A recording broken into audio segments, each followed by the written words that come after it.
Alright, welcome back everyone. 欢迎大家回来。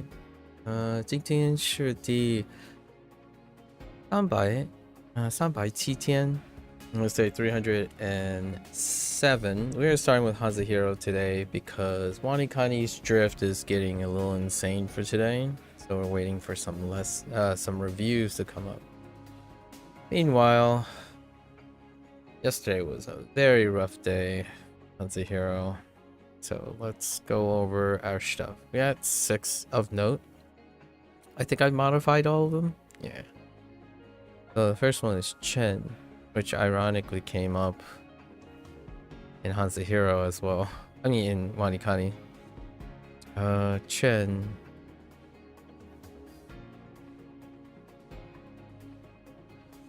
Maybe coincidentally is the word I'm looking for.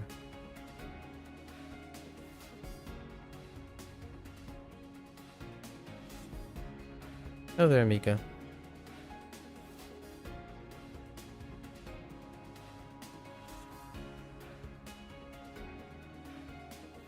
Alright. So, yeah, tickets. Sai. Modified this to reflect the new stuff.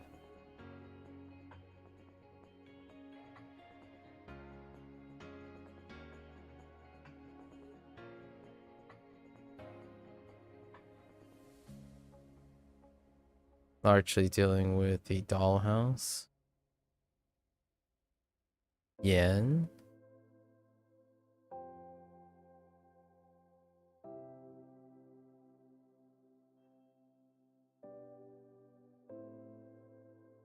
This one, body parts are now attached to the character. May.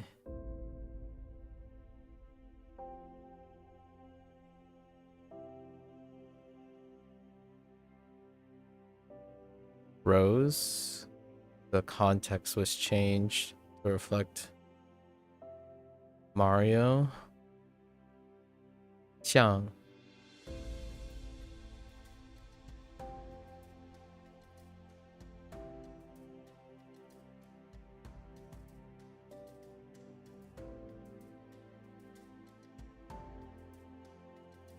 Item. Tried to rework it. This one's kind of rough still. And Fu.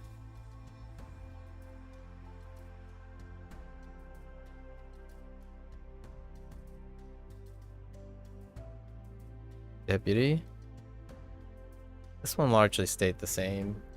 Kind of try to focus on the idea that the relationship between Frankenstein's monster and Dr. Frankenstein in order to get deputy. And also Fuku. Thinking about Fuku most of the time. Okay, let's get into our lessons. 潜艇 Yenting. That's submerge plus light boat. Yenting. Got submarine. I wonder the weight comparisons between a submarine and a ship. 潜艇逝世 Shi. Shi, pass away. Shi, generation. Pass away. That's interesting.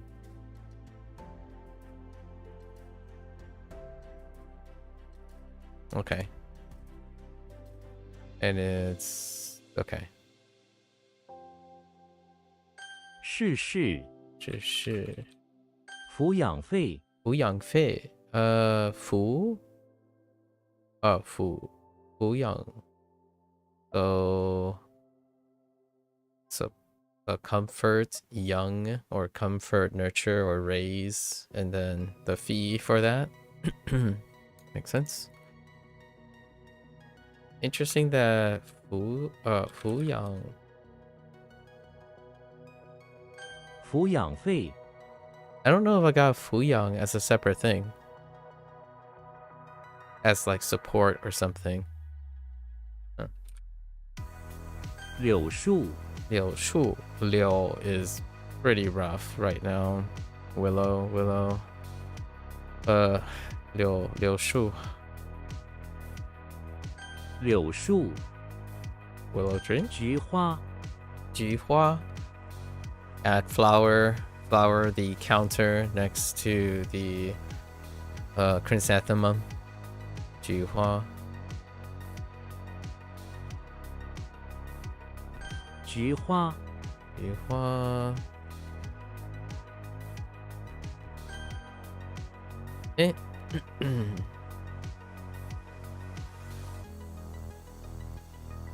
Heck.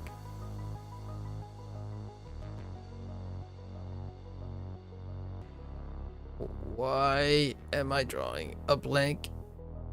Alright.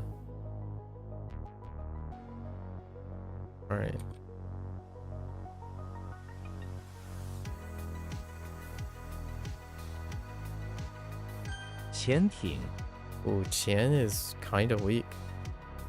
Lately, you develop a new hobby, skipping and postponing your Anki reviews. Yay, I'm not covering as much as you need to be.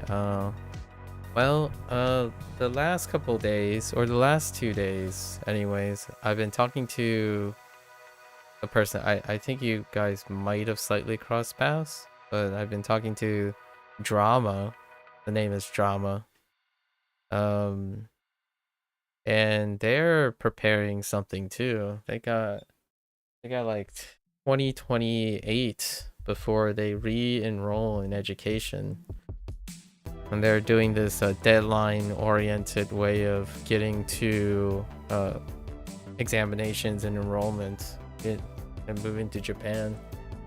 So you two kind of have some overlap in figuring out what it is that you're ironing out to get to a deadline.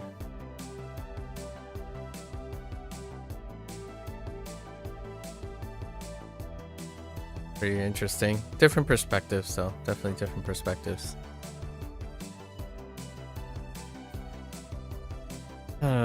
Why is Qian weak?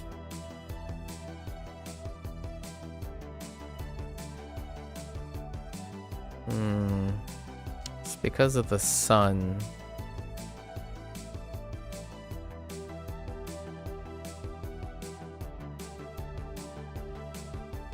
You need to be able to read a certain level of text by January. Yep.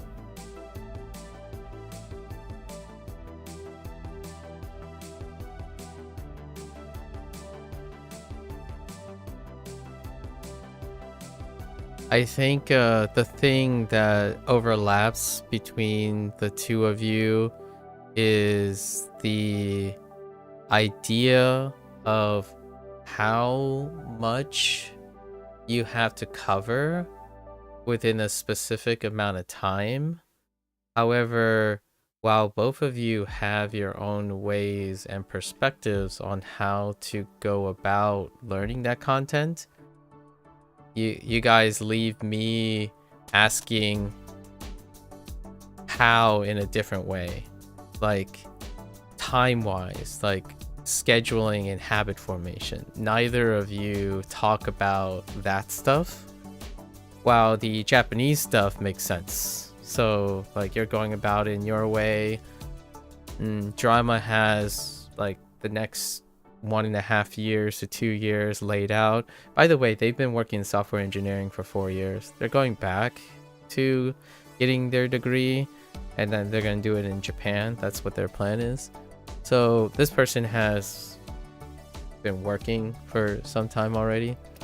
The idea is, it sounds more like whatever either of you are doing is presenting the scheduling and the habits and the obligations, but neither of you have done something that was independently driven in a manner that tells me that you guys focus on the another underlying thing that I typically focus on, which is how to create a consistent, layered, self-evaluating and perpetuating habit of doing a skill that will be with you for the rest of your life. So like redeveloping a skill without the infrastructure of a school, a job, obligations, or things you need to do. So both of you right now have a need and a goal to achieve something by a certain time. And I totally get that. That's where everyone starts, by the way. I don't want to give you the false impression. You have to go through like this process in order to learn like what works for you in terms of like management and habit formation when you go through this self-discovery. The person that I'm talking about that I met in the last 2 days, they went straight to work after they graduated, and then now they're going to go back to getting their degree. So they transition from school immediately to a job.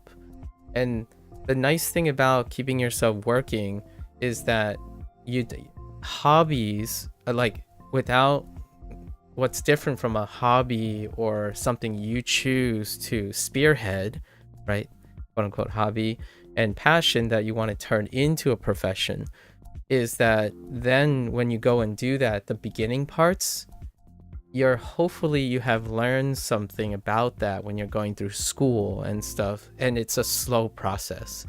So becoming your own boss, so to speak, of your stuff, that's what I see on the internet more often, where it's really, really easy, or it's a lot easier for people to know what they want and like sort of how to get there.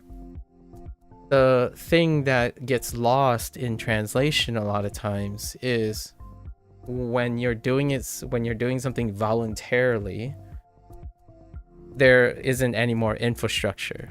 So there is no obligations. There aren't things that are keeping you in line. Like in school, there are deadlines, there are criteria to meet, but they were set for you. So you work towards that. And then when you leave high school and you go straight into a job, for example, like drama, that job is providing the obligations and the setups and the deadlines. So ultimately, when you get like big brained and really successful and stuff, during the job or your school, you're slowly going to develop how you run yourself. And that part is where when people talk about consistency, discipline, trying to be consistently happy with what they're doing, constantly pushing themselves in a way that's meaningful to them, that type of thing ends up being like eventually when you become your own boss, or you're so experienced that no one knows what to tell you situation. And that's kind of where my headspace is. It's been a very long time since someone told me, oh yeah, you can't make it work because you don't behave like me. I'm like, I'm gonna make it work. I do things on my own all the time because the last 7 years, that was all me. Like my boss and my mentors and colleagues, they're my equal. They do about their things and we exchange ideas like we're doing here. The thing is, I'm not here to lecture you about how to do what you're doing. You know what works for you at the moment, and I know what works for me at the moment. And you're here to take whatever it is, but not replace what you're doing. That's the idea, though. That's like what ideally should be happening between you and me. The difference right now is we have a generational gap in experience. So whenever I look at your guys's ideas, when you share with me your ideas tell me that the thing that I'm kind of curious in the future is, are you going to develop independent skills that make you so that if someone isn't telling you you have to do this and plan all these things that you have to do, are you able to do it? Because in my opinion, that makes it so that you feel like you can make anything work in the future. And that's kind of what I'm seeing happening, or like hopefully see it happen over time. So as you continue to work on something that you are motivating yourself to do, hopefully with enough encouragement, you figure out all the stuff that works for you. Yeah, you're bad at consistency when you start doing badly at something. Yeah.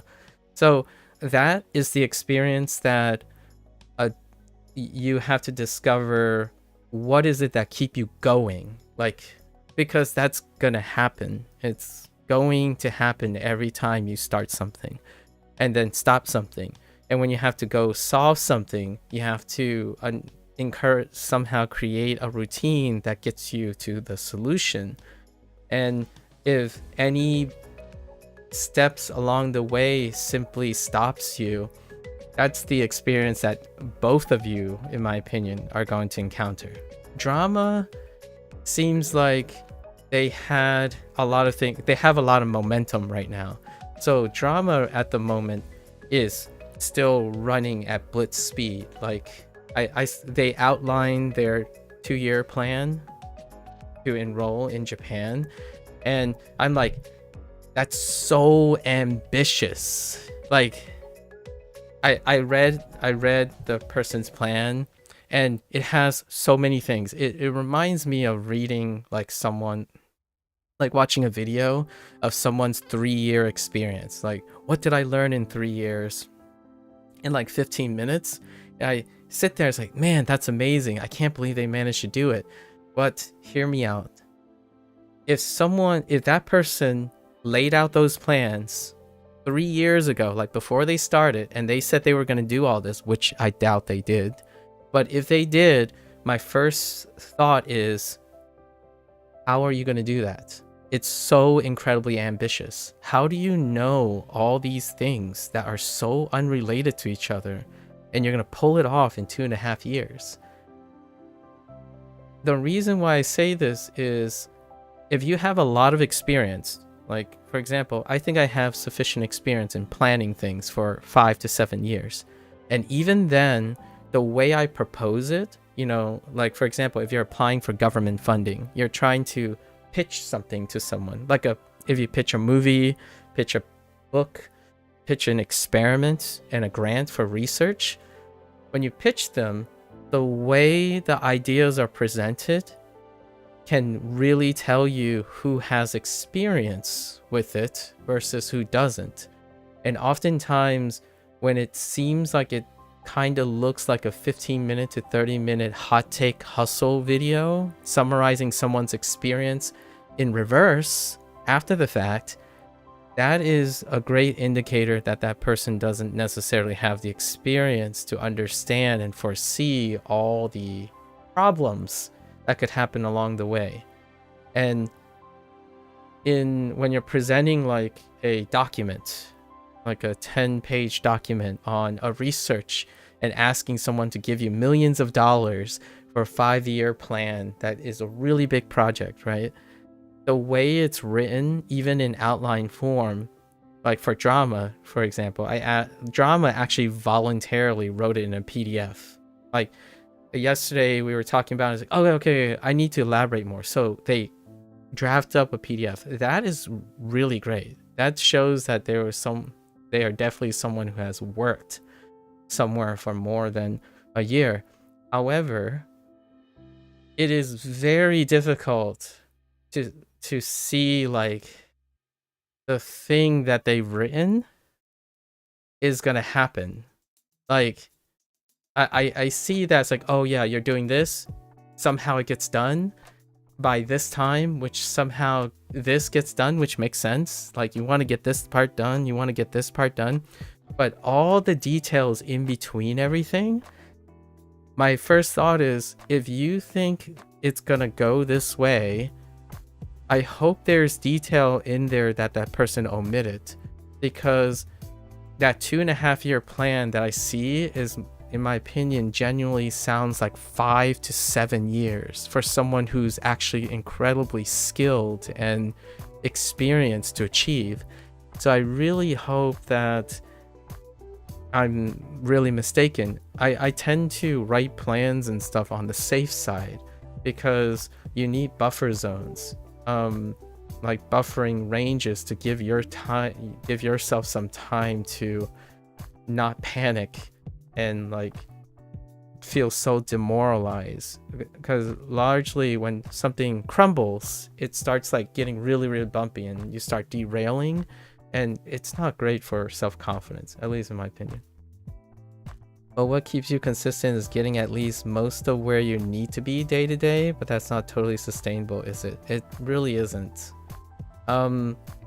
Like, here, take it with a grain of salt. I think you can find motivation elsewhere. So, like, hopefully you have motivation not entirely reliant on the one thing, and that can compensate. And then during that time, you can get most of the things you've done. But the thing is, you're trying to get all the things you've done and then a little bit more. And that's when you have bad days balancing out with the good days. So if you're constantly nearing your goal, but you're constantly below your goal, maybe rearranging what your goal is can make it feel like you're always slightly ahead of your goal. The idea is you want to be above and below your goal so that you have good days and bad days, because you will have, if you consistently have quote unquote in your mindset bad days, it drains you over time and that consistency goes away. So finding like something else, sometimes if you need time to let your process work, you can find something else outside of it to help you keep on going. Otherwise, it feels like eventually I'm going to have the same discussion with probably you and a lot of other people where they feel like it's a grind and they've lost their passion for it, and it always genuinely end up feeling like you never win. You never have like a positive day. You have, I got my goal day, so you just made it, because you're always working at max, and then every other day will be below, which I don't know what would be the greatest way to go about that yet. I'm kind of working out some way to get to that point. And you have much lower consistency with word pronunciation memorization than any other aspect, but you haven't yet resolved that. I see. Oh, so you suggest to do the extra bit the days where you can and less on bad days. Exactly. Well, you're going to do the best you can, right? The goal, the mindset is, there's no specifics here because I don't know what you're doing. The goal is you have, say you have a threshold, right? It's whatever I would call it the bottom line. So this is what you're aiming for. This is your daily goal. Right now, in your head, it's your daily goal. Someone who is just getting by, like weaving by, right? Just getting by would typically look like this.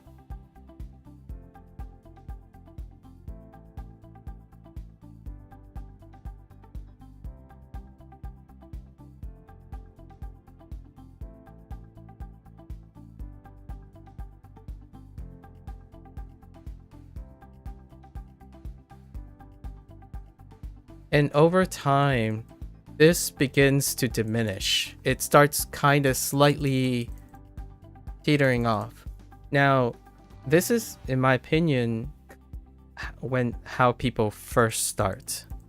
And the nice thing is, if you can reach your ultimate goal, like your long-term goal, by the time you don't fall off too far, that's a W. It's a big W. So one way to get better at this is you set this goalpost close enough so you can keep going through this pattern until you kind of feel out all the different ways you can boost yourself up and boost yourself down, like kind of counteract the wiggle, right? When you become experienced, let's say the second time to the fifth time around, right? I'll use triangles this time. Someone would set the same bottom line. This is the same bottom line, but they would be doing this.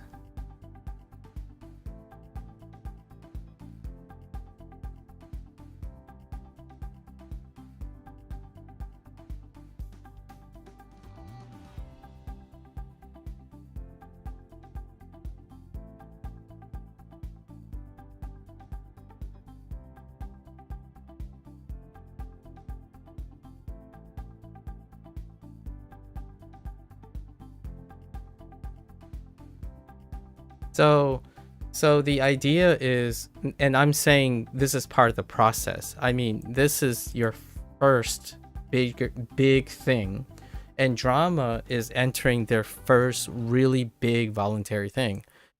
Eventually, it starts looking something like this, where in the beginning you have ups and downs below your bottom line, but what happens is they focus on getting above their bottom line. So they are naturally improving in managing their thing so that they're constantly above their bottom line. And then what they do is then they choose to move their threshold higher. So then they improve over time on how much they can consistently do. So the consistency, the average then starts going up. While in this case, when you're first starting, your average consistently keeps going down slowly. So over time, it feels like you're doing less and less, or you're willing to do less and less, but really slowly. We're not talking about one day you're just going to quit and one day you're not. The day you quit is the day when the average falls to a threshold that you no longer have enough to maintain. And then when you get to experience level, like this is like 5 times plus, what you typically do is your threshold is going to be much higher, right? And it's not going to be a bottom line anymore. It's going to be your average expectation. So when your average expectation, what's going to happen is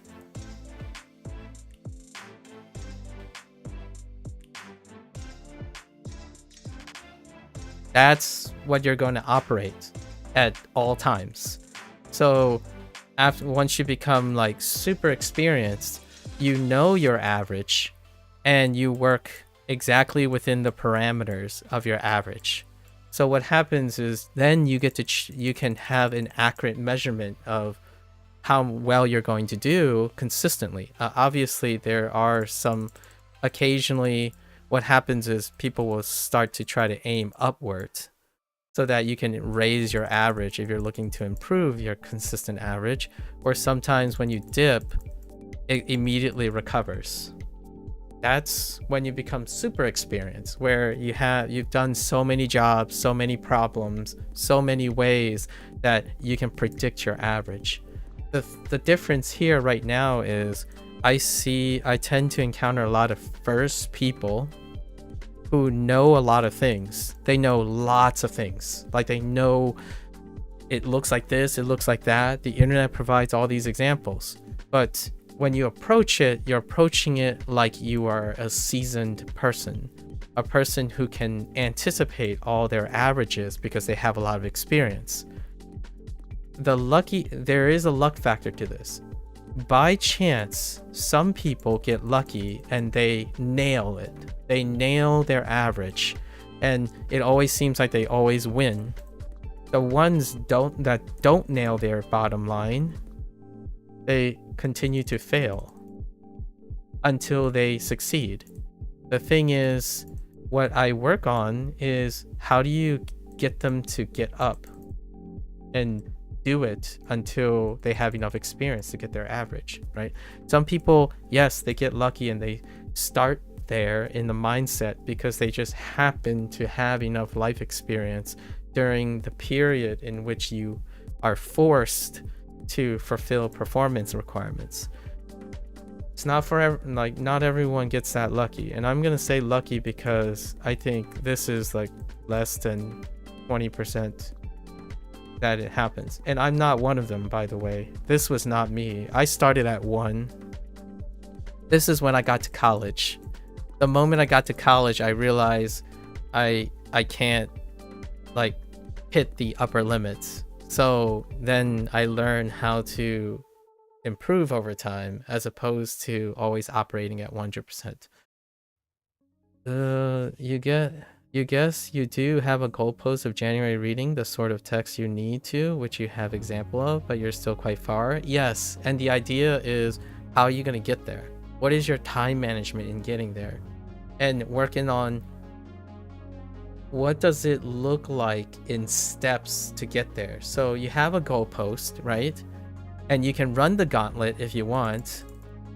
While you're running this gauntlet, it's definitely great to start paying attention to your good days and your bad days. So then you can lift all them up. The next go post comes out. Once you reach your January go post, then you're going to have a new go post.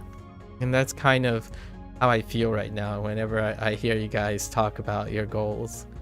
This isn't your first time doing Japanese, by the way. Your first 1-2 years weren't great though. Yeah, so what I'm saying is you're acting like it's your first. If you told me you have already done it, right, before, this should be your second time. And what did I do when we were talking in the Discord? I asked you, what did you learn from your first time? And what you told me was it's the same. And then I tried to convince you it was different by getting you to explain how they're different. And you gave me examples of how they're different. But you started by saying they were the same. So even if you literally did it twice, that doesn't mean you have the mindset of someone who is doing it the second time around. Right? Like, if you remember our conversations, oh, first time Japanese was different to first time Spanish, which I use Anki for. I know you know it's different. You're behaving like it's the same. So the problems that you have, you're making the same mistakes. Like what I mean is you're feeling the same. Your mindset hasn't changed. Your approaches have, I'm absolutely convinced your approaches are different. Absolutely. Like you're trying to do different things. I'm not entirely sure if you're getting the same results. Like if not getting same or different results. Like you are feeling unhappy. The second time should be happier. Or like, in my opinion, if you're learning something, the second time should have improved, right? And I really hope that's true. What you're telling me a lot of time is, oh, you're encountering the same problems. Like I'm still bad at consistency, or like you're focusing on the things that are the same, but I really actually think they're different. The thing is, I can't tell you what you're feeling. Like you have to know what they are, right? Second time is not happy. I know. See that?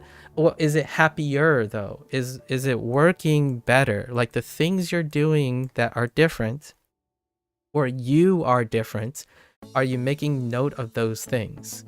That's what makes someone's first experience a second experience. If you're having another first experience, that could happen. That is a person who consistently forgets or do and repeat the same thing. And hear me out. Again, there's a way around this. There's a way around this. If the first time, for example, you placed a goalpost and you didn't quite make it, right? You didn't quite make it. You can move the goalpost closer. You may not have to change anything about this, and you can try to hit your goal to get your W. Then you do it again, right? Then it's the second time, so now you have a W. So it might cause you to remember all the things that work because it's a happy experience. And you do it again, and maybe you get to the goal post even better, like you're slightly happier, right? When you hit the goal post, then you got a second W. What this may do is encourage you to figure out, oh, what did I do here that's slightly different? Sometimes it's intuitive. Most of the time for individuals like this, they intuit the happiness. So then you have confidence, and then you start like going this way. So every new time with the goalpost set somewhere, you'll start getting happier and happier, as in it gets easier and easier. Then the boring comes in. So then when the boring comes in, you move your goalposts further and further. That's like an intuitive way to do it. That's how people like intuitively get better without doing like the thing that I was talking about, the analytical work, where you have to think about like how you feel each day and adjust. You don't have to do that technically. And this is the like not really therapy, but this is what people say to individuals who constantly derail very quickly because of bad feelings. They don't want to explore their feelings. That's perfectly all right. The encouragement is make shorter goals.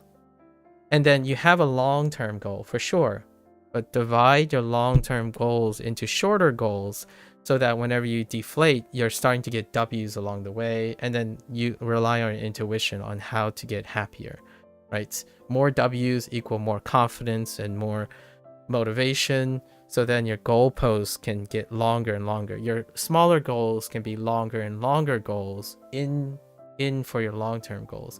That's one of the strategies for alternative strategies that works in therapy too. Like, for example, someone with chronic depression. Chronic depression is a very long-term goal. It's gigantic. It has like multiple years of problems. But you focus on doing smaller goals to get to the larger goal, so that every W you get makes the long-term goal more and more manageable. So that's kind of what drama is doing. Drama has a 2.5 year plan, and they're consistently creating markers along the way. And that's one way to go about it. The way I was describing, that's how I would go about it now, where you figure out where your consistency rate is, which requires experience, and then you know what's a bad day and what's a good day as you're going. So you're constantly helping your bad days while pushing on your good days, and so on. And you can develop those experiences when you're trying to reach your goals over time. And then you can experience good days and bad days, and then you learn to intuit that, like, oh, this is definitely one of those bad days. That's okay. Let's get it through. Tomorrow's gonna be another opportunity at a good day, right? It can happen. Like, it can happen on your first try. It can happen on your second try. The idea is, hopefully, whenever you say this is your second time around, the things are going better, or likely more consistent and better than the first time. And that's not always true. Someone's second time can be pretty much negligibly the same as their first time, which is the impression you're giving me in terms of feeling, not in terms of your knowledge. Your knowledge is definitely increasing. Knowledge increases no matter how you feel, honestly, because no matter what, you're gaining experience. Experience and knowledge will consistently build up. Giving up and not using the experience and knowledge that you have, then you're back to square one, right?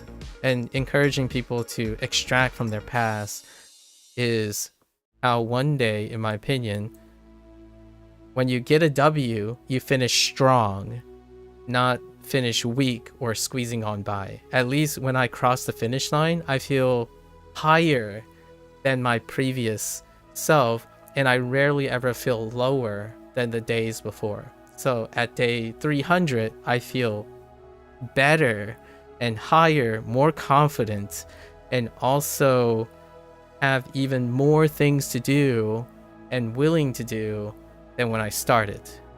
If you're asking yourself, you're getting to 150 and you're like, it just feels worse, then it's closer to the first time.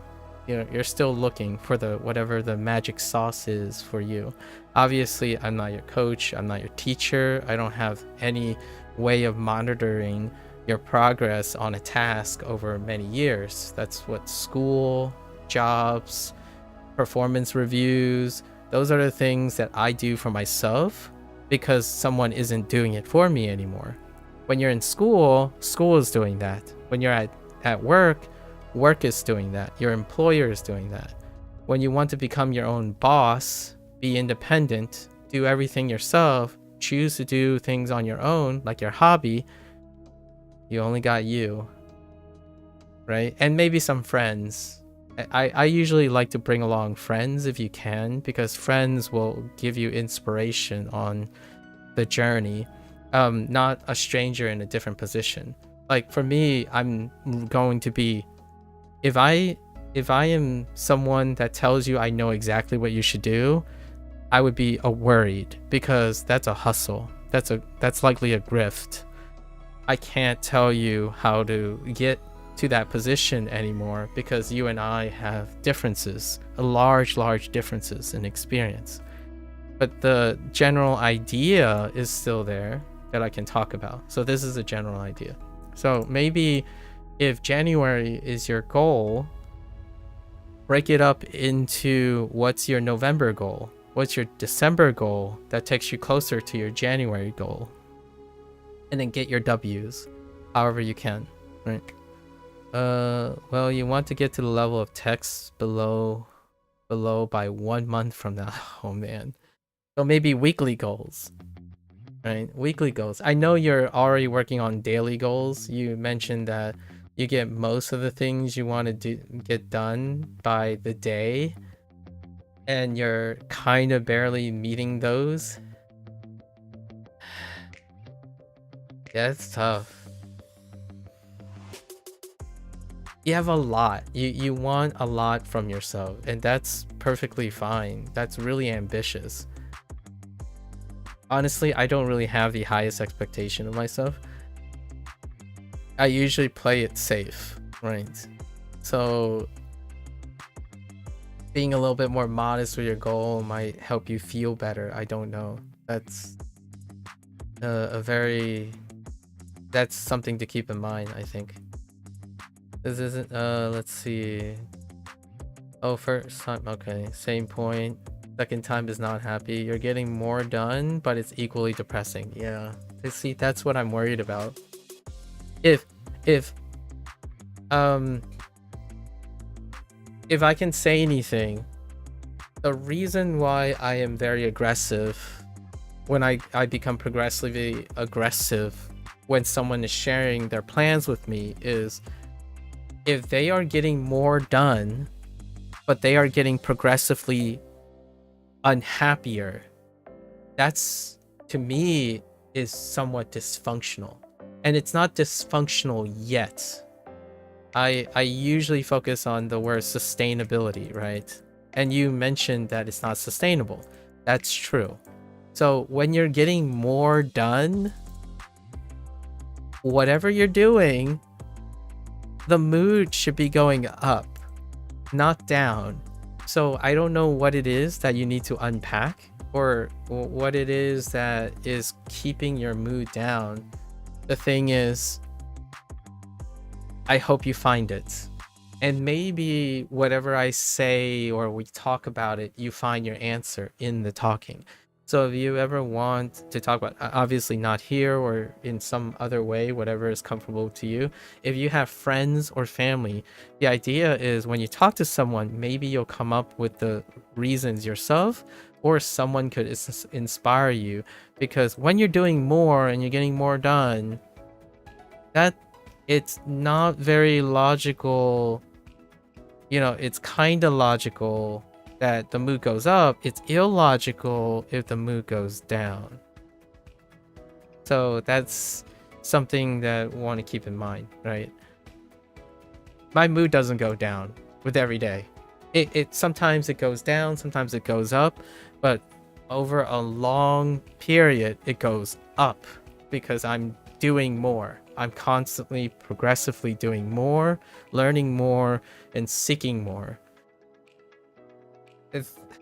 And I hope you know that I'm not sure if this is going to be interpreted as bad or good. This is a very common thing that's happening right now, at least in my opinion. That's how I feel about people between like start going off doing their first things, because they're getting to the point where they're matriculating in their education and their career choices. And those two things are around when you leave high school to when you graduate or you enter the workforce. And those things seem to be exaggerated consistently now. In fact, I still remember when people first land their jobs and get out of school, their mood just goes up a lot of times, like consistently go up because they feel like they're being more productive. Usually those are people who hate school. For myself, during school, I became more and more productive and my mood went up as I'm taking on more and more responsibility. Those who didn't, they drop out of school. And then they curse school and they curse all the times that they've wasted at school. So that to me is somewhat of a dysfunctional relationship with yourself as you're getting older. And to me, what does that look like? A lifetime of regret, chronic depression, feeling emptiness. And hear me out, there's a light at the end of the tunnel. Oftentimes, the greatest thing that happened to those individuals is they find companionship. Companionship is like, I'm not saying go out and like suddenly hit up anyone, but you're doing that. You're going through that rope. You're looking. There's a desire for companionship as well, and companionship balances out a lot of those things, right? You share the thing, and then you have a companion who is constantly providing adequate feedback, of which you're not reliant on yourself. So that could be something that could change your outlook. For myself, the things I'm describing is based on someone who is operating alone. Like, I don't have a companion. I'm the responsible person leading my parents like stuff now, right? All their problems and stuff is uncharted territory, and I'm the one who's leading. So I act more like an independent than a dependent.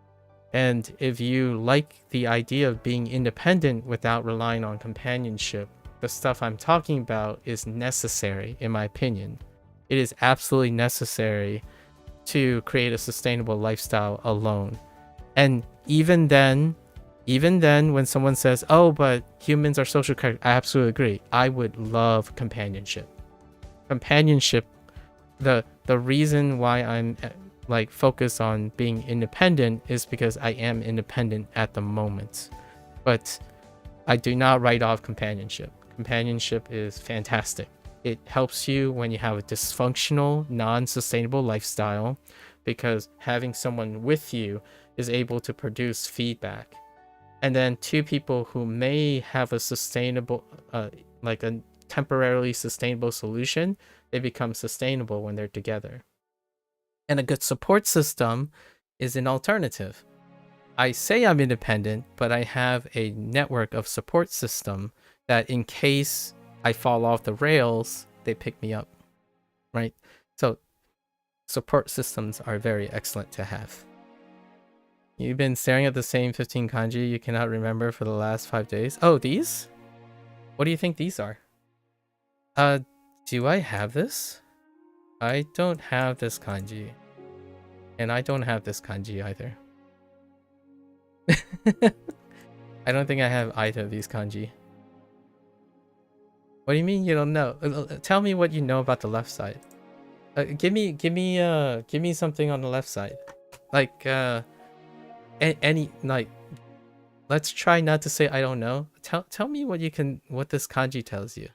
Like, what does it look like? What do you go through your routine? Like, I'll write down the information as we're going. So what do you got? It could be literally anything. Oh man. I can give you some inspiration. Like, this is usually water related. You probably know this as day from another kanji, right? So at least you know day, and you probably know this as something related to water. But that's not helpful. Hang on. It's part of the process. So, and then this thing, I don't actually know what you would think of this. Usually I would say teeth is the closest thing that you can probably see in this, right? And it's not helpful now. The idea is you're trying to create something that becomes helpful, right?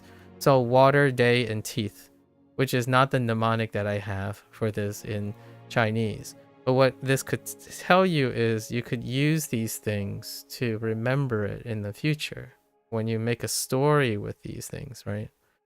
And I'm using Japanese references, not Chinese references. So these, in somewhere in your mind, other characters that you know now should have something water related, day related, or sun related, and then teeth related. But that's part of other kanji. So you have other kanji that would relate you to these things. I don't actually know what the like. I would have to create the mnemonic on the spot. But for me, if I was using, is this picnic?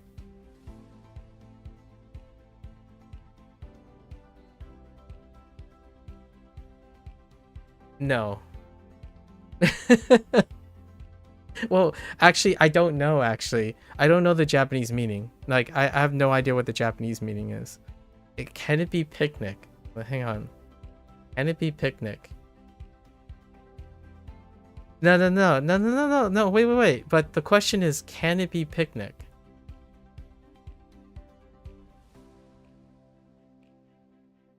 Picnic is when I think picnic, I think of wild plus eat. So it's probably whatever the kanji is for wild, like ya, the different yas, and like a field or something, like a field, and then eat, like food, maybe like this.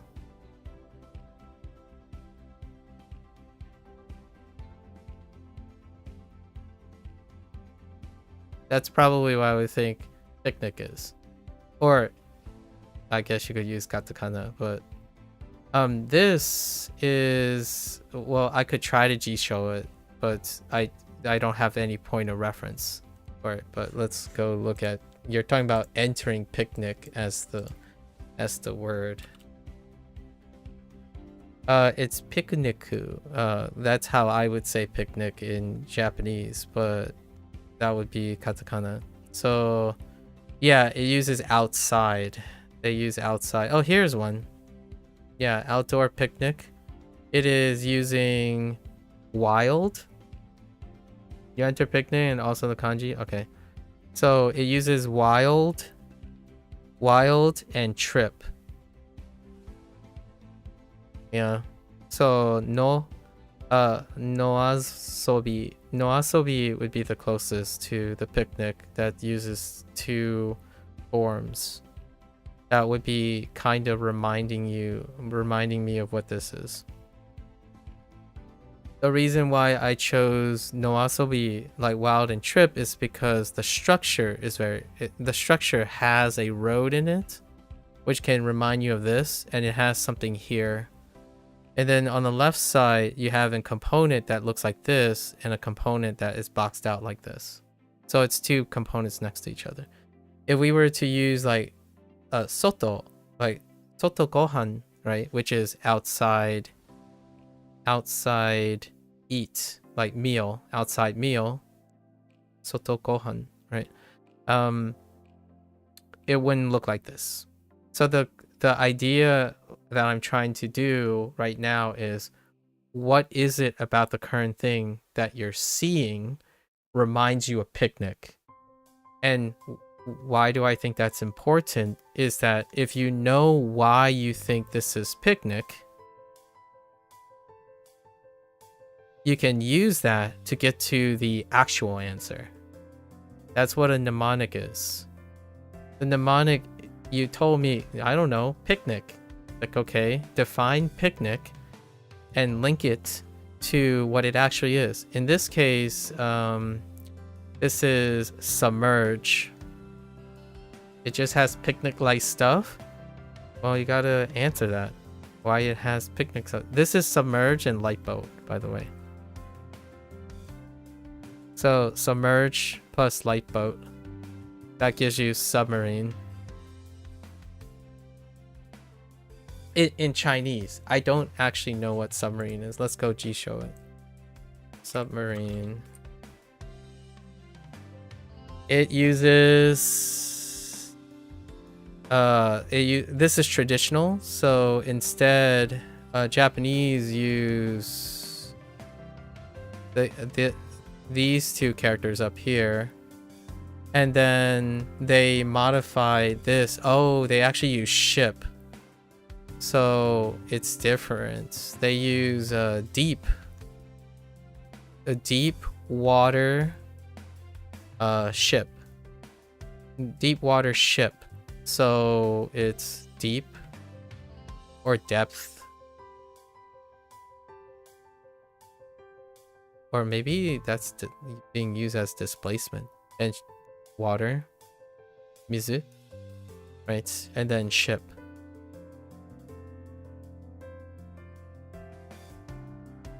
Right, yes. That should be Tian, yeah.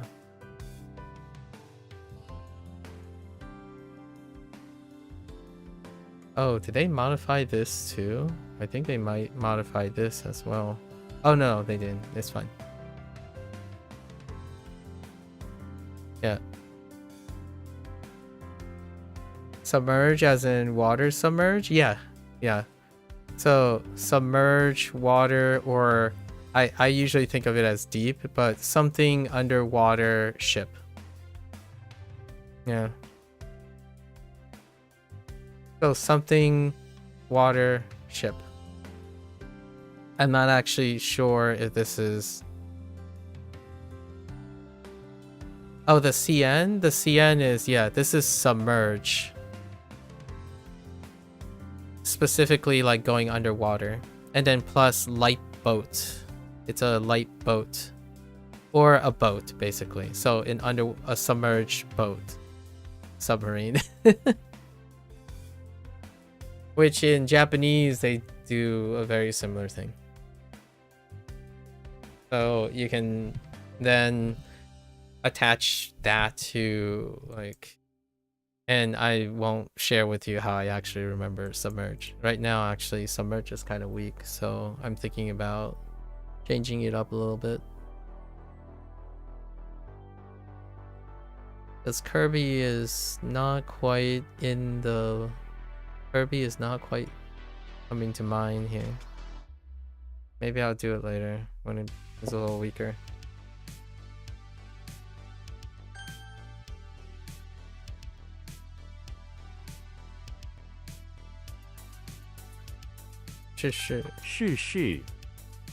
Kirby? Yeah. That's the mnemonic for Qian. So how do I know the read? T is Kirby.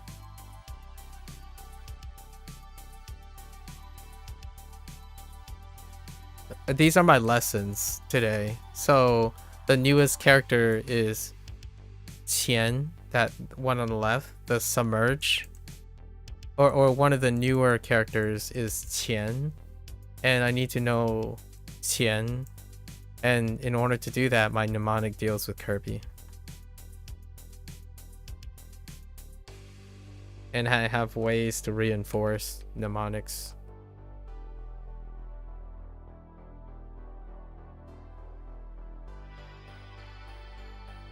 Fuyang Fei. It takes me less than a second to recall the mnemonic. So all of that is happening right now. Like Fu is the newest one. Fu. And I just learned it 2 days ago. And it takes, you know, less than 3 seconds, if that, to acquire the new mnemonic. And then these two are repeats, so I don't even trigger. They don't trigger mnemonics at all. We don't need to trigger anything, any aid for these two. You might have these characters actually. These two, this one and this one is pretty early. Pretty early. This one, I don't know where it is in Japanese. And this one might actually be... Oh, no. Yeah, this one might be different in Japanese. It could be like aid. Aid, support, like in, something like that, end or in. And then this is yo in yo and yang lines up. This is for like raising someone. And this is fi. You question how you forget such simple kanji lately? It does happen. It happens. Hopefully you find your way of trying to get to use simple kanjis over and over again. Like for example, aspects of other characters are in other characters, so you can try to like encourage yourself to use other kanjis in the context of other kanji. Like for this has food. You can see food down here, and you can see sheep up here. Those are separate kanji. This is sheep and food.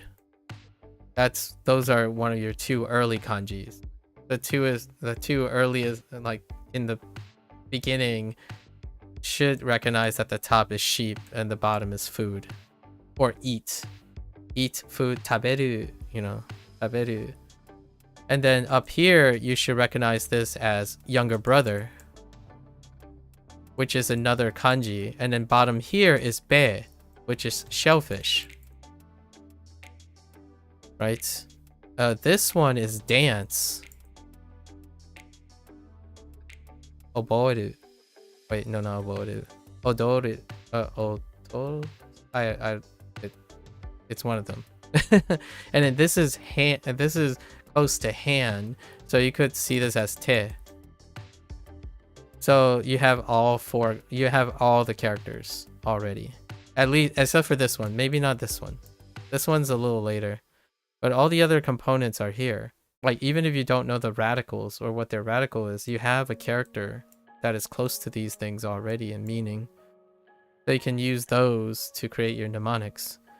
What do you do with food and sheep? You raise it. You can raise sheep by feeding it food.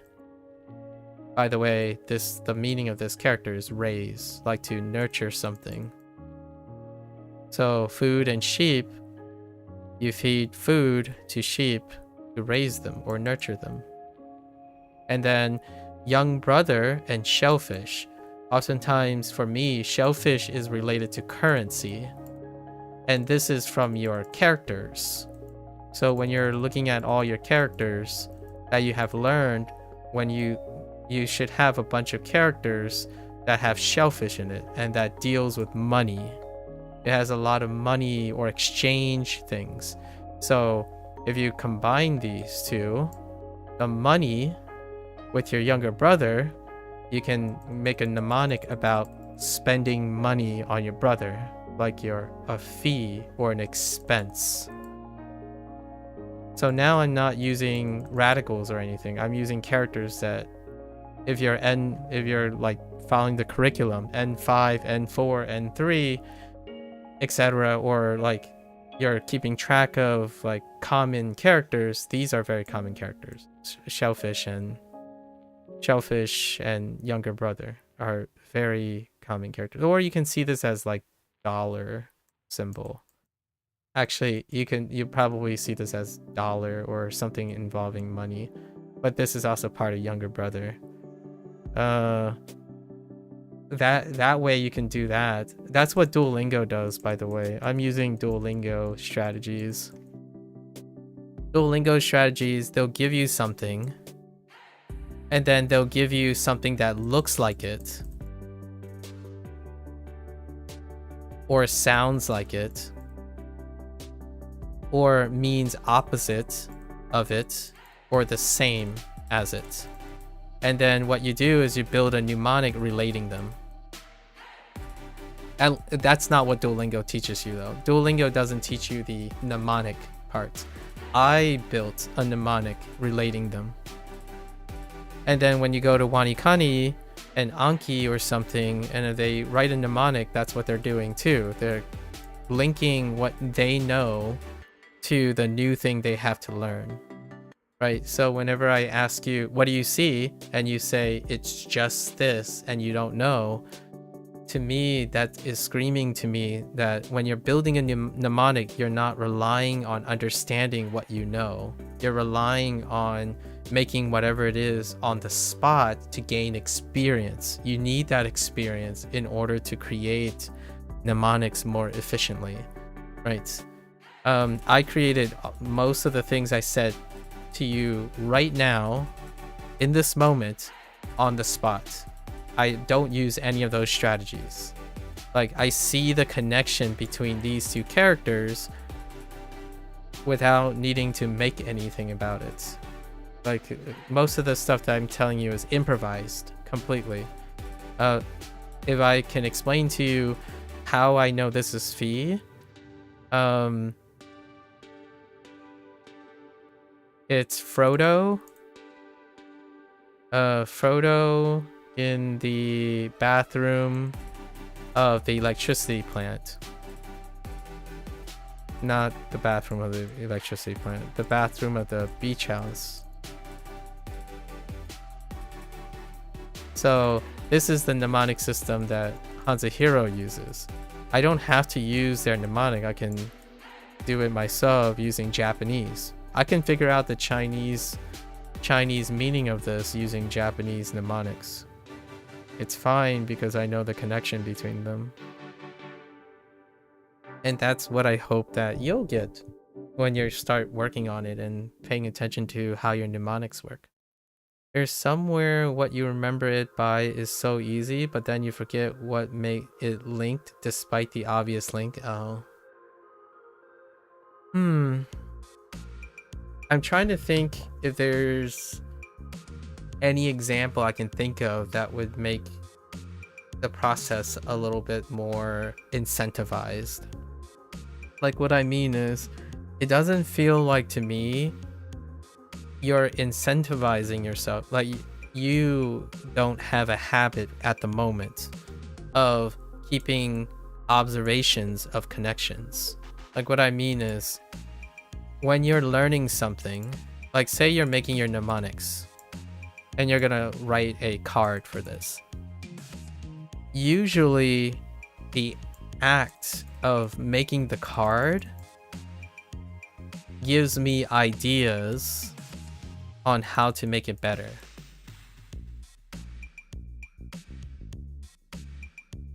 Right? So I'm not going through the motions. Right? Like here, you can go through the motions. You can keep doing this, but I won't get better at doing it.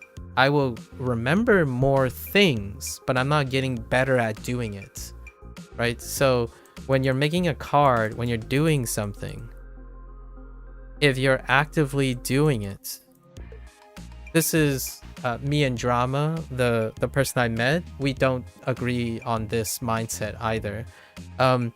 Oftentimes people think that when you're doing something, you're learning the thing, right? You're learning the info.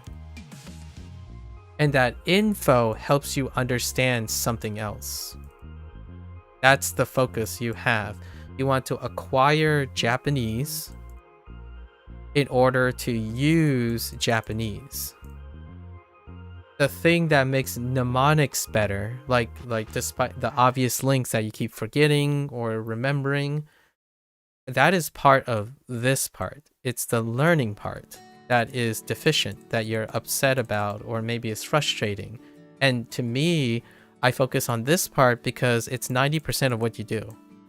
When you're learning, once you learn the information, you don't need it anymore until you need it. So what's happening here is you learned a way to remember the info, right? And then you ditch it. And then you relearn it again. And then you ditch it. So every new thing you learn, you forgot how you learned it in the first place. And then when you have problems and you forget, that is no longer there anymore. Like, you can no longer retrieve it. So yes, cards are going to feel like a waste of time because it doesn't teach you anything new. You're not doing anything new. It's not new. It's new temporarily, and then when you learn the info, you ditch it, and then it becomes new again. And then you learn the info, and then you ditch it. And to me, that's what drama is doing too. My conversation with drama is the same way, where they are learning the info, but they never learn anything new from how they learn. They're learning to use something for something else. So you're learning Japanese to speak Japanese. You're not learning about how you learn. So you forget things over and over again. That's not because it's Japanese fault. It's how you're learning.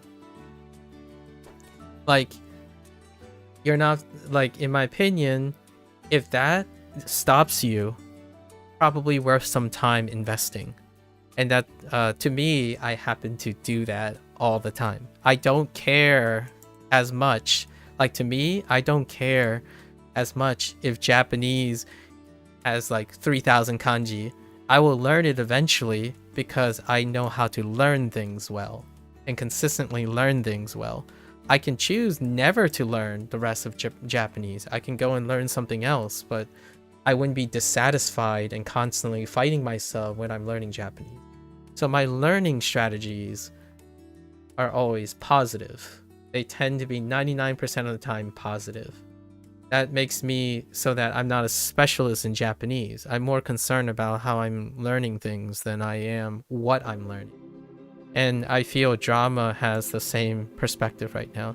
They have a deadline and they constantly focus on what type of information they need to get fast by using methods that they read.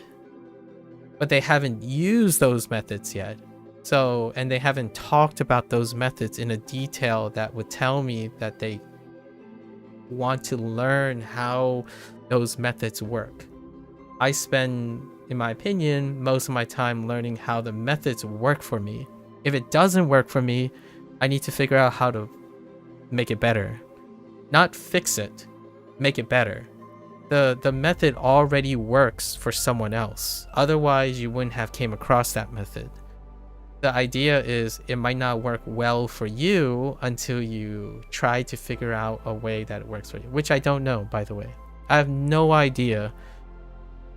We talked about, you know, in the last couple of days, we spent hours and I kept asking different questions and providing different shares, but it feels like there's something you're looking for. You're looking for something. And of course, I don't know what it is. I clearly didn't provide any form of inspiration for that. And that is admitting the reality. Whatever I'm saying is not something you're looking for. One of your, one of your, you just delete the hint field content because it wasn't working and you try a few now. And the current one is a bunch of swearing and showing how much I despise the car. Yeah, so that is a good way to do something. But instead of erasing your previous one, right? Say you have a hint section. I haven't erased things. I built on top of them. So right now you have a specific amount of experience, right? Say you don't know this, but you're gonna try. Try to write what you think is here, right? What this thing is, okay? When you come back to this in the future, you're gonna think slightly different. You're likely going to think slightly different. if you're trying to think of it as the same, like you always think you're going to think same, I think this is unrealistic. The reason why is if you're focusing on improving, the likelihood is you're going to have more things to add to this. So there's going to be other knowledge that might make it harder to remember this.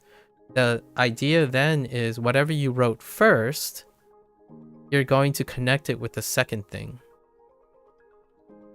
And then when you come back, it might be even closer to the second thing now, right? It'll still be slightly different, but when it's slightly different, the third time, you're going to connect it back to the second time, which then connects back to the first time. So then you will have a journal, a log of your learning experience. Why is that important to you or me? Is that then in the future you can see the changes. You can literally see how your mind is changing it. It gives you enough information. When you do this, that's learning. That's learning about learning. You get to learn how your mind changes over time between different exposures of the same card.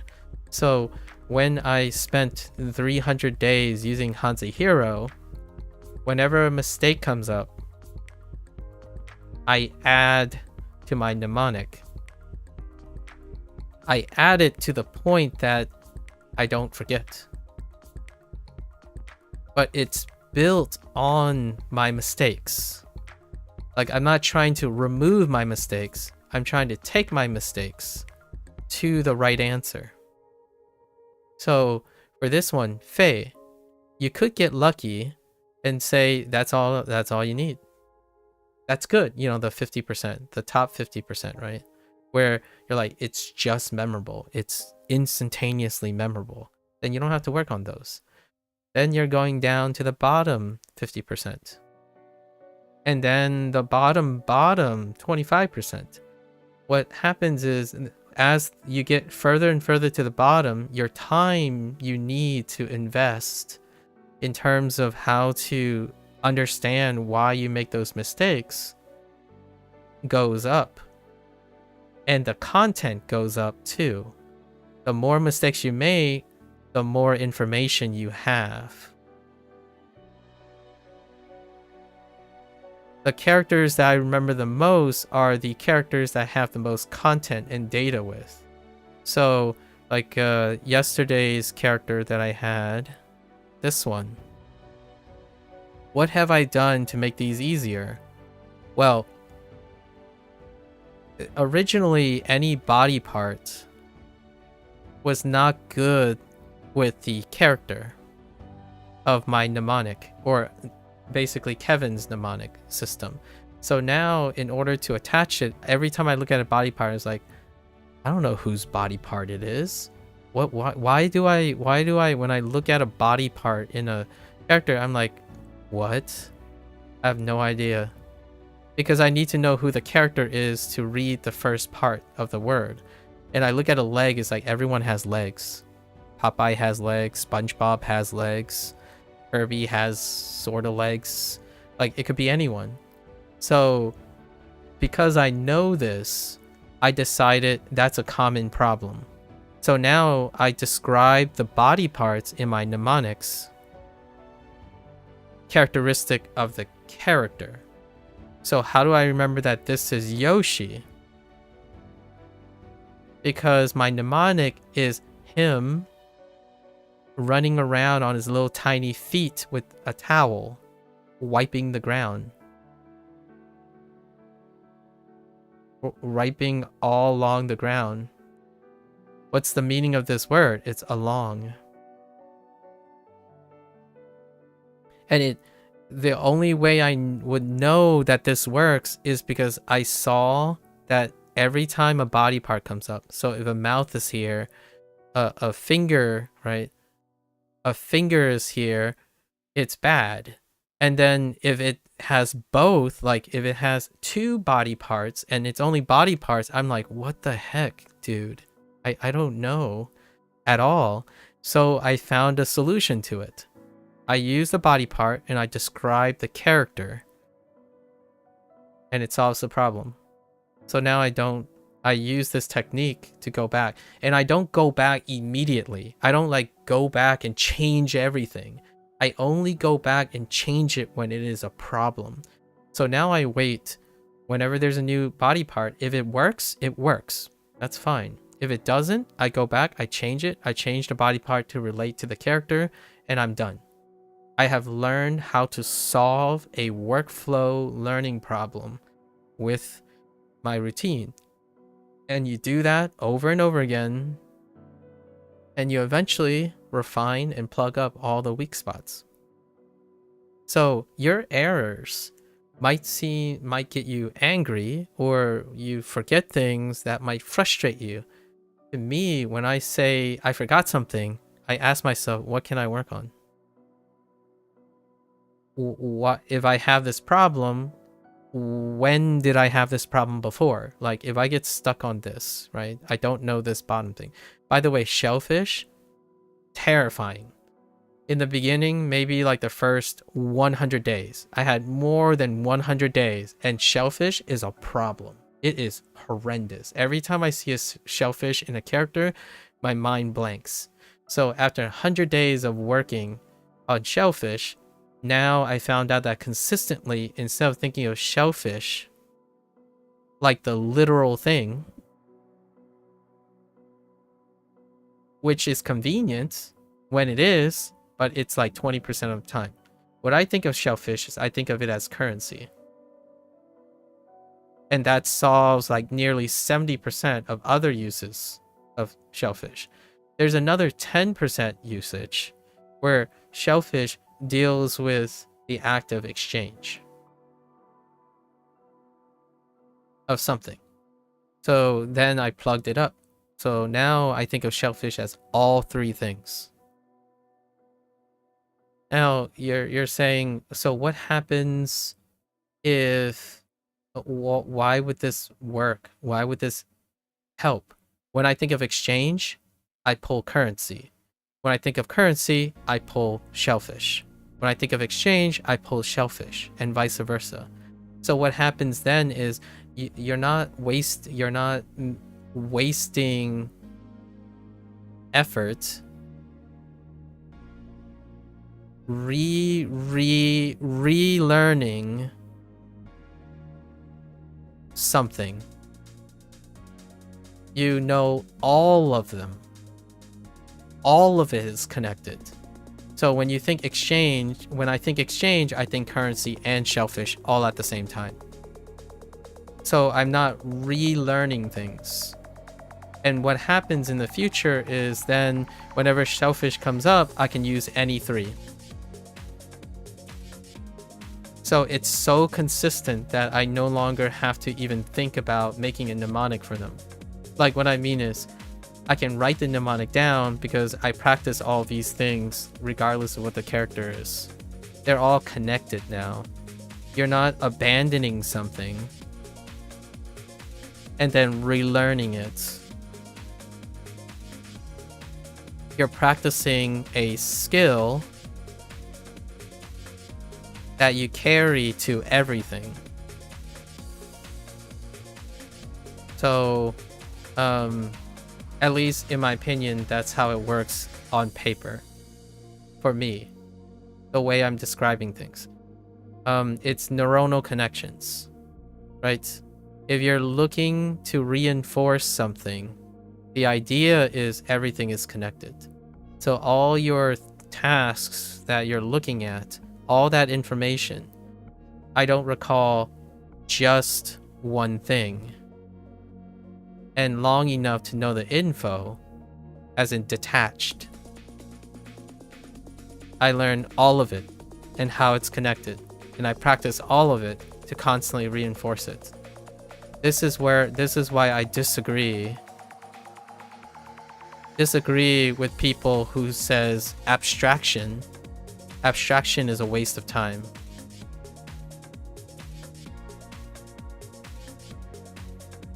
And yesterday I was watching a video that kind of triggered me. and it deals with a very trendy thing about language learning, like how like you shouldn't use English to learn Japanese and things like that. And like you can connect things. That doesn't mean you can't speak Japanese with Japanese eventually. The difference here is these people are focused on learning things, learning Japanese. I'm focused on how you learning, like how you improve your learning skills, like how do you encode better memory, how you retain better memory. And the short answer is application. Application through association. Mnemonics is application through association. If you're telling yourself, I'm going to make this mnemonic, right? Just so you can long enough to remember something, right? And then you no longer need the mnemonic anymore, that mnemonic is gone. So the next time you go and make the new mnemonic, you hope maybe you can remember the thing you decide to forget. So what is the solution to these people? Immersion only. Why does immersion only sound so attractive and trendy right now? Is because you want the shortest distance. You want the shortest distance to the actual thing. And what is the shortest distance to immersion only? Rote memory. What happens if you don't have enough rote memory, or you think you don't have enough rote memory? You work on encoding. How do you encode? CI. And that's it. This is my discussion with drama. To me, I can't tell you much about this. I think my memory is sucktastic. It's the suckiest property that I have. And people still think like, no, you don't have sucky memory. You remember things. You remember our conversations. You remember. Yes, I remember them through association. I don't remember them because I literally remember it. Like, oh, I remember every word you say. It's like, no, I don't. I take the words you say and associate it with a concept that I understand. I bind the concepts together. So I know my response to a question you asked, and that's how I remember it. That's two things. If I answer the question and ask the question, those are two things of one thing. That's two ways to remember the one thing. If you only remember the answer, then you didn't remember the question. This, to me, is one of the fundamental, and I'm a little bit aggressive here because I'm really think that there's a large disservice being done, especially for language learning, that people think of the answer and never the question. And what is always the answer? Heckin' native crap. And what I mean by native crap, I don't mean native in the sense of Japanese, like naturalistic. Like, I'm not talking about the examples. I'm talking about the stuff that what you do is you don't form associations. There's a heavy focus on literally remembering the thing in isolation. Like the constant emphasis that, oh yeah, by the way, you know, guys, you know what the secret is? In Japanese, there are a lot of things that have no English equivalents. Like, well, yes, that's true. Like, that's literally true.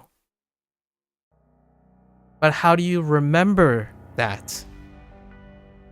Like, how do you encode that? You encode it through abstraction. You encode it through association. So if you're going to say abandon English because there's no literal equivalence, where do you start? You start with rote memory. You literally force yourself to remember those things. And that's not what everyone's trying to do. Well, it's kind of. That's what, in my opinion, that's what immersion only is. Like the trendy immersion only. You blast yourself, you keep repeating, rely on mere exposure, right? If you see it enough times, you're going to remember. That is absolutely fallacious.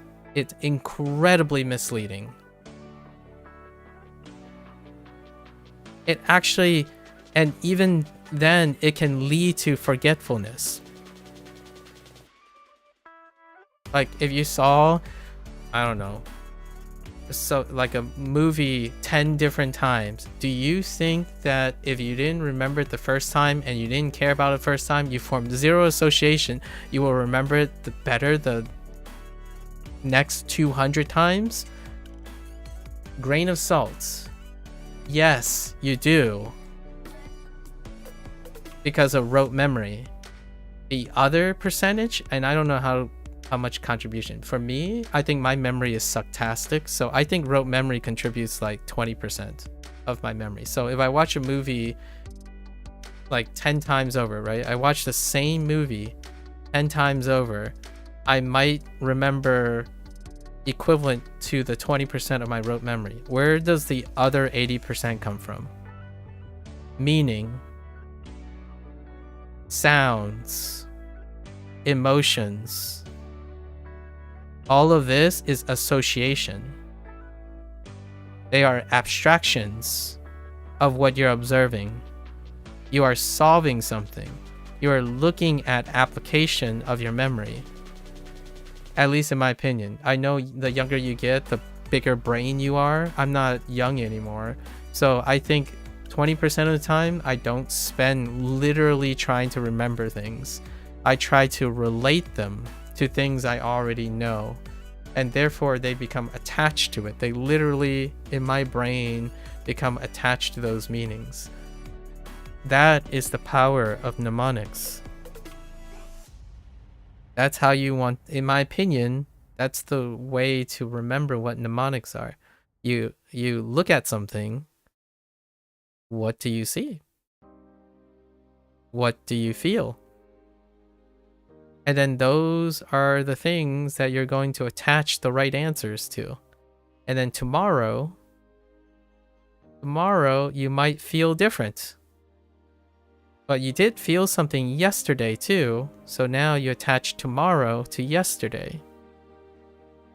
And eventually, if you're not into analytical things, you're going to be able to intuitively constantly attach to the next day, and the next day, and the next day. And it'll be like riding a bike. So I ask a question, for example, because it helps me remember. I answer a question because it helps me remember. I lead a conversation because it helps me remember. So now most of my tasks, and there's more. I lead, and what I do, I lead by explaining because it helps me remember. So pretty much all my tasks that I'm doing is helping me remember what I need to remember on a daily basis. I mean, I remember things without wanting to remember them, really. And it's not because I memorized some sort of secret hack to some native only strategy that only applies to certain things and it must be done in that way. No, that's a salesman's pitch. Someone is trying to sell you something that is, in my opinion, sounds too good to be true. They're selling you a silver bullet. Or snake oil, really.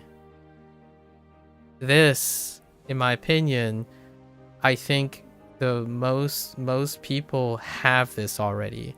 Like the salesman does this. all the people you talk to, read about their fancy like context specific methods, many of them end up doing association. And that's like CI. CI is association. Like, how do you read a sentence and figure out the thing you're missing? All of this stuff is association. And you associate this stuff to the thing that's missing. And then you end up, quote unquote, figuring it out. Right? But what happens when you don't figure it out? You do it even more. And even more. And now that you have even more detail, did you figure it out yet? If not, you look at why this is hard and associate it with the things around it. How do you use rote memory? You can recruit rote memory by saying, oh, I've seen this before. I've seen all of this stuff before so many times. The thing that I remember is it must be this. And you get the right answer. That's rote memory. That's like seeing a pattern enough times, but you're still associating things to remember the thing. One part of rote memory is legitimately memorizing from left to right without an understanding of how they're related to each other. But association is what I call CI. And what I mean by CI is the very specific part that people focus on about figuring out something because you know everything else. The other CI part is understanding how to push yourself so that there's something unknown all the time and how many unknowns you are, right? Before the comprehension. And then there's other people's hot takes. But generally speaking, if you're erasing your mistakes,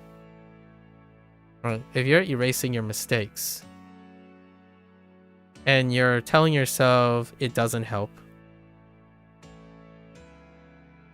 as you're going forward, that means you never ended up correcting the mistake. And what I mean by correcting the mistake is what people would use. I would use a different word. You never learned from your mistakes. You corrected it. Is the new modern term. So what I mean by this is you wrote a hint. It worked the first time. Sure, it worked the first time. Second time, it failed. So you remove the previous mistake and you replace it with a new hint. And then you try again. And the second hint, the second, the third time around, right? It didn't work. Then you didn't learn anything from this. And then if you delete this and you go into your fourth time and this didn't work, then you didn't learn anything from this. And then you didn't learn anything from this. It keeps going back to the previous thing. A way to improve upon your mistakes is to stack mistakes.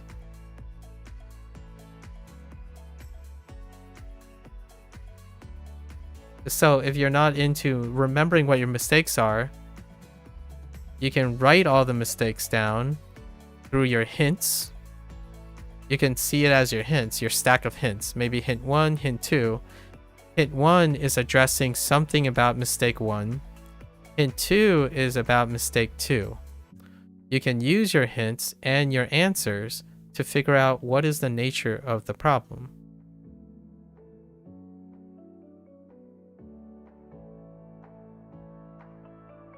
And normally, I would say this is what I do every single time when someone says they have a problem.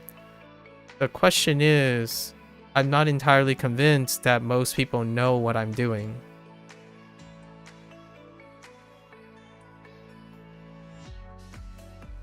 If I want someone to solve their own problems, they have to understand what their problem is. That's like, I don't have the answers for that. We are strangers. We don't know a lot. People don't express things to me. They keep things from me because it's too sensitive. That's perfectly fine. You know, privacy issues, discreetness. All of that means is I can't help you with the answer. I can lead you in and guide you and encourage you to find what the problem is. However, if you're telling me that what you're doing is you're forgetting the stuff you work on, then rarely will you ever understand the nature of your problem. And then when I ask you a question and you respond with, I can't help you with that. Like, it's really difficult to help you with that because there's no information. What teachers can do, and like, I don't know, therapists and doctors and like coaches can help you with is they can record you. So eventually they can see your mistakes piling up. And then they can try to see what the patterns are. So, hey, you know, I noticed that on some days, like on Mondays, you kind of do this a lot more than this. And then on Wednesdays, you kind of do this more than this. Can you tell me what's the difference between Monday and Wednesday? And they're asking you literally to recount what you have done instead of trying to encourage you to figure out what they're trying to do. When I ask, what do you see? That's probably the easiest question I can ask because you're literally thinking of something. What I'm trying to get to is to understand the nature of your problem. Like, why do cards suck?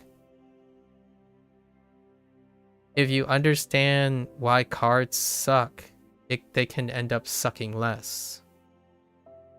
If you want cards to work, if you think they suck so much, you can also choose to do something else and see if they suck less, right? However, if they still suck, you're going to engage in the same problem, which is what is the problem? And that's kind of the tough situation.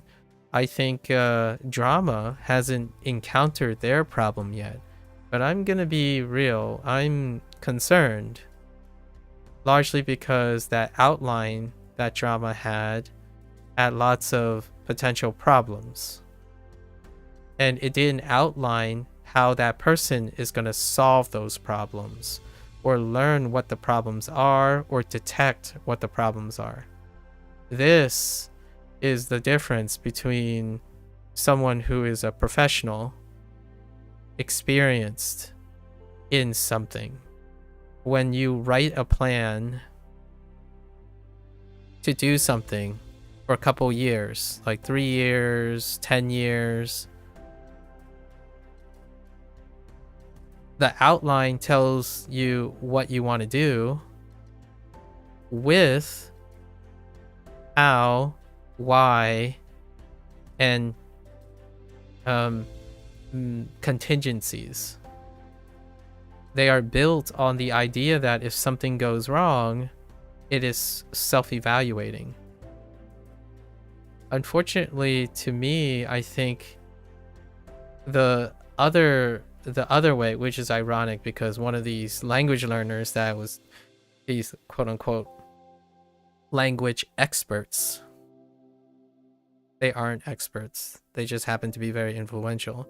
These language experts who are not learners, they are expert because they're good. Good experts, like, you know, a native speaker, for example. I'm not saying everyone, but if you're good at native speaking or you're good at fluency, doesn't make you a learning expert. The idea is, how can you tell? Obviously, there are good speakers who are great learning experts too. How can you tell? When they present their method, they don't talk about pros and cons. They don't talk about how problem shooting works. Different limitations and benefits, right? They don't talk about these things. They talk about the ideal scenario. And the irony here is whenever they talk about like formal education and their opponents, they criticize their opponents for not doing these things. Like, for example, in the end, they would say something, oh yeah, my opponents, they just rely on brute force. And in my opinion, one of the most ironic things about brute force is anything without a problem-solving component. If you have no problem-solving ability, no critical thinking loop, like workflow, part of your workflow, it's brute force, in my opinion. And I'm like, that's a hot take, but you will feel like you are brute forcing through something if you cannot solve your problems and you're unable to characterize your problems and improve the method. It will constantly feel like brute force in a more trendier way. In a more trendier way to say this, it's gonna feel like grinding. You are not improving over time. You are learning more information, so you're making progress. No matter what you do, you're making progress with your knowledge. So you are learning more about the topic you are doing. Your feelings are going to get worse. Or likely to get worse. Because that's brute forcing. That's how you brute force things. You try A, it works 30% of the time, you drop it for something better. You go to B, and now you're getting 50% of your goal to your goal. You drop that, you're getting to C, and now you're 70% way to your goal. You go to D, and it gets, you finally get to your goal. How many times you're going to have to start over? You have to ask yourself, how hard do you want to brute force? And to me, that's what I saw when I was reading Drama's outline. And you know what's humorous about that? Instead of calling it brute force, we'll call it something else. And Drama introduced me a new term yesterday that I didn't know was called mass input. Or like massive amount of input.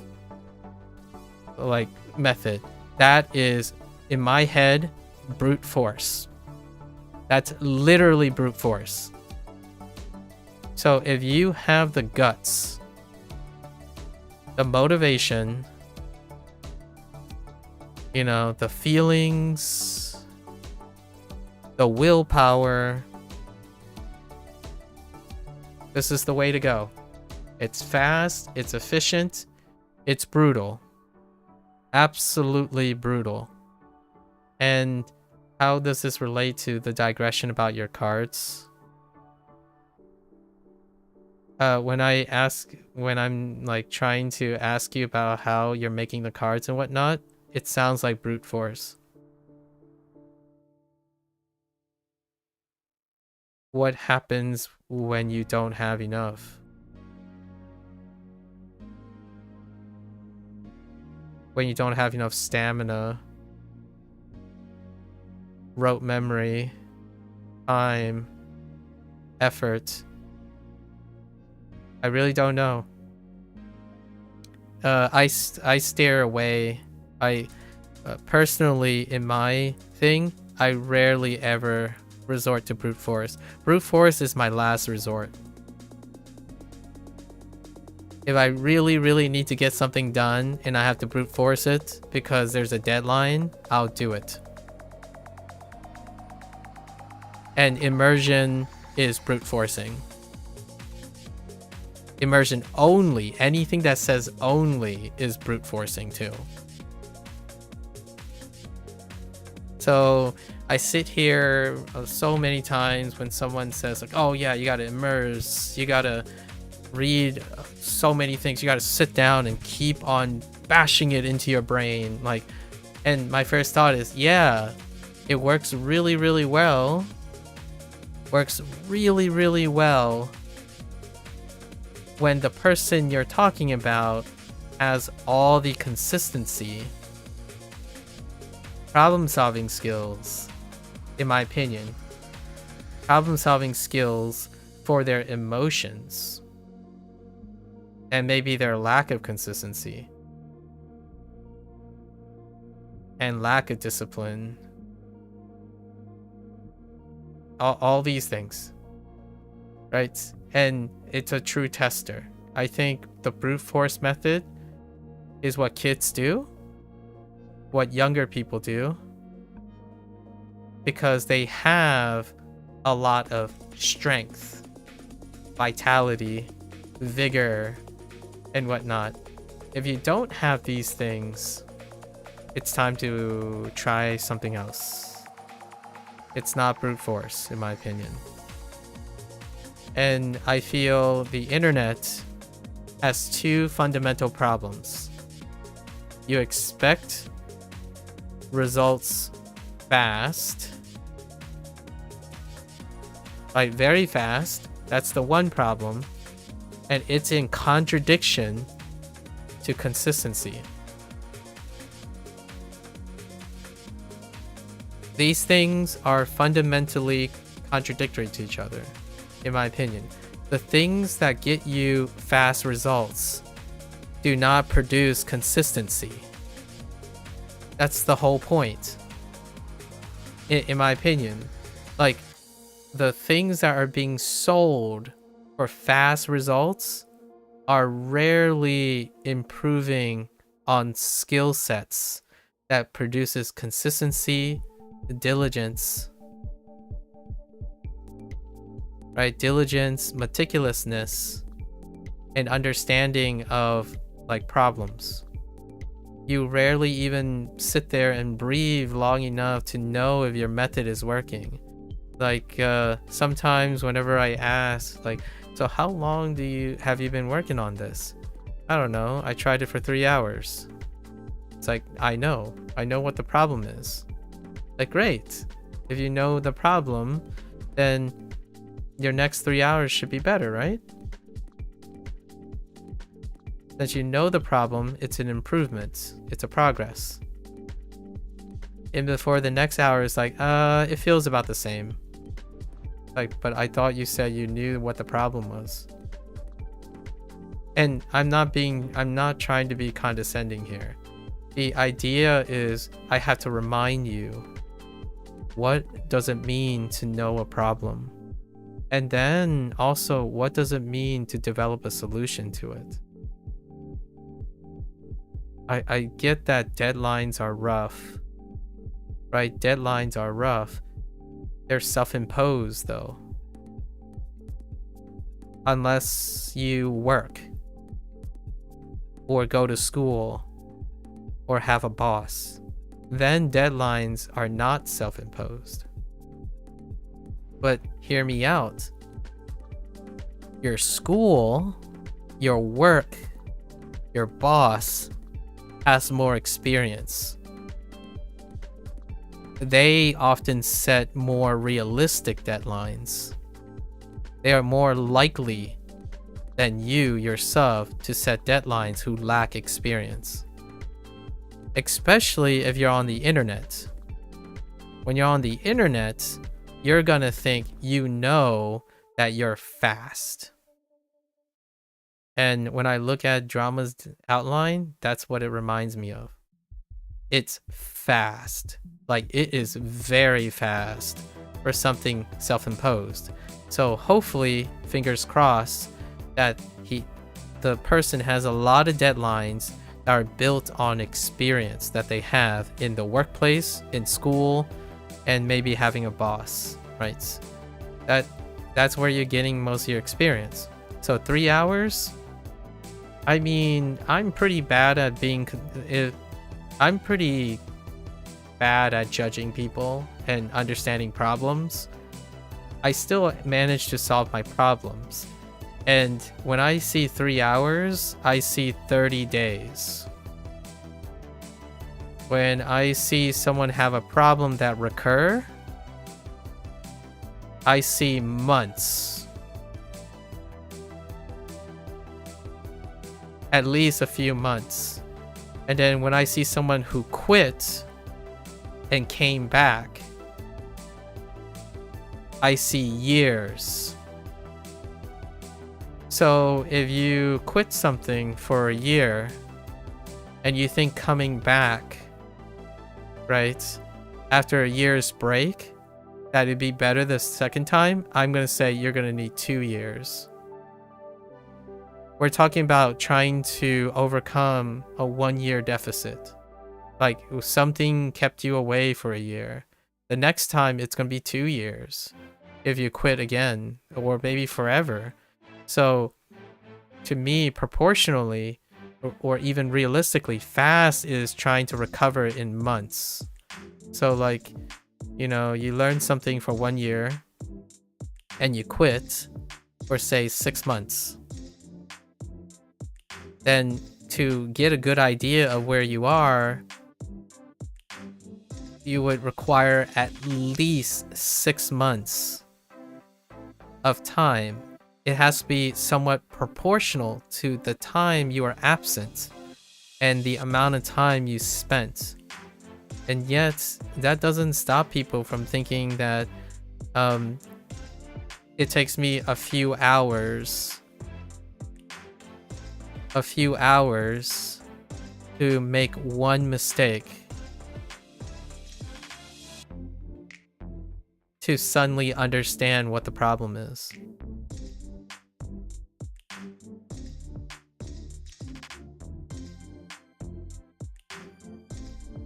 At least in my opinion.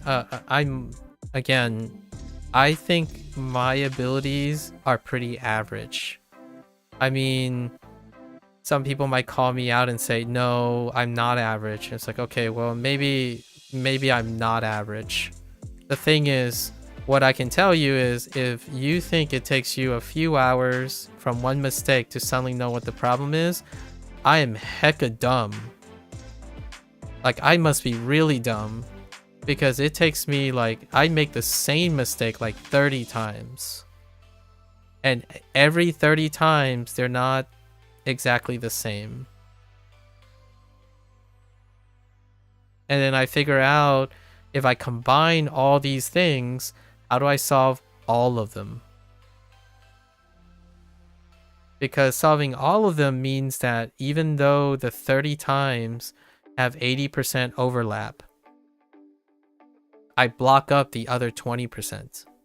And guess what? I practice becoming more consistent at blocking up the other 80%. So solving the smaller percentage of stuff means I also practice the stuff that I already knew how to do, right? And here's the other side of the internet hustle culture that I really, really am not the biggest fan of. I'm not a fan. The other hustle is when you correct a mistake, quote unquote, correct a mistake or fix a mistake. You think that doing it once means that you never have to practice it again. Never again. I can't tell you how many times someone's like, oh man, you're working on this mnemonic. It's like, don't worry, you only need to learn it until you learn the word, and then you can just drop the mnemonic. Like, yes, you can, if in fact you never have to use it again.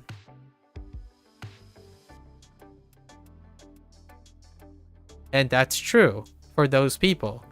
The people who are now fluent, quote unquote, fluent in Japanese, They're never gonna have to use this mnemonic again. Right? Like, they really don't.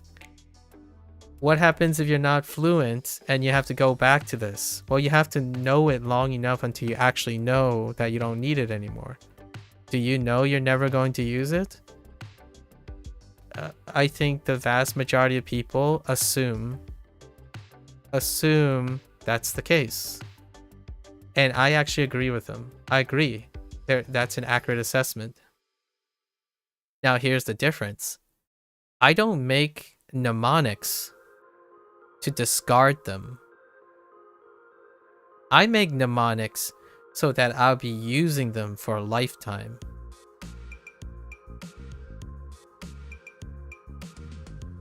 So, no, it's not the context of the mnemonic. It's the method of the mnemonic. So when I go to learn Spanish in the future, I'm still doing the same thing. French, any language, honestly. I'm developing a method because I care about the method. Largely because this represents 90% of what I'm doing, not the words. If you learn the word, then you learn the word. And then when you practice the word, it's still not going to be as often as how you're learning new words. When you're learning, you spend most of your time doing your method. So if you're not comfortable with your method, that is something you may want to correct and fix. Not the Japanese. It's not because Japanese is hard. In my opinion, it's not because Japanese has like 4,000 kanji. If you know that your method is sound, this goes away, in my opinion. It doesn't matter how many there are. You can do it every day. It's like breathing. It's like walking. Now, you can still not do anything I've said and have the willpower. So my typical advice or my typical blanket statement that I'm kind of okay with saying to people is, if you don't like anything that I've said just now, like none of that is important to you. It's utterly preposterous. You don't invest in the way you learn, right? You don't think about learning. You don't care about learning, in my opinion. You care about results. So you care about acquisition. Which, by the way, this is actually the topic that CI is talking about. Learning and acquisition. The difference between learning and acquisition. And I don't know Krashen's work that well, and I only read cursory things. The thing that stuck to me immediately is the distinction between what is learning and acquisition. And I believe that is one of the fundamental distinctions that Krashen is trying to demonstrate or talk about. And it's a theory. Much like, I'm sure when he says it's a theory, not a fact or a corollarily evidence-based, double-blinded, supported thing. It's a theory, right? And the theory is that when someone says they think they're learning something, they're actually focused on acquisition. And the theory has been twisted so dramatically that they believe immersion is sufficient for acquisition or input only. And I agree. I actually agree. I do. There's this, like, immersion and input only is sufficient for acquisition. I care about the learning process. So we're talking about the methods that are applying this theory, that are selling you how to acquire something. So when you use an app, you are acquiring a language. You are focusing on acquiring a language.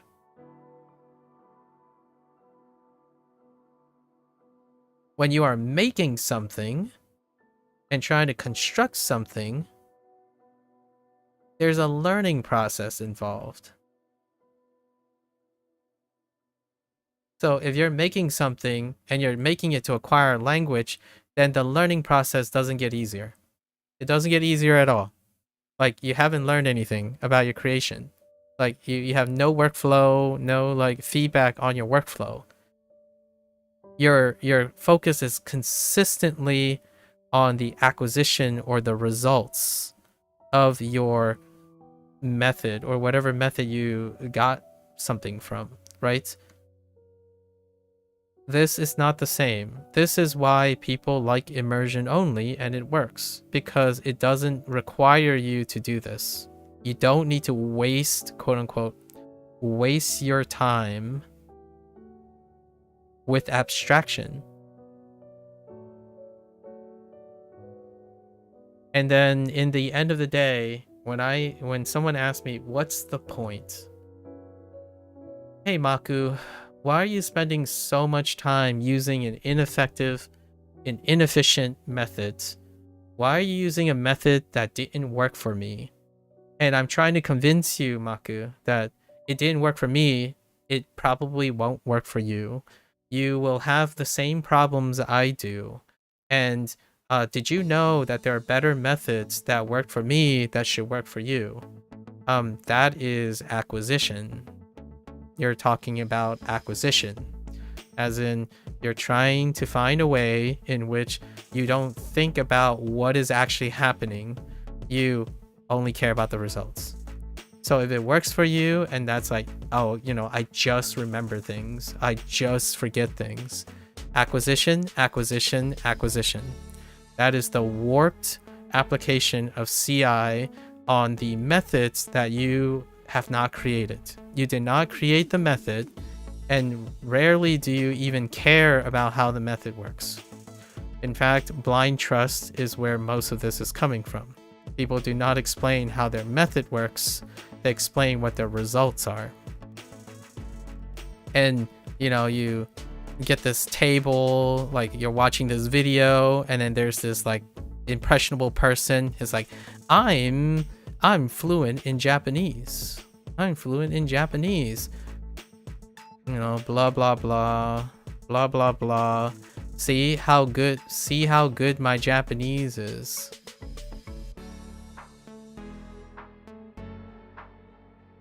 And then tell you how to acquire it. Not tell you how you learn it. No. In my opinion, like, I'm going to be really frank here. It doesn't teach you how to learn it. It teaches you how to acquire it. Like, they're telling you what to do to acquire the language. They're not telling you how you learn to acquire the language. Like, how are you going to scale up your vocabulary? How are you going to scale up your vocabulary? How are you going to scale up your sentences? How are you going to scale up your problems? How are you going to solve your problems when you have one? And you might be thinking, oh, of course they explain those things. No, they only explain the things that help you acquire things. So like if someone is an immersion only person, they will tell you that vocabulary is not important. Content is. Right? And I'm not saying these things don't work. They all work. Like the influencers that are selling you things, the experts, the language, all of those things work. The question is, do you understand enough about your problem and the things you do to accurately trust someone about it? And that sucks, because I'm saying all of this is because I don't know to make sure. I don't know a lot of things, and hopefully that when in the future when people see this and then they're like, oh yeah, this this Maku guy, he did this way and that way, and then someone says like, oh, Maku said this is the only way you should learn, or you should do this. He's really impressive on staying positive and stuff. My first thought is, I hope you guys understand that a salesman would likely tell you this is a secret life hack and only way to do things. I am not a salesman. And oftentimes, a lot of the answers come from within, comes from you. When you're able to encourage yourself to look at problems and be interested in improving upon them.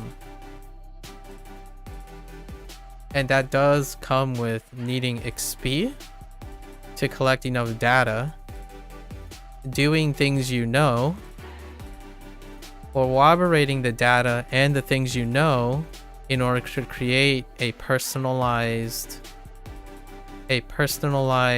variant of whatever that works. So if immersion works for you, do immersion plus, right? If someone says, okay, your immersion only method, it works 70% of the time. Now it's your turn. You get data, you get XP, and you bump this up to 80%. Heck, aim for 90%. If you're really baller, or if you're average, in my opinion, if you're a great problem solver, you would end up getting 110%, 150%. Then you end up being one of these people. You sell, if you want, you can sell it. You can choose to do that if you want. I don't sell anything at the moment. Maybe someone will convince me that to sell something or to publish something in the future. But generally, I'm not interested in selling anything. I'm here to tell you that you can achieve this starting anywhere. That's probably what I'm selling. I'm selling encouragement and happy dollars. You start somewhere, it's going to have a specific efficiency. Expecting it to be 100% is preposterous. That is such an optimistic way of looking things. It's so optimistic that it ends up creating a pessimist out of you. Like the internet hustle is in my opinion, an unintentional plague on people's self-esteem. It's unintentional. I'm not saying anyone is like doing it maliciously. I don't think most people, they have genuine intent and kindness with, some kickbacks and incentives, plus or minus. Most people are not doing this intentionally. They do truly believe that their method is the best because that's what they're selling or that's what they believe in. The thing is, when you do something, it's utterly preposterous to think that you're gonna effectively get 100% identical expectations of the thing you're buying into. If you do, consider yourself lucky, because you certainly have to be optimistic for that. And what happens when that optimism fails the first time? It leads to pessimism. And then some people, the first time is all you need to be pessimistic about everything, not even realistic. Like, it doesn't even get a chance to be realistic. Then the next time you do something, you look for everything that makes it fail. Not everything that makes you can work with. You're not looking for things you can work with. You're looking for every reason for you to give up. And then you go to C, you go to D, and then if I get lucky, and I consider this my absolute privilege, if I get lucky, then I get to meet these people. And my goal here is, here's what I'm selling. It doesn't cost anything. Oh, well, it does cost something. Sorry, I lied. What does it cost? It costs time and open-mindedness and your trust. And these things are really, really expensive. They are so expensive to the point where I'm still working on how to gain people's time naturally, organically, keep them open-minded, and know that they have realistic trust between me and them.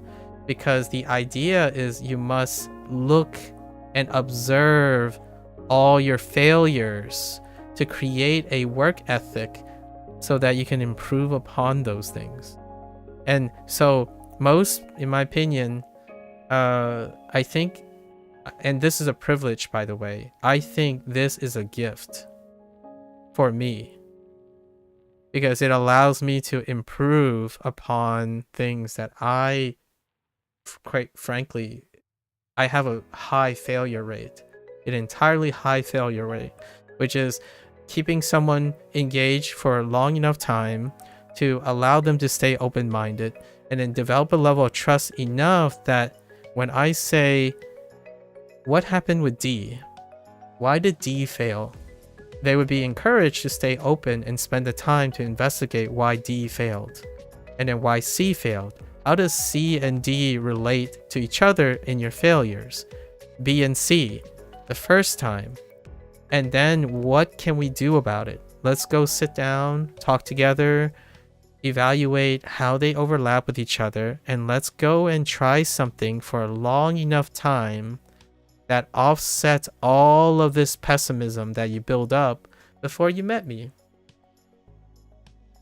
And what does that sound like, in my opinion? It sounds like a therapist or your financial supervisor, the agent that you hired for your public assistance, your HR, your public representative person. They need to know all this information as fast as possible.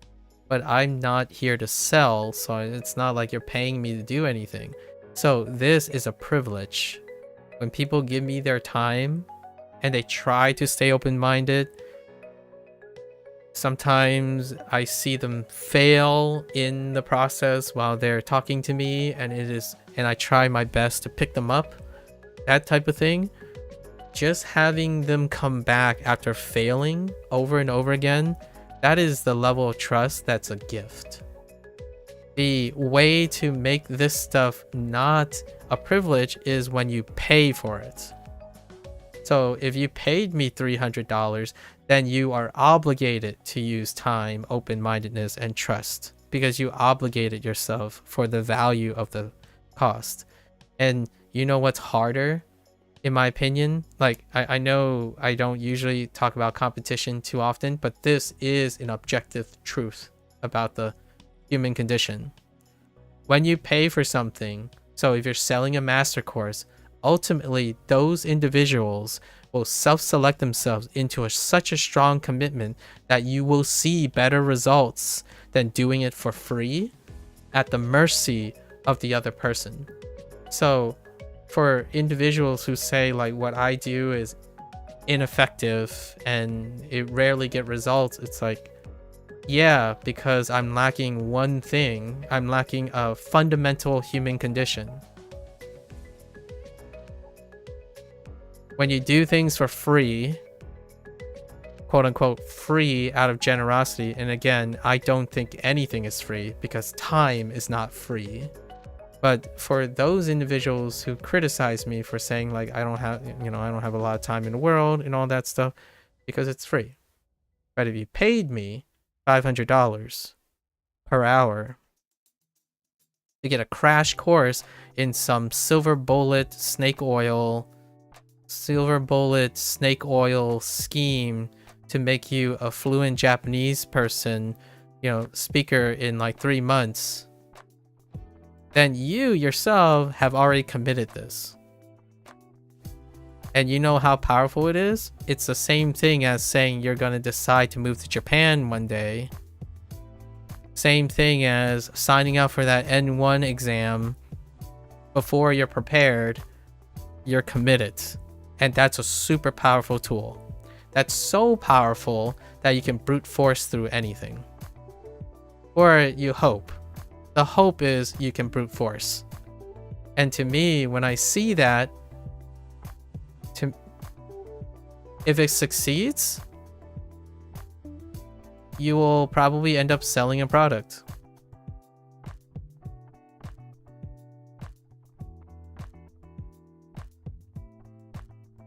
If you don't succeed,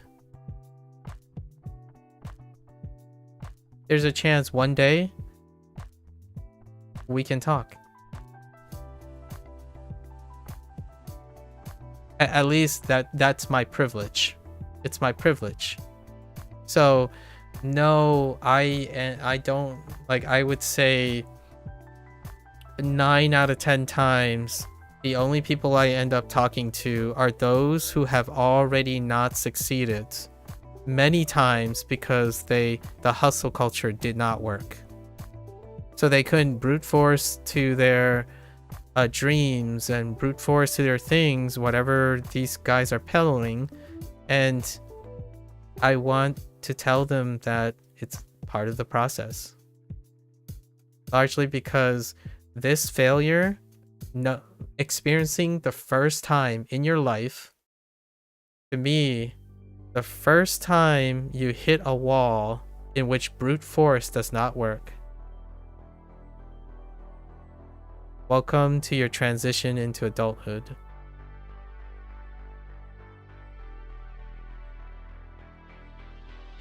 Or if people don't like the idea of age, welcome to your transition into professionalism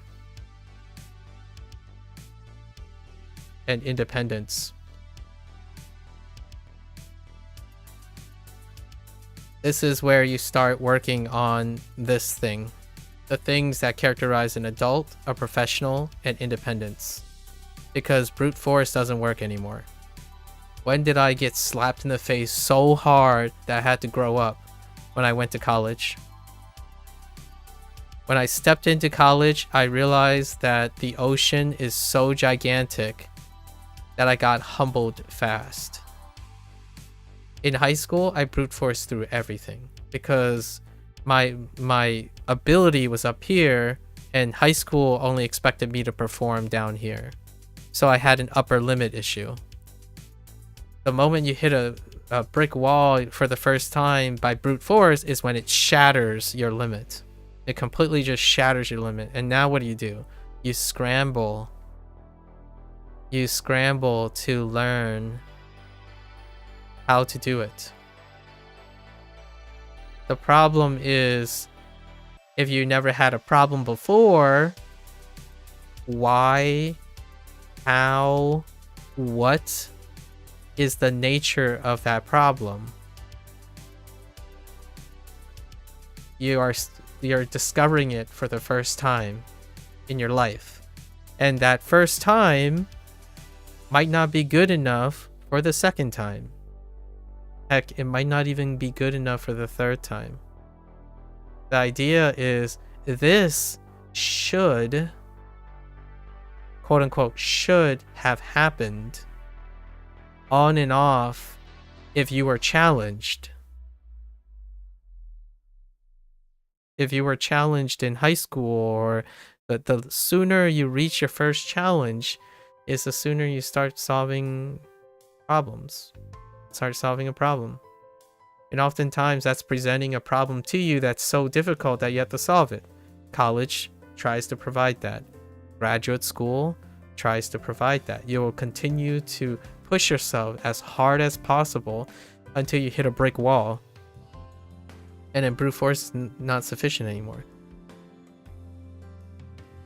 There are lucky people out there who, if they encounter mentors and like friends and family, it might not seem like they ever resorted to brute force because those individuals were exposed to the experience that was passed down. And so it's less brute force, not like all brute force. I'm talking about the scenario where people believe only brute force. And that's like immersion only. I think immersion only is my example of what language learning is as brute force. At least the methods that are associated with that type of approach. Or like mass inputs. I think from now on, I'm probably going to use mass input as my colloquial. And I'm not saying brute force is bad. So brute force might sound bad, so I'm just going to use mass input instead. Mass input language learning. Sure, like it'll work until it doesn't, right? I know that sounds like well, duh, it always works until it doesn't. Like what I mean is it'll continue to work, as in you'll get progress. What can fail is not about the progress. It's about your mental state. It continues to work to give you progress until your mental state gives up. Like, what is mass input? As much as you can input. Dang, that sounds like a recipe of exhaustion to me. So a great way is this is one of the silver linings in Drama's outline. They did mention that they're going to journal during this period to make sure they're checking for burnout. But how they're going to do that, I don't really know. And then maybe they're going to journal about mistakes, possibly because of burnout and whatnot. So there is some failsafe loop. I don't think any of this is ever talked about. I think for me, I have a more bias towards problem solving and critical thinking when you're adopting a method. And that's where we are. I'm not sure if I lost Mika in the process, but that's where we are right now. We're in the process of trying to figure out what is it that allows you to see problems, detect problems, and then work on them as though they're not something that will stop you. In fact, oftentimes they're the things that you will probably feel the most, you may end up feeling the most reward in solving. You still haven't passed a single review session? I'm not even sure what passing a review session means. Interesting. Anyways, there you go. That's the digression for today.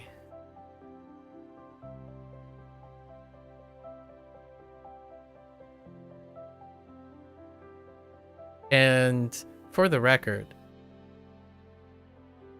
whoever feels like they can, they find that there's problems or like they don't believe it's true, I hope I'm not correct.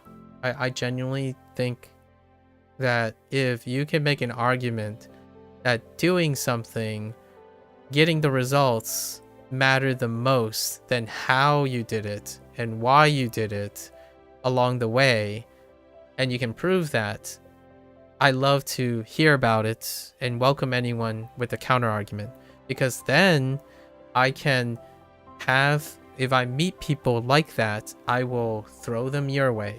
Like, I will lead them to your guidance, because I genuinely do not believe that is an accurate statement about learning.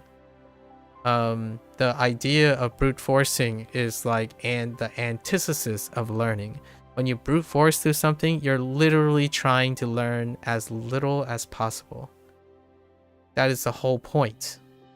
The internet hustle culture is, the whole point is you're trying to learn as little as possible to get the greatest progress and results as you can. You want to become fluent in Japanese with the least amount of effort.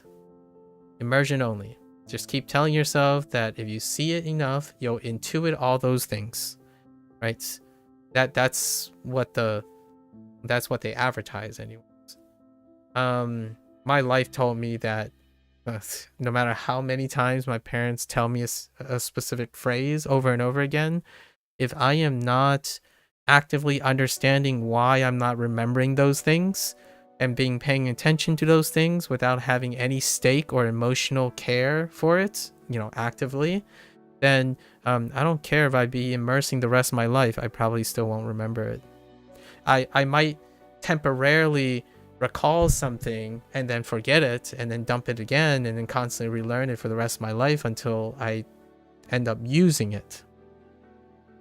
So it's absolutely ridiculous, in my opinion, this segregation and compartmentalization of learning. And what strikes me as a great disservice is that the learning part is the thing that is underrepresented, not the acquisition part. The acquisition part is overstated and overrepresented, at least for now.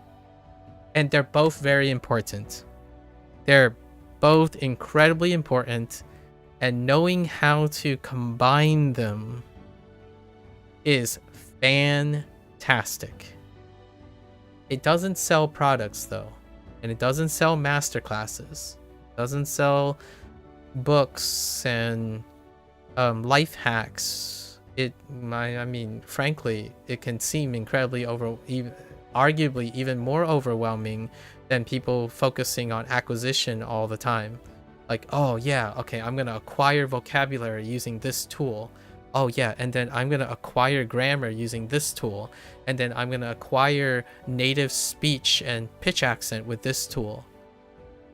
My first thought is, okay, so you're gonna acquire vocabulary of which is connected to these sentences you're learning grammar about, in which you use the grammar and sentence structure to decipher paragraphs from this book, in which you then can draw parallelisms to that native speaker that you like listening to.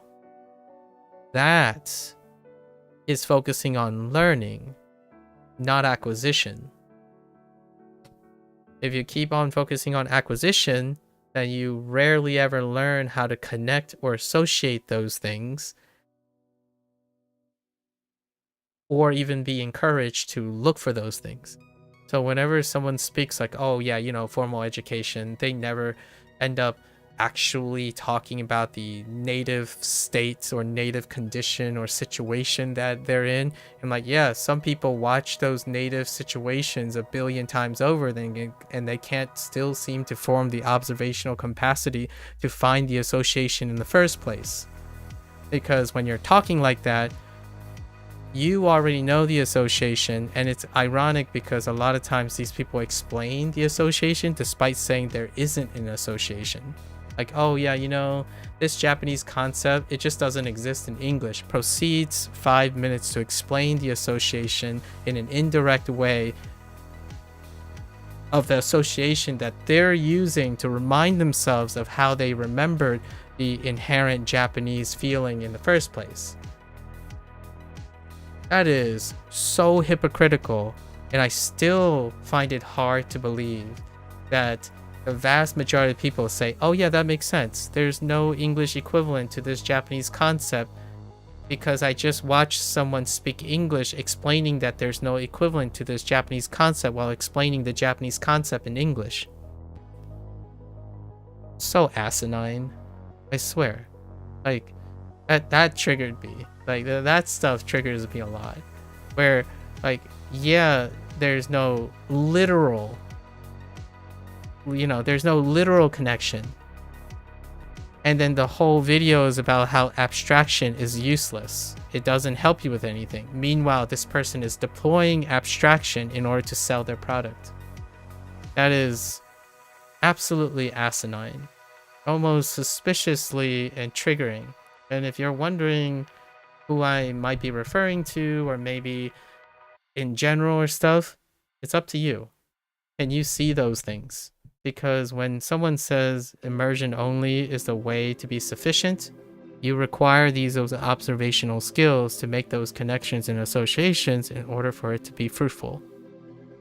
Otherwise, brute force it. Memorize it and say, oh yeah, people always say this phrase in this context. That's fine. But when you say in this context, you're making an association. You're creating an abstraction about the thing you're observing. You're observing patterns and connections when you're literally looking at something.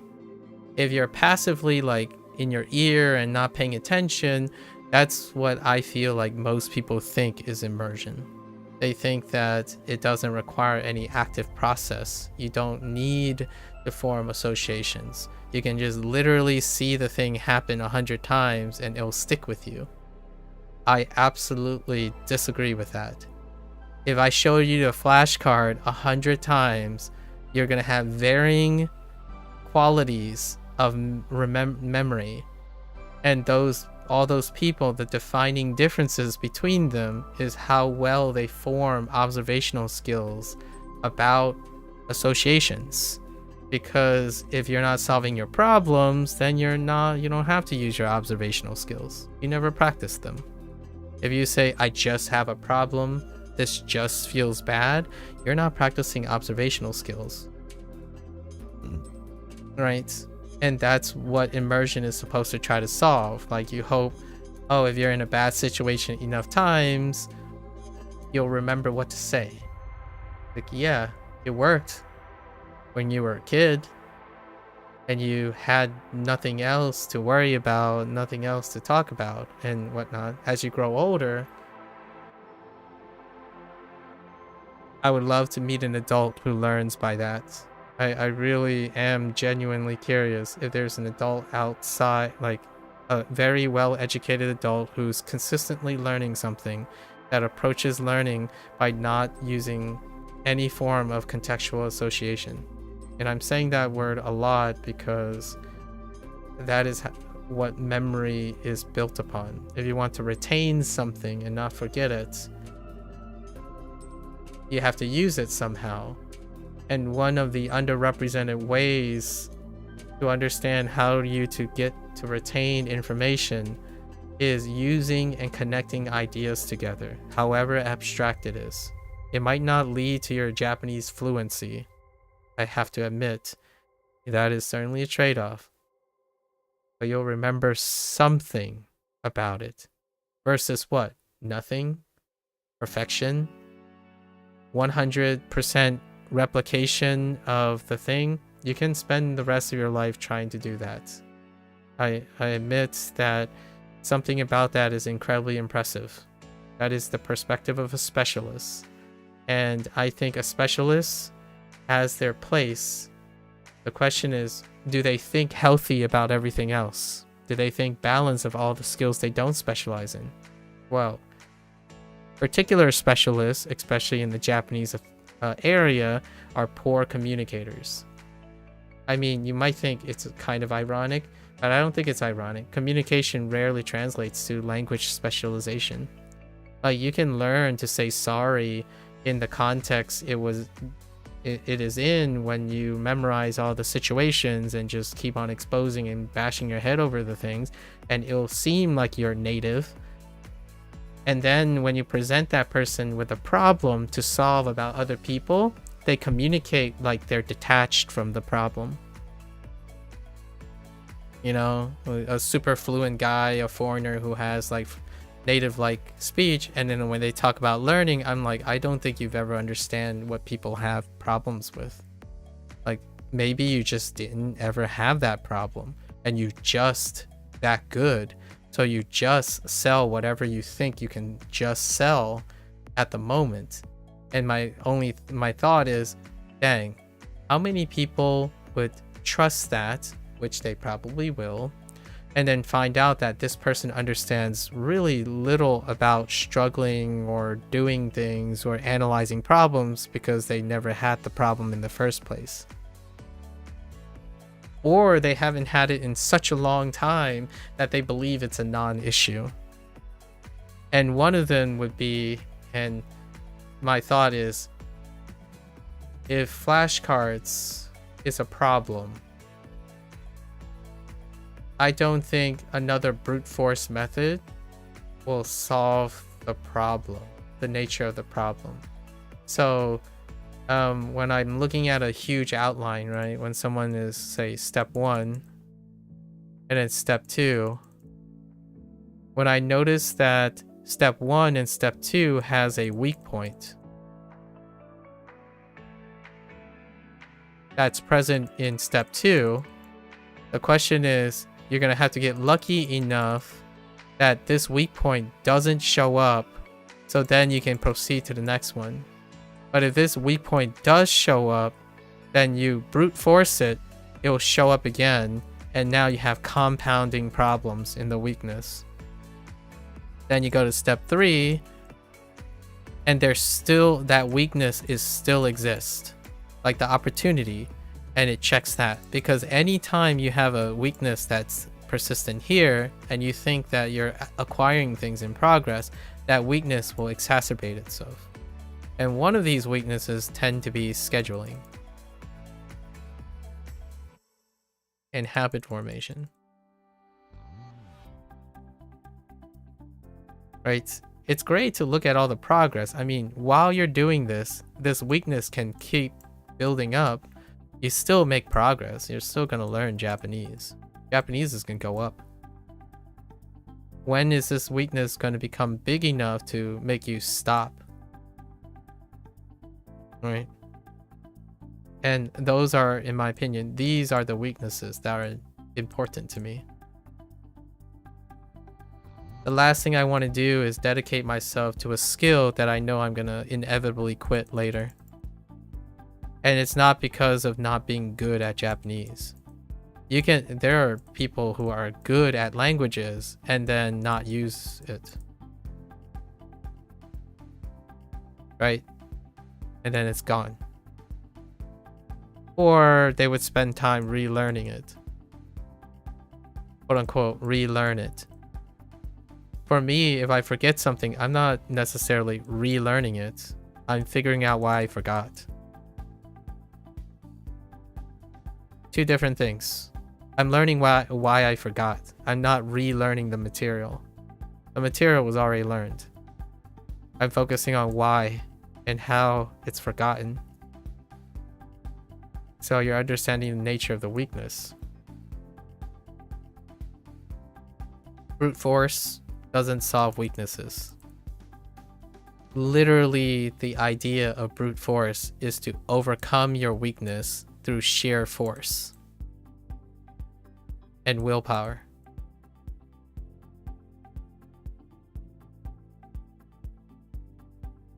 Call me a crutch person or not, but if you wanted to punch a wall through a wall with your fists, you probably can with enough attempts. Maybe. I'd probably go look for a different way that doesn't involve punching. If I punched it and it hurt, I'm going to try to punch it in a way that it hurts less, at least, instead of continuously punch it even more the same way and expecting different results. It does end up having different results. I mean, the reality is when you do something enough, there is going to give a give in stamina or duration. Either you give up or the thing gives up, right?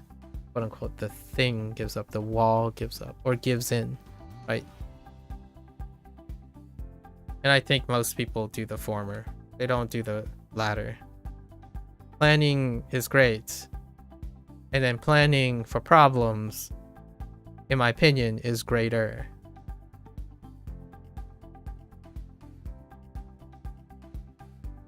All right, let's see. Oh, whoops, child support.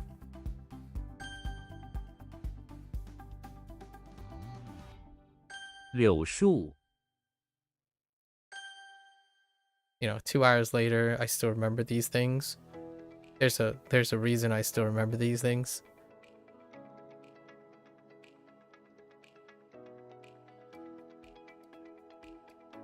Or maybe not. Maybe not this one.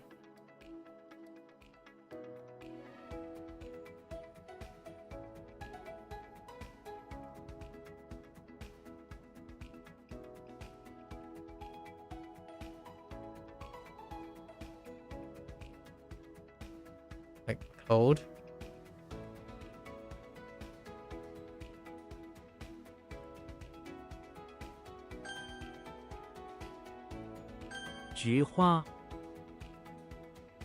Anfu. Placate is to like calm down or to comfort, basically. And does to comfort, to pacify? I think to comfort is okay.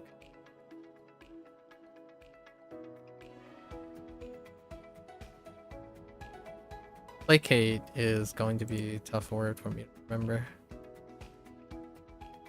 安抚。邓小平。Deng Xiaoping. Okay, we got the guy's name at least. Deng Xiaoping. Okay. Deng Xiaoping. 邓小平。洋甘菊。洋甘菊. Oh no. Chamomile.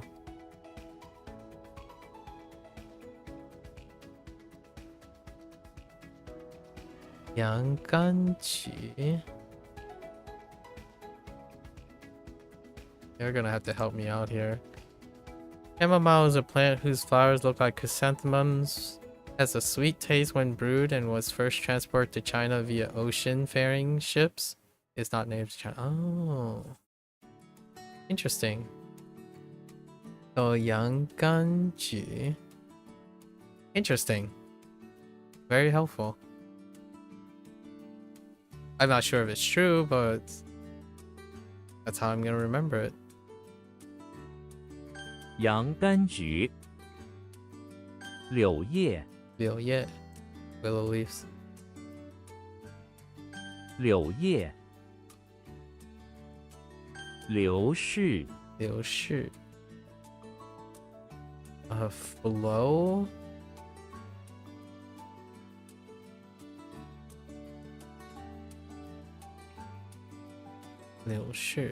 Sure is rough. Okay. Stubby green fingers right cleaning off the dirt. Okay. So that's pass away. So flow and pass away. Okay. To elapse or to pass. Fair enough. I was like half past. Elapse. Oops. 流逝。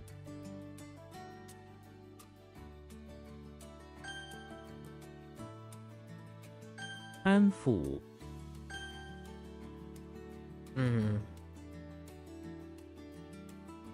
洋甘菊。柑橘。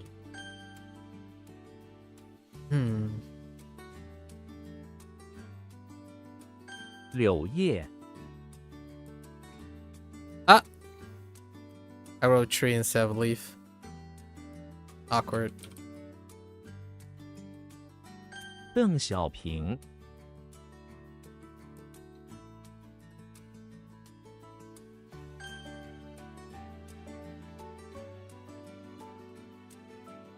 流逝。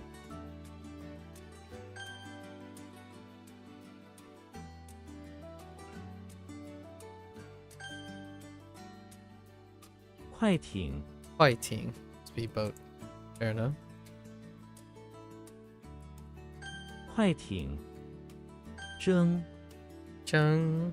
Oh, we have more characters again this time. That does look like Zheng. Oh my gosh. Oh, too many Zhengs. Okay. We'll work on it. The eyeball did not change it. To open the eyes. James Bond is in front of the English Manor where he has been hired as a guard. That checks out with James Bond dealy. Sort of. Can kind of overlap with Xena. Unfortunately, he is quite tired and has trouble keeping his bloodshot eyes open. Okay. To open the eyes, he uses a pair of cleats to pin the skin. Okay.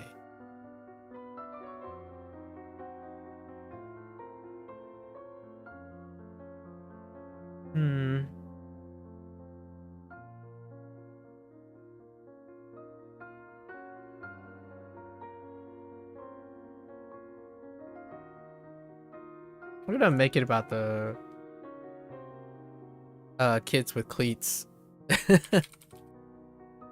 So James Bond is in front of the English Manor. There's his eyes, so it has to be the character's eyes. So James Bond is keeping an eye on the target by using his high-tech pen again. High-tech pen, I don't know, camera.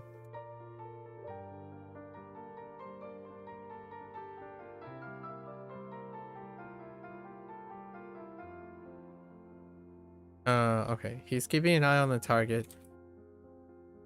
Sometimes.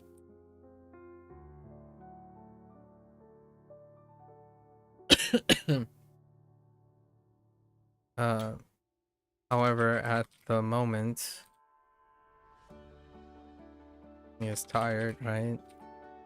And have difficulties keeping his eye open. So he is going back to his high-tech pen tracker on the rich kid with the cleats destroying the immaculate lawn. Alright. Young Kai. Interesting. Makes sense. 蒸毯 On blanket. Can this combine with like tan bei or something, or bei tan, or mian tan on blanket, on mian, probably mian. Tarzan. It does look like a tan though.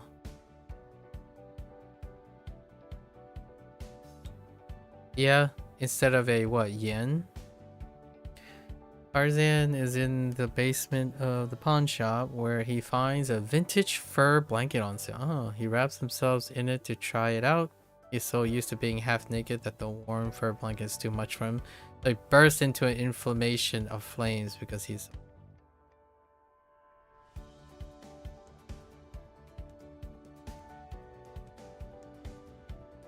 Okay.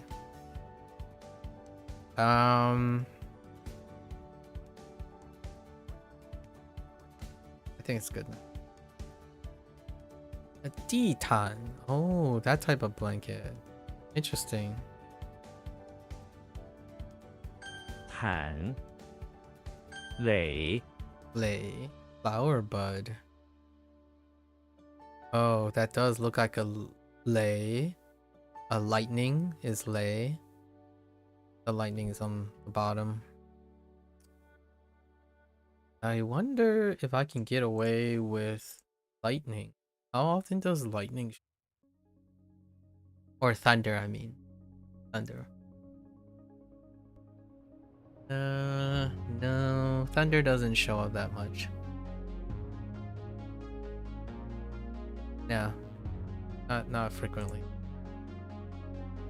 Okay, Legolas is in the basement of the beach house by the bay, where he's making a rice field in the sandy soil there. A basement? He uses his elvish power to summon rain, which slowly fills the rice rain. Elvish powers and rain? Interesting. Allowing all the rice to form rice flower buds. Legolas goes around collecting them before they turn into flowers, so you can make elvish flower buds too.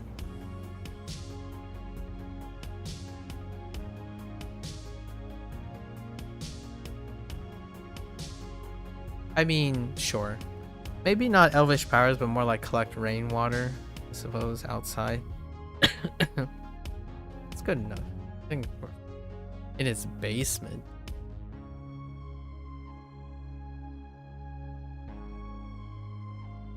Sand. Huale. And oh, ballet. This is the lei they use. Interesting. That's kind of funny because that could be misinterpreted as fragrance flower bud. Like, that's a coincidence that these things complement each other.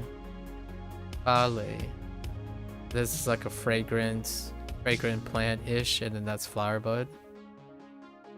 It's a very poetic way to describe ballet, coincidentally. 垒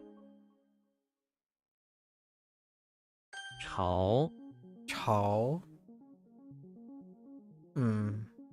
Remember if I have a nest, and that's kind of one of the rare. That's one of the first ones where flood is used to accommodate this one. Does this look like a chao? No, it doesn't. Oh no. Wait.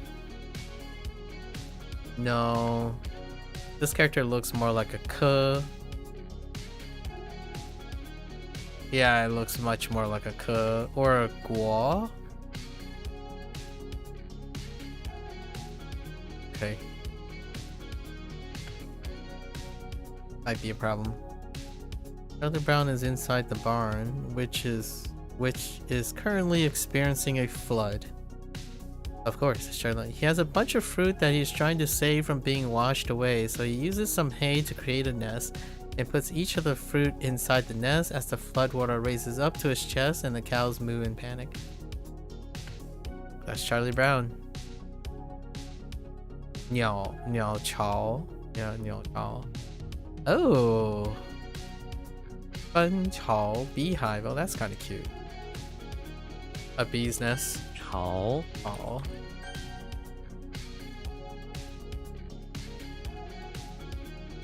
快艇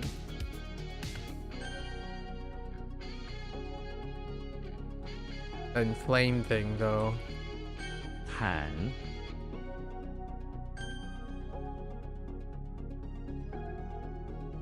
垒 朝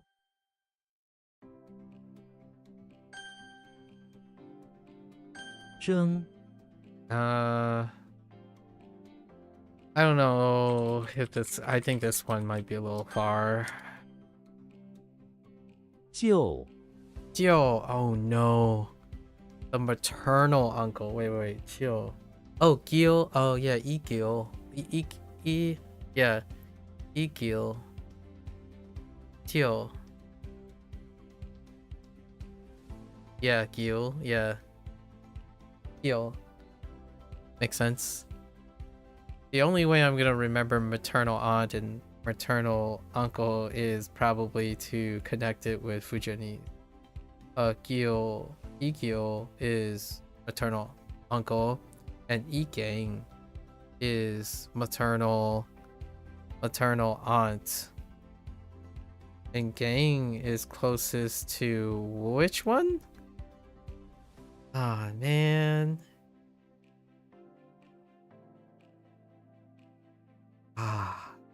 Family members. This one's not bad though. And then Shu. Shu is usually paternal. At least that's how I want to separate them. Usually paternal.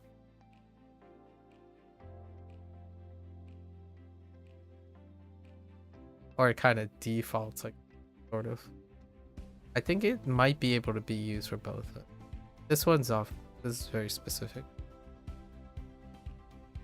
Jimmy Neutron is in the bathroom of the bakery where he is trying water. He is using water from the sink to grow a small rice field in the bathroom of the bakery. There's that muscular arm. Oh, you know what? I think we're gonna use male here. Let's look at male. How often male comes up.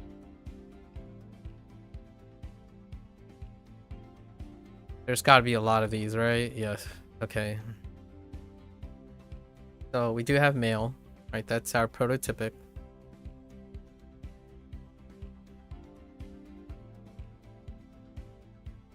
We need to have at least 3 hits. Oh, it's actually not that common yet. The heck? How is this only the second time it's come up? Oh, I guess okay, so there's the second.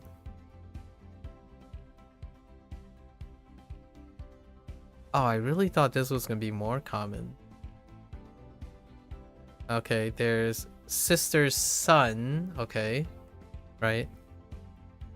They're still kind of referring to the maternal, somewhat the maternal side. Really?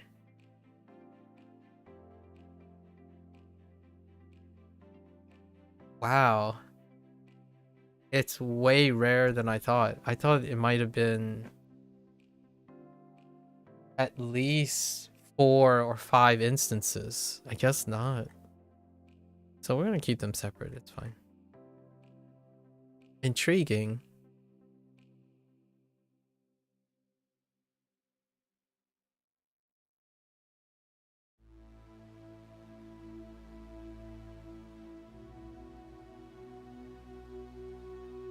All right. So, Tio. We do have to do something about the muscular arm, though.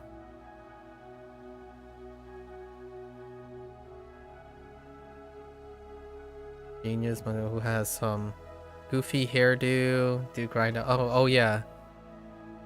We could do the funny hairdo thing. Mortar. Alright.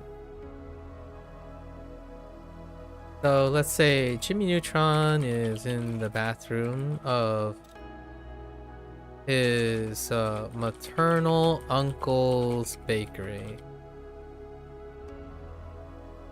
Which has a I don't know, a high-tech, what was that thing called? Hydroponic rice fields in the bathroom.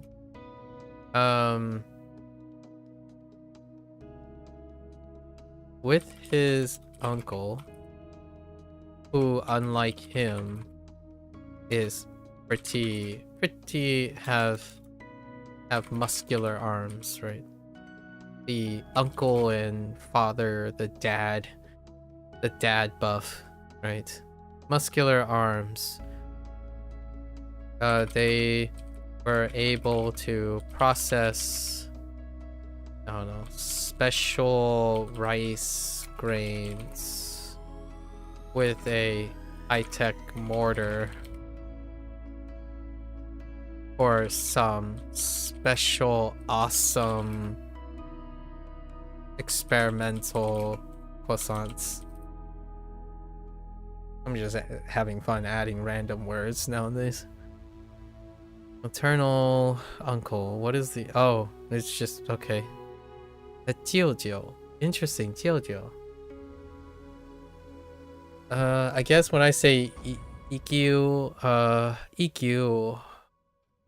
saying EQ means like number 1 or something like that. Like the oldest, maybe. Maybe that's where that's coming from. Because I rarely ever say the repeats. Interesting. Jiu ma. Oh, that makes sense. Maternal uncle's wife. Okay. Or Jiu ma. Oh, no, Jiu ma. Yeah, Jiu ma. What am I doing? Not Jiu ma. Jiu ma. Alright. 就 Hoang Hold with both hands. Oh no. You don't look like a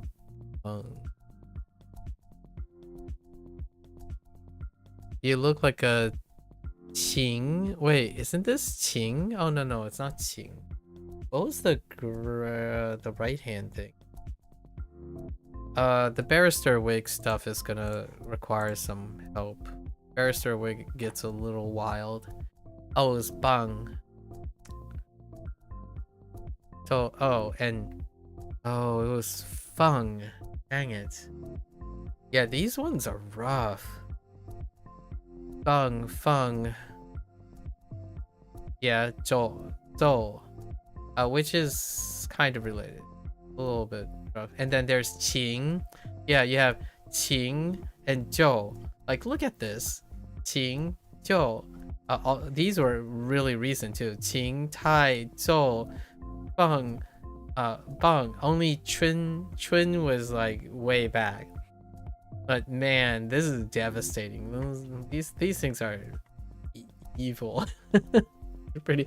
And now we have another initial switch for Peng. So now we have to be wary of bang and peng. Bang and peng. Despite the first thing I thought about was bang or feng. It's peng. And alright. So we gotta rely on our strategy of making the finger aspect of the character in order to make sure that I don't get the character mixed up. That was the example I used today. One of the weaknesses is that I needed to know Kirby, and then Mika asked Kirby ? The idea is that the character is what creates the initial change. The following change, the final, actually has a relative consistency than the initial. So while bang and feng, right? Bang and feng are slightly different. And are actually really close. And then again, right? We got again. So usually it's the initial that differentiates them. And that's why I need to focus. And typically the initial that can be differentiated is often something nondescript, like fingers, making fingers. Or water. You kind of get the feeling what the left radical is in this type of structure. Alright. Patrick Starr is in the basement of the English Manor, sure, where he is wearing a barrister wig. English Manor, sure, and looking for something among the dusty statues. Sure enough, he finds it. A huge English corn stalk. Okay. He works with a finger to move it. Okay. Patrick holds with both hands the grain stalk, dragging it while little finger pushes. Oh man, you almost got me. Alright, Patrick Starr is in the basement of the English Manor, goofing around, cosplaying like a fancy person. He found some dusty barrister wig and some dried corn stalk. His finger, due to his lack of fingers, because he's a starfish.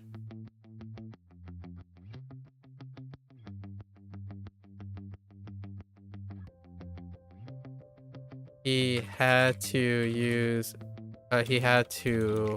hold with both hands the corn stalk and proceeds to wave it around like some fancy gentleman.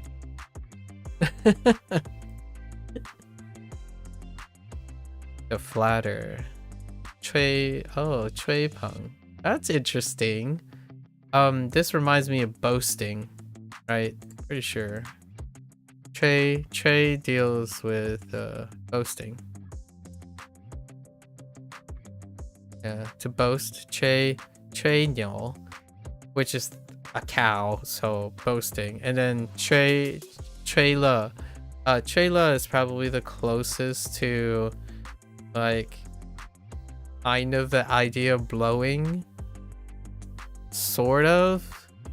And then we have to flatter, and to whistle is coming up, which is the closest to blowing actually, but it's kind of funny to boast and to flatter. You know what,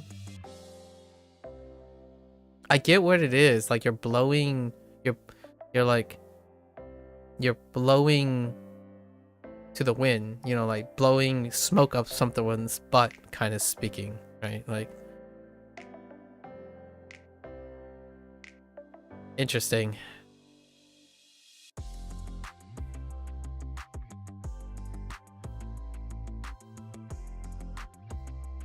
Hoang, Old with hands. This one's gonna be Fen, very technical.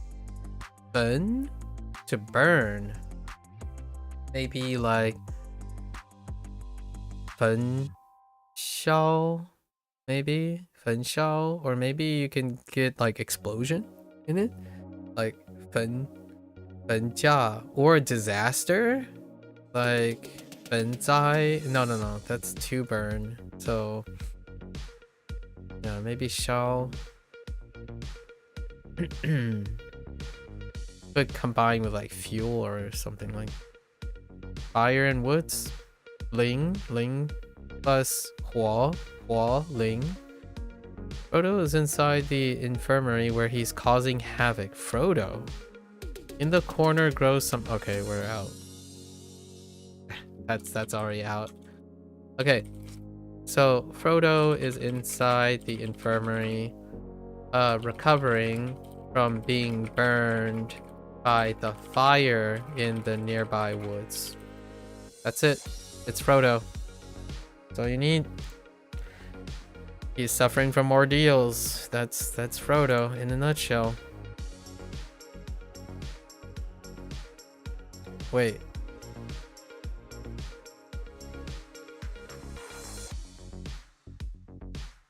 Oh no. After being chased by griffins. Oh no. By orcs. I'm thinking of a very particular scene actually.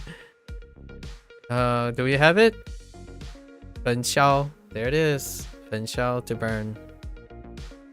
And then I don't have anything else. What do we have? Xing ji. Ooh. Xing ji ru fen. Ru fen. Heart xing ji hurry. Or heart hurry, so that's anxiety. Anxiety ru fen. Enter burn, to burn with anxiety. Interesting. Or just like anxiety, just like burn. So anxiety like burning. Burn with anxiety. Interesting. To self-immolate? Oh boy, howdy.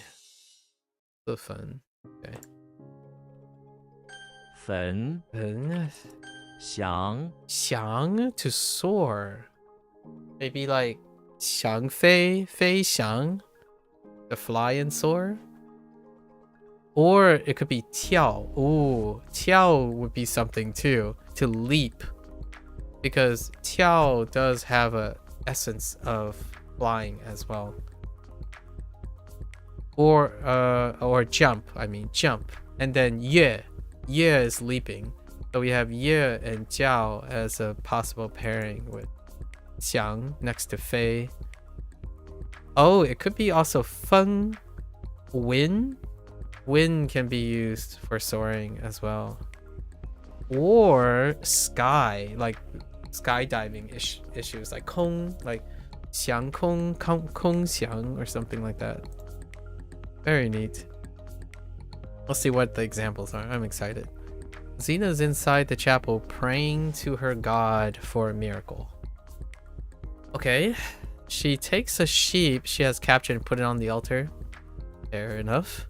A second later, all the wool of the sheep turned into feathers. Oh, that's kind of alright. I like it.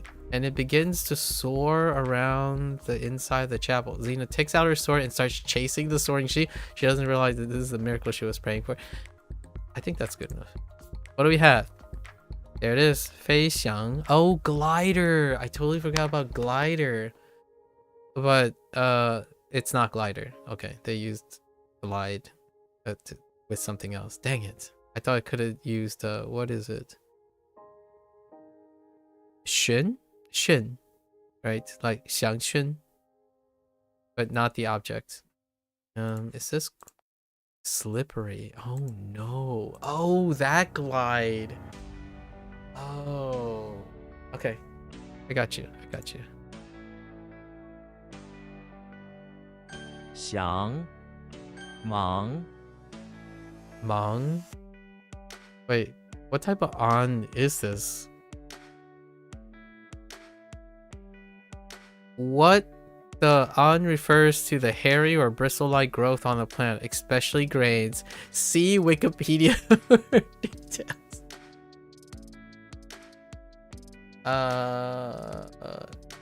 Is that on though? Is that how is it? Okay, mango bristles, hairy growth. Okay. It's funny that it's also mango. Alright, Mung. Do you look like a Mung? You kinda do. With flowers. Mario is inside the chapel where he is sitting next to Death on one of the pews. Death force feeds him a magical flower of death, which makes Mario die, and from his body grows a bunch of thin, light hairs known as Un, and like the hair or bristles at the head of wheat, the multicolored Un grew out of Mario's dead corpse and effect from the flower. What in the actual, what is going on?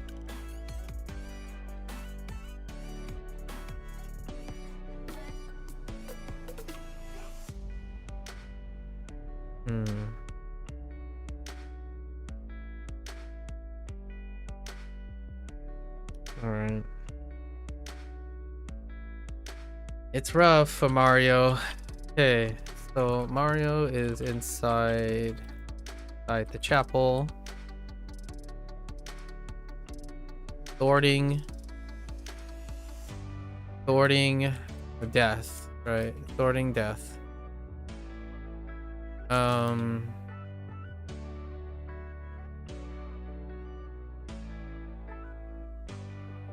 As a countermeasure.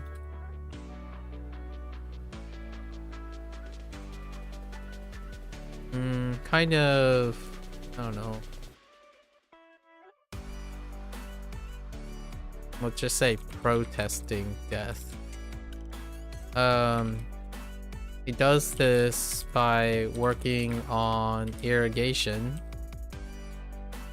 to help different types of flowers to flourish in the, I don't know, the atrium.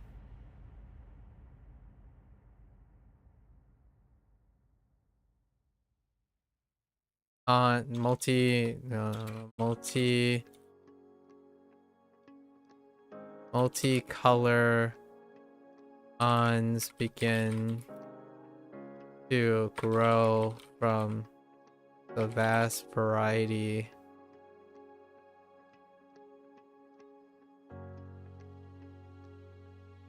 of flowers. Protesting death and maybe like perhaps trying to impress Princess Peach.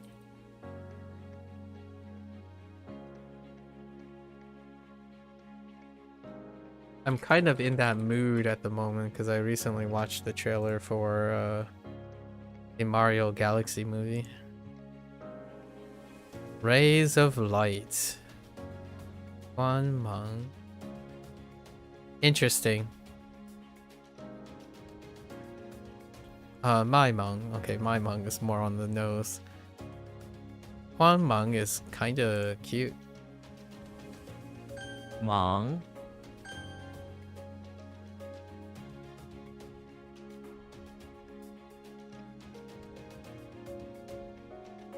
就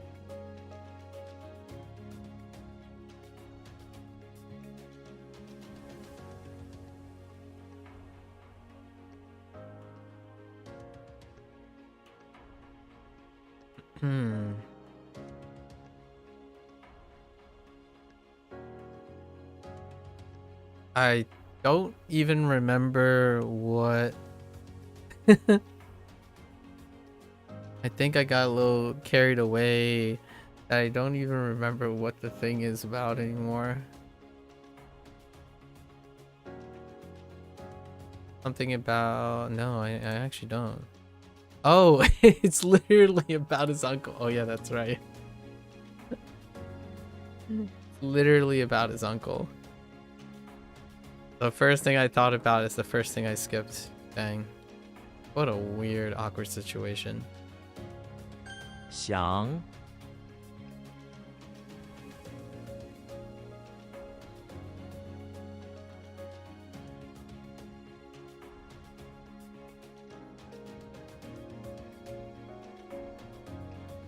Looks like the thing turn into feathers, but Hoping for a miracle. Lena didn't know it was a miracle. I honestly, this isn't great either. Oh, it's the characteristic of the sheep with the wait feathers. That might not help me get Xena. That definitely might not help me get Xena. That's a problem. 忙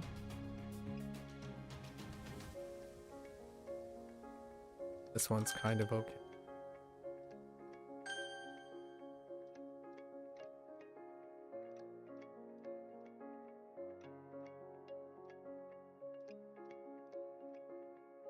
Oh,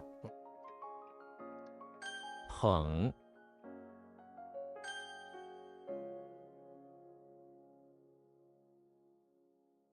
okay.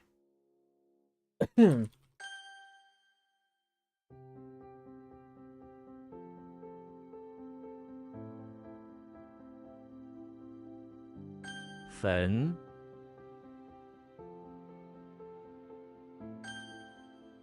Okay. I do have to take a quick bathroom break from a recent digression. I'll be back for the review.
Alright.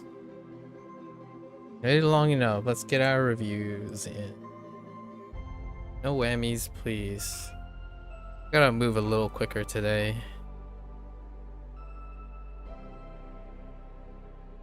Dang it. 实惠实惠不是唯一重要的事情。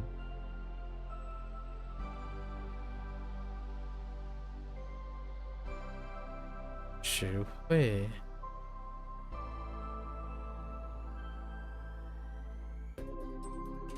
不是。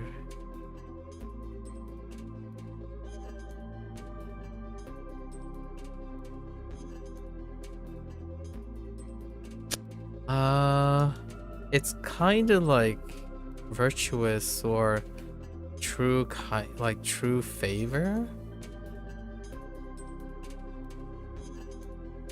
Reality favor? Hmm.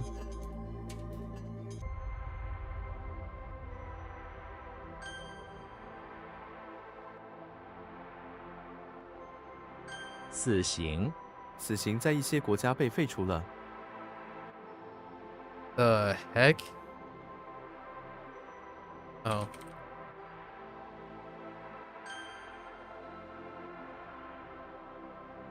卵， Oh! I missed a U. 秋，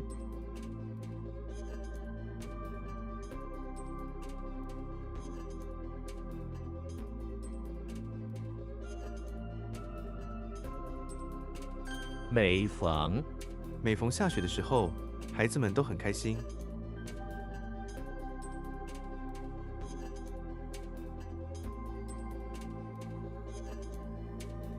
迎，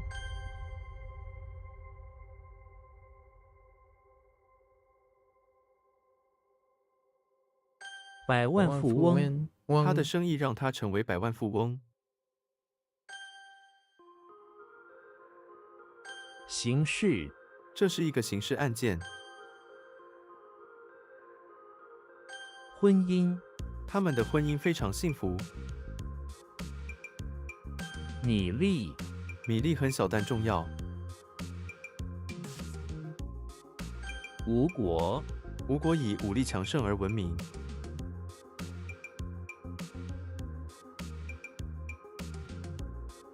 己， Okay.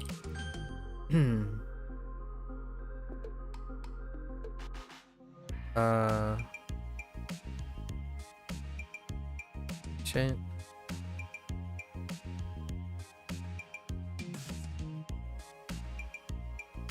算账，月底的时候，我们要算账。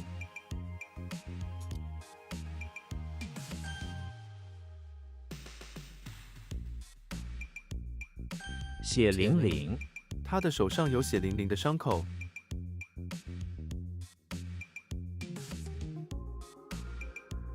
分，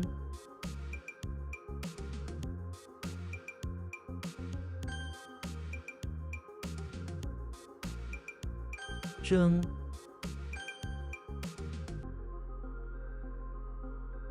进攻， 敌人发动了一次进攻。 Yeah, so it's a bit better. 担心， 这将是他担心的见证。 富翁， 成为富翁是他的梦想。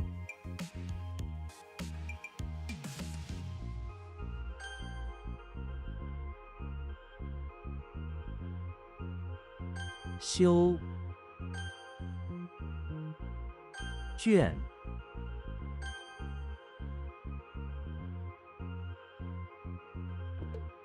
坤，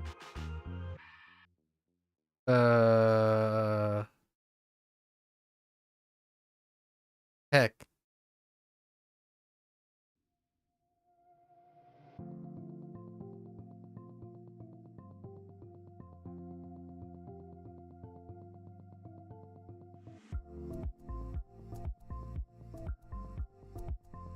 It's kind of something like relatives.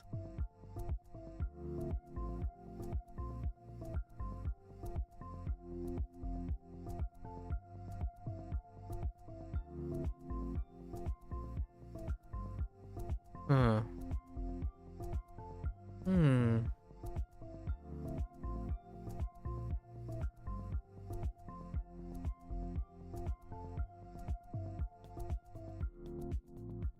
棉花， Oh, 他的衣服是用棉花制成的。 Silence.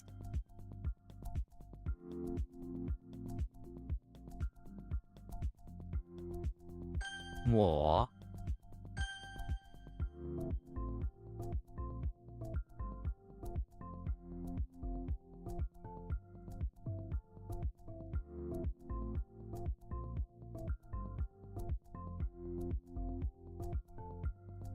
Oh, it's like numerous descendants. Okay. I'm gonna write this. Okay.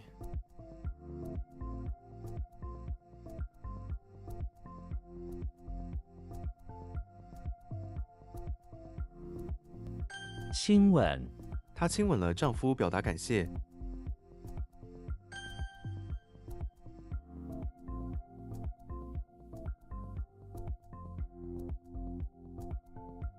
纠正，老师纠正了我的发音。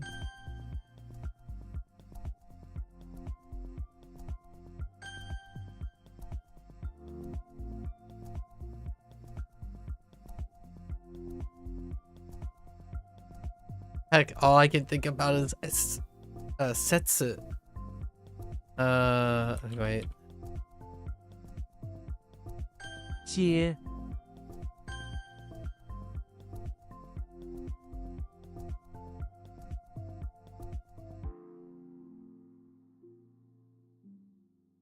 显赫，她来自显赫的家庭。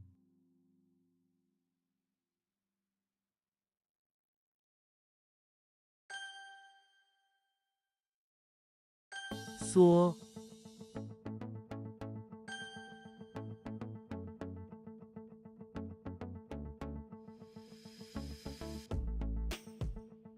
多余，这份文件有一些多余的资讯。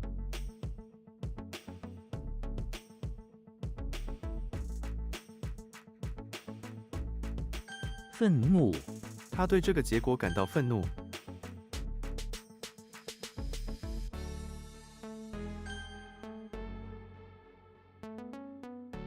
丹麦，丹麦以美味的点心出名。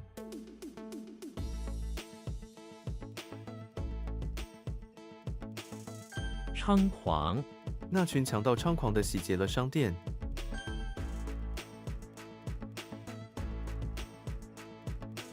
无语，你会说无语吗？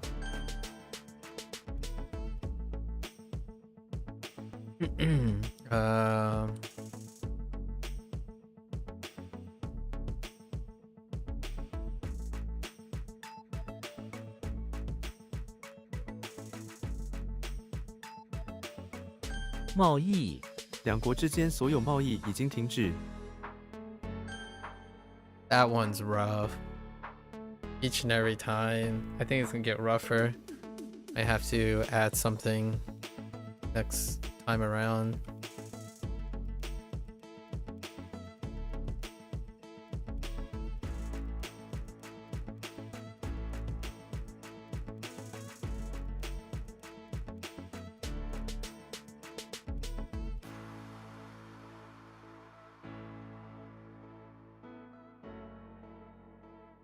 Oh, this one's rough too. Oh no, it's not what I think it is. Huh. Oh, my gut feeling failed there too.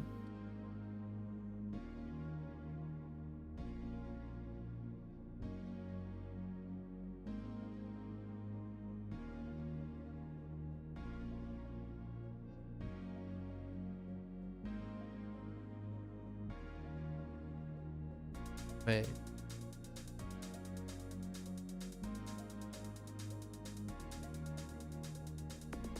Why am I drawing a blank? Oh no! Wait.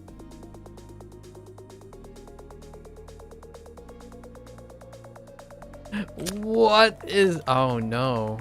I don't know what's going on there. 截止，作品提交截止到下周一。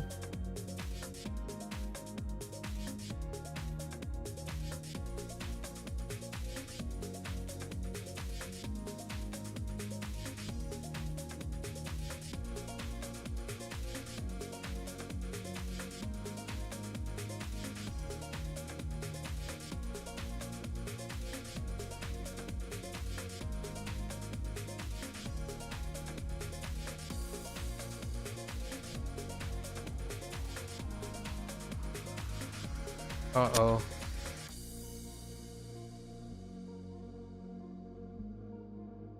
Uh-oh. 灰， I have a couple ones that I'm not too sure on anymore.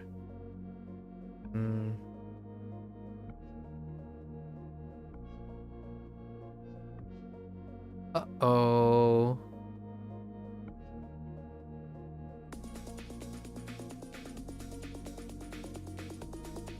给予 急于表态，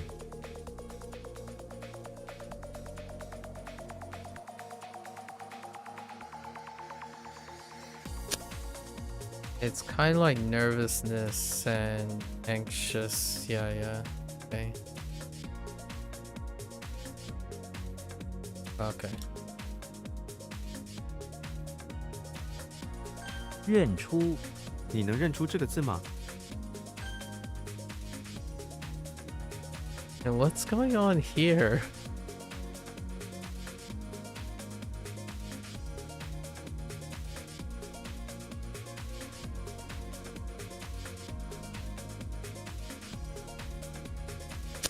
I don't know. All I keep doing is defaulting back to the same thing. Oh no, that's not right.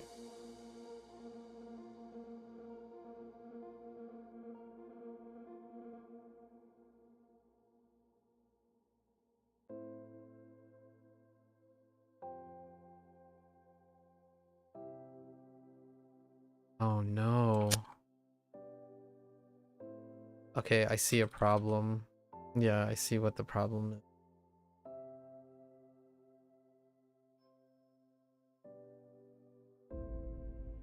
Like material benefits? Or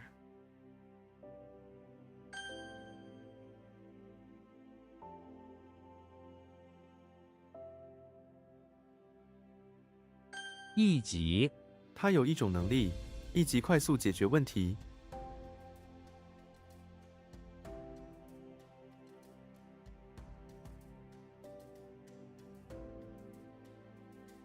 it's like also is or namely. Yeah, dude.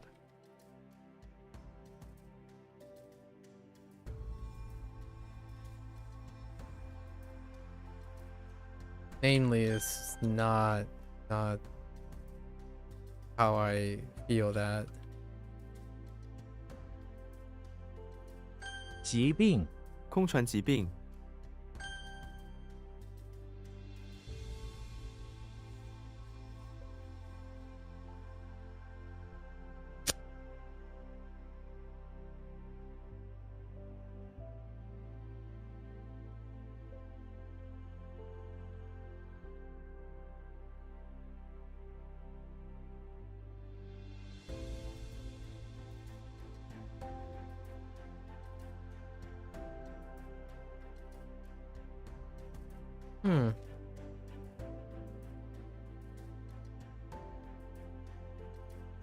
A mental block. Serious mental block.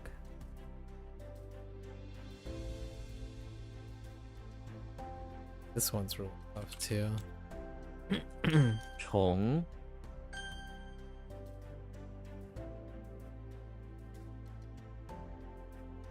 Pretty tough one.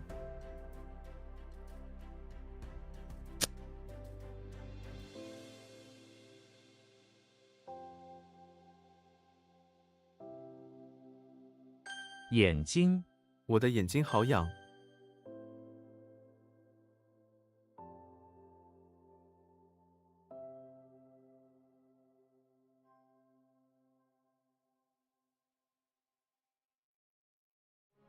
童年 童年是一段美好的时光。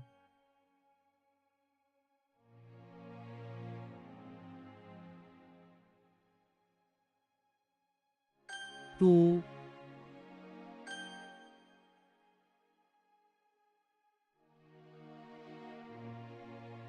主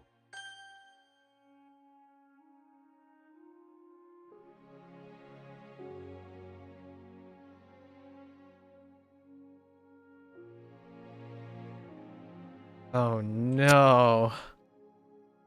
I know what it is.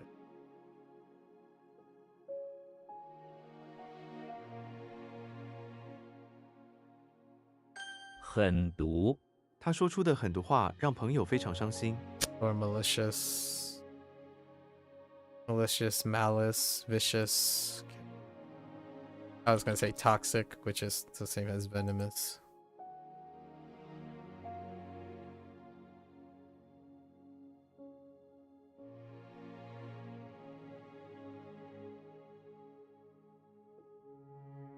Heck! Wrong tone.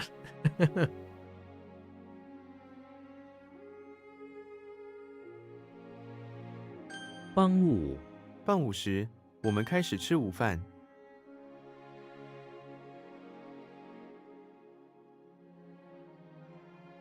矿藏，矿藏是这个国家的主要资源。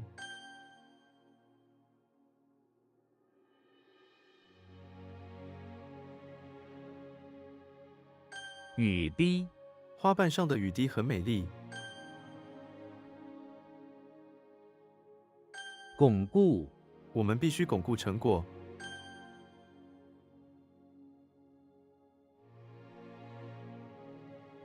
Yeah, this is not good. Yeah, the whole postage in the box thing. Problem. Oh, wait.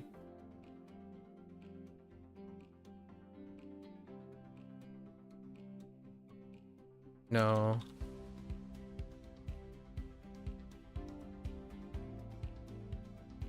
No. It's not that either.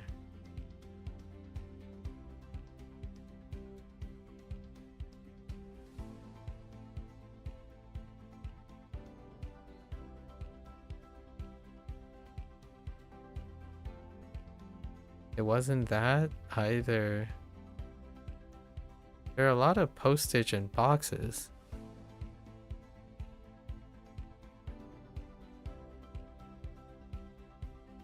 Okay, so I know it's not that. It's not Yi. Why isn't it Leo? Leo.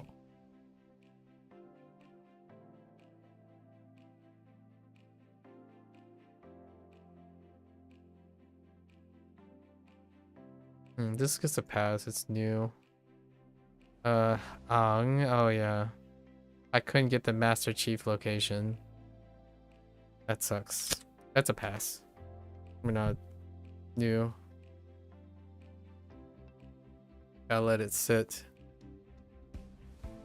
It's probably because there's really little to do with... Okay, so all of them deal with... The three that I was talking about all have postage boxes, right? So we're just gonna sort them out in our heads. They're all within the last week. Yeah, all of them had postage boxes. There might be one extra actually. I think there's iron somewhere. Oh, iron is probably the thing that separates the Leo with Han.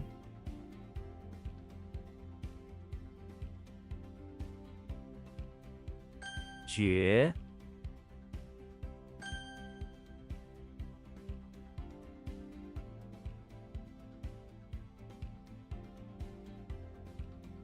洒， Ah, so weak. Oh no. That's pretty weak.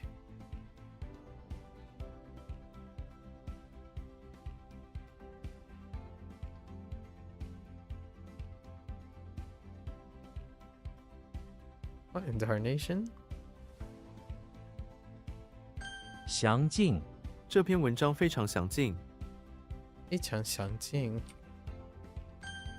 or thorough, okay.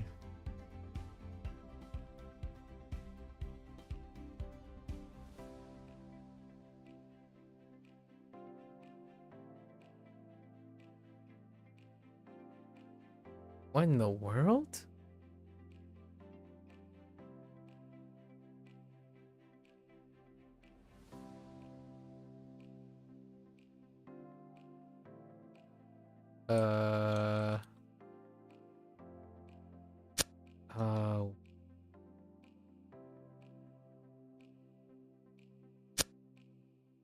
Really?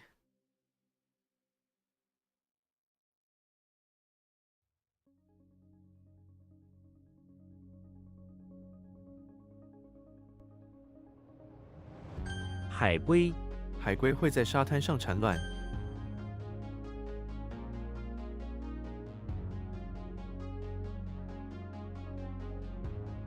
马后炮，你现在说这些，不过是马后炮。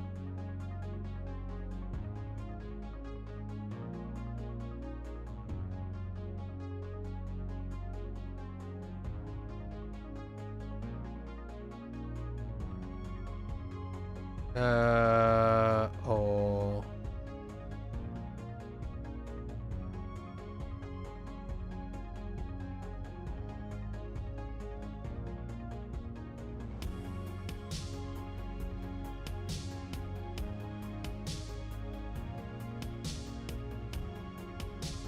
偷懒，我喜欢偷懒，那又怎样？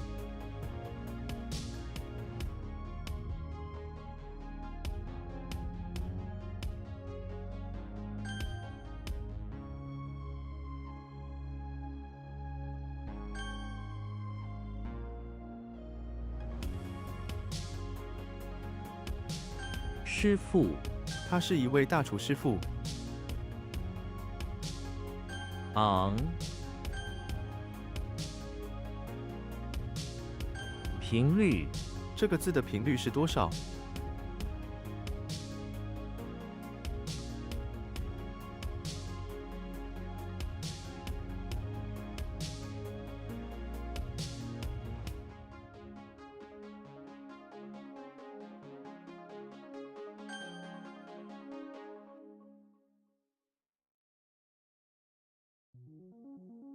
零，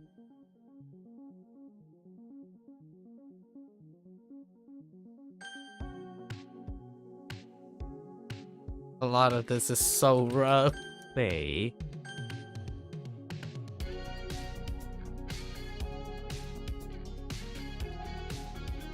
煮咖啡，我每天早上煮咖啡。厘米，这条线10厘米长。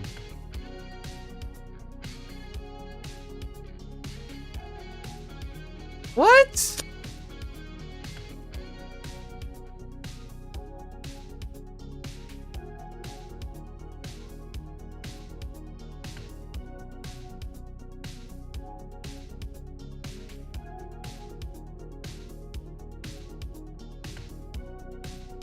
Hmm.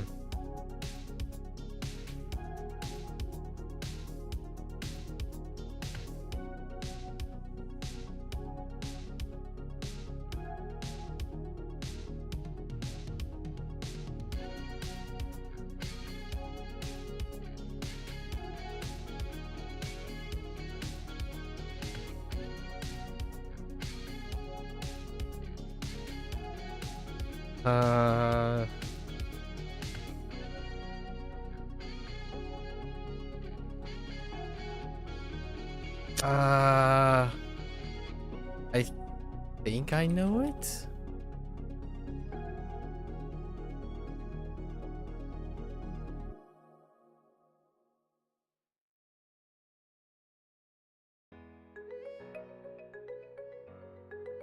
“发烧”，他昨晚开始发烧。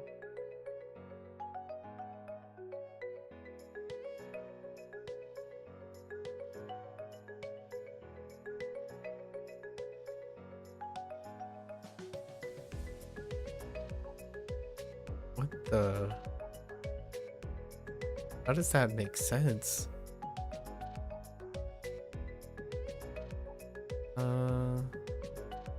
就开始。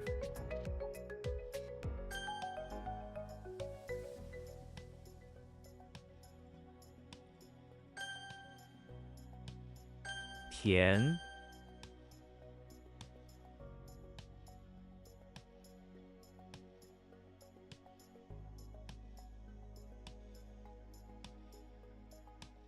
，What? Oh.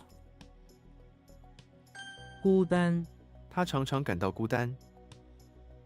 哦，安详。alone.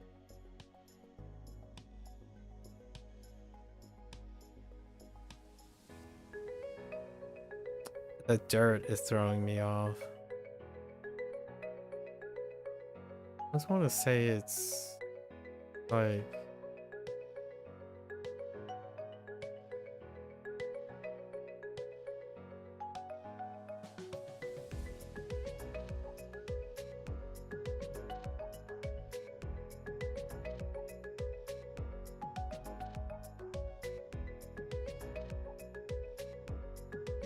I don't know where the dirt is coming.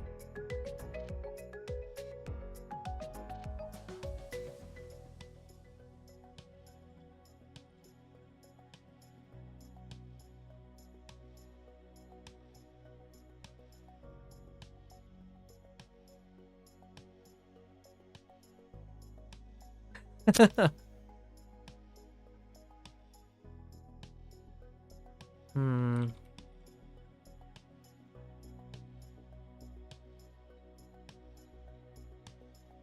吃惊，突然传来的响声把我吃惊了。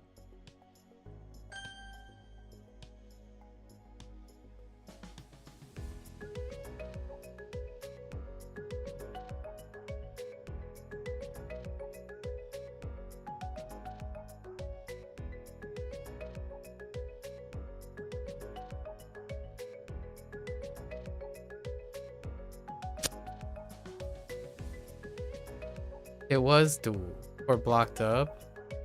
What did I type? Do? Oh, I might have typed do. That's okay. I wrote off do because I thought I typed it. What the Imi? I thought it was supposed to be a measure of distance, yeah.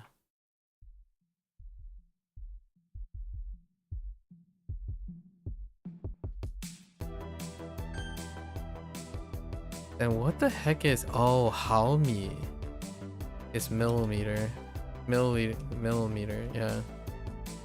Yeah, dude. 古 Didn't learn anything there.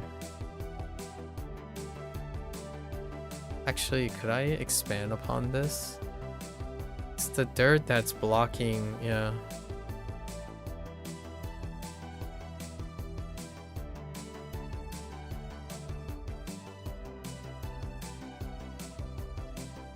No, the dirt is giving me the duel.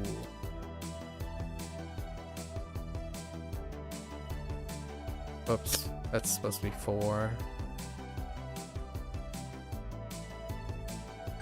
坏人，他不是一个坏人，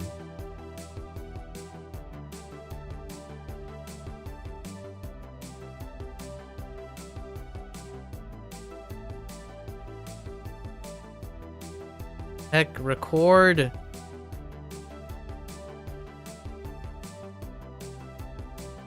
For record.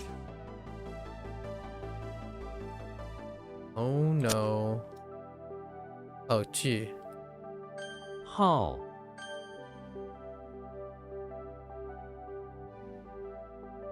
夫人，您夫人好吗？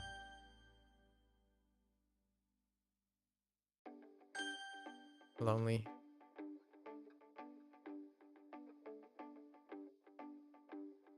治疗，医生正在治疗病人。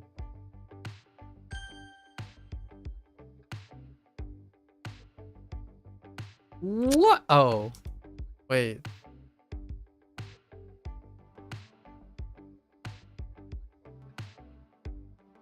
Hmm. 玉米，玉米糖浆不健康， Freaking corn? Okay. Oh no. 忍受，我不能忍受他烦人的声音。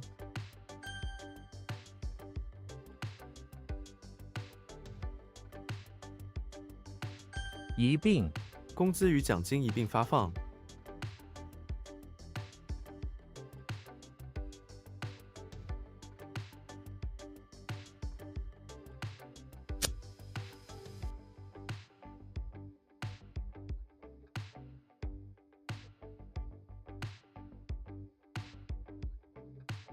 嗯，盐、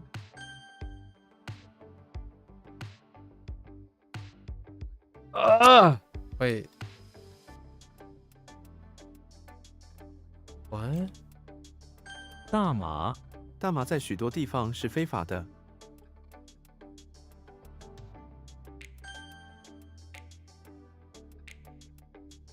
车辆、禁止车辆来往。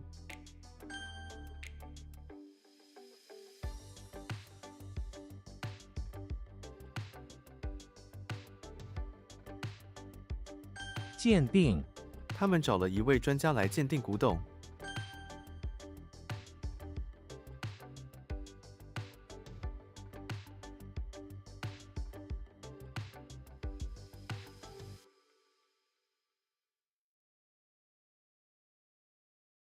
壮观、我们看到了壮观的瀑布。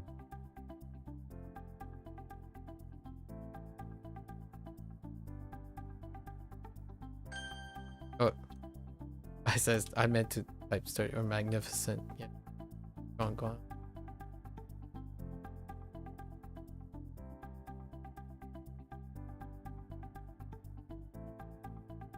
What? Oh, is it? Wait. 要还？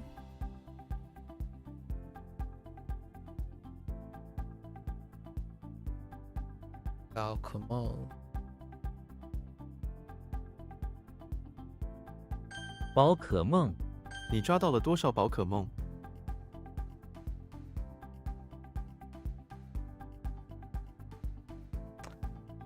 Oh boy.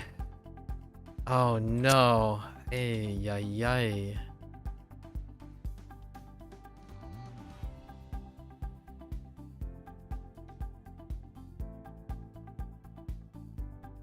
Huh.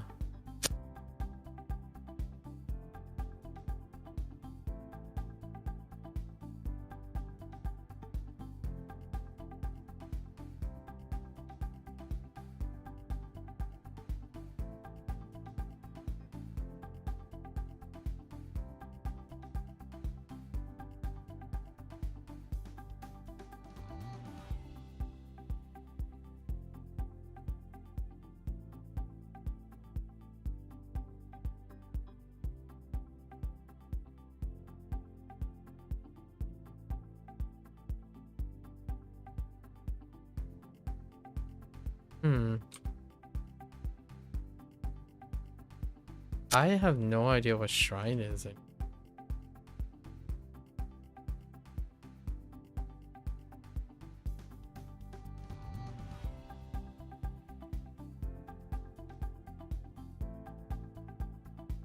去一趟。我想去一趟商店。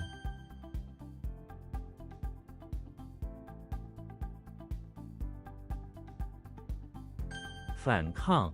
学生反抗了校长的决定。Or I guess boycott is fine. What?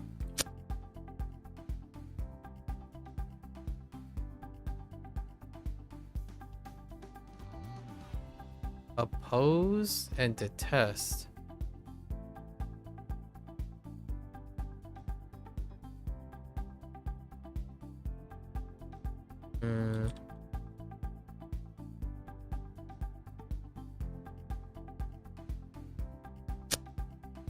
Going on with the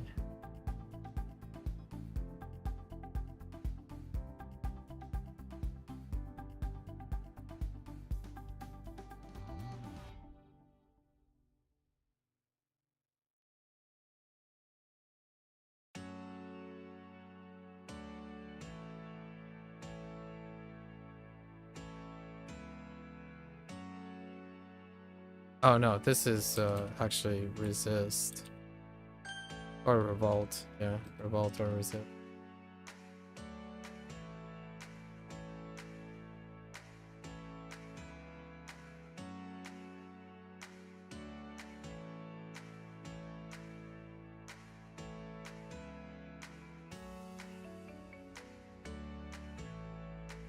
分析”。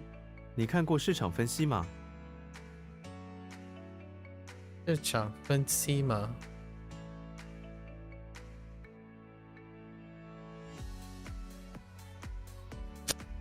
分析 breakdown? Probably breakdown.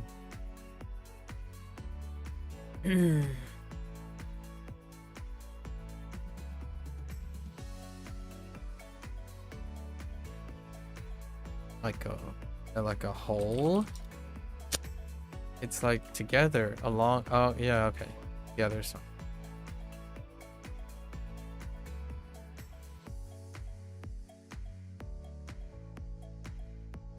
I swear this was the.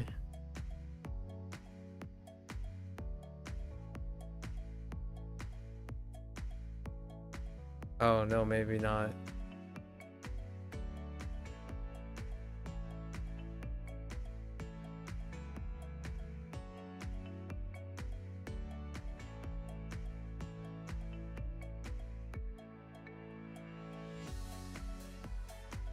Yeah, that's definitely sound, right?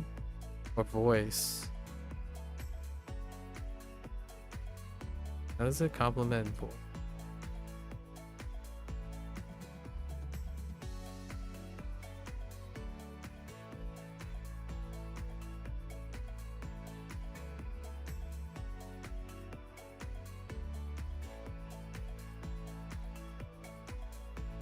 Shit, don't remember. I thought it was what? Favor is what I think it was. That doesn't make any sense. Oh no, wait. It could be encourage.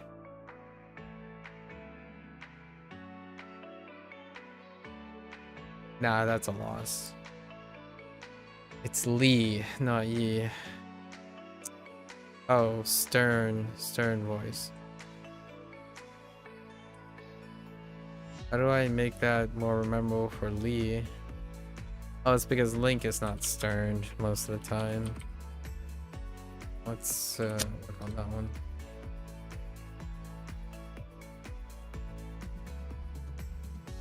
过剩，市场上的食物过剩了。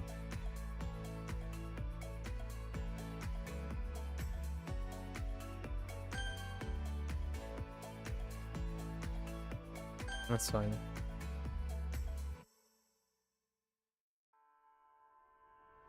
乘坐，他乘坐飞机去中国。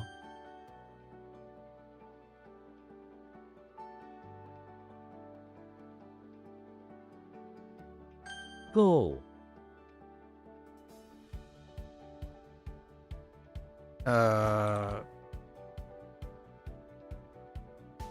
Like construct. Break down.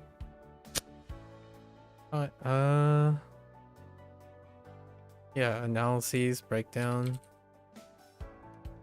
I mean, analyses. Analysis. I don't know what this is anymore. It only has shrine. The only thing I can work with is shrine. I feel like it deals with... Oh, no, wait. 想， Dang. Hey.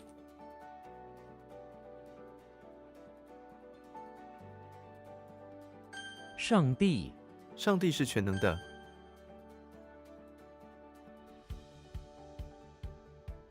What?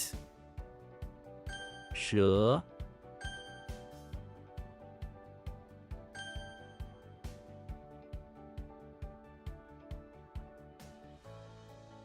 I feel like there's 吊魂. 吊环，我使用吊环运动。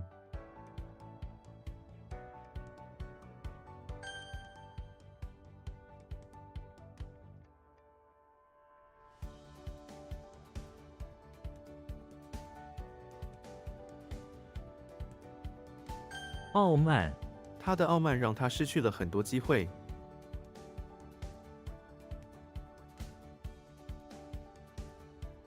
Or arrogance or stubbornness. They're kind of mixed in there. 是，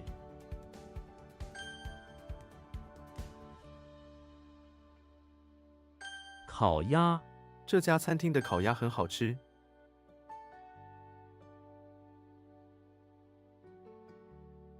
乌云，孩子们害怕乌云。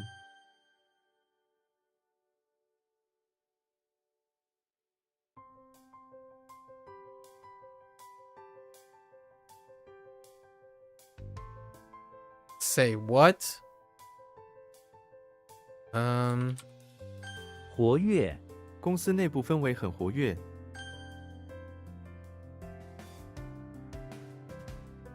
同仁，我们必须尊重每位同仁。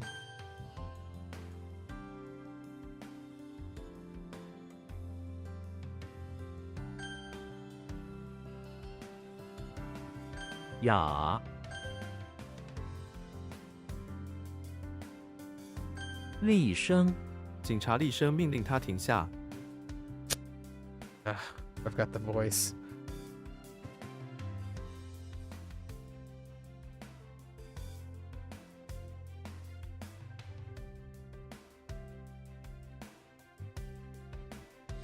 扑克，我喜欢玩扑克。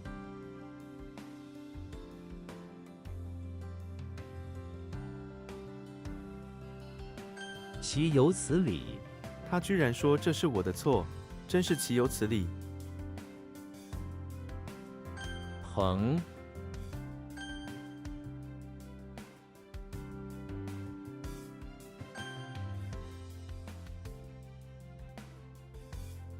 记录，护士把病人的体温记录下来。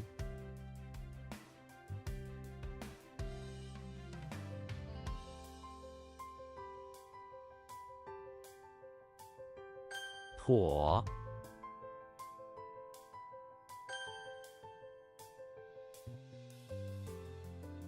引弓，他们引弓瞄准前方。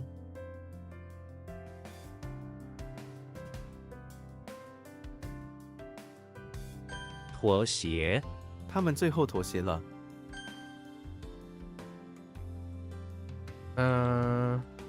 度， Surprising how well that held up so far.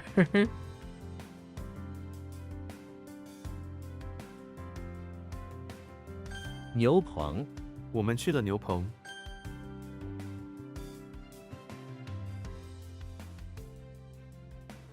眼， That one held up pretty well too. Oops, I had a knee.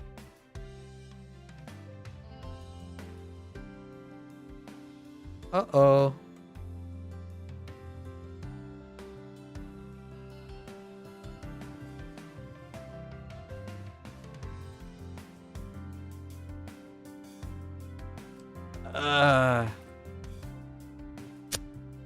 Ooh, wait. Let's think about that for a moment. Okay.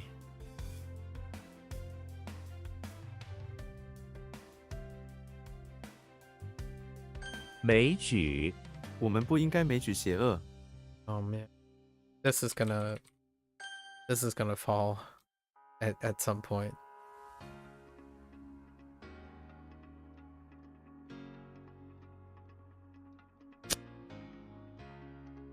Man, they put both of them occurred at the same time, man. That's crazy. What?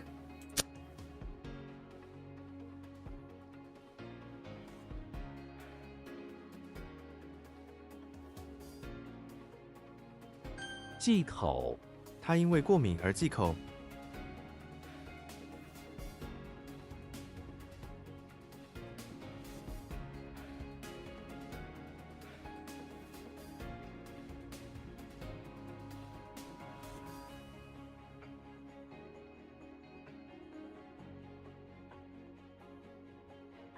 Eco. This was like shun. How do I shun like?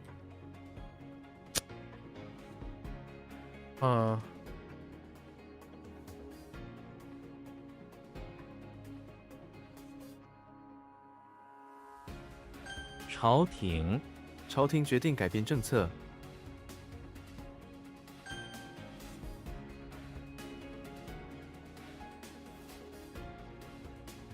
Oh my gosh, Jing. 景 Trying to practice that. 忌口. Pretty sure it's shun. Then, oh, like. Oh my gosh, that's a little. That's rough. 停没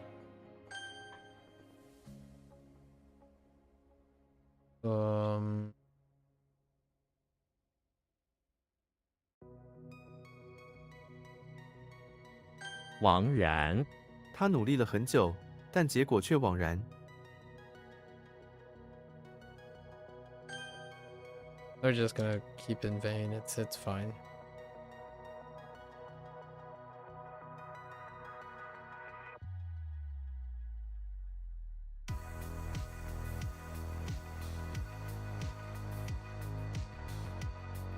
Qi Not gonna last very long. It's getting harder and harder. 枉法政府承诺打击枉法行为， I guess you can pervert the law, which is still kind of illegal. Say what is...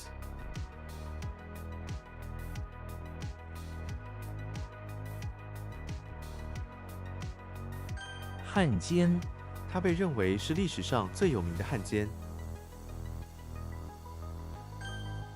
That's kind of loose.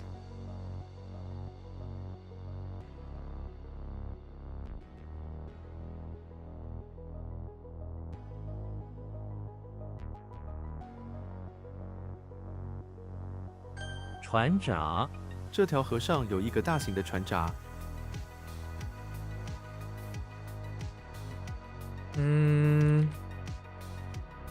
陈旧我们不应该依赖陈旧的思想。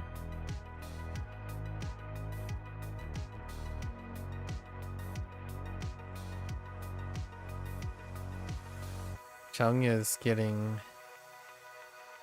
Oh, Chung is slowly slipping away. 废弛如果纪律废弛，团队会混乱。 Relax. 没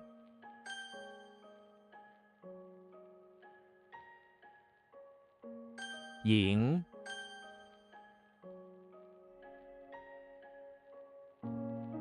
Excuse me? What in the world?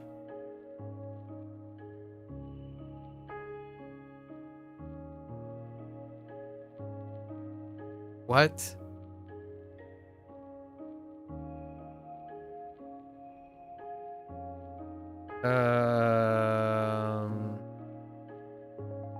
What is that? Oh man. Oh no. 火炬 I got 火炬 nothing. 在黑暗中燃烧，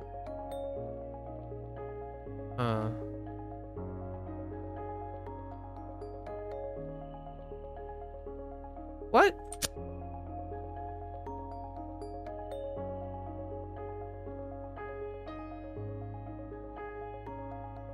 Something makes me want to type 是 but I have no idea why it's true.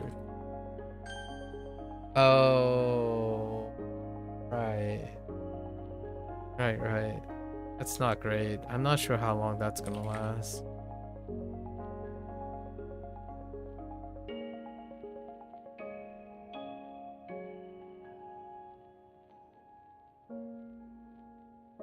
弘扬这个节日的目的是弘扬文化。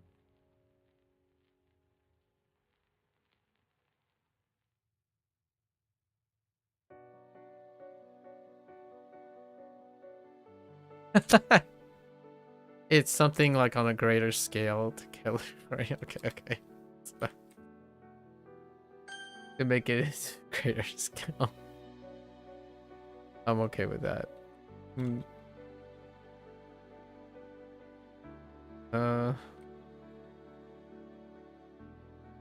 崛起那座山突然在我们面前崛起， It's not Quinn. It's the...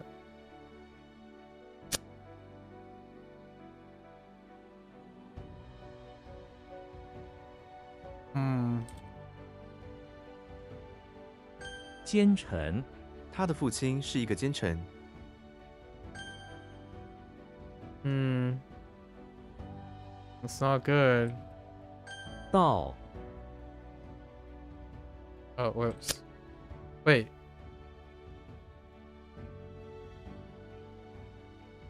What? 庄 Oh no, wait, that's makeup.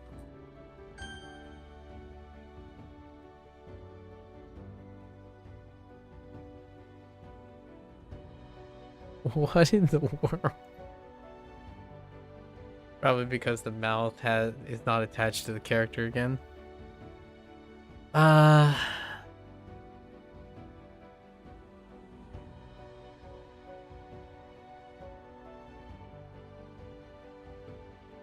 It's not that.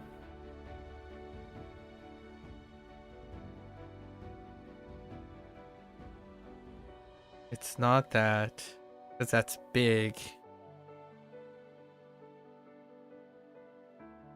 I didn't think it was that because it requires double mouth.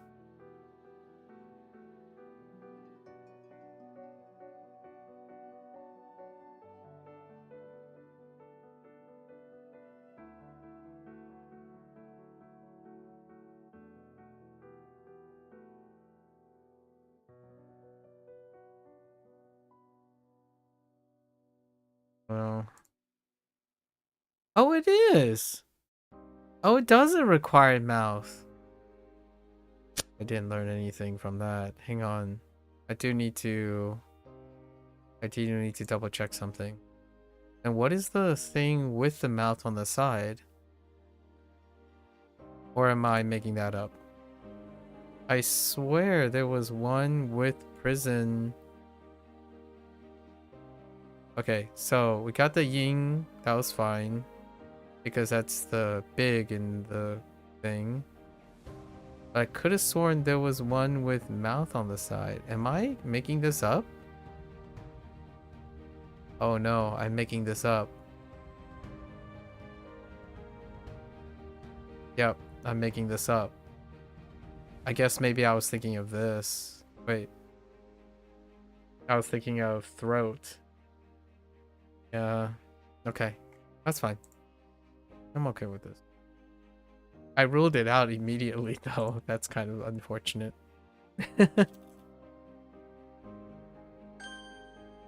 求 I should have tried it anyways. I thought this had... No, not that. Yeah, like where the heck does the water come from?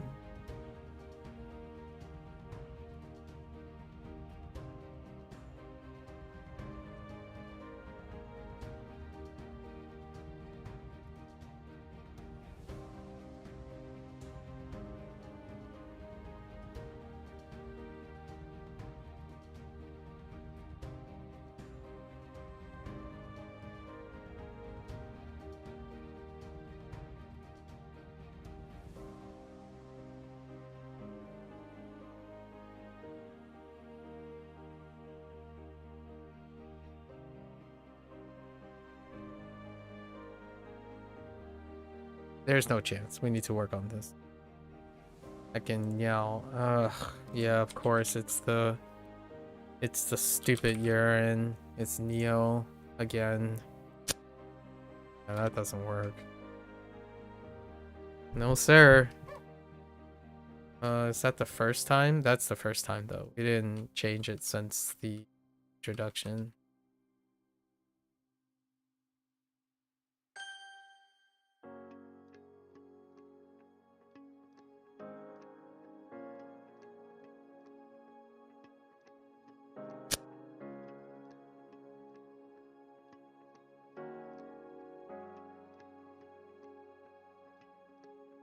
Oh, this is...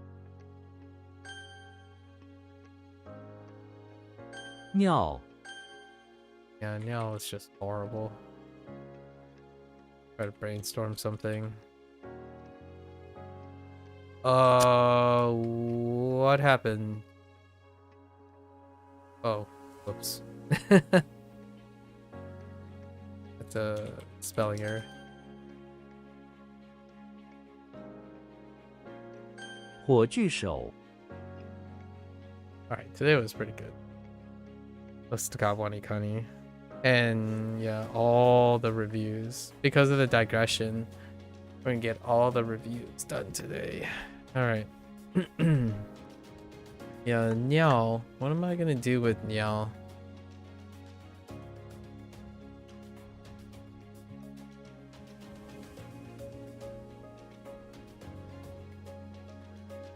Feels like I'm brute forcing Niao.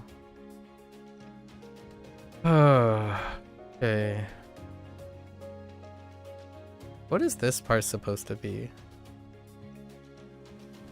Like that character. I don't know what that character is supposed to be. Oh, it's supposed to be fur.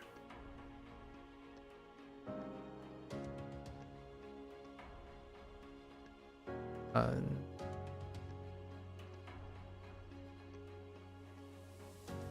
um, um,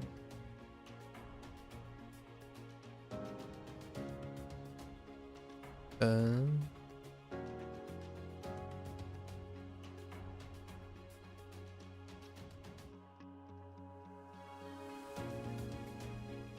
young. Yeah.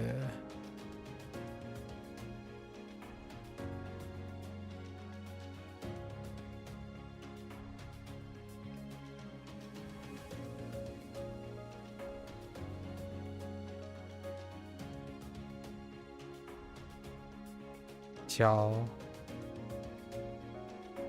Wait, is this Chow? Yes.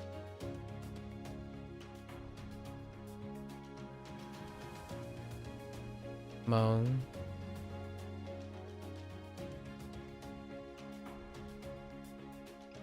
Jiu.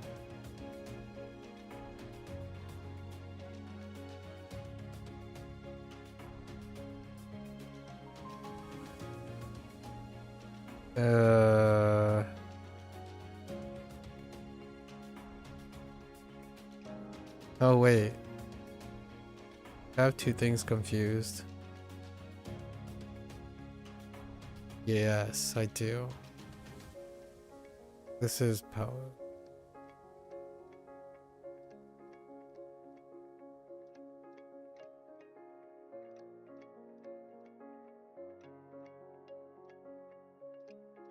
And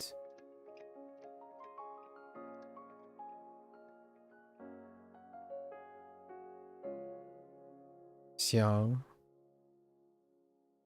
Okay.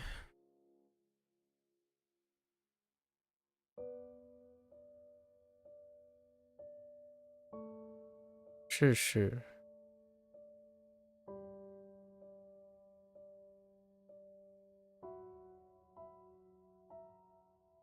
Yang. Yang Fei.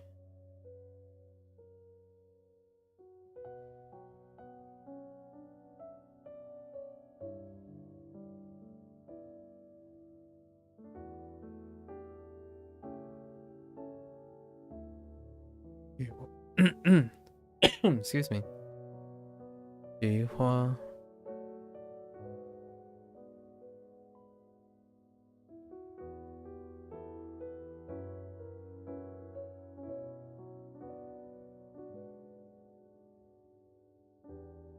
郑小平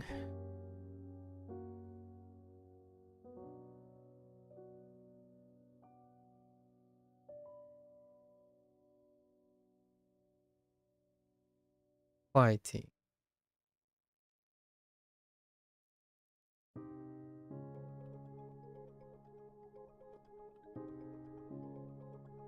潜艇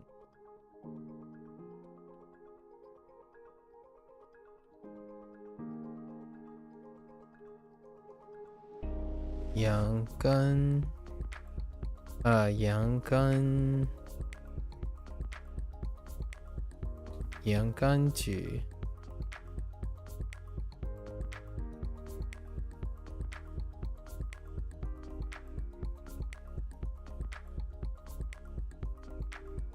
Oh no, it has tree and iron. Oh, tree and iron. Oh, it's tree and iron, and it's not a box. Okay. Willow. I was thinking willow. Oh no, wait, the other Liu. Oh no, no. Yeah, I'm thinking of this one.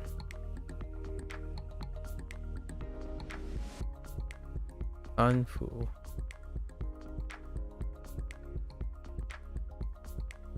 Liu Ye. Liu 什么？刘氏。Okay. We have Tarzan. Basement. Pawn shop. Checking out a really cool fur coat.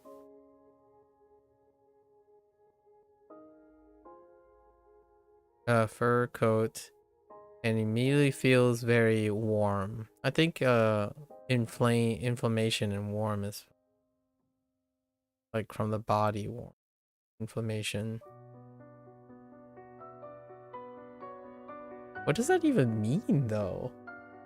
Oh, a blanket. Yeah, he was trying on a blanket.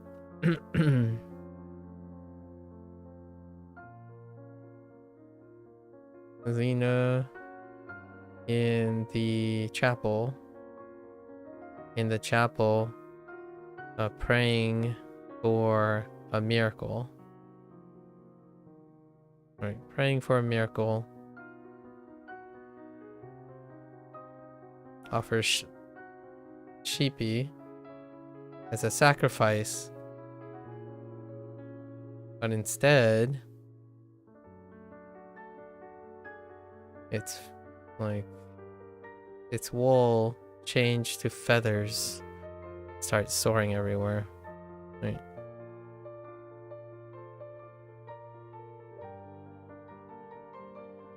Frodo inside the infirmary, recovering from the recent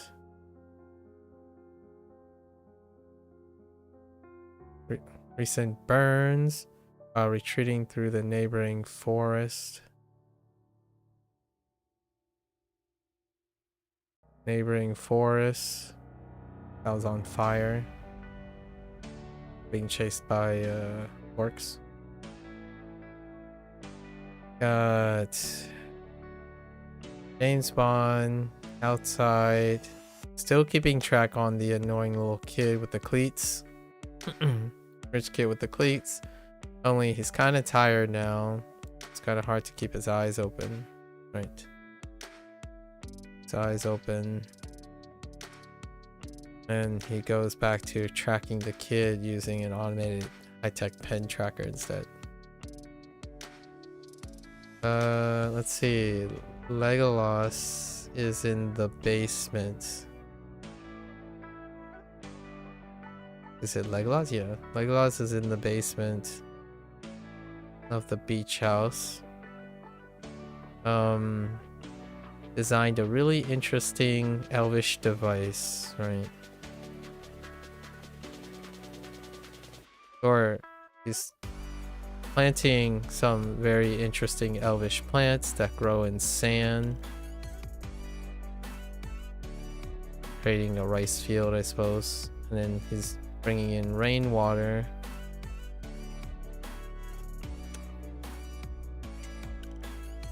I don't know where I'm going with this.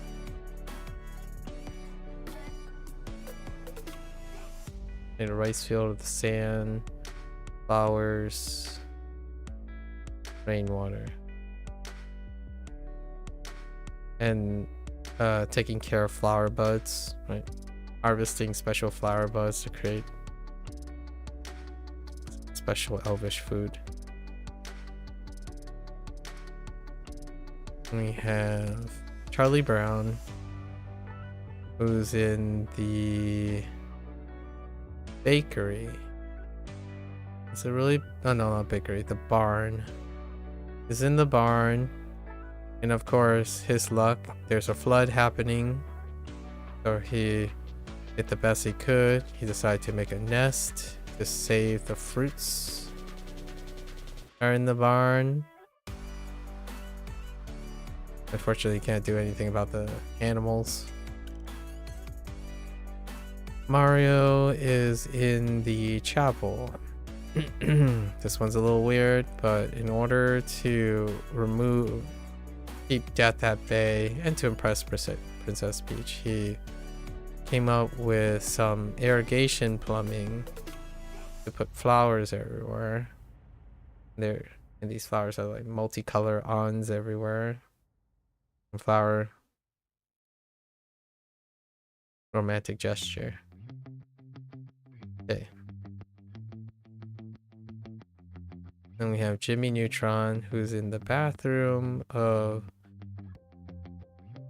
his maternal uncle's bakery, checking out his specialized rice field. His muscular uncle. Specialized rice field with some high-tech mortar to make special ingredients for baked goods. Patrick in the basement of an English manor, goofing around, encountering a barrister wig and some old dry cornstalk. That's his fingers. He has a lack of fingers. He has to use both hands to hold the cornstalk. Right. Continue messing around with it. Lee Stern. Okay.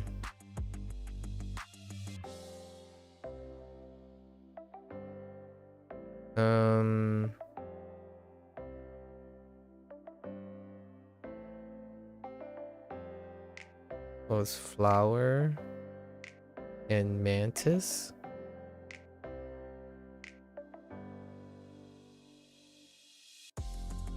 Uh-oh.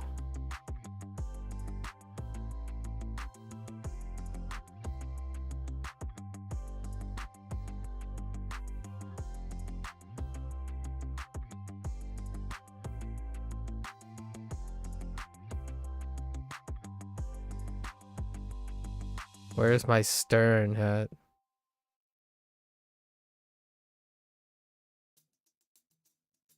Oh, Mantis is the other way, right?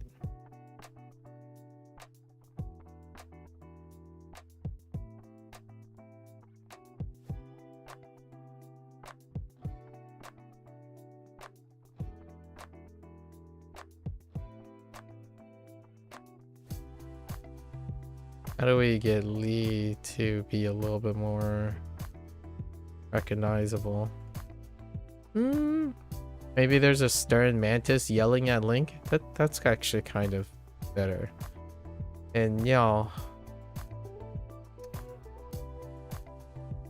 I don't know what I'm gonna do with y'all.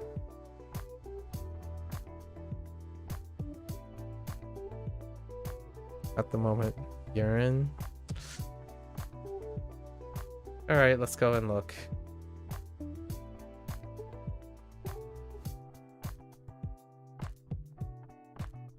So many Lees that the search results cannot include all of them. Okay.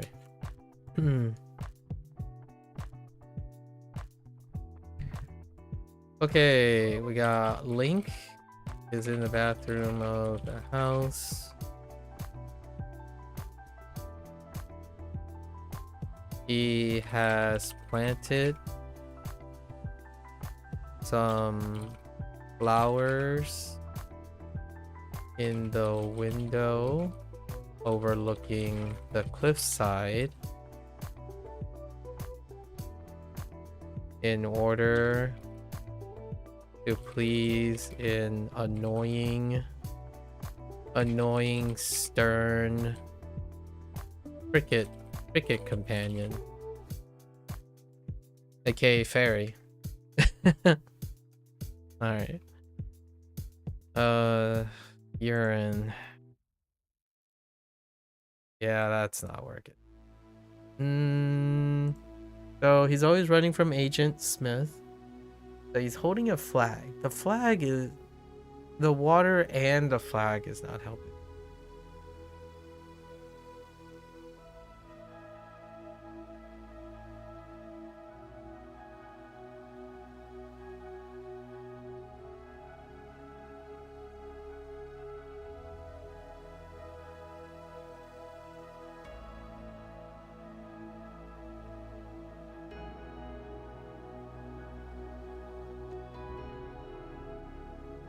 I guess we let it go for as long as we can.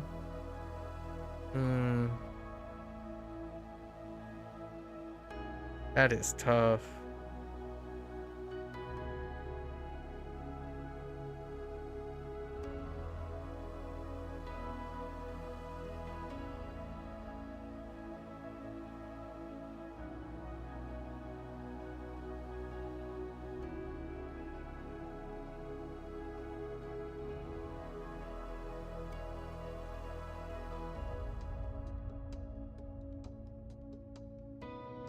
Yeah. Holy moly. Let's see. Maybe like we cheated to the bathroom.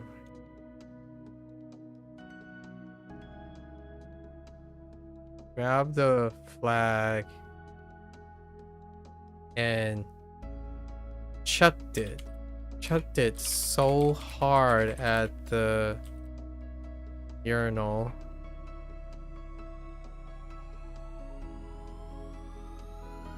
Chucked the flag at the urine-filled urinal.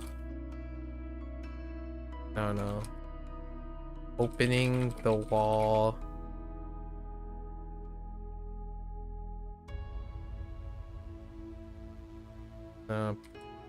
Breaking through the wall to allow a route to escape.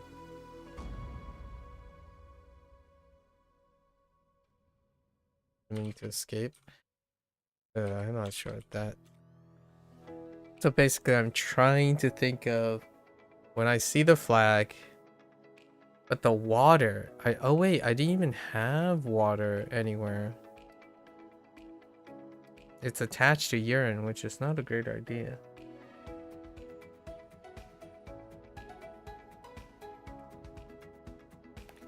Like, I don't know. Grabbed the flag and chucked it at the urinal, spraying urine and water everywhere, while breaking through the wall to allow an opening to escape. All right. Just gonna chuck it. He's doing the action. It's probably a little bit easier to think about. Neo is doing the action. Kinda, sorta sounds like Hulk. So we kinda at the mercy of, if I have trouble, it's probably Neo situation. Alright folks, that's a wrap for our HanziHero session today. If you're gonna watch this later, as always, feel free to follow along. Pick up HanziHero for yourself, give it a try, let me know what you think. Always free to yap. Today's yap session, right, was to deal about the I feel like my constant opportunities to contrast what it's like to have people who focus, like overrepresentation of people who can focus on acquiring knowledge and information, as opposed to synthesizing, integrating, and using the information, right? I do genuinely feel like it's a balance And it could be a lean balance. You could definitely still focus on acquisition and all that. However, there is a minimum requirement, I would say. Like lacking complete or like all your other skills, the rounded skills you have are to balance your specialized skills. It feels like there's a consistent overrepresentation of knowing what you think you can do versus when those things that you think you can do don't line up, right?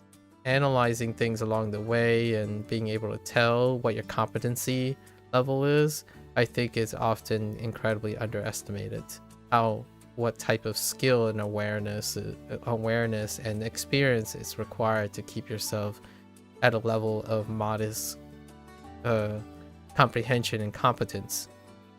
I highlighted this 2 days ago, over the last 2 days when comprehensible input was brought up, and that's the I, right? I genuinely feel like there's a deficiency in people understanding the capacities that they have, which requires a different skill set that is not progress oriented. Otherwise, brute force is the answer. You have an unbelievable trust in your willpower and a complete motivation and straightforward thinking, grueling, right, long task. If you're able to do that, the process will foreseeably handle itself, right? Otherwise, any other thing that reduces it will reveal a lot of the deficiencies or skills in problem solving and critical thinking skills, and that offers a different opportunity. It may certainly slow down your progress in your acquisition of your original goal. However, in my opinion, those are skills for a lifetime. How do you solve problems? How do you solve the problem of lacking motivation? How do you solve the consistently diminished return in reward or satisfaction when inevitably brute force is telling you that progress is being made? Those things, those self-discovery things, will take time away from that direct arrow that I feel is overrepresented by people who have substantial experience, but a extended and continuing to be extended experience with being in that position anymore. Like someone who's incredibly skilled may or may not even consider or have even encountered those experiences that involve active problem solving. And in my opinion, when you engage and consume their product that has a lack of problem solving, feedback, and adequate problem solving, critical thinking encouragement, I think those things are hustles. They are hustles in the sense that it's a way to get quick results if it works, and if it doesn't, you're out of luck, because providing feedback for those things is not in the itinerary of someone who has an idealistic experience. At least in my opinion, it's not to say there's varying degrees of this. It's evident in the product that they sell. If something is suggested that it works with minimal problem solving skills, minimum like tenuous or various conditions, it might end up being overly complicated. So if it's incredibly simplified, I would be very apprehensive and have my reservation on whether this person focuses on the act of teaching and instructing other people or demonstrating their approach that worked for them once, and they rarely interact with other people who think differently or very differently. That's the sacrifice you make, right? General skills and generalized methods are mid for most people. It averages out. It's the combination of its application across many different methods that makes it consistently successful, but not by leaps and bounds. Specialty approaches by specialists are deliberately catered to those specialists, and it kind of makes it like I say the same things over and over again, because most of the time that's what they focus on. They focus on selling their specialty, and they use their influence and their specialty to show you the product. If it works, it works. If it doesn't, go look for something else. That's kind of the nature of the internet hustle, right? And I pretty much strongly voiced my counterpoints to that type of mentality. Whether it serves you or not, if you're lucky and you never run into a problem with brute forcing through by blindly trusting any form of specialist's approach, then you won't ever have to solve problems in your life. Or quickly think about how to create your own solutions, and then you'll find abstraction to be worthless, waste of time. And I think whenever someone says that and then they try to explain their method, they're abstracting their method. Like, someone that claims that the abstraction or those type of problem solving skills and stuff, if you don't never have a problem and they're trying to sell your product, I have my reservations. Someone who doesn't solve problems or critically think will produce a product that don't have problem solving or critically thinking components in their product. So that may or may not be something that is appropriate for someone. If you're not okay with seeing problems, then maybe the hustle is what you want. I have no idea, since I don't make blanketed statements about everyone.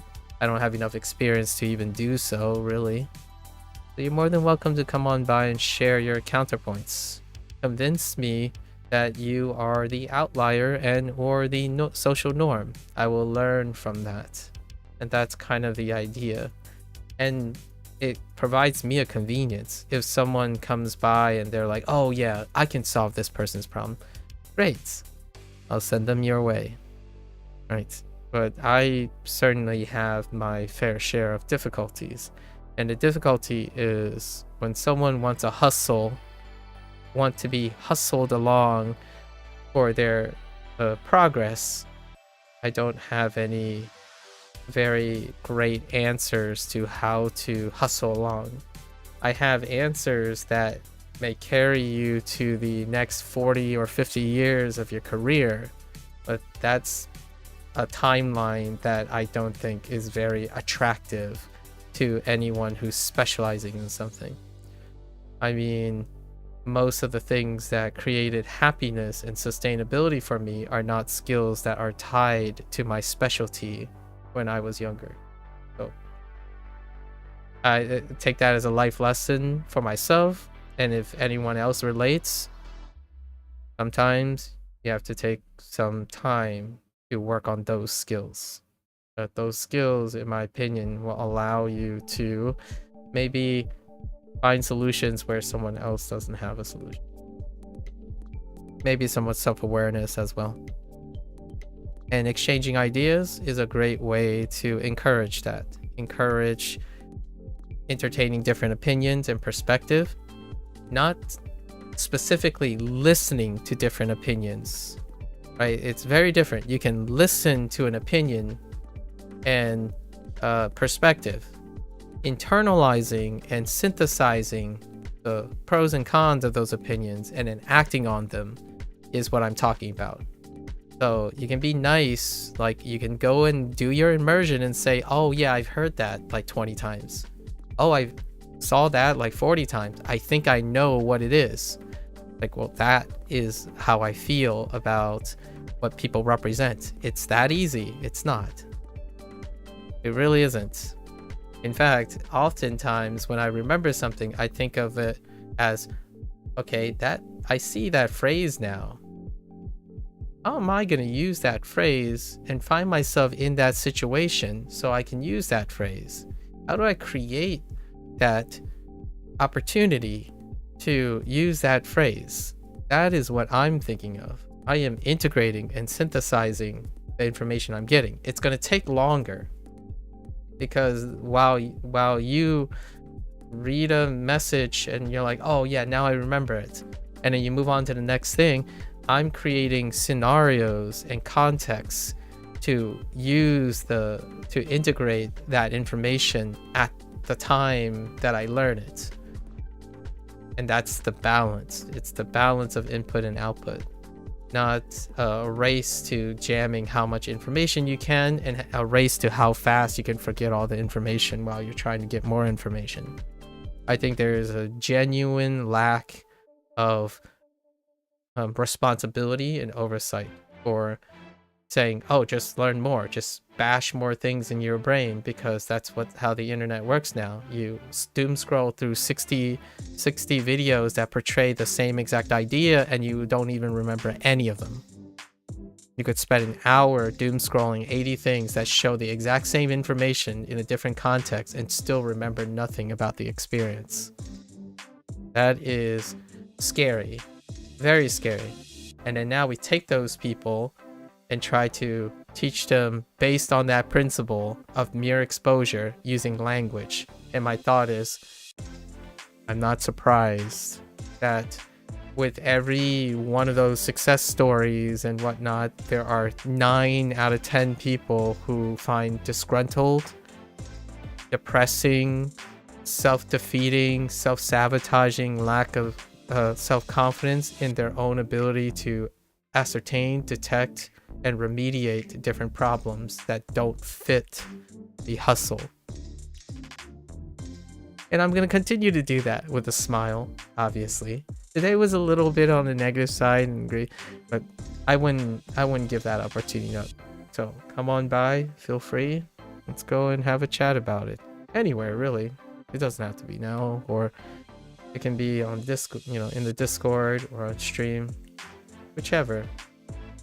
One person at a time. This is not scalable, right? This type of idea is not scalable. The hope is to have hundreds of people interact with hundreds of other people at a one-to-one scale. The internet doesn't do that. The hustle is having one person cater their whatever product they have to millions of people. And that does not create avenues of problem solving or feedback. You can give assurances that's a feedback, but then there's a tier system. Who pays more or who gets more attention are the ones that get that feedback. So you have these like master courses and master classes, like, okay, but the person's attention is increasingly divided by the resource they have. So I would love to encourage people to develop the skills in which they can do that at any time, and then they can share that skill. So in the future, maybe the internet would be a little bit brighter, where when you engage in a conversation with someone, there's a mutual understanding that either or of the people have critical thinking and problem solving skills by default. Like, it is assured and assumed that most people have critical thinking and problem solving skills. That does include explaining things to other people, telling people what is good and not good for them, providing advice, unsolicited advice. All those things tie to problem solving skills and critical thinking skills. If you yell at me and state a fact, if you lack critical thinking and problem solving skills, you could be negligent and mislead someone to doing something that they otherwise would have been okay without doing, because you don't have problem solving skills or critical thinking skills. You can't analyze the situation. Right? What you see in front of you, like your immersion, like, oh, you're going to immerse and you're going to watch this Japanese person or this Chinese person speak natively in their environment. If you don't actually observe and be able to collect that information, you can't make the contextual connection anyways. So yeah. Anyways, more than welcome. This is the end of HanziHero. So I'll see you guys next time for that, right? 大家下次见，感谢观看. Thanks for watching. I'm going to take a break. I'm going to walk around, stretch a little bit, and I'll be back for WaniKani, because WaniKani is next. I'm going to have to do a lot of reviews today. I'll be right back. Hello there, drama. Good morning. I'll be right back.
Alright, welcome back everyone.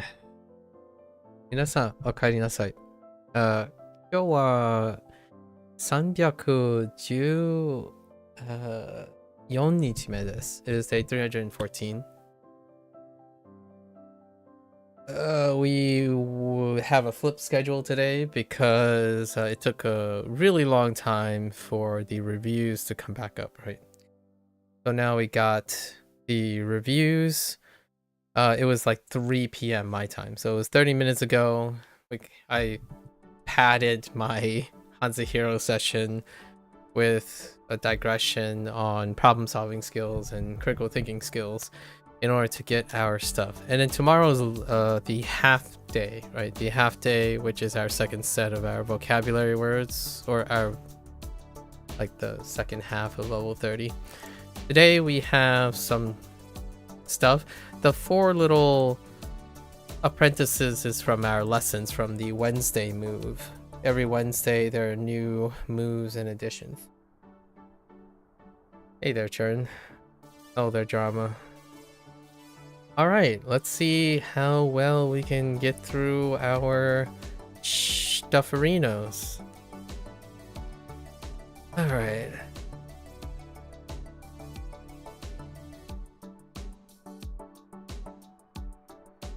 I see you're up at the usual time now, right, Drama? Today's more of a usual day. How did you sleep?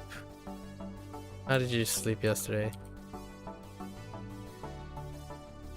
Zenke. Zenke.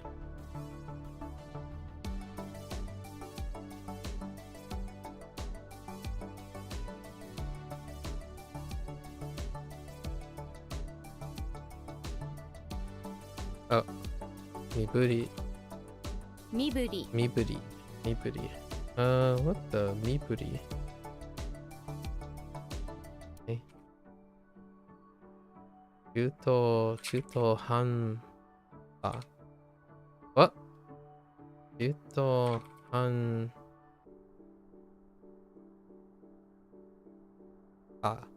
Chuto hanpa. Chuto Hanpa.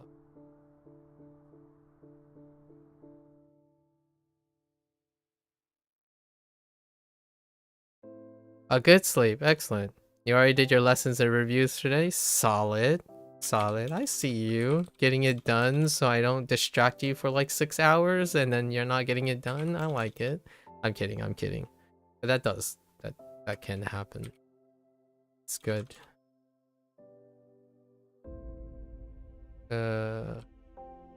Waribiki, no? 割引 Waribiki.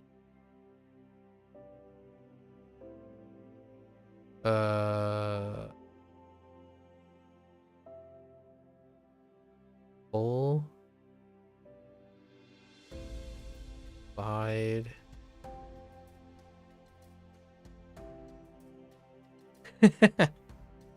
Don't give me that face.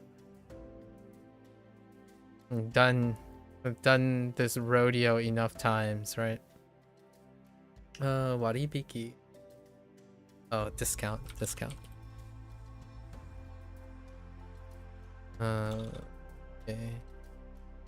Okay.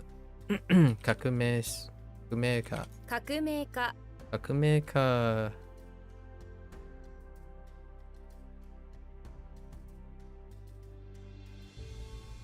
新緑。新緑。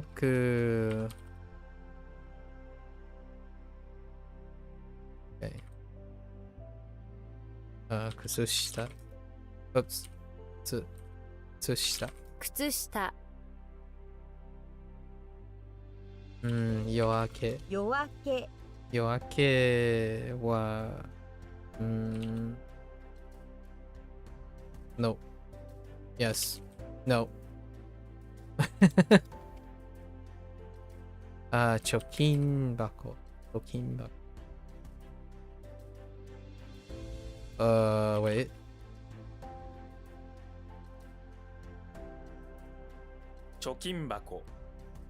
Typo.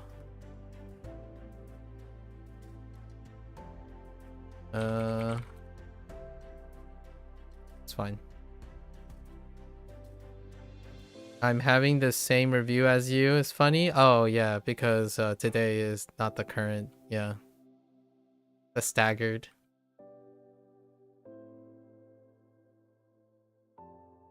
Katsugu. Wait. Oh yeah. Some of them. I'm like, I think this is in the level 20s. Interesting. Some of it, yeah. Oops.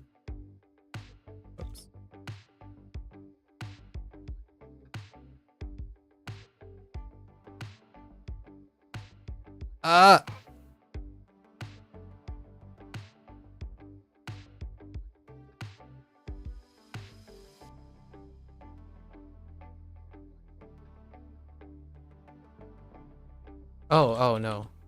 What am I doing? Double coons. Oh my god.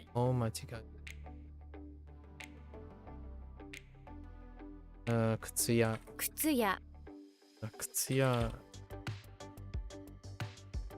Oh, shop store? Yes, that's exactly it. Shop store. Chi.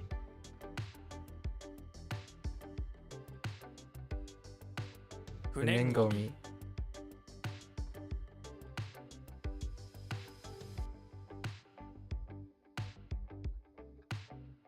Suimin. And fresh. You want to be Burger King Whopper? Oh yeah, did you? Oh, and yeah. Okay, Hangbao. Yeah, Hangbao is intended. Okay, so you were doing the Burger King Whopper thing. Yeah, I was like, was it your there is a chance Hangbao could be something else, right? Hangbao could be something else, but I was just checking because Chinese has, when you write pinyin, Chinese has a lot of homonyms. So I was just double checking, like that's a cute name. I'm not sure if that's what you're going for. 違う But I think it's a really endearing name. It's a charming name.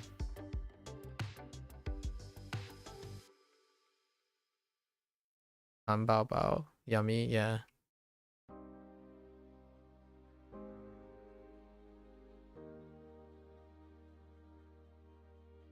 Wow, if there's anyone who can appreciate a burger, probably someone from the States. Not that there's a competition, but Nodo. no. And donuts, yeah. Oh, interesting. Tian Quan. Yeah, Tian Quan. Really, sweet circles for donuts. Oh, that's cute. That's actually really cute too. Or Tian Quan. Interesting. That's a really cute name.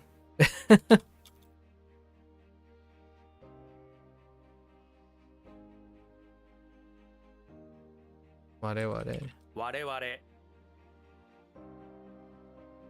You've been to Canada last year and felt like Canada and the US are the same? Have you been to the US? I don't know. Like what parts of Canada? Oh, and what part of Canada have you been to? Because you could have been to the French side, the angry French side, as they say, or the happy non-French side. I don't actually know. Apparently there's like happy French, aggressive French, and then like not more Americanized Canada, and like other Canada. Toronto and London, Canada. Oh, okay. You haven't been in the US. Okay. Toronto and London, Canada is interesting. I think those are probably fairly close to the US metropolitan area, I would say. You've never tried poutine before? Ah, poutine. Delicious. Delicious poutine.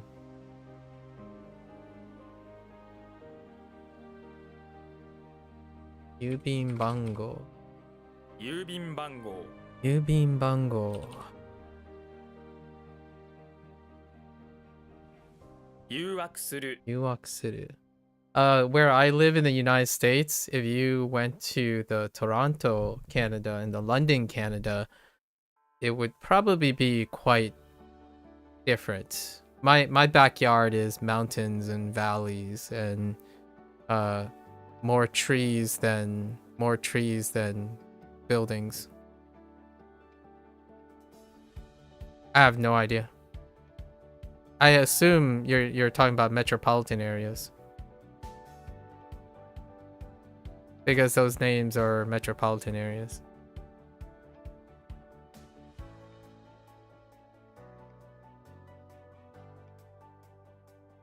Uh-oh. Heck.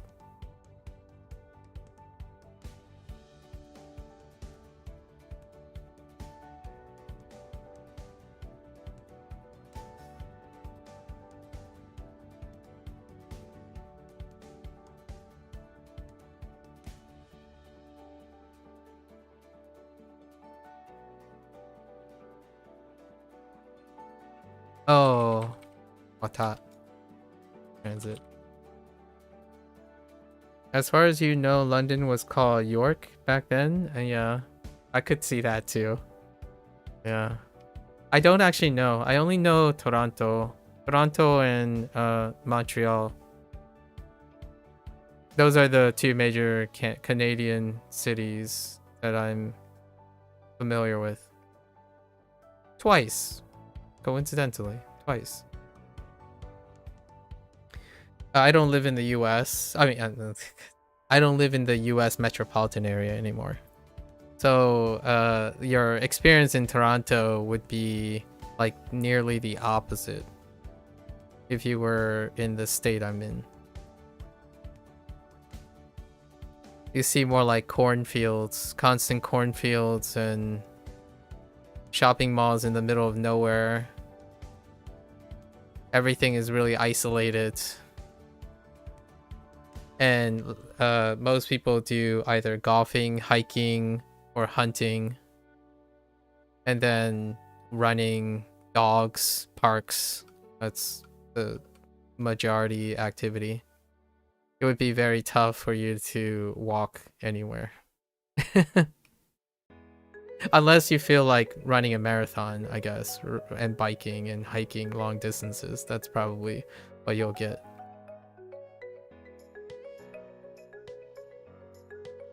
貸す Let's see.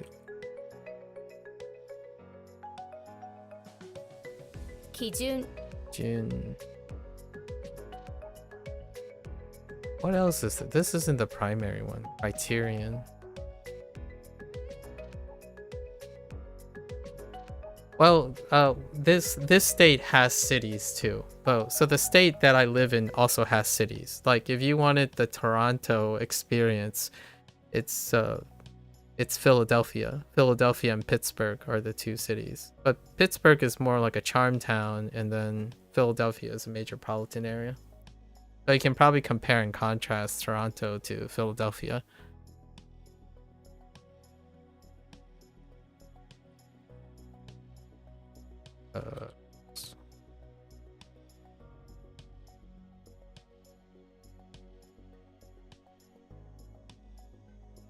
I would love to hear what your experience is like. Well, by the way, I didn't ask you, what was your visit to Canada for? Do you have friends in the area or extended families maybe?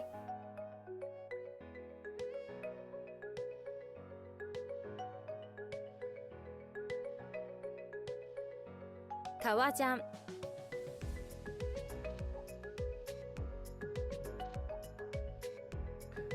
Yeah, each state has quote unquote a... Oh, Tenno-kun. Oh, you play Warframe. I see. You're a Warframer too.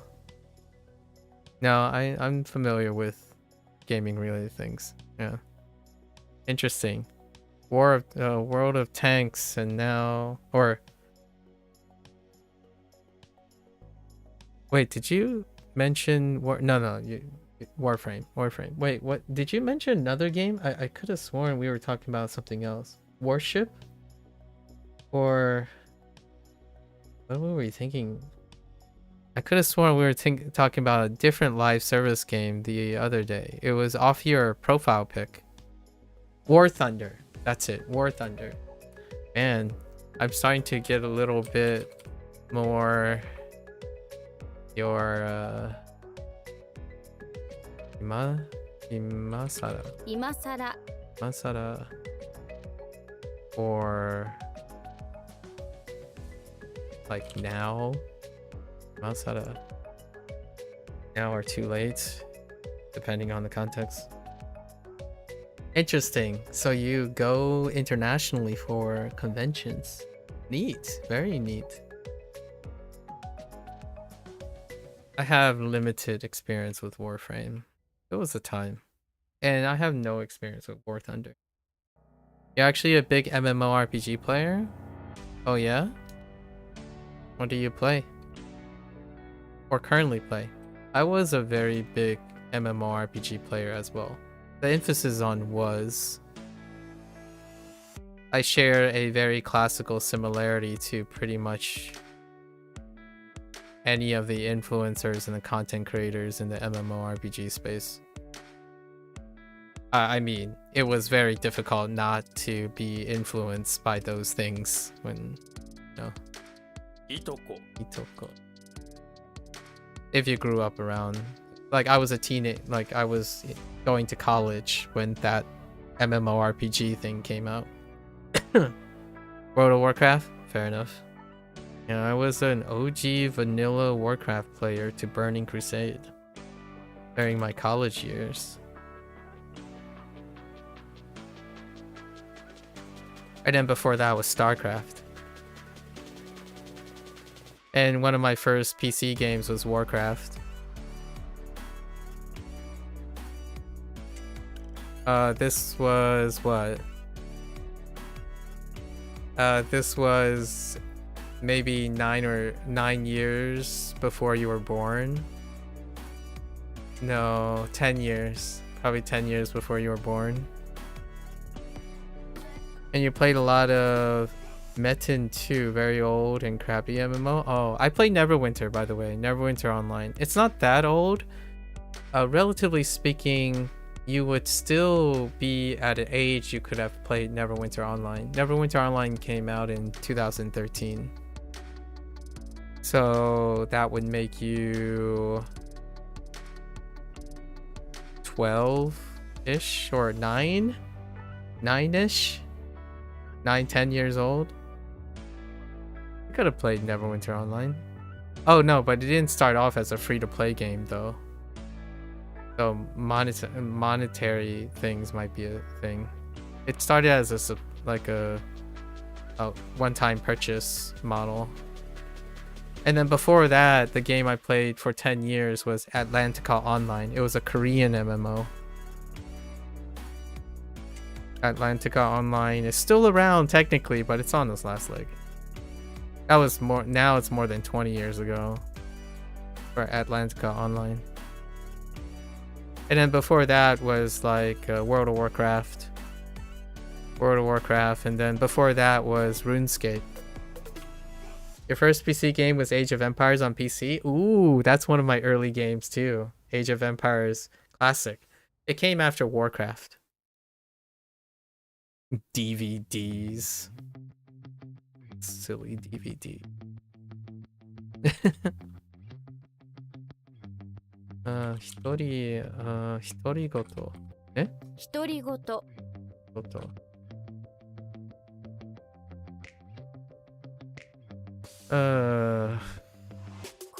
恋。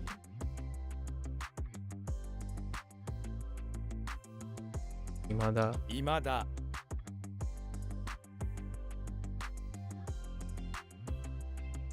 下ろす。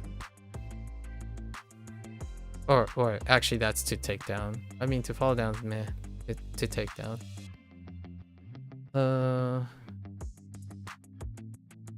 Heck.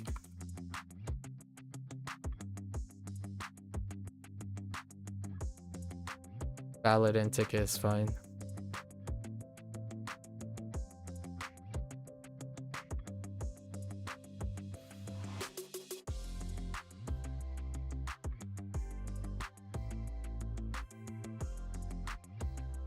All I can think about is not... Oh my gosh. 面接する。 Mensetsuru. Okay, today I got this. I got jie. Right, I got jie as a thing. And all I could think about is satsu. Right? And then now when this came up, I'm like, all I can think about right now is jie. I mean, jie. It took me a while to get the satsu. Yeah, setsu. Mensetsu. The perks and the trade-offs.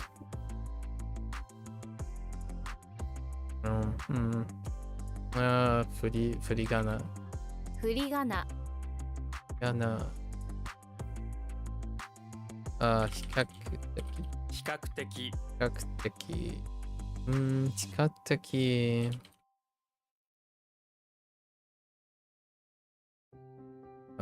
Terribly.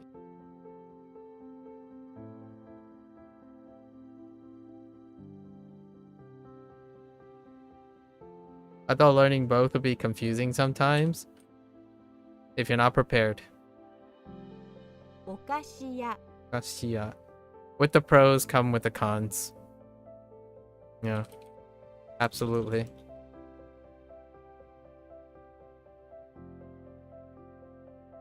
Where I can do things like this, where like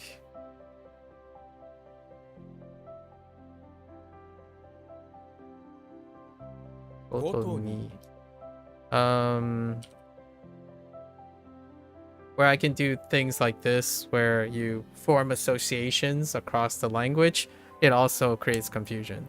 So whether you choose to work on those sorting things, practice skills of different types. Like if you're a data sorter, or like you can define differences in similarities, finding nuances, learning two languages that are coalescing together and whatnot, that challenges someone to look at nuances as opposed to startling differences. So whenever someone says something like, oh man, these languages are similar, it must be really confusing, then it's a telltale sign that the person I'm talking to relies on differences and startling contrasts in order to learn things, as opposed to where what I do is typically I look at small details and nuances.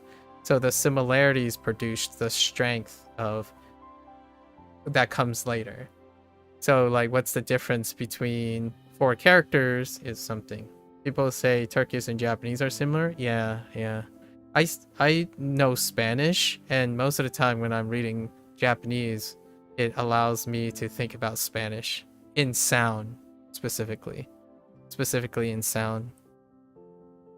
So whenever I like occasionally find time, which I was supposed to plan this year to find time to weave in Spanish,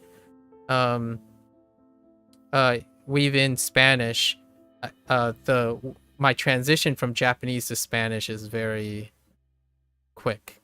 Like, it almost feels like when I'm reading Spanish, I've been practicing Spanish pronunciation for some time now. So when I was going back to like Duolingo and stuff, and I was reading Duolingo, I'm like, yep, that checks out. It didn't feel like I was learning a new pronunciation key. You're eating cornflakes right now. Do you put the cornflakes first or the milk first? Both at the same time? Oh, that's cute.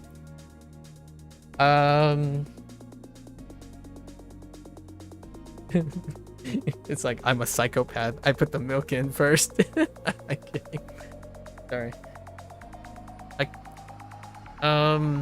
do cornflakes sink or do they float? If they like, I could see someone putting in the milk first if the cereal they're using sinks and not floats. But if the thing floats, that is kind of like psychopathic. I mean, I'm using like the internet jargon psychopathic. Like, psychopaths do this. Normal people do this. Psychopaths do this. And it sounds like it's one of those bits, like watching someone pour milk in first, and then they put a cereal where all the cereal is buoyant.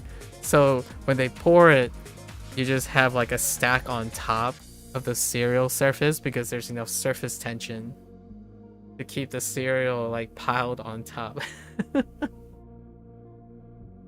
That's what I'm thinking about right now. You new suited.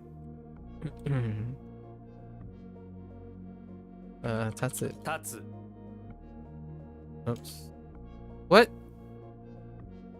Oh. You think you put in milk second so you can determine the amount of milk. Oh, yeah, that's fair too. Because you probably can better guess how much cereal you want to eat. Yeah, that's fair. That's a additional thing that I think would be a great argument for why psychopaths should not measure their milk first. Instead of how much milk you want to drink. Yeah, understandable. Okay, this is gonna sound very un-American, but I don't actually eat cereal or milk. Like, we don't eat cereal or milk, right? So I'm not a representative of the multi-generational like American that eats cereal. We typically actually, and then you might be thinking, oh, so you eat eggs and bacon and toast and stuff. It's like, I don't eat breakfast. So I don't eat breakfast either. I'm usually someone who would be classified as an IFer now. Like, what I mean is, I typically intermittent fast before it was intermittent fasting. Listen, fetish. Do you eat cereal, fetishes? Do Hawaiians eat cereal? Yeah, I don't. I eat one meal a day largely. I might graze occasionally. Maybe there's a snack because my hands can get shaky sometimes. But I eat one meal a day, and now it's referred to as intermittent fasting.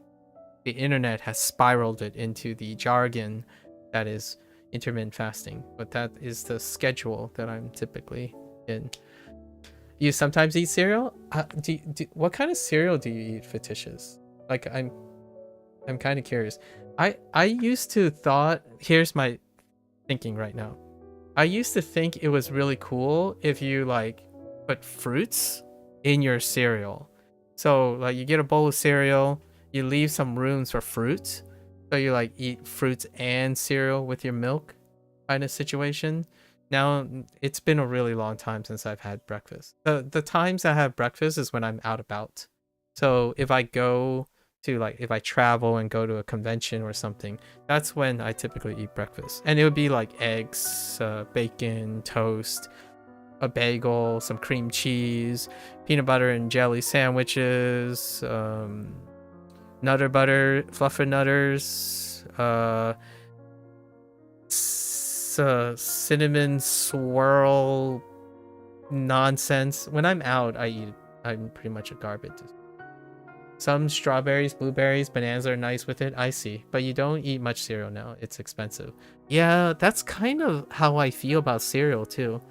I'm like, if I have to eat a breakfast thing, it's gonna be kanji. Not the other, not this kanji. Kanji for, you know, the kanji, the porridge, right? Zhou, right? Zhou. Xian zhou, right? Or yin zhou. Like a savory porridge, or I eat oatmeal, like the dirt oatmeal, you know, the Quaker Oats dirt, like just putting sawdust and loosening up the sawdust and jamming it in my mouth. Typically early mornings, I don't want to end up like needing to hit the bathroom all of a sudden. So typically I eat oats, maybe possibly a yogurt or something, like a flat, simple yogurt. And those opportunities happen when I'm running or I'm doing physical exercise. Cereal like makes the running and early morning things very questionable. You used to not eat breakfast, but when you started working out, you wanted to also to gain weight, so you started to eat multiple times a day. Yeah, if you're working out, you gotta throw some things to keep yourself consistent. I absolutely agree. The cheap cereal is chock full of sugar too. Yeah, chock full of sugar. Yep. If you're like heavy working out, you can still use that accessibility to the sugar. But ultimately, when you're eating for maintenance, you're well exceeding the amount of sugar you're burning through to get that extra layer. Like sometimes I would do like a gel pack or something, or an applesauce pack. You know how they come in those like squeeze things? I would have an applesauce just, and then it would be like 4 or 5 grams of sugar, and then I'm doing something active right away. So it's to keep my hit the ground running situation, as opposed to coffee. So a lot of people do the opposite. They or do other things that are not kind of sugar related, and they would use caffeine. So I don't typically drink tea or coffee. Actually, most of the time, I don't drink tea or coffee. I'm gonna say 99.9% of the time, I'm not drinking tea or coffee either. I jam a little bit of like excess, like easily accessible sugar products throughout my day if I start shaking. It does happen though. There are times when I've gone too long and my sugar level feels like it's kind of waning and my hand starts like shaking, and it really, I can feel it. So sometimes I would grab a cereal, could be something that I would grab, but usually it's something else like applesauce. I think applesauce is far more consistent.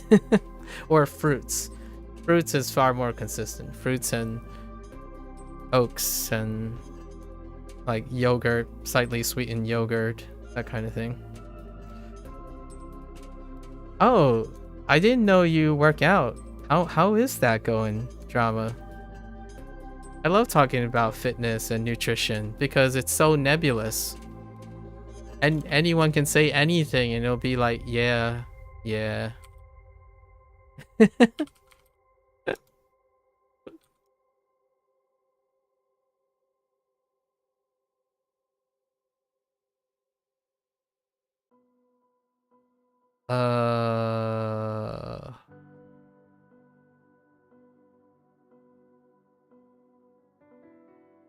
Arawasu? 表す Arawasu.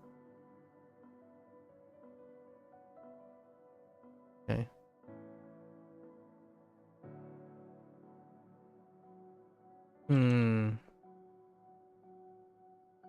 I was expecting like, yo, we have pineapples every day. I'm kidding. You mentioned strawberries, blueberries, and bananas, but no mention of pineapples. Where are pineapples at, fictitious? Un-Hawaiian is what I'm gonna say. I'm kidding. I don't even know if pineapples are that popular in Hawaii. It might be something that the Canadians concocted. For the record, I'm making a joke and I'm linking it to Drama's Canadian comment. Yeah, pineapples aren't really from Hawaii, but we're talking about the stereotype, okay? I don't think cereal's from the United States, is it? Or I don't even know the concept, where the concept is. They're grown here, but not as much. Oh, okay. Remember we were talking about the pineapple on pizza thing? And after a lot of deliberation, turns out the pineapple pizza came from Canada. Yep. That sounds about right. You weigh 121 pounds 2 years ago now, and you're at 162 pounds. I appreciate the conversion, by the way. I don't know if you did that deliberately, but I appreciate the conversion. You weigh 121, and now you weigh 163, and you built quite a bit of muscle. You're actually quite happy with where you are now. Nice. I'm about there too. Actually, by pure coincidence. At my lowest, I had problems. I don't know if I gave you that impression. I had a lot of problems when I was a teenager. And when I was younger, like less than 25, I was underweight. I was incredibly underweight. It's not because I didn't eat very well. But at my lowest point, I was like 108 pounds. Now I'm a healthy 160. I'm actually kind of slightly on the heavier side. So, staying within like 140, around 140 would be kind of ideal. But this is far healthier than being underweight by a large margin.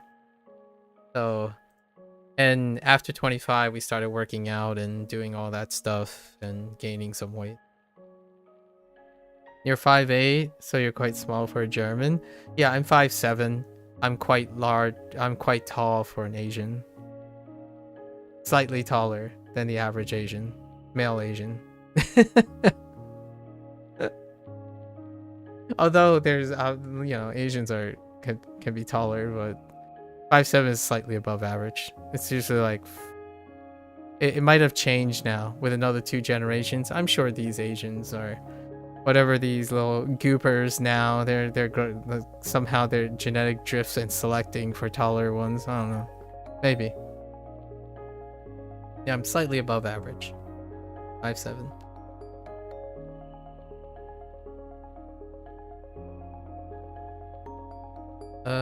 Where are we here? You saw Station? Or transport? Transport is probably better.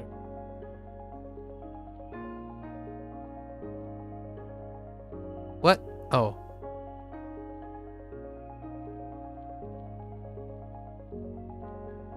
Nenshutsu. Nenshutsu.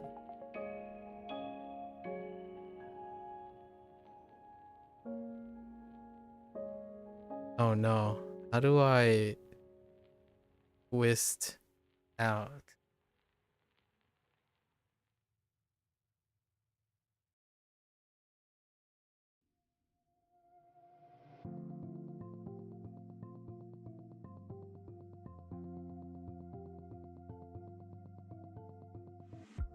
Oh, I am comfortable with metric system. I was appreciating that you went through it, but I'm a scientist. So I think that's a stereotype. But it's a stereotype that's true about Americans. But I worked in the sciences. So metric system is actually, it's kind of like 60-40. I'm actually more used to the metric system than I am to American units. And imperial units would be the common stereotype, which is funny you say that because I actually know more British people at the moment than other sections. So probably a little bit off the mark since I work in science. It's actually both. When you're in science, you use both systems, kind of like Chinese and Japanese. It's unfortunately, you're probably gonna have me say that quite a lot. I'm kind of a mixed bag on most things. Yeah, I would say I lean closer to metric than imperial units. And also when you consume content, right? Like when you consume content in Japanese and stuff, they use metric systems. Unless they have like US specific things, which that'd be interesting. I think this is like scrounging up or something. Scrounging up. Neat.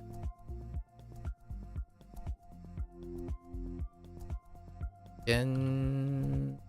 Oh no.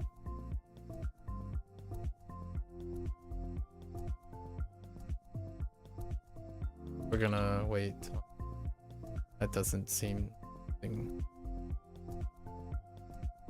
想像的。創造的 If you were to guess the height of something, would you do it in centimeter or meters? It depends. Well, you're gonna hear it depends, but whichever one, the context in which I'm writing it. So I would pick the most appropriate number of convenience. That's what I would do scientifically. No, you missed the point. I would use feet, inches, centimeters, or meters depending on the object I'm measuring. It's whichever is most convenient. Whichever creates the most useful resolution. So if like a football stadium, for example, like an American football stadium, you would do it in yards. Because it's normalized in convenience in increments of yards. If you're doing a ruler, if the ruler happens to be in centimeters, it's the most convenient interval to use. If it happens to be an inch ruler, for example, then you would use an inch. If you're running, for example, if it's to the closest mile, I would use miles. If it's to the closest kilometer, then I would use kilometers. It depends on the interval in which people are dividing their measurements. So for example, like a gallon would be a gallon because the units was used to measure 1 gallon, 2 gallons, 3 gallons. So it's the closest unit of convenience, much like Japanese and Chinese. Like a random rock, how big is the rock? How heavy is the rock? If the rock is like 5,000 pounds, then we would use a ton. If it's conveniently like 1,000 kilograms, I could use 1,000 kilograms. It's whatever is most convenient. That's the way it goes. So there isn't a preference based on where you're trying to extract a preference based on arbitrariness. It's not arbitrary. Between 140 and 170 centimeters, then it's 140 and 170 centimeters. Those are pretty good numbers.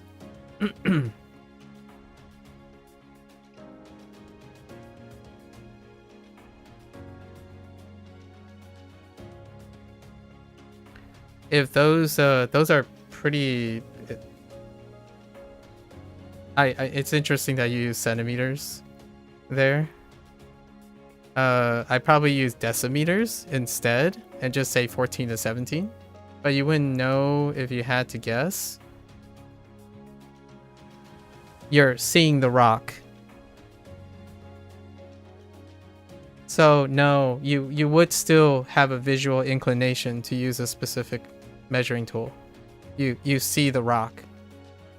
Now you're gonna try to create an outlier by suggesting, what if we're figuratively not seeing the rock and I have to imagine a rock? Then I can choose any metric I want. So now you're telling me, like, what if the rock is in my head and it's about this big? Then it's an abstraction.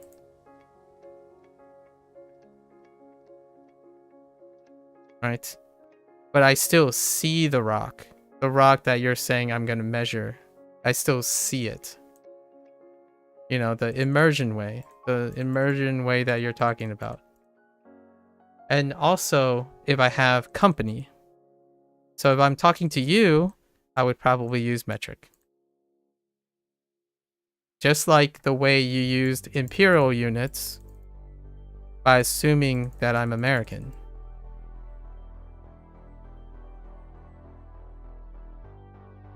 So yes, it would be highly dependent on the situation. And the nice thing about having both, well, you're trying to get a European, at a European would probably use meters, and a US citizen would use feet, but you're comfortable in both. Yeah, exactly. Neither. So there's no preference. The preference, okay, there is a preference, but it's based on appropriateness. It's like if you go to Japan and you choose to speak Chinese. That would be the Europe versus US thing. If you go to Japan, you can choose to speak English. I mean, I guess I will speak English when it's appropriate, and I'll speak Japanese when it's appropriate. Right? The idea is it's nice to have both metric, because you're going to make it a competition, but it's nice to have both. I can do both. The more the merrier. I think the thing that separates, in my opinion, Europe from the US, or makes them the same actually, makes them very similar, is the quality that you're talking about. You've been in Japan last year as well. Man, you really have time to go. That's neat. That's very neat. In case you're curious, you had a bad experience with speaking English there. I'm not gonna try to predict why you had a very bad experience with speaking English, but I'm gonna tell you that that is not the case for other people who shared examples with me. So, unlucky, maybe. Unlucky. But it might be your emotional state and your mindset in there. Your broken Japanese was far more useful than your English. That sounds like that would check out with having a bad experience with speaking English there. I can't tell you if I agree with you or not. I can tell you that that sounds like it would be very appropriate that you would use broken Japanese as opposed to English. The reality is that's not true for everyone, but I'll take your word for it. I believe the Japanese culture and understanding the Japanese culture creates this ethos that a foreigner that's coming from a multilingual background would not specifically say that there is a specific preference that mars the experience of a welcoming culture that distinguishes between foreigner and those who are native. So it's unfortunate that if you're having a bad experience, it also reflects on the people who are providing that bad experience since you spoke English. Otherwise, if you're saying Japan is a great place, then the problem was you.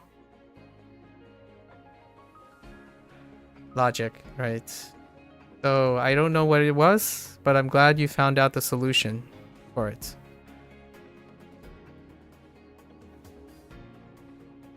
Bad in the sense of not being understood. They still were very welcoming and tired. Well, that is cherry picking a bad experience when you could have a good one. If I had to say so myself. So you cherry picked the bad experience with speaking English with the idea that you were not being understood. And then when you're using broken Japanese, you thought you were more understood. And That sounds very reasonable. My thought is, if I go there and I speak English and I feel welcome, and then we still talk through it, it's a great experience. Avoiding conflict and avoiding things and having misunderstanding and whatnot is viewed from the perspective that someone is always right from the beginning. And I can't really empathize with that. Saying that a bad experience is something of being misunderstood. I think being misunderstood and being able to resolve it, it can be a very rewarding experience as well. I think that's kind of the difference between your comment trying to tell me if I have a bias towards metric or imperial is a great example. I think it creates that contrast between coming from a country that has very predetermined standards, like Japan is one of them, right? Japan and Germany, and then being in the United States where I was grown up as a multicultural person. And that multiculturalism makes me think that the most charming part about the interaction between a foreigner and a native person is those moments where we have misunderstanding, but at the same time we have communication skills enough to resolve those situations and still become very appropriately welcoming to each other. It is in those moments that we learn the most about each other, at least in my opinion, personally. So rarely do I find that misunderstanding is something that's marred by bad experiences.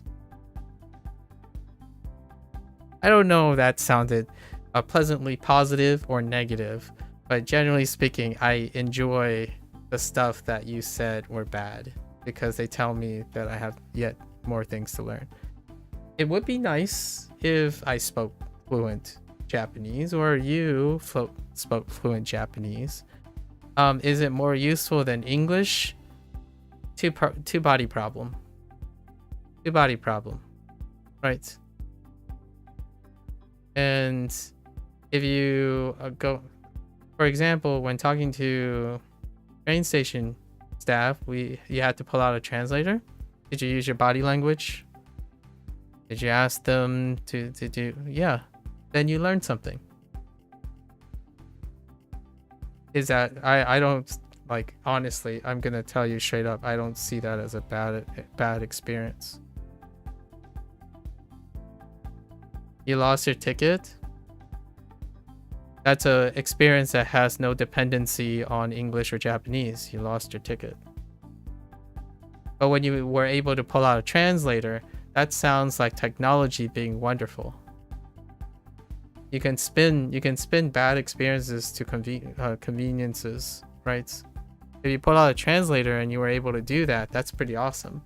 That sounds like you also planned to resolve the issue when you have broken Japanese, or maybe even refuse to speak English or something like that. Were you able to replace your ticket? I think the replacing the ticket part is not related to the bad experience of broken English or broken Japanese, but that might be a contentious point.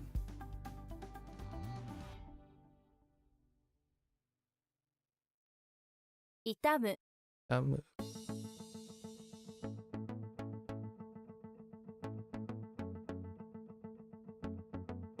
Your comment that you're making is largely why I don't speak to is largely why people don't stick around for very long, because usually I think that the interaction of solving things and finding ways to do things differently is the most rewarding part about interacting with people.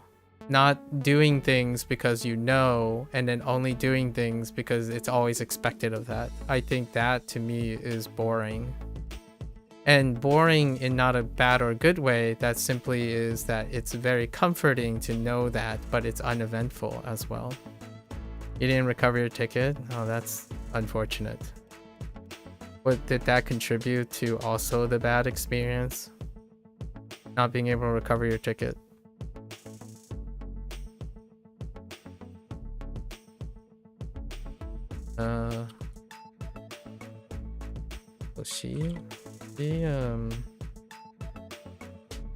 Aranai.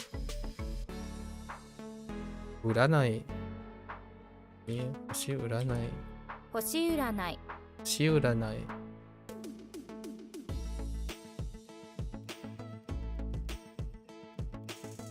Maybe bad experience was wrong formulated. It perfectly alright. I think I know what you're insisting, and I understand. You're trying to say that speak less English. They speak less English than you experience in every other country. Every other country, and what other country is that? And I agree with you. I agree with you. It's also the reason why I don't expect myself to live in Japan.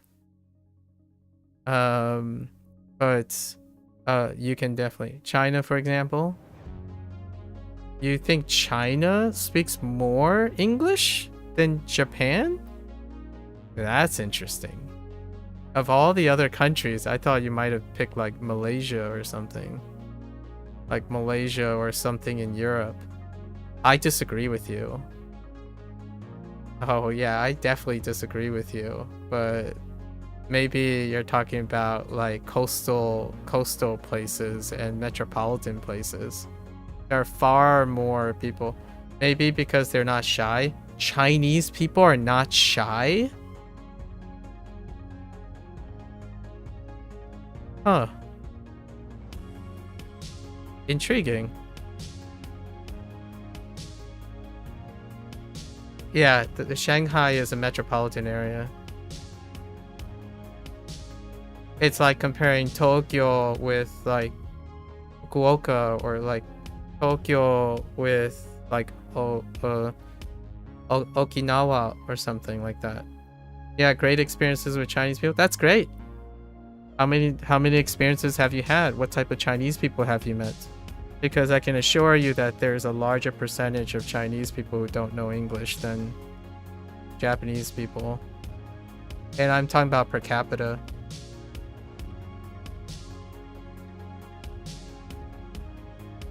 That's interesting though. I'm glad you had a great experience with Chinese people. Hopefully you continue, I guess, to have good experiences. And maybe your second visit next in January would be something that changes the experience. Coincidence? I think so. And isn't life great because of coincidences?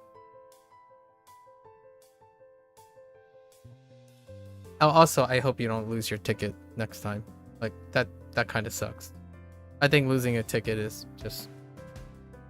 There's no way to look around it. It just kind of sucks.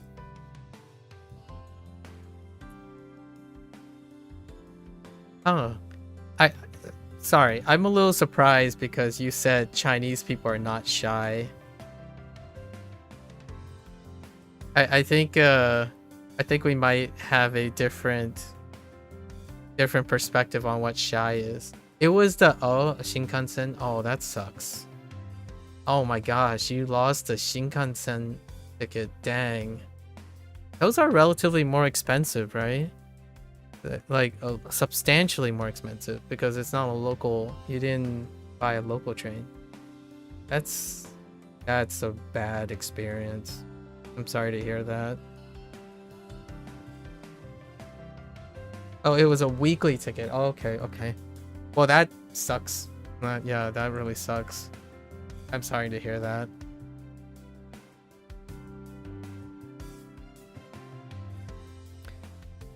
You know what's curious? I always thought, hear me out. It's hard. Yeah, it happens.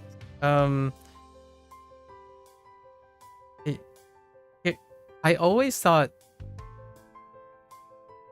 by now, hot take, very hot take. I think by now, I often thought that Japan would be one of the first countries to completely... I'll disagree. I understand Japanese English better than Chinese people English. Yeah. That's kind of funny. That's a funny way to put it. What'd you call it? hear me out. I always thought that Japan would be one of the first countries to go entirely paperless with tickets. And what I mean by that is they would completely digitize the ticket process to their phones. And then what happens is you either lose your phone in your entire life, or your phone is your ticket. So I often thought that's where Japan would go first. But it turns out that it's kind of the other way. It's like unexpectedly elsewhere more than Japan. Japan has like kind of automated a lot of other things. But when it comes to like fares and whatnot, it, instead of like going further into the speed, like the organization and stuff, they still have those things, and that's interesting. I always thought that's something that is the quirkiness of Japan.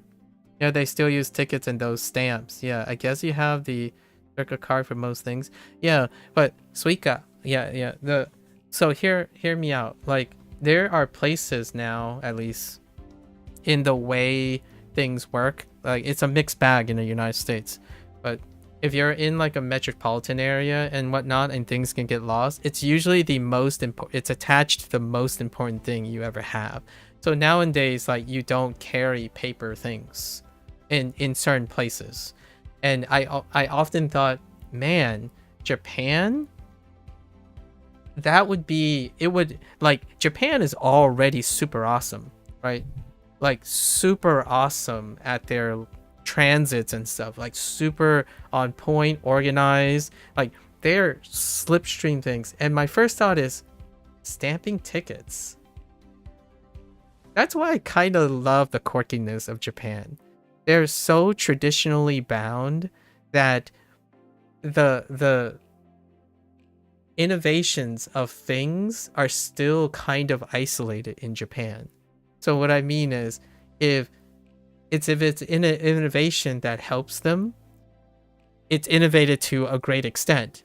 However, if it's aside to their traditionalism, it stays there. So you know what this reminds me of? What Japan reminds me of? It's kind of like if you like fantasy, and the only type of fantasy you like is like steampunk or cyberpunk. So the reason why I say this is it is eclectically ornate and charming. It's not built for functionality specifically. Like, there's a lot of functionality in Japanese design, but functionality creates boringness. And we already talked about this, you know, the American culture. Where there's a hyper focus on functionality, right? But Japan has like this combination of, there's certain things that are coincidentally functional, like vending machines and all that stuff, and then you have the charming aspect because they're constantly very strong traditionalists. So you have things like stamps and tickets, and I'm like, okay, but you could not have tickets. I really like Japan. I'm telling you now, like, I don't mean to sound like I'm like playing down Japan or not. I think Japan is a stubbornly eclectic. It is absolutely a wonderful place that is stubbornly eclectic, and that stubbornness creates that uniqueness that is the Japanese culture. They are stubbornly in their ways, and they are innovatively, internally innovative. Let's see. Because you literally don't know what they're saying. Yeah, they still use things, right? I guess you can have the right. Oh yeah, the penguin, right? Being a Japanese, have I told you you're going to Japan in April? Oh yeah, you did, Churn. So both of you are going to Japan. That's so amazing. I can't wait to hear about your trips to Japan. It'll be still like a years out or so before I go to Japan. Yeah, Drama's going to Japan in January, by the way, Churn. Yeah. Nice cherry blossom tune. Yes, yes. April. Right.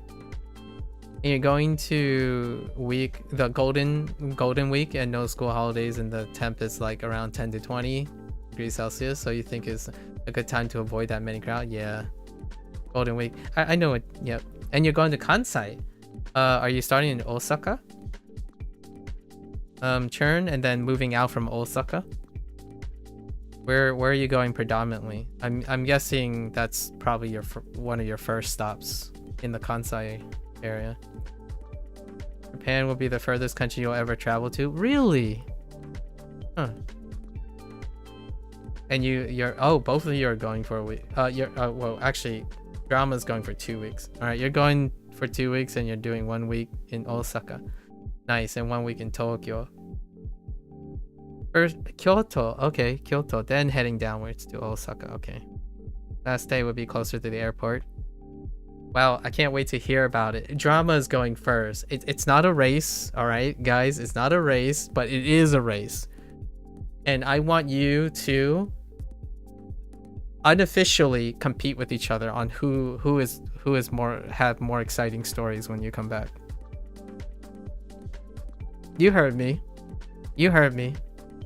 I'm telling you now, if you two are going to Japan next year, both of you better race each other on making the best time ever, and then I want to hear, and I'm going to give you a rating, okay? I'm going to give you a rating. You guys are pitting against each other. Who can have the best time ever? Your challenge is to use your Japanese to order food, ask for directions. You don't have to take my opinion, but nada was not worth it. Oh, really? I hear you know, a lot of the native content creators talk about nada a lot. That's interesting. Like a hidden gem kind of situation. Intriguing. Interesting. Huh. That would have been on my list. But you want to see the deer? I know, right? There's a lot of people and nothing happens. That sounds about right. But isn't that the good thing? Nothing happens. There's nothing hidden. Oh, nothing hidden. What were you expecting? May I ask, what were you expecting that was hidden? Like hidden gem? Oh, you're looking for like pleasant surprises, right? Is that what you mean? There wasn't anything like really pleasant about it. It's just the deer. So okay. You're going there for like half a day, you think. Oh, okay. Remember, guys, you're competing with each other, so I'm just saying.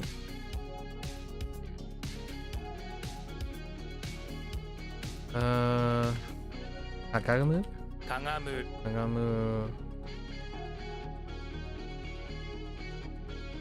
You want to see the mochi pounding? You gotta make your own experience for sure if possible. Own experience. That sounds about right for the nara commenting. Mochi pounding. You can do mochi pounding at home with your mother. I'm kidding. I don't know if you guys ever made mochi before. You can totally do that. Don't you want to get in on the action? I can see some injuries coming along, so maybe not the brightest idea.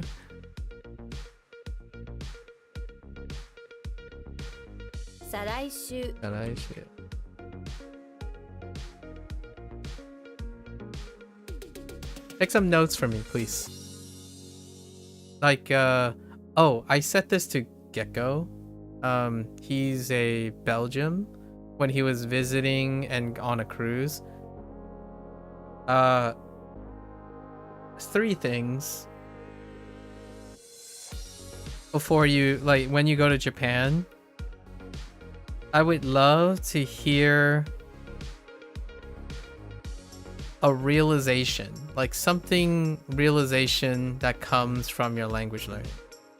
I would love to hear a list of all your realizations from your maybe your recent year, since you went last year, drama, maybe between last year and this coming year, what the realizations are. I would love to hear those.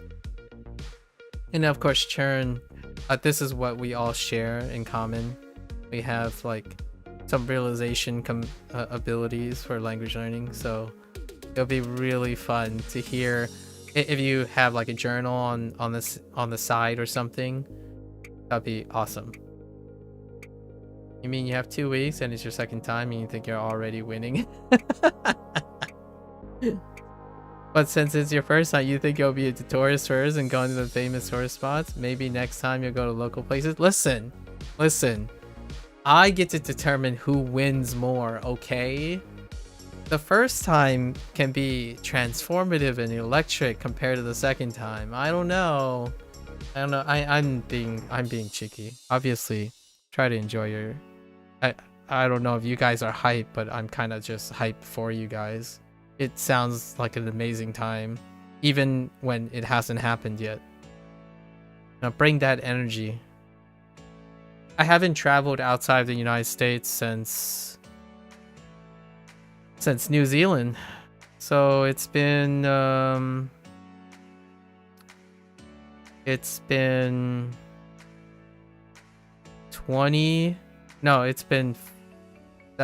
years.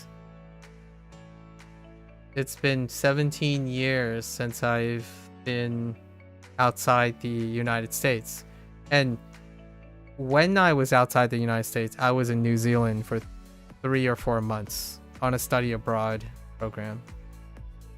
So yeah, it's been a while. You guys kind of make me want to go, but restraint. It's in another 2 years. We're going to be traveling outside of the United States in another 2 years. 17 years? Dang, when you were born. Yeah. I have traveled around the Americas. So like I have been around in the continent, but I haven't traveled outside of the United States in 17. I've been technically outside of the country a couple of times, but drama travels a lot. Well, there you go. There you go. Super hype. Yeah, you gotta share. Discord. Yeah, Discord. Share. It like anything you find interesting. As you're European, it's also very, since you have open borders. I mean, we have to keep in mind that technically the United States have open borders too. If you know what I mean. Like if we're trying to make it fair about things, we're not really concerned about the traveling thing. I do travel fairly frequently back in the day. I'm just a lot older now and I don't travel as much. But when it comes to traveling to different places, that's a different story. But traveling outside of a continent was what I was referring to. That's why you don't entirely dislike the US and EU comparison. Yeah, like the last time Churn mentioned that it would be the furthest he's left, like, is Malaysia. And what I did was I traveled to New Zealand. So like if there's any like furthest away in one direction and then furthest away back in the other direction, it'd be somewhere around Australia and New Zealand. So I haven't been outside of the continent in a very long time. And I would love to go to Japan if that was the next place. I mean, I kind of want to go to Hong Kong, and I actually kind of want to go to Malaysia too, or like Indonesia or Singapore. So maybe we'll have to, it'll happen. But for now, you guys, I'm looking forward to your travel pictures. Obviously make sure they're discreet. You want to go to China again, like you gotta, anything, like if you think something is weird, like you saw a frog on a sidewalk, tell me something about the frog. I look forward to your ramblings and shares. Yeah, you guys have such an exciting life. Phil.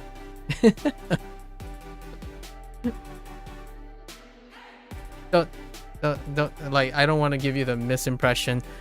I'm not necessarily like, it's not the same thing as pining, but I like being excited for people to do things. I think just the idea that you guys are excited to travel makes me excited. So I like that. I like being around people who are excited about the things they're doing in life. It makes most things a lot more exciting. I know I said excited a bunch of times. Keep that excitement. I mean, churn sometimes is a, churn. Let's be real. You're a little Debbie Downer a lot of times. And I'm happy to see that you're talking about things that you're excited for. I can honestly tell you that it's wonderful to see other people excited about things and sharing exciting things. Your passport become the 3rd strongest in the world. You're happy? Wait, what do you mean by that? Your passport became the 3rd strongest in the world.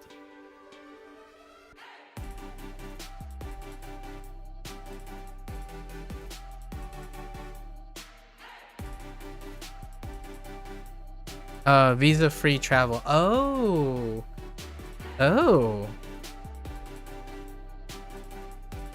Is that like some way of oh, that's interesting. Visa-free travel to the most countries. Oh, that's super neat. Yeah, I almost feel like the United States passport is like the opposite right now. It's like trending in the opposite direction. You can search in the Global Passport Index website. Okay. Yeah, I almost feel like the US passport is like trending in the opposite direction. I'm laughing about it because what else can you do about it? Political tensions and geopolitics. Make it work. Make it work. German is also on 3rd place with 174. Interesting. Wait. Hold up.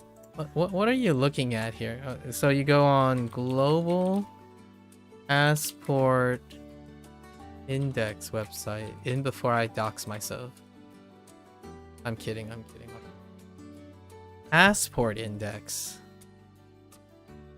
Oh, that's neat. Oh my gosh, this map is awesome.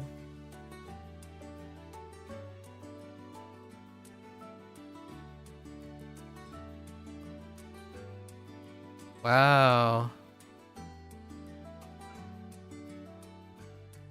Yeah, I'm not surprised. United Kingdom, like UK, Canada, and United States being around 8 and 9. Oh, interesting. Hong Kong is low. What's on the bottom? I was joking about the United States thing, but what's on the bottom? Afghanistan, Syria, Iraq, Pakistan, Somalia, Yemen, yeah, North Korea. I see. Neat. Oh yeah, there's Spain. Interesting. Spain. Oh, I'm gonna have to check out this website later. Really cute. You think the bottom ones are not surprising? Yeah. I usually try to look at the top and the bottom to get like a grasp of the range before looking at the mode. It seemed like the mode is around 3. Yeah, there's a large mode around 3. And then it looks fairly an even distribution, but for 3, the 3 category is...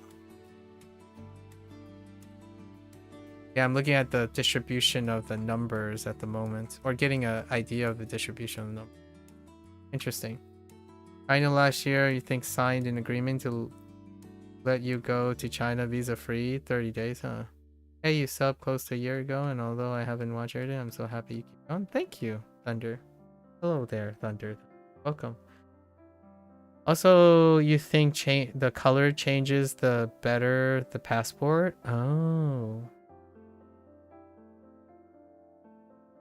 Visa free in China is called what is the second part? I know that's mian, but what is so free something? Is that jiang, mian jiang, or mian qian? Mian qian probably, or something like that. Mian king, king. Oh, qian, qian. Okay, mian qian.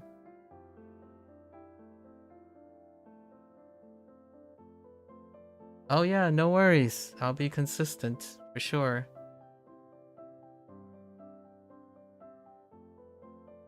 Yeah. This website is awesome. I didn't know there was such a thing as this website. That's cool. That's neat. Oh, does that mean I can click on? Oh, that's neat. Oh. And then you can click. Oh, sorry.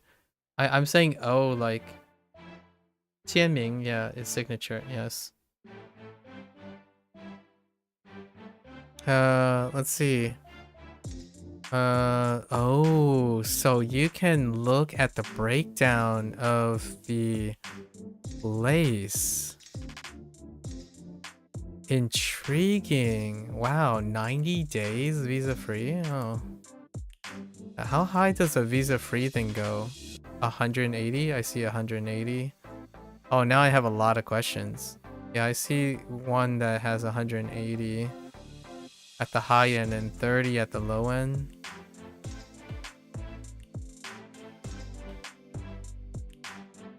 Very, very cool site. I think I'm quite enamored by the site itself. Thanks for sharing. Alright, let's get back to this. That I'm unaware of what's going on. Oh. Yajirushi.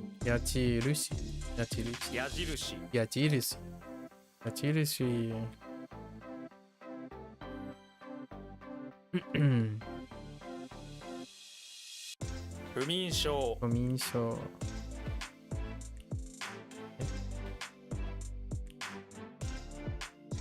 招待する。針金ね。針金。針金。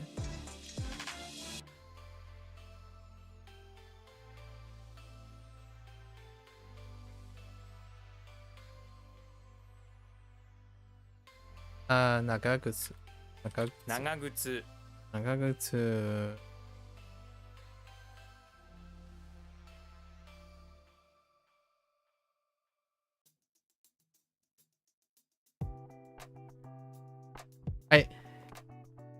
Sometimes I have all like I'm a very patient person.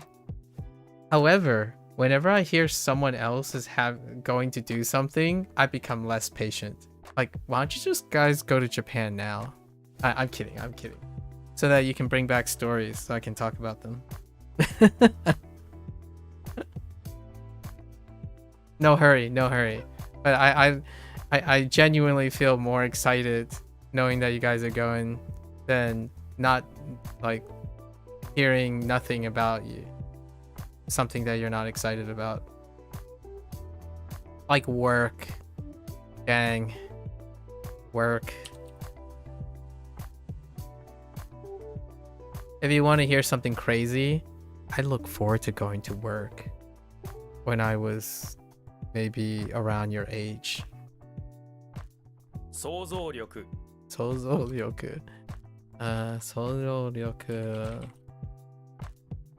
Actually like going to class. Not it's not the class part that I don't like going to when I like going to school. It's actually the other parts.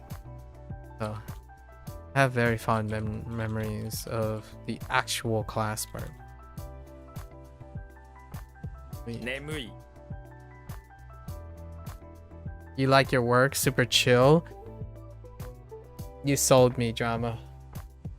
Listen here.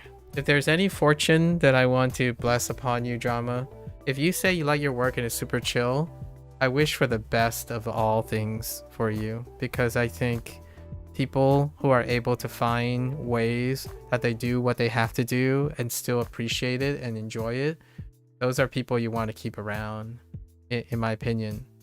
Like they radiate positivity, just right. I was the I like to think I was that guy, but then again I sacrificed everything. So I'm the friend zone guy. when something goes bad, you're like the reliable person, and that was kind of me. I didn't want to. I was rarely the guy that is like making waves and stuff. But if there's someone in the workplace that's still there working because they like being in a workplace, it's probably me. I sort of almost got in trouble before because you're not supposed to be in like a workplace after hours because of liability things, so I need to be careful a lot of times. That whole 9 to 5 thing, I really do not do the 9 to 5 thing. I do like more like 18 hours out of 24-hour day wherever I go days. Like I genuinely like talking about work and the things that are going on in my head. In my opinion, it might be, you could say it might be born out of a coping mechanism. But if I don't talk about the things that kind of build up in my head or write things down, I've realized that I would end up being like very negative, or I would have problems with coping with all of that. So over the years, I became far more expressive, and I started writing things, categorizing things, expressing things, putting most of the things into some sort of creative project that I do on top of it. And that keeps me from being manic. When I was younger, I felt like mania was happening all the time. Like you go to school, I really liked the outlet that school provided, but it didn't provide enough outlet. Like there wasn't, I know this might sound ironic, there wasn't enough stimulation. I was in the gifted program. That was really wonderful, I suppose. That left a lot more things to do, but I know the reason why I say it's ironic today is because I think there are kids that are overstimulated, right? In this day and age, I felt I was understimulated when I was early, so I had like a lot of delay. They're not permanent. Like I don't have a mental disorder or anything like that, but I had a lot of delayed development, like emotional awareness, empathy. A lot of those things were very stunted when I was earlier because I was void of those things. So the things that make people's childhoods a little overstimulated, like being worried about the future, having like friends and stuff, those things occupy a lot of the child's early life, and I didn't discover those things. Like I didn't engage in those things, so it constantly felt like I had more thoughts and more things to do, but no outlet for them. And then when I left the nest, that's when the outlet comes unplugged, and then when the rest is history. Every day is like a non-stop roller coaster ride of productivity. It was to the point where I stopped eating and sleeping for like barely slept and ate for quite some time. I was married to my job. I absolutely love collecting data.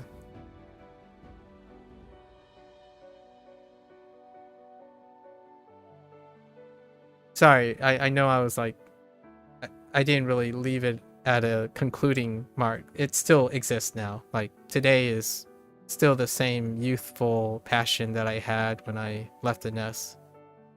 I think I've grown mentally younger.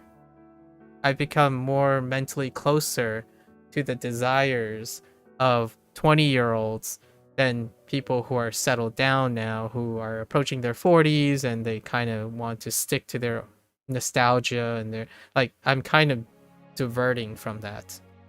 Like I'm playing catch up basically with my younger self, like high-fiving my theoretical younger self if he was stimulated a lot more.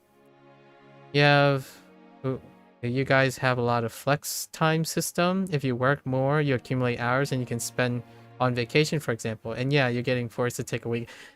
I have a German. Well, I used to interact with this German guy for a very long time, for like over 10 years. Since then, we've been a little estranged from each other, and he explained that to me. He explained that system to me, the accumulated hour system.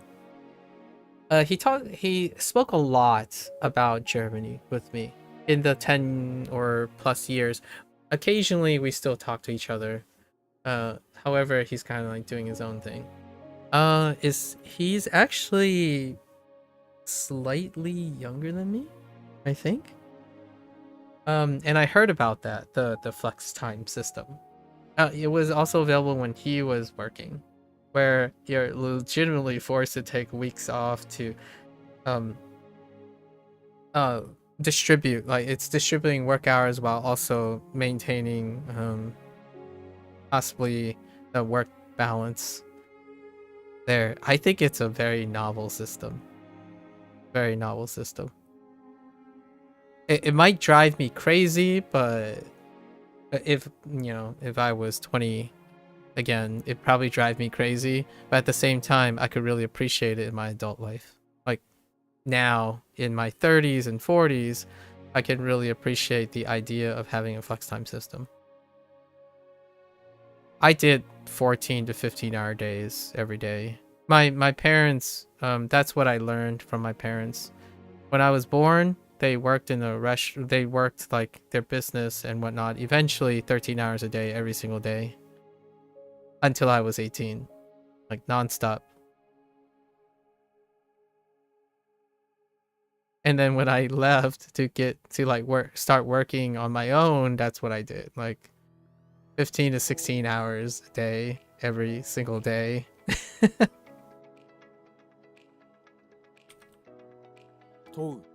So, and hear me out. The working part is not exactly just the work, but I was working on myself 13 to 16 hours a day. So like, who needs sleep when you could be playing World of Warcraft in the time you should be sleeping while also studying for the next thing? So that kind of thing. You know, the play hard, game hard, but don't take care of yourself youth. That was me. Like, and when I see that in other people, my first thought is, hopefully you have a soft landing on your burnout, because I had a soft landing on my burnout, sort of. It was slightly a soft landing. It was kind of rough on it, but I did have a career burnout. And it's not burnout because it got dull, you know, the edgier, newer burnout where people lose passion of the thing and like they can't do it anymore because it doesn't have the same magic. That's not the type of burnout I'm describing. I'm talking about the burnout that you burn so hard you just can't do it anymore because it's too hard to sustain. Like you can't keep putting your body through and your mind through 16-hour days over and over again and expect that your biological side is going to say, no, you should stop. You should start eating healthier and like sleeping and knowing that resting is also productive work towards the future. So, you know, every time you go to bed, I know a goober. That same goober that we're going to go to the convention and maybe go to Japan in a couple of years together. That goober is the same goober that when he said this, is the same goober that I'm describing when I was younger. Sleep is a waste of time. If we didn't have to sleep, my life would be happier. Right? That was summarizing something a thought that I would have when I was 18 years old. Eating is a waste of time because eating takes time away from the work. That was when I was younger. I was that hustle guy. Like, the world is going to end tomorrow and my youth would disappear soon. Like, and I would be 16 years old. And it's like, oh no, like in 2 years, I'll be too old to be able to achieve my dreams and whatnot. That's before the internet. I had the internet hustle culture inside my blood veins before the internet did that already. And nowadays, it's a common thing. When you're young, you stay on the internet long enough, you're going to feel that anxiety constantly, every single time. When you start something, you go on the internet to find out what to do, immediately anxiety plagues you. Because you're looking at all the examples, you're looking at all the things that are going to happen or could happen or may happen, and you spend so much time inundated by what ifs and should be's and could be's. Yeah. You currently don't really enjoy playing video games because you always think that you're wasting your time not doing something productive towards your future. Exactly. That's in a nutshell for me. Like, hear me out. I said I played video games when I was growing up. Like, my father bought me a Sega Genesis when I was 5, and I talk about it in, like, retroactively whenever I play video games. I play video games regularly, actually, and to this day it's still very difficult for me to play video games for enjoyment. I actually play video games unironically and also coincidentally as a way for me to rationalize it, is that it helps me with a coping mechanism, not in the same way as other people coping. So right now, video games is an excellent source to cope with negative stressors in the day, like escapism and whatnot. I actually play video games so I can engage in dumping a lot of my thoughts and expressive nature while committed to something that is supposed to relax me, like, physically. So it's getting me to slow down. Like, playing video games is helping me slow down my thinking because I don't want to have mania all the time. So it's still productive, and that's what I convinced myself. When I was a kid, I played video games because life sucked. And I'm not saying my parents didn't make my life awesome. Everything was provided for me. Like, even despite being in, like, fights, you know, like low economic areas and all the racism and discrimination. The racism and discrimination, video games help me cope with that. Much like, coincidentally, like other kids nowadays, where they use video games to cope with their negative stressors. The thing is, I never grew out of that. So now when I play video games, a lot of people would ask me things like, do you like, what kind of video games do you like? Like, what do you enjoy playing? And I often tell them, I try to find out if I can enjoy the video game. The reason I play video games is to help me find another outlet for my thinking process. So whenever someone says, like, video games is a waste of time, you have to, instead of doing something productive about it, I agree with you. If you believe that you will be less productive in playing the video games.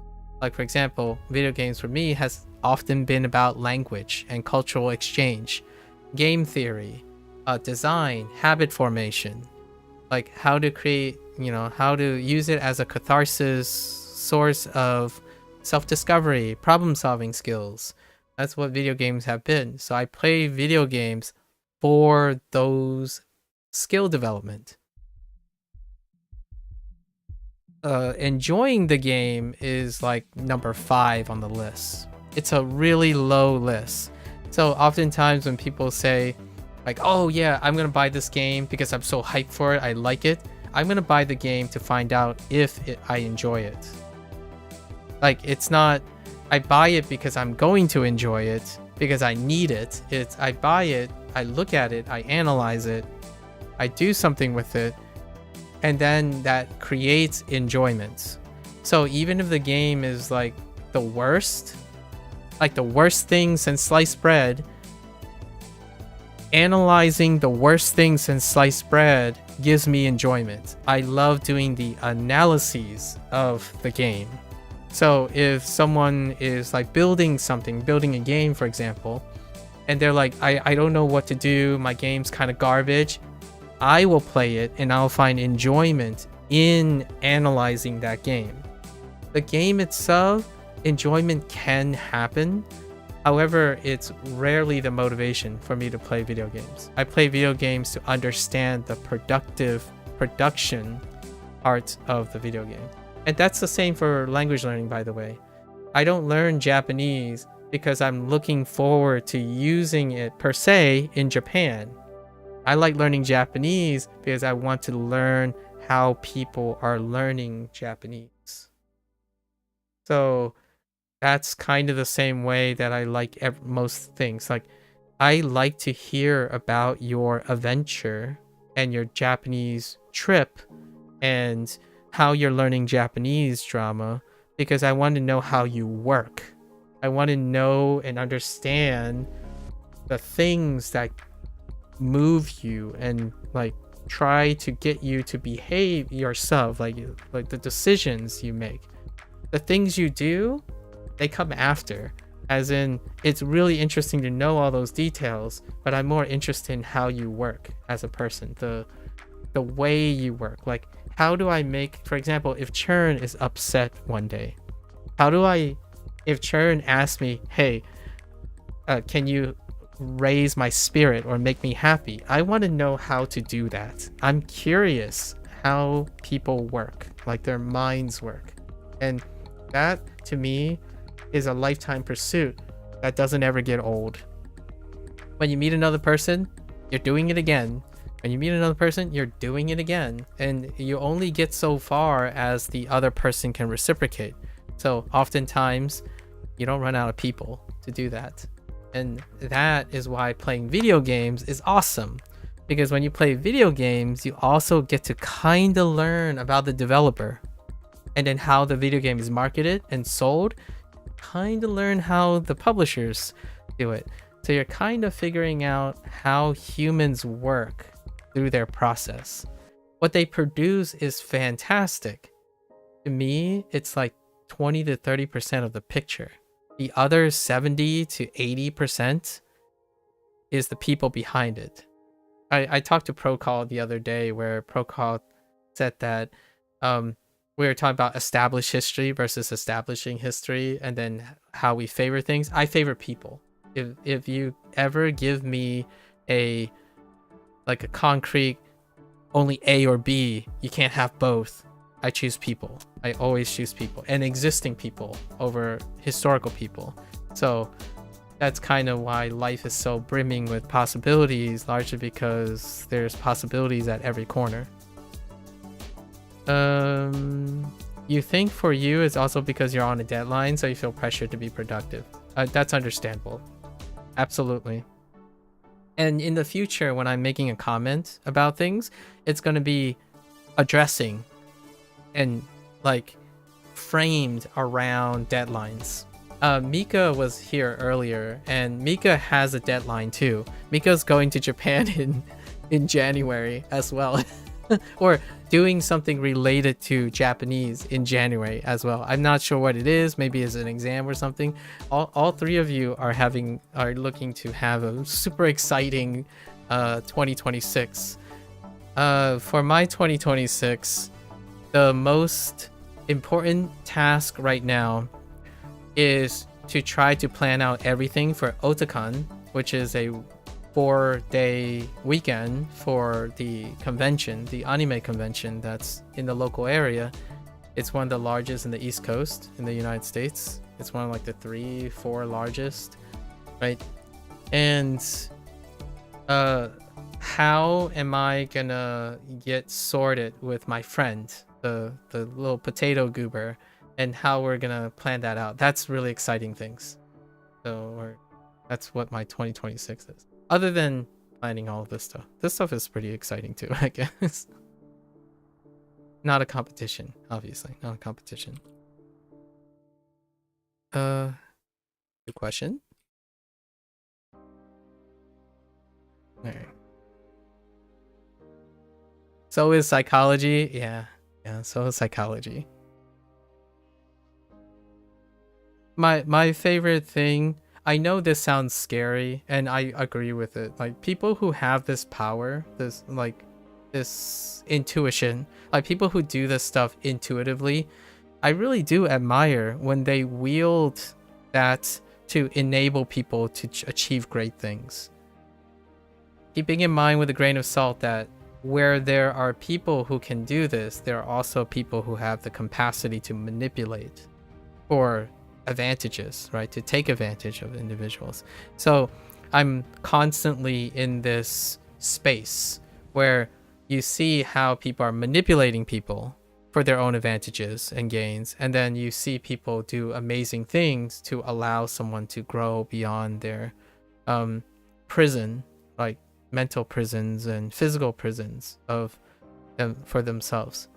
And each and every day I tend to go back and forth, like remind myself, right, it's back and forth. And that is the thing that makes it so incredibly functionally productive whenever you do things. When you can get someone to feel good because they really want to feel good sometimes. That's amazing. And we already talked about this drama when you were talking about the motorcycle. That is a life calling, right? The gestures that create an understanding in which it's often with the greatest intent, and that intent can transfer accurately to your actions for the other person. Like sometimes, obviously, even if you try, you can worsen a situation, or you can feel the guilt of misguiding someone unintentionally, that type of thing. So it comes with the territory so often. And that's my personal pressure. My personal pressure to be productive is how effective I am when given the opportunity to talk to someone. So each and every day, it will feel like urgent pressure to try to continuously improve my way of having people share their awesome life with me. Vicariously. So that's why when Churn, you go to Japan, and Drama, you go to Japan, I expect a full detailed journal with some food pictures. I'm just saying, if you're gonna go eat, you gotta give me some details when you come back. It doesn't have to be pretty. You can describe how you dislike something if you want, but you gotta do that. You're always curious about anthropology, TPH? Yeah, I didn't take anthropology, but I took sociology instead. Sociology and psychology in college. And logical systems. So how to create logic in circuits, and then sociology is the study of like people and numbers, right? And then psychology. I don't think there was an anthropology class. Instead of something like that, we did classic Brit Lit and then music theory or music history in a way. Wakarimashita. Wakarimashita. Okay. Yeah, you better. Arigato.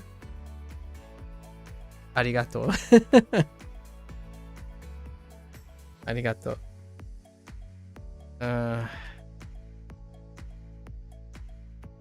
Okay. If you are not already pumped, I'm sure you're pumped. Get pumped.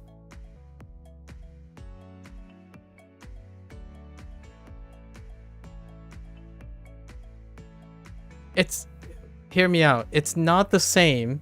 This is not equivalent to having a parasocial relationship with someone else. That is very different. We have 3 levels now, right? We have 3 tiers. We have tier 1, you're going with, right? That's gold standard. You have tier 2, vicarious. These are redefined. I'm redefining these words. Vicarious relationship, and then you have tier 3, which is parasocial. And right now, we're here. So when you go to Japan, I want to have a vicarious experience about your trip and whatnot, right? And maybe, who knows, some crazy coincidences, there might be a go with or an experience together, right? XP together. And that can be done online, you know, experiencing video games together, reading the same book together, that type of thing. That is still possible. And it's it's like in between, semi-vicarious, right? Parasocial, you have plenty of that. That's not where we're aiming for. The heck, toss out the parasocial relationship. You have plenty of those. Do not, you don't have to focus on parasocial relationship for it to happen. It is the internet's standard. And I think there's way too much parasocial relationships right now. It comes to the point, the reason why I'm a little worried about this is when you are sad, parasocial relationships are the last things you want to rely on because there's no feedback going back to the sadness. You're on your own, right? Like when problems happen, right? I know I'm sounding a little more solemn. This also means that happiness and excitement represents the other way. So a vicarious experience has vicarious opposite effects too, right? So that's neat. And then of course you have your golden goose. Drama is bringing one of their shy friends along for the Japanese trip. They're the season trip. That's awesome. I'm not sure, Churn, if you're going with anyone. Are you going with your parents? I feel like, Churn, you're going with someone too, right? Gold standard. Right? So if I can't be there, if I can't be and join you guys, I most definitely would encourage you to bring me along vicariously. Like, give me a lens into it. Because in my opinion, that elevates things. If you have both tier 1, the more the merrier. I think tier 3 is not cutting it these days. Actually, I almost feel like people become sadder a lot of times. I think sadness and problems get exacerbated by parasocial relationship. Like maybe even envy and jealousy. But oftentimes is really, and you're going with your mom? Oh, that's so cute. Well, there you go. What do you actually study in social studies? Because we don't have that subject here. Oh, social studies? Social studies in high school is culture. Culture centered. Culture, economics, government. Western heritage. So that's when you learn things like wars, politics, government, economics, and relevant cultural things. That's social studies. And they're broken up into different years. So like econ is a specific year. Like government, wars, and stuff is a specific year. And then culture and heritage is a specific year. And then they're still under the umbrella of social studies. So they are broken up eventually into these subjects, but they're all under the umbrella of social studies. Yeah. So when I was talking about like having to remember all the capitals of all the countries, all the major recognized countries in the world, that's social studies.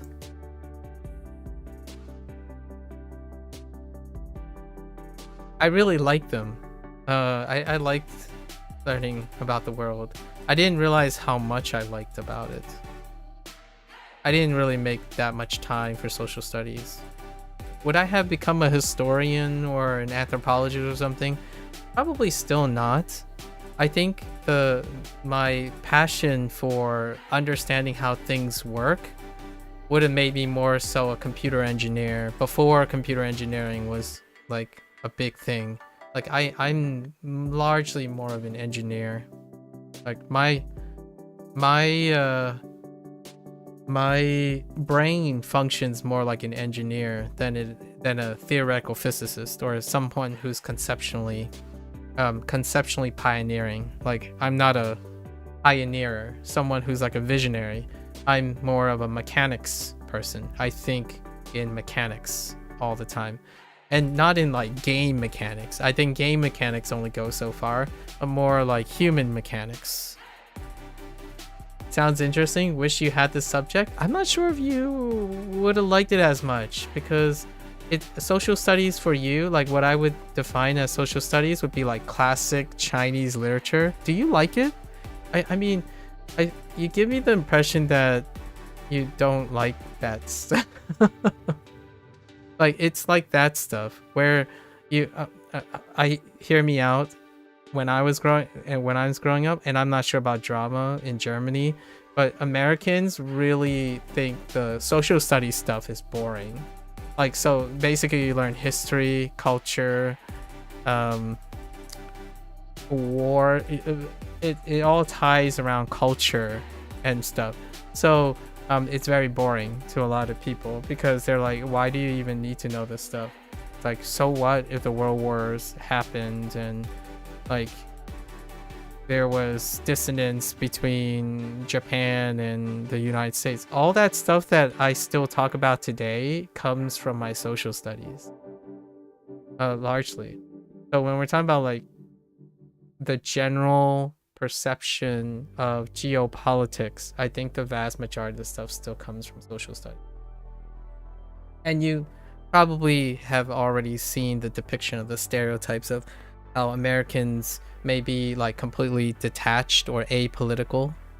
A lot of times, like the vast majority of Americans are indifferent to culture, politics, religion, and geography even. Like those are the stereotypes. In the educational front, I think that's what most intellectuals talk about on their free time. But the intellectuals represent a smaller percentage of the American population. Like, for example, what percent am I part of? I think I would say it's not a good or a bad thing. It means I have less people to talk to. I would be in the 98th to 99th percentile of people in the United States. So there's not a lot of things to be talking about. Oftentimes, like what would I talk about if politics come up? Someone's gonna say something like President Trump, and my thought is that as deep as we're gonna go? I'm not sure if I should say anything, because it could end up being argumentative or something like that. So when you're saying like, if you you like social studies, that's why we're here. You know, maybe that's why the three of us seem to connect with these type of conversations. I enjoy social studies far more than I thought I would. Like now, like when I was a teenager, I thought I liked social studies, but I didn't pursue it. Now I like it even more than ever. And then throw in dashes of psychology, neurobiology, right? The stuff that I more focused on, like chemistry, biology, statistics, that type of thing. But social studies involve those things. Sociology involves population statistics, like the stuff on the internet that people enjoy seeing, like trends, statistical averages, subscribers, viewership, like rates, like the algorithm. That stuff is social studies. So nowadays, I feel like there's a shift. What you learn in social studies is very relevant to understanding population statistics online. like politics and political views and side views and which side you on, moderacy, like left, right, conservatism versus liberal studies, and how like understanding that an echo chamber, what an echo chamber is, and a niche population versus industry, like mainstream industry versus a private ownership. That type of stuff is all in social studies now. Like, that's the social studies. And because of, in my opinion, the landscape of the internet now, I think that stuff is a little bit more appealing than it was before. Before, people weren't as connected. Before the internet, there was less awareness of a bigger world, right? Interconnected, intercultural communication, the blending and mixing, and like vigorous contentions between perspectives and stuff, they weren't connected yet. So when I was growing up, since those things are not there, most people didn't care. And that's where the stereotype continues to be perpetuated, because I think still the vast majority of Americans still live in the older generation of stuff, right? The generation where they are more interested in the immediate environments, the things that make them happy, the simpler, simpler, peaceful paradise that is a bubble, right? And that's great. They're happy, they're sustainable, they're not like detrimental to anything. However, in the greater scheme of things, if you belong to a country that is highly multicultural and you belong to a generation that is incredibly integrated with online culture and the mixing of cultures, social studies is a brilliant place. It makes sense of the world, and it makes sense of the things that make the internet the internet. You start understanding far more. Your mind becomes a lot more flexible and open-minded when you understand how social studies work, because it represents what the internet is. The internet is a collage and a mosaic of social studies. And I still use it to this day. I keep telling people, though, that I haven't pursued social studies. So you would still have to take most things with a grain of salt. But it is fun to hear culture stuff from people. Chern has told me more about Chinese Malaysian than I've had from a textbook, for example. And drama, of course, you're adding to the ye old German, but your parent, you have a Russian parent as well. So that's kind of all under social studies. What we talk about, like being interested in Japanese culture, that's social studies. It's so, I think it's really ironic, or maybe ironically coincidental. If I ask my peers now from the high school that I grew up in, they probably don't. Maybe their immediate heritage, something related to their immediate heritage, but nothing else. Like they are far more selective about, oh, I only care about the culture that I'm tied to, as opposed to like the constant intermixing and interplay between cultures, which anthropology is basically would tackle that question. So was sociology. So interesting.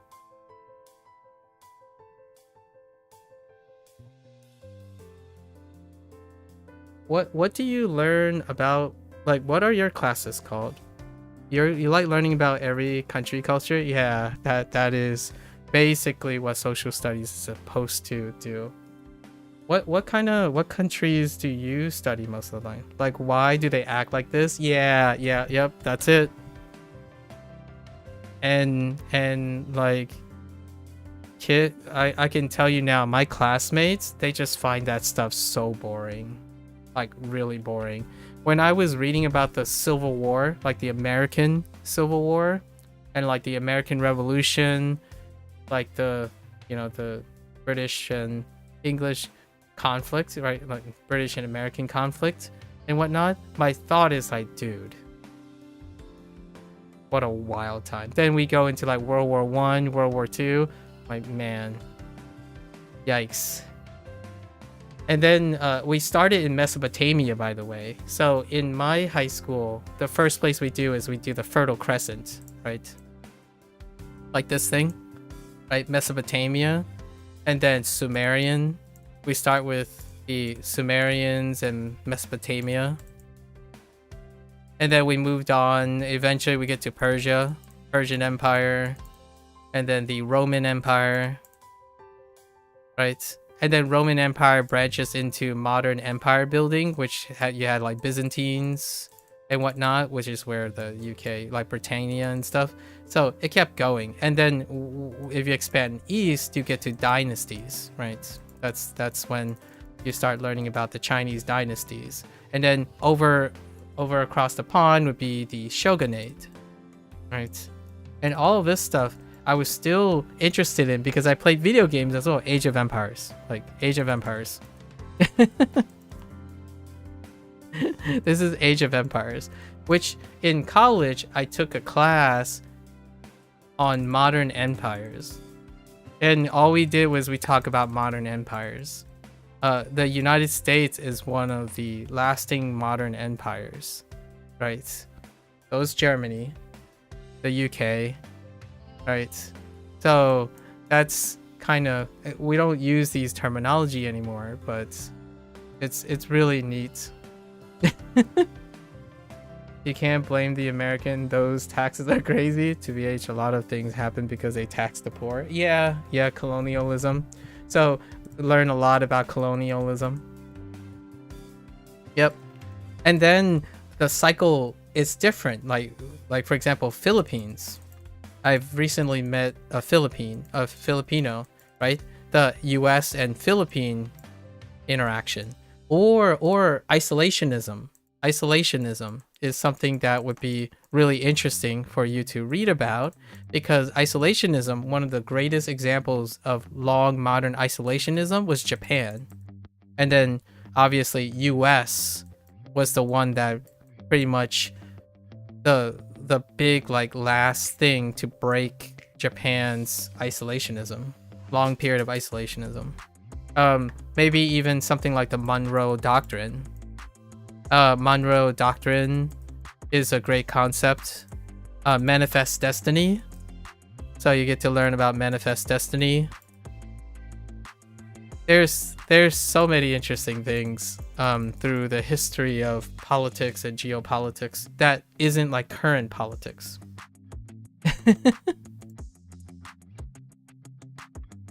Have you seen Dogen's newest video about Japan? No, but I saw some of them. He started a new series that tried to cover aspects of Japanese culture. Most of the Japanese stuff that I listen to comes from Kyota. I forgot his last name. Kyota Ito. He's a author. He writes about Japanese culture as well. I don't know if you've ever seen Kyota Ito, but he's like this silver-haired, like white-haired guy, and he's usually wearing a kimono. But he talks about like stories and clips and stuff and bits of Japan's things. And it reminded me, it's coincidental because I've been watching him before Dogen started doing his new series of it. On the rise of anti-foreigner sentiment? Yes. And by the way, I already knew of that. The anti-foreigner thing. I did watch it too. It came up on my stream. It came up on my feed. But I had the same narrative. I already have the same narrative. So most of the stuff he says is very warranted. And Dogen is American, I'm pretty sure. And this thing, the anti-foreigner thing, if you know US history, right? Or even New Zealand history,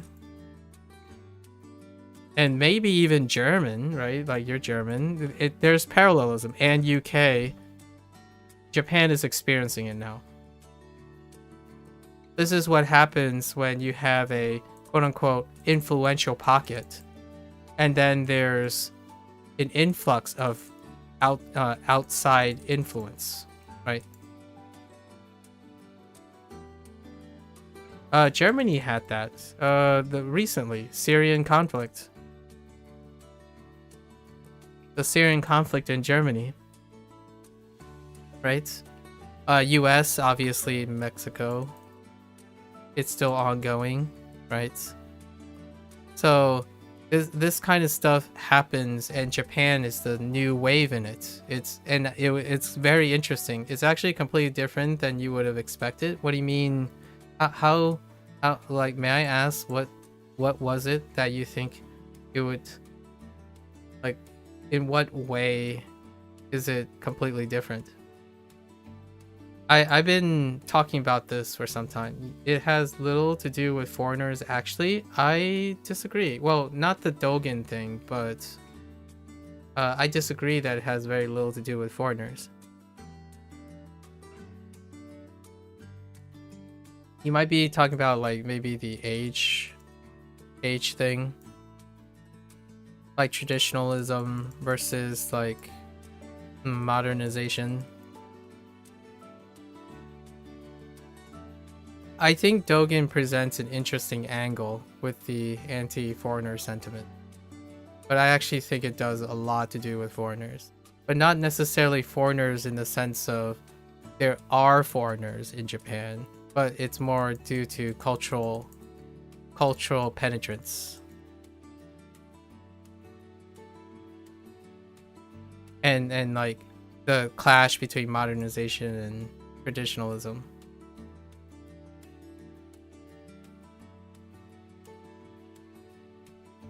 I'm not a historian or a sociologist. I don't actually know the technical terms for these.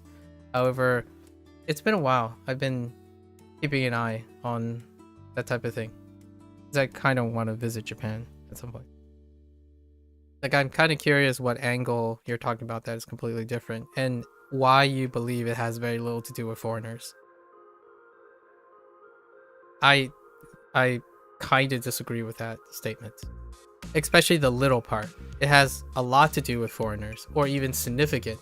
It's not little, but it doesn't all have to do with foreigners. Like, it's not all because of foreigners. It's not all, it's not little. It's significant and possibly a driver. So I'm kind of curious what you mean by it has little to do with foreigners.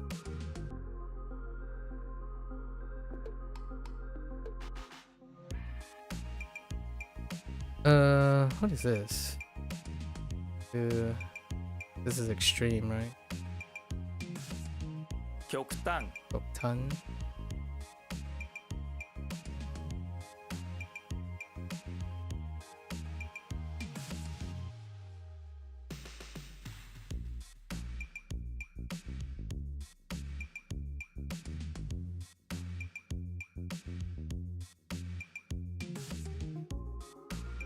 Marrying? Oh, wait. You mean it has little to do with foreigners marrying, actually?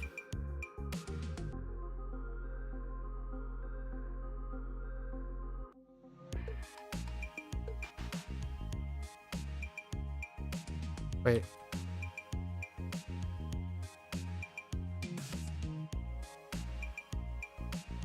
Sentan I skipped a message? It's actually completely different than... No, I don't see a message. I think one of the messages are lost on YouTube. The messages is 138. It's actually completely different than you would expect it. You expect it. I has little to do with foreigner, actually. And then you have in a correction, marrying. And then you said you skipped a message. I don't see any other messages. I mean, YouTube could have hit the fan and dropped one of the messages, but there isn't any message between... You resended it? I don't see anything. Oh, okay. I think it has something to do with YouTube filtering. You might have said something that got auto-filtered for like political intrigue or something. I don't know. YouTube can do certain things when it comes to talking about geopolitics. So there is a chance that it was just auto-censored. You might have triggered one of the keywords. Maybe it has something to do with some sort of word choice. But you can send it to me and I can see it. Has to do with... Oh, yeah, cult. And yes, with the...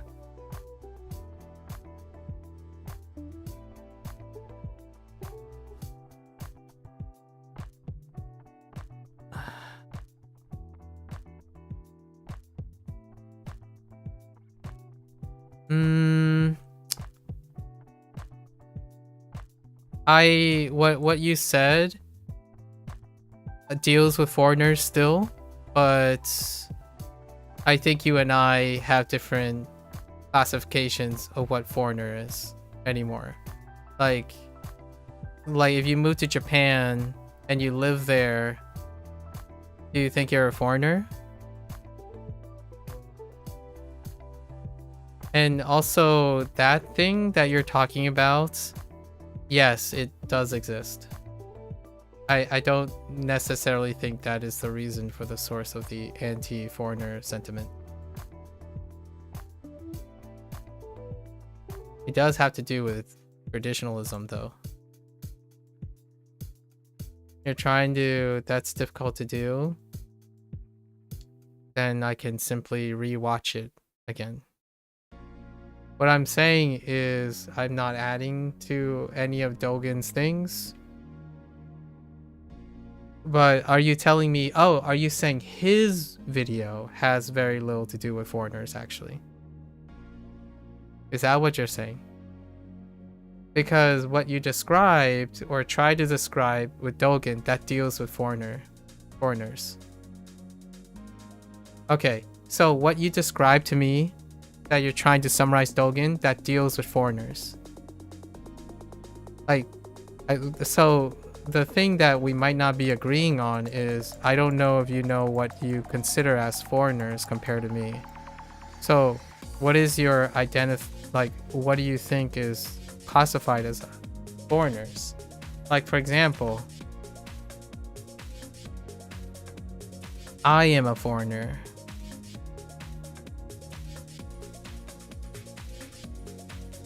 To the lens of Japan and Korea. What I mean is, if I am born in Japan or in Korea, but I look like a foreigner, then I am a foreigner.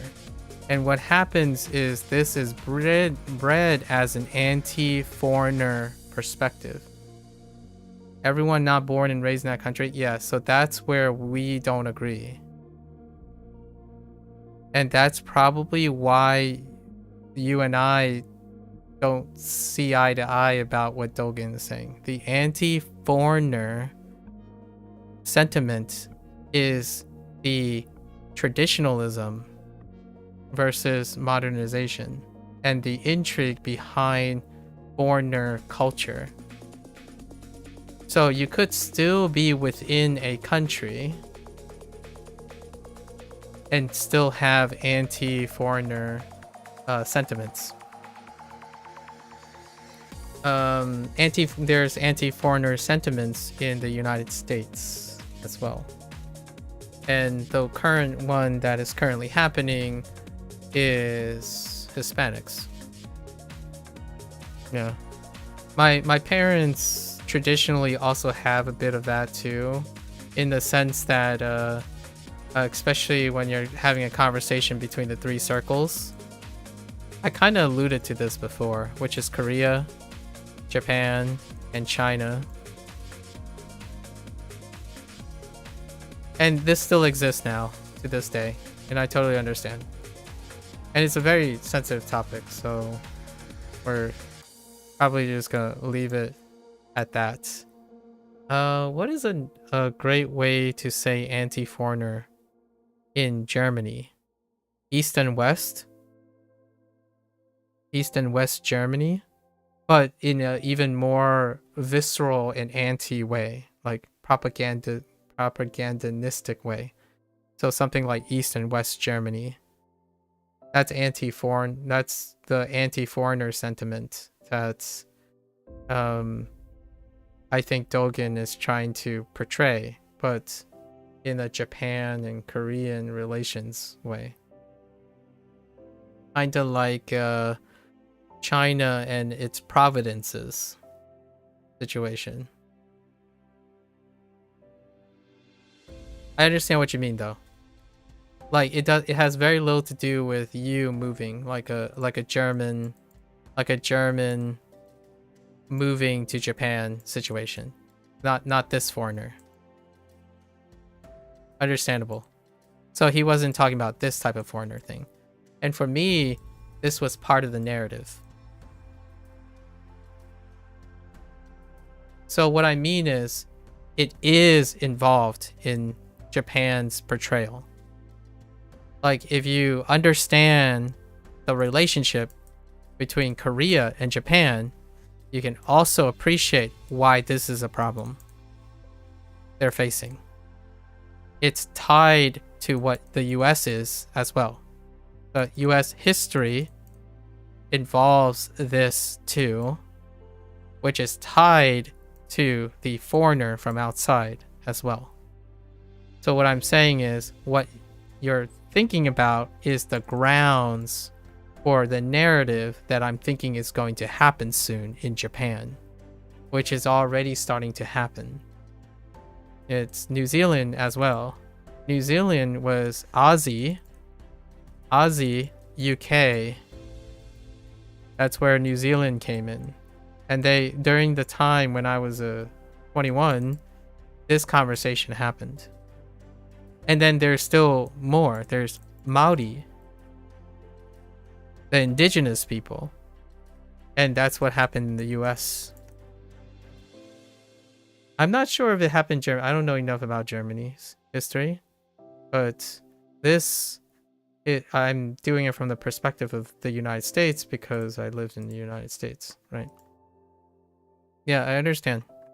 I think it does. So the video is good, but it does have to do with the other one, the other foreigners. The perspective that they have is very strong, and it's even stronger or easier to circumnavigate when you're a foreigner, like you're outside and raised in a different country.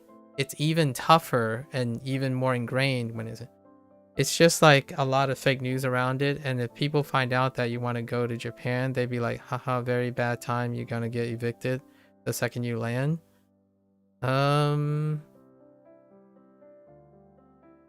There's a lot of fake news about it. How do you fake the news? Are you talking about like the comments? I guess. I'm not sure if that's fake news. That's more like opinions. But I guess that's what fake news is. Just opinions. Or misunderstood. Misinformation. Well, not misinformation, just misunderstood, yeah. Because I don't think there's any misinformation from those things. Yeah. To me, what you describe is as trivial, in my opinion, as a macro country with stereotypes.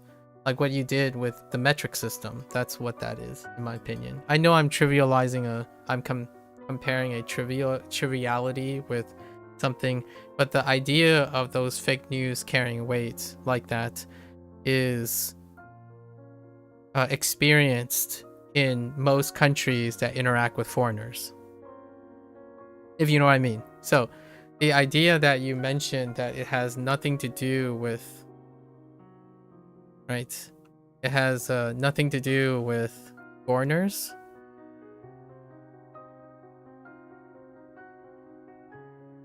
With people outside, right, outside of Japan, is literally the fake news.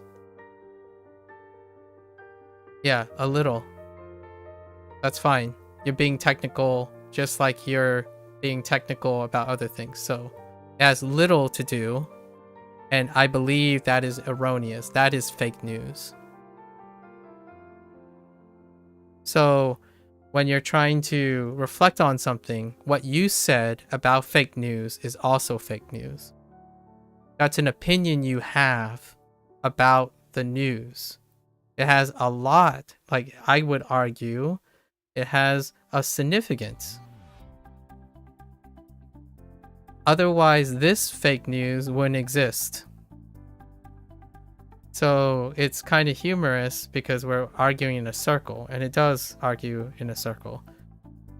Even if it's little or no, and you're correcting me on that, which is, I feel, a little bit teensy bit of a jab, but I will argue with a jab of my own. When you say that it has little to do with foreigners, you just presented fake news that involves having a lot to do with foreigners.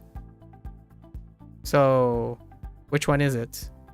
If you're concerned about the fake news, then it has something to do with concern about the foreigners. The foreigners that Dogen doesn't and not referring to. And I don't actually agree with either of you. I actually think it's very significant. Not from the angle of Dogen and you, from all of this. This is my narrative. I'm worried about this. Like, I agree with you. Dogen didn't say anything about it, but I am worried the same way you are. And that's why it is not a little thing. It is a very, to me, being in the United States, it's a big thing. This stuff can spiral so hard. So I agree with you in the sentiment. Like, I empathize with you that you would be concerned. You'd be concerned about, like, very bad. Because what do you think of the United States? Like, if a German had to make a comment on the United States about their immigration policy, like, I mean, what do you think? I'm curious. Like, I think you would probably say the same thing. Like, the internet would turn whatever you hear internally. I can't write this on the screen, but a specific organization. And you ask your German friends or people in Germany or people on the internet, if you mention this organization's name and it's internal, it's completely internal, it's unrelated to people traveling and being legally able to immigrate to the United States, right? But that's not what people are saying online about the United States and immigration. So what happens to the United States? Don't go to the United States, because the United States is filled with undiversified people. But now let's compare it to, let's kind of compare it to Japan. Which country do you think has less diverse people? You're not too familiar with US immigration, but you're not fond of going to the US in the near future? That is your choice. At least you're making a choice not based on that thing. But I would like to say that it probably is. Largely because of the dissonance you're being exposed to each and every day. So, for me, that's exactly what's happening in Japan. Or, it's quote-unquote similar. It's the playing grounds for what's happening in Japan right now. Put more lenses on it, on a country, and the internet has ways of revealing similar things. So while you're not fond of going to the United States in the near future, that reveals to me that your defense for Japan is something that's partial, which is fine. the United States don't have defense from you, but Japan does, because you're more fond of Japan. And it deals with optics, in my opinion. Social studies. It deals with social studies. What are your optics on Japan? It's rosy. It's very colorful. But we know in reality that every country has its ups and downs and its problems with traditionalism and diversity.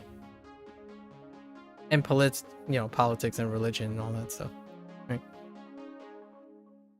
But it's good to know that you have, I'm not here to convince you that you should consider visiting the United States in the near future. But hear me out. The way you think Japan is happening, and you think that that is not representative of other countries encountering the similar problems, I think that's a foreigner's perspective on something. Maybe living there, I look forward to hearing what it becomes when you live there, because you do plan on moving to Japan. So I'll look forward to your insights and your nuances about a German living in Japan. I can't speak for Japan. I'm offering a different perspective from living in a country that has an uncanny resemblance to what's going on right now that Dolgan covered by coincidence. I don't know if you know about the Korean thing in the United States. I got an essay. I'm not sure if you've read this essay before.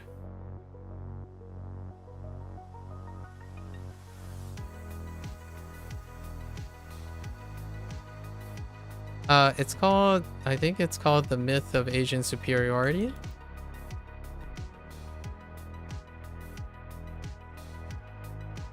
The harmful myth of Asian superiority. That is something that I would say hits really home with the Dogen thing right now. You think it's again different from me as student living there and a residence with permanent? That's the very reason why it's related. Yeah. So I'm not disagreeing with you. I think it has everything to do with you thinking it's different. The thing that they're talking about is because it is considered just like that when you're doing that. It's the people, not the location. It's the idea of the people. My parents bring this up from time to time because of, I'm unmarried, right? I'm still single, and I'm born in the United States, right? But that discussion happens in a incredibly Eastern, traditional, monocultural country. So the very nature that you're differentiating it's getting closer to why that is an anti-foreigner sentiment. Because you are different.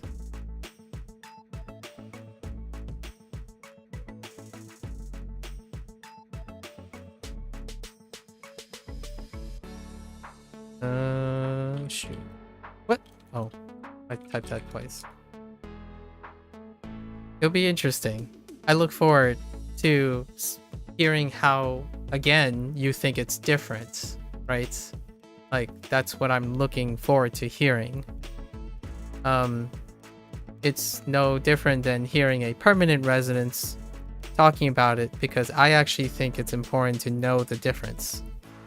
Otherwise, you would have anti-foreigner sentiments if you don't understand the differences.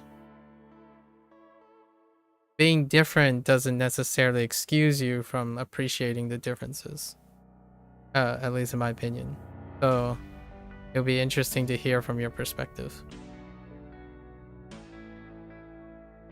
Oh, also, by the way, if you think it has little to do with anti-foreigner sentiment, I respect that. Like, I'm not going to try to change your mind. You can continue to presume and believe that. It's good to know that that's what you think. And then I shared my piece about it, obviously.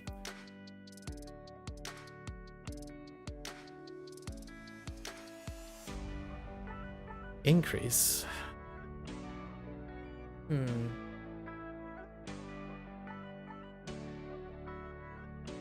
Is it? Oh no. Oh, it's 増す it's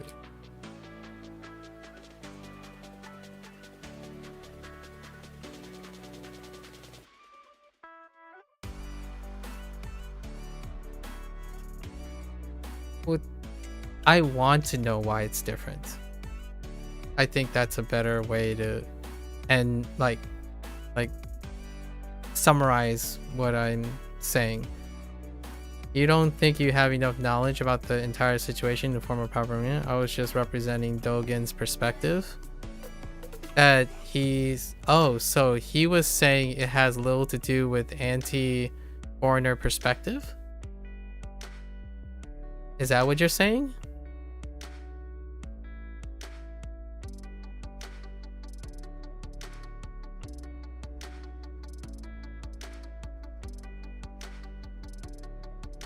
Like he himself said that it has very little to do with anti-foreigner sentiments. I'll have to watch the video again.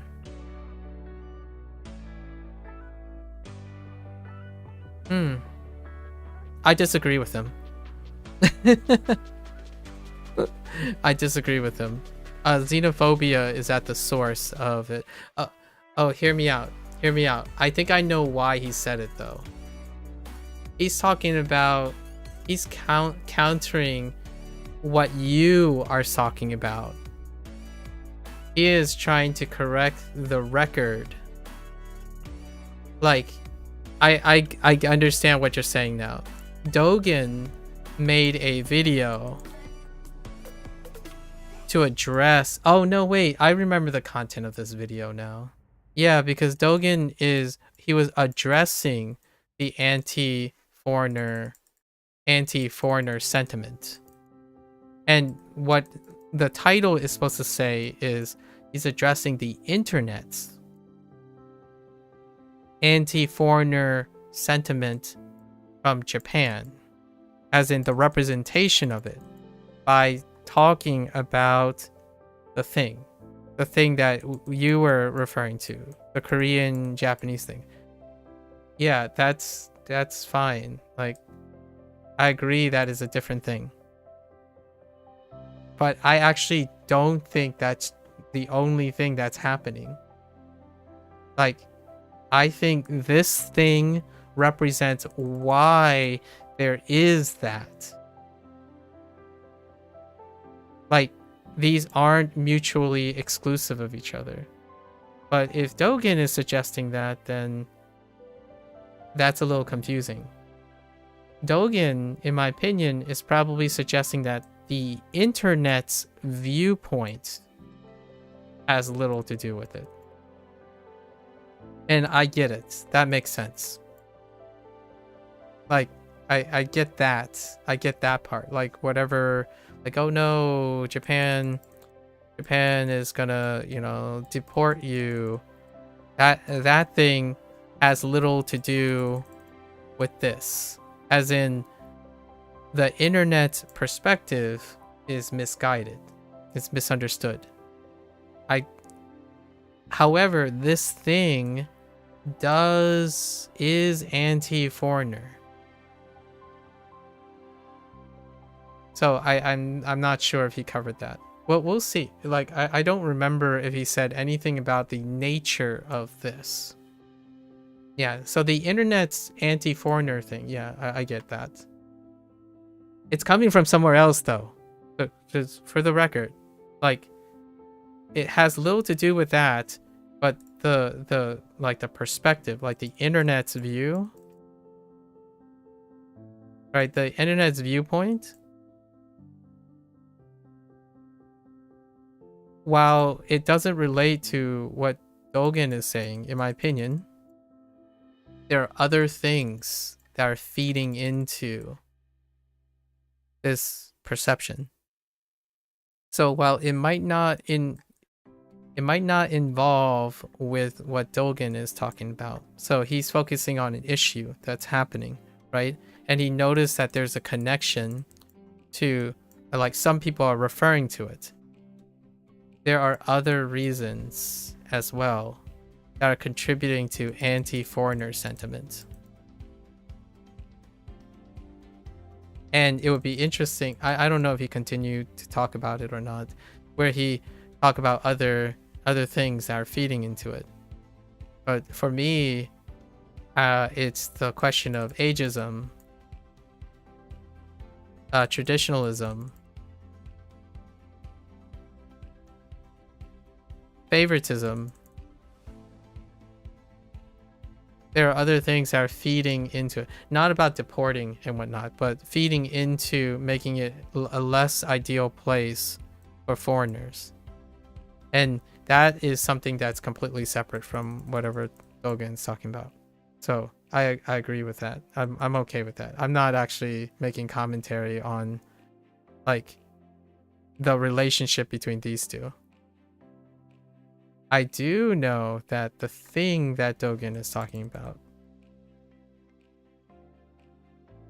is also going to be the root, one of the roots of anti-foreigner sentiment. And one of the great ways to talk about this stuff is looking at, like, Chinese relations with Korea and Chinese relationships with Japan.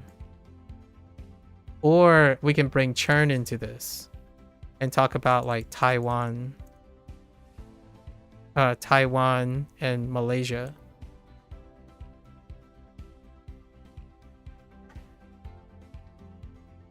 They talk about saying gaining a lot of votes because of foreigners like you, which is wrong.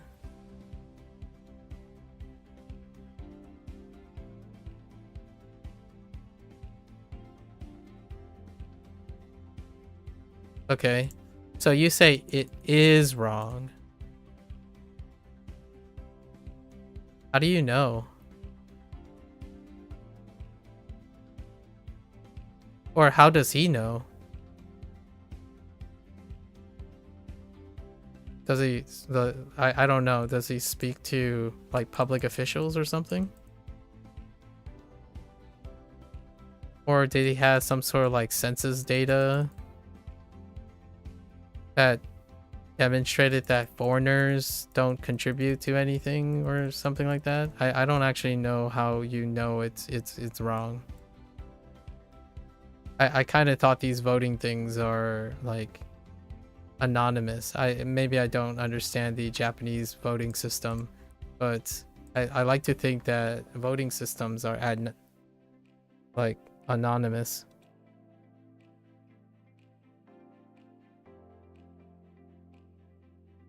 That's interesting. 立つ Dialogue instead of dialogue. Oh wait, oh no, that's just to break off contact.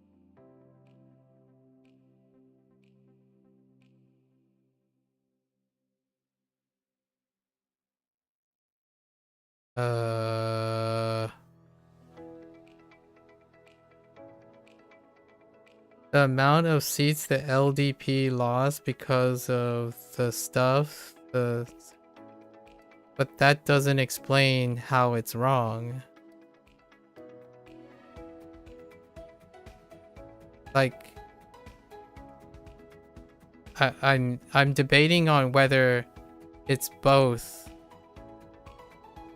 or even neither. Neither what he said nor that. But instead of saying it could be both, you're saying it is wrong. So that means it can't possibly be true. So it can't be true. And when you say someone lost a seat in the LDP, that doesn't prove that it's wrong, that foreigners vote for things and votes for them. Unless it actually literally shows that they don't.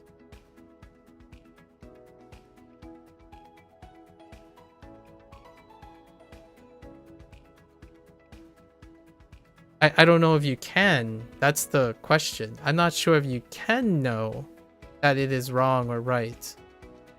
That I'm taking a chapter from like the United States, I guess. Like, oh, the voting system in the United States, there is self-administered like classification, so you can know like the Asian votes, for example, the African American vote, I guess, and then the Hispanic votes, for example. And a lot of times policies and whatnot can shift minority, quote unquote, minority votes, which that's what we're talking about here, foreigners, minority votes, right?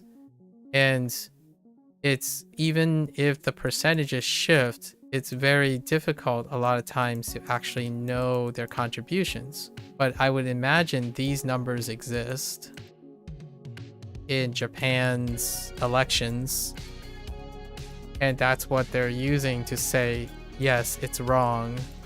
Foreigners don't favor either of the things or whoever's voting because there's like a, I don't know, a normal distribution or something, compared to like previous years, like prior elections.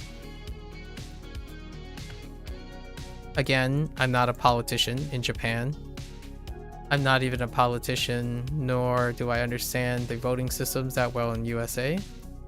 I do understand that when something is wrong, there would be a standard. I don't think we're on the same page. We're not on the same page.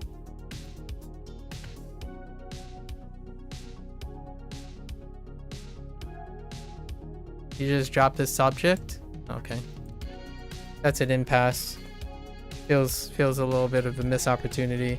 But when you use votes, there's a counting of votes from foreigners. At least that, I feel like, that's non-negotiable. If we're not on the same page about foreigners voting and where it counts the voters, you can't say anything is wrong if you don't actually have proof that it is. It's speculation. So if there are like 100,000 foreigners classified as foreigners in it, and no, not in that sense, then how can foreigners have an impact or not impact?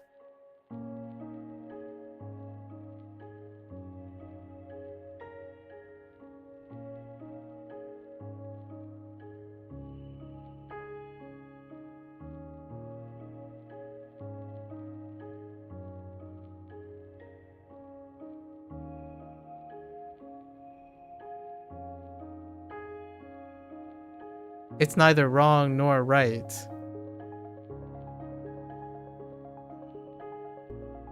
Has nothing to do with foreigners having impact or not. That's exactly right.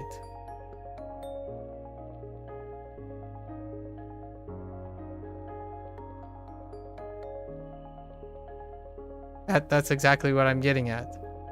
I think we're on the same page.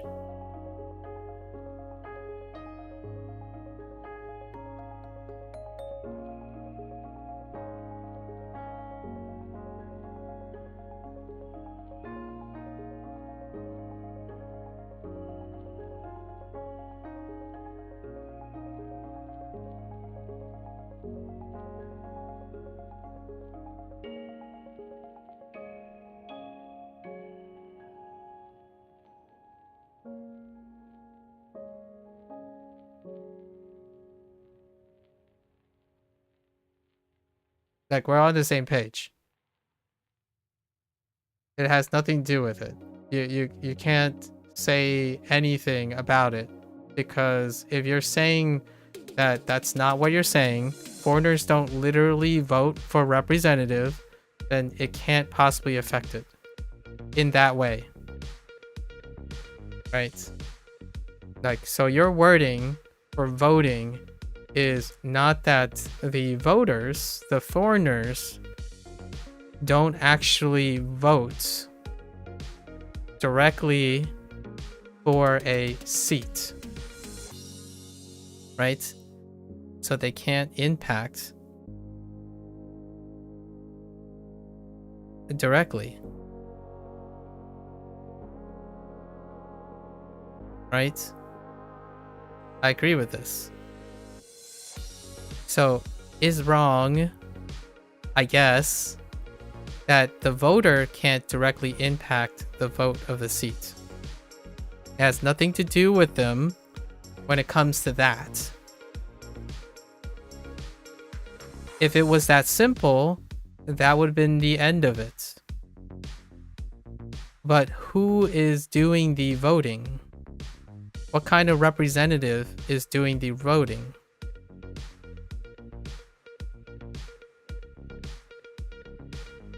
Or are you saying there's no voting at all? Because the representatives can be influenced by the conditions of the country. I mean, you could go as far as saying, well, then maybe Japan's country and representatives don't consider foreigners as a contributor, so they don't cast their votes with foreigners in mind. That's also possible. I don't know how you're going to prove that or disprove it even. Like, I still don't know enough about Japan's thing. But when people vote, like in the US elections, you could say like people vote for the president, for example. They actually don't vote for the president. They vote through representatives.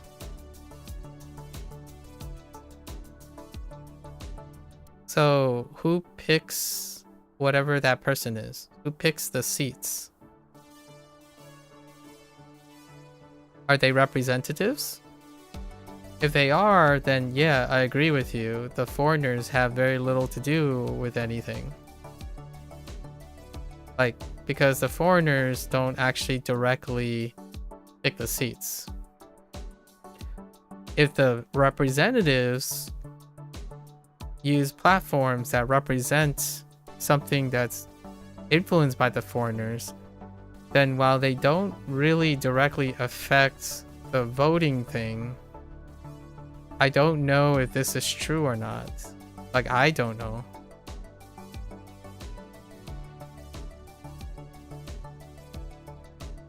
Which is, I guess I'll go and find out. I'll go and find out later by myself and see and watch the Dogen video again, I suppose. I don't know how much he went through that thing. I'm not even sure if that's interesting. The citizens votes parties, and the more votes they have, the more seats they get. Okay.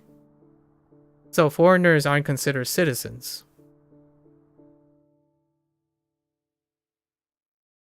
Right?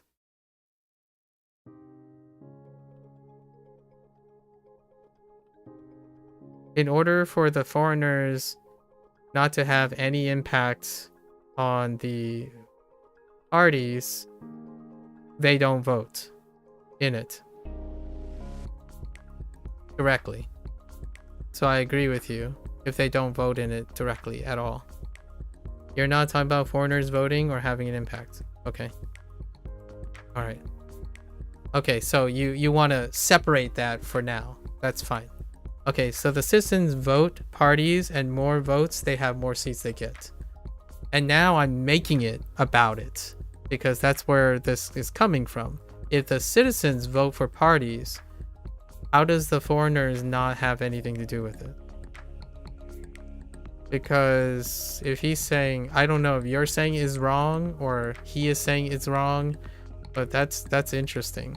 Like I don't understand how they have an impact or not, but that sounds like they would have an impact. Maybe not an impact that is significant. Maybe it's negligible.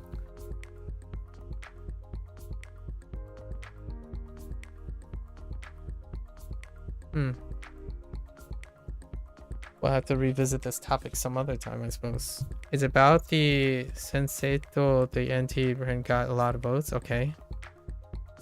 Okay.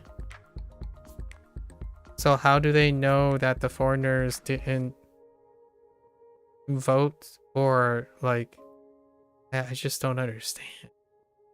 Like, how do you know?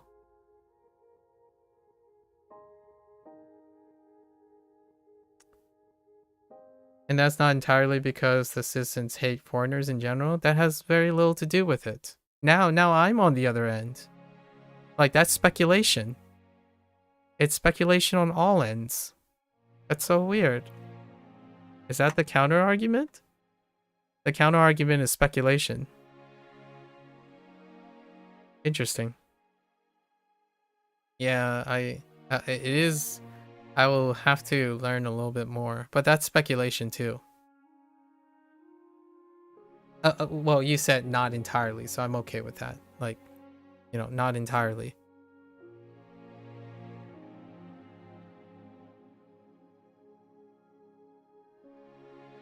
The question is, right?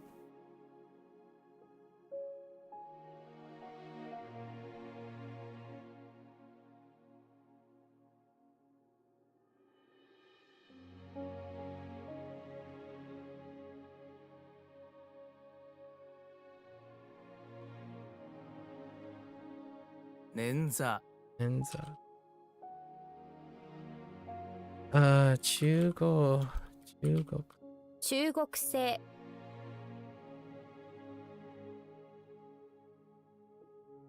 I like talking about politics in a relatively like rational manner. So if you find this a little bit emotionally distraught, we can most certainly not talk about it. And Doge answered that is not just because the people are against foreigners.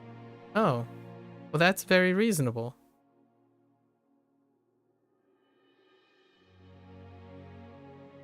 Okay. So what the internet says, so hear me out. It's not just, right? Not just. That means the other thing is not wrong. It's sorta inaccurate.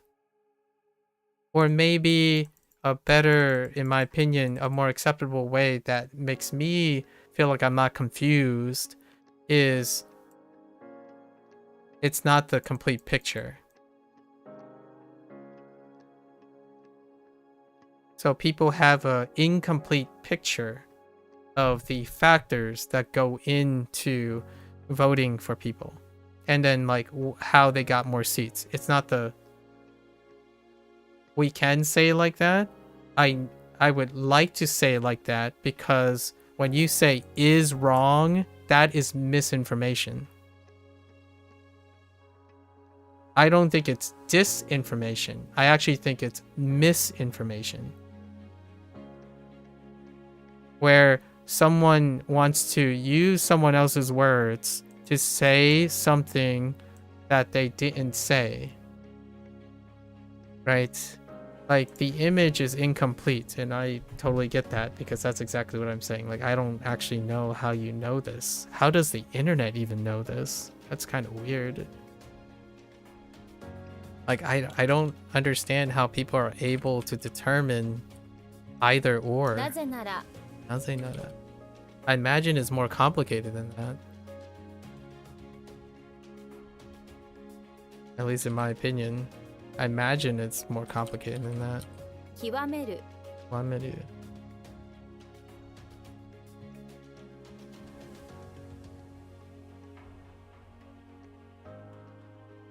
Oh, they tripled their seats? Oh, okay. So there's a lot of things going in. Like, that's a powerful force. Which may include foreigners. But it's definitely not just that. I totally agree with you.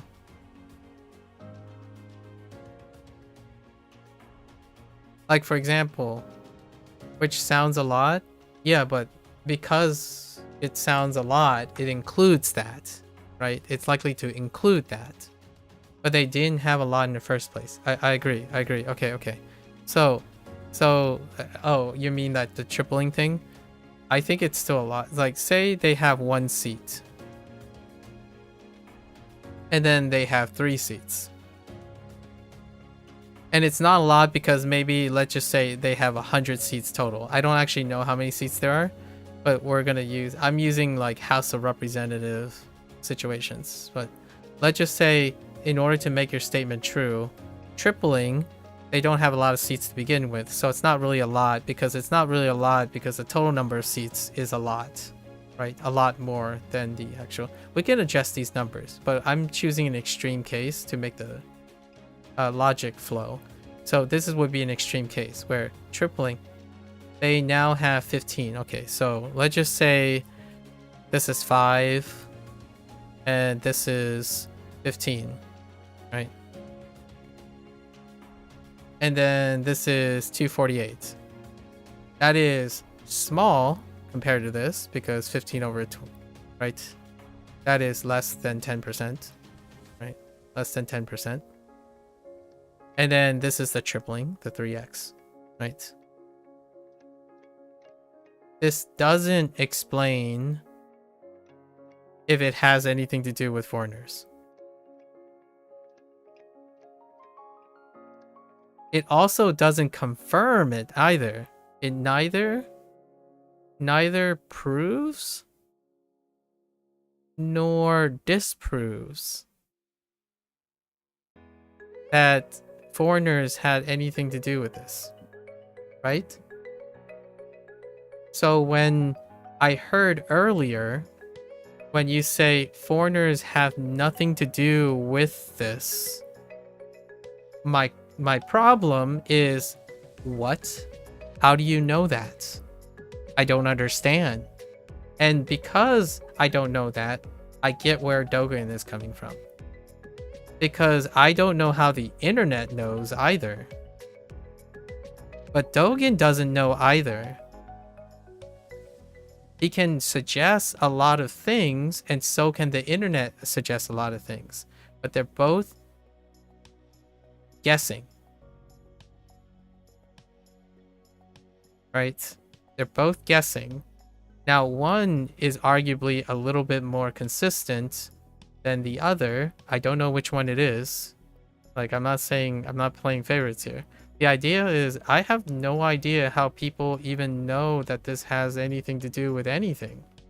Like, if Dogen tried to explain something, that's a guess. That's a summation. It's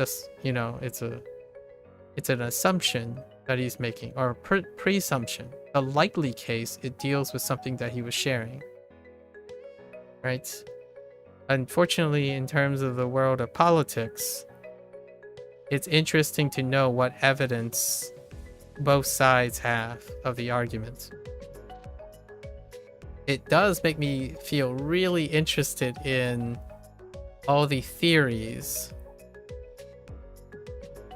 with this that is contributing to this. That's really interesting. 15. The best example I have for this is I think like New Zealand. I think they have like a group where you have a disproportionate too. You have like 50 and like 30 or something. I'm making up points. But then there's like 5. And 5 is a representative of Maori, as in the indigenous people situation. I'm making up these numbers. What I'm trying to illustrate is that the indigenous people have a significantly lower representation because they, despite having presence in the place. And then we have like Kiwis, which is an NZ, and then we have the English Empire, right? The UK, right? And that's interesting if this suddenly shoots up to 15, for example. And then you could argue that, oh, it's because Maori people have something to do with it. It's like, well, yeah, maybe, yes. It's logical that it would have something to do with it. And I'm guessing that's what Dogen is doing. Dogen is trying to explain something that is more likely to be the case. More likely to contribute to it. Or maybe he's spending the whole time saying, well, it's definitely unlikely to be just foreigners. And I like that. I think that's very reasonable. That is suggesting, but you believe most, perhaps the overwhelming majority of Senate supporters voted the way they did, not because they have an issue with people like you and me, but because they were deeply frustrated with the LDP, with many people see as a... Okay, right? So he has reason to believe. Well, that's Dogen's words, I get it. So he has reason to believe that it deals with traditionalism. Basically, old guard versus new guard, right? Old guard versus new guard. That doesn't mean it doesn't have anything to do with foreigners.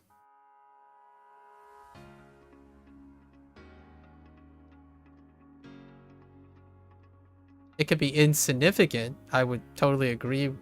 I would be able to accept that it's insignificant. As in, okay, maybe it's not just foreigners. It's not the major driver. The major driver is that it's the old guard versus new guard situation. Change versus traditionalism. But a lot less than the make it out to be. Yeah, I'm okay with that. If the internet is focusing on something else, it doesn't mean they're wrong.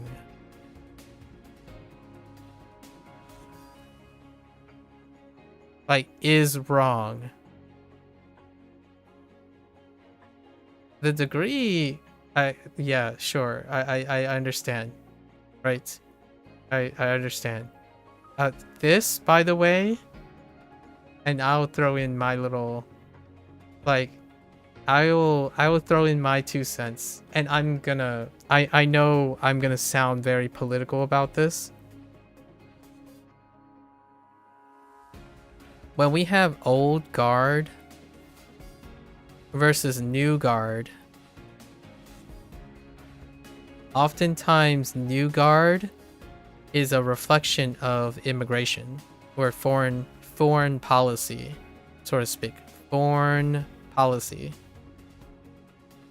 And in politics, at least in my opinion, whenever I see like the new guard gain seats, I can kind of see where they're coming from. Where like foreign policy is favorable to something that favors new guard policy. Old guard policy tends to be conservative. And conservative are often associated with, it's not necessarily anti-foreigner, but more like apathy. They're focused more on conservation, not in anti, and this is how I agree with it like the likelihood of Dogen's suggestion is that it's not they're anti-foreigner. Like, for example, right, the old guard that has most of the seats, right? They have the rest of the 200 plus seats. Is that they are less concerned with foreigners, of their policies. So to me, it's more like there's more important things to deal with. The old guard is considering a lot of things that are far more higher priority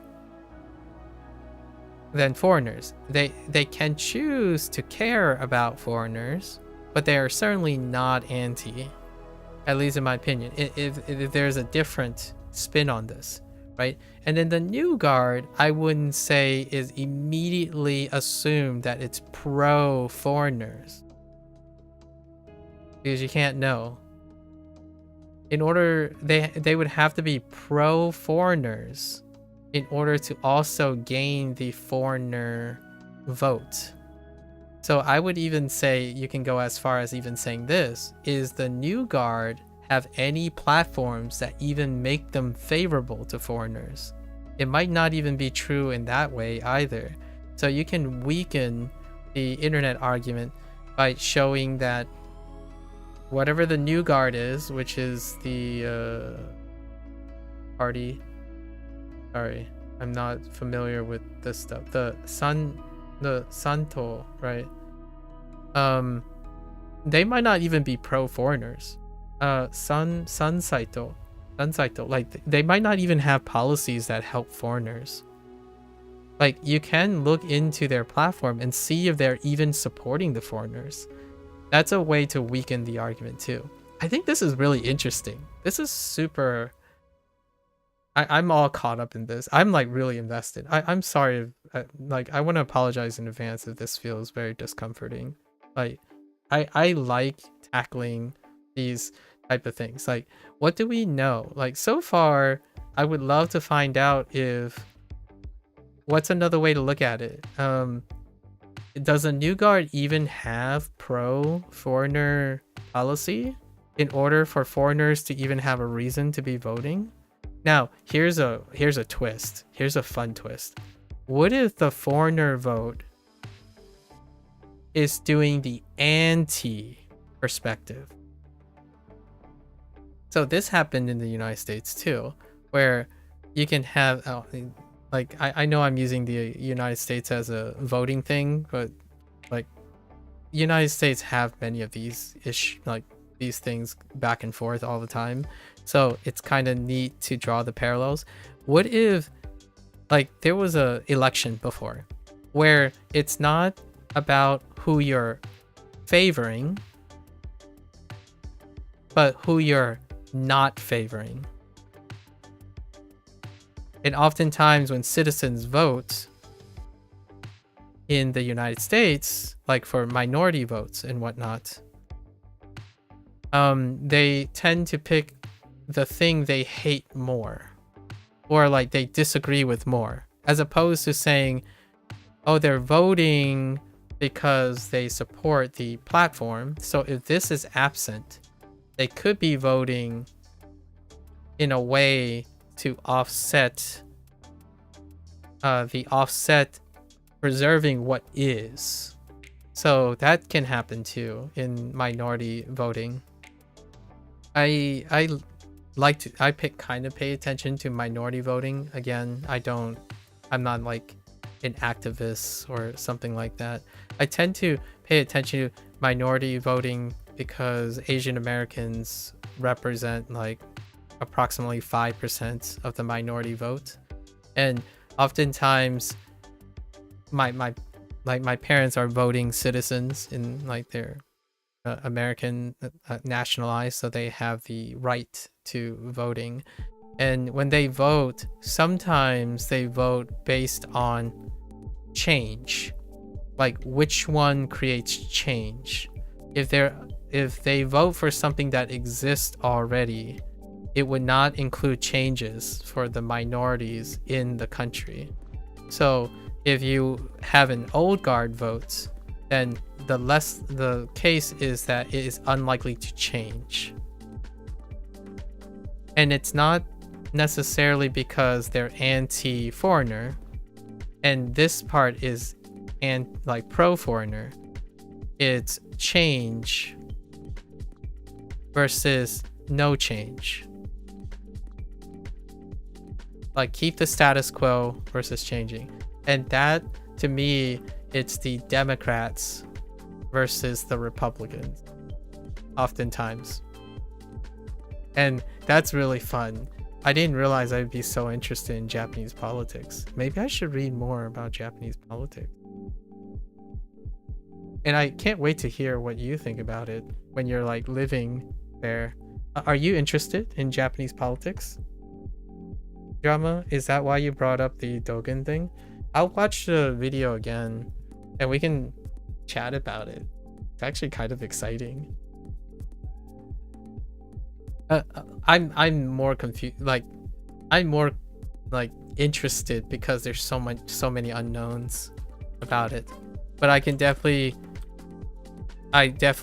worry about the optics. You wasn't, but you think it's very interesting that what Dogen said. Yeah. Like, hear me out. Here's a really fun little thing. I'm not sure if you're interested in these things, but there's a short essay. It's like 1,000 words or something.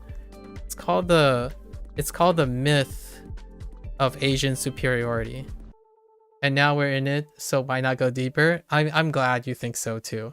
I actually had this same discussion with a Belgian friend who love talking about this, and then others. Like, it's really interesting. There's an essay called The Myth of Asian Superiority, and this is an Asian American piece, or it deals with Asian Americans. And to give you a little bit of some spice on this, there was a time when Korean Americans were used as role models in order to make the perception of roses are red, violets are blue, there's always an Asian better than you. Yes, that. In the United States, there was a campaign, and you can argue, I don't know how like clearly this is. The narrative is that this is an essay related to how Korean Americans was once used as a role model, and that role model was used as the optics. So this is like modern internet stuff. Like, I love this stuff. This is sociology in action.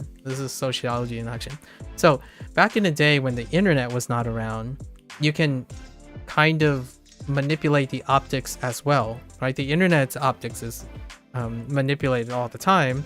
So when there was a campaign to try to put Korean Americans as the role model, the optics are that other Asian minorities would follow suit. So not only is that idea of Asian superiority is still existing now, right, on the internet, which is a fun parallel. It's a coincidence. This is a coincidence. The optics is those influencers. So when people think about Asian superiority, it really doesn't necessarily have to deal with Asian superiority.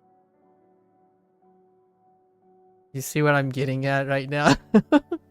And I'm kind of curious how much parallelisms we can draw about that. And you might be thinking, wait, are you telling me the whole like there's an Asian better than you situation might not actually have to do with Asian superiority? Well, that would be an interesting question, wouldn't it?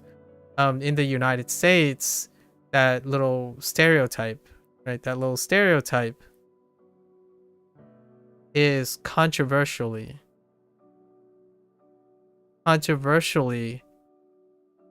potentially manipulated through optics.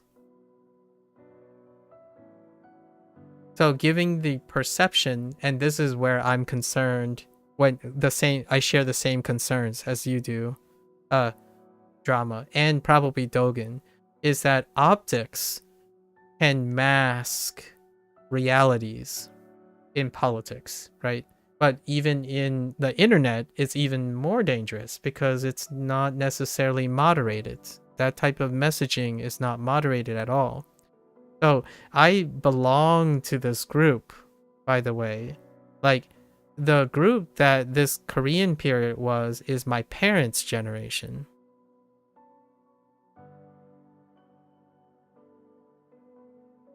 And it still exists today. Like now I'm the generation before you, and your generation still has this idea, right?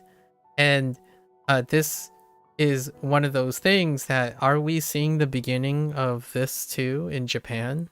Like, is Japan going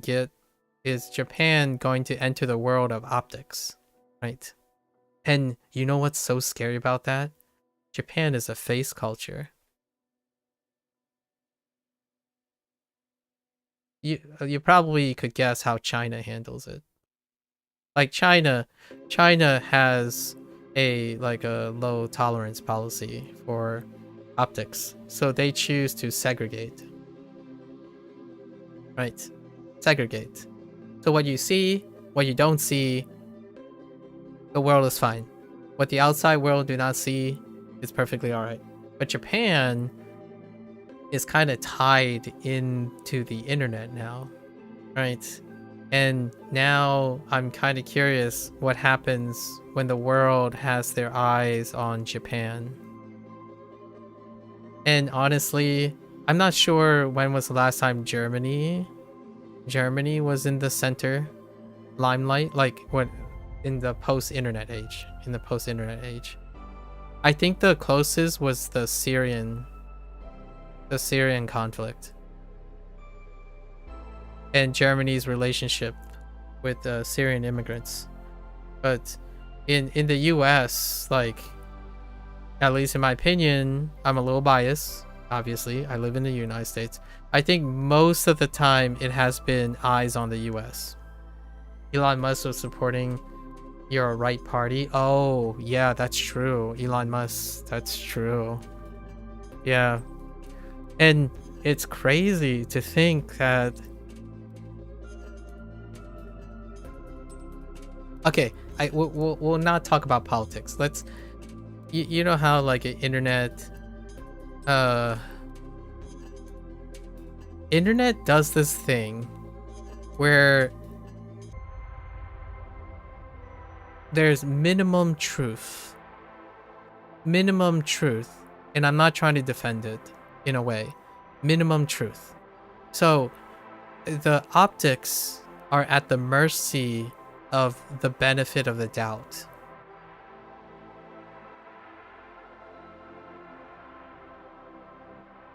And I'm a stickler for that, which is the idea that many things on the internet cannot be disproven, but they also can't be proven. And we live in that world now, and it's rough. Like, for example, my little discussion with you in private about language learning thing, right? The language learning things and influencers.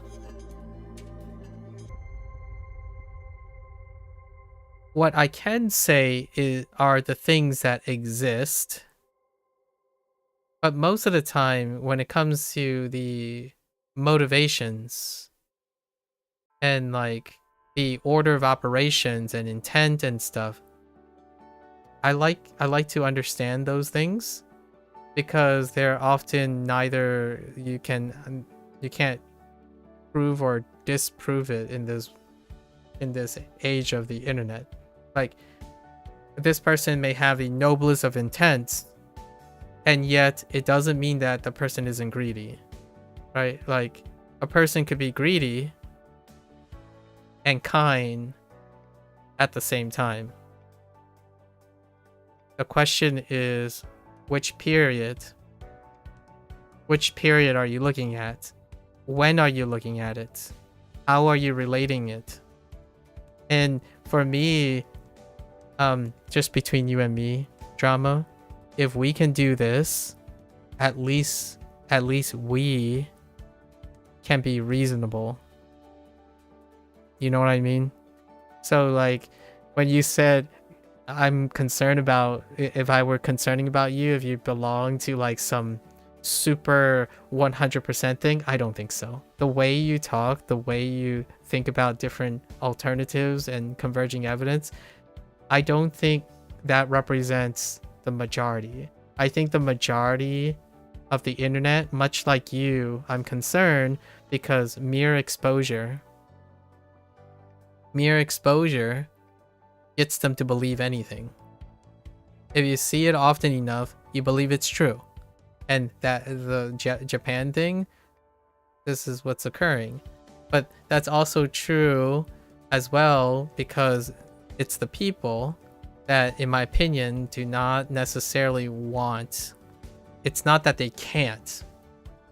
They don't want to critically think about things. Right? It's a lot easier to have the facts given to you when you don't care about it. So they don't want to critically think. So whenever someone says like, "Oh, I don't know, U.S. is what is it? U.S. don't have any original things." Well, if you see it enough and enough people talk about it, then it's obviously true, right? Well, it's a shame I'm not original. So, disappointing. In this situation, the optics is on Japan, so they have to control the optics. Japan has to control the optics. So that means people that represent or live in Japan have to control the optics. Well, it's a shame because I can't control the optics. I don't have the influence to say that there are original things in the United States. Cue every European that succumbs to the internet hustle and then tell me all the evidence, quote unquote, evidence that show that the United States have no original ideas. That's kind of my impression about this. The internet has a great way of manipulating optics.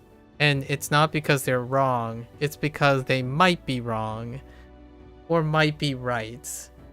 And because of that benefit of the doubt, neither side can disprove each other. And it's such a pain in the butt. Like, for example, quote, "What is the best way to learn Japanese?" So between you and me, drama, I hope you don't come at me and say, "Well, it's obviously A." And I'm like, you and I will not get along very well. Because that would be someone who's been on the internet long enough that they don't want to critically think about what they just said. Like, that's no critical thinking. You don't have to critically think. It can't be just A. Exactly. It can't just be A. And hear me out, that's why I like Dogen. He talks like he knows the extent of interactions. It can't just be A. That, in my opinion, is what I thought I got from that video. It can't just be A. Like, it has to be more than that. And there are things that contribute more and less. While you can't disprove that something is wrong, it doesn't mean it's the only thing. It can't just be that. And my favorite one, here's my argument to the just A thing, right? Alright, if it's just A and you know that A is the best, right? If A is the best, why does B exist? Okay? Alright? And what I get I've asked this question a lot. It's the normal thing that I will, when next year when I start Boom Pro, you're gonna use Boom Pro at some point, or you're currently already using Boom Pro according to your flowchart. I'm going to be using Boom Pro soon, and the counter is gonna restart to day 1, right? I'm gonna be doing Boom Pro, and it's gonna be day 1 again. I'm gonna tell you now. I'm going to have this question. You're gonna quit it soon? Okay, that's fine. That's great.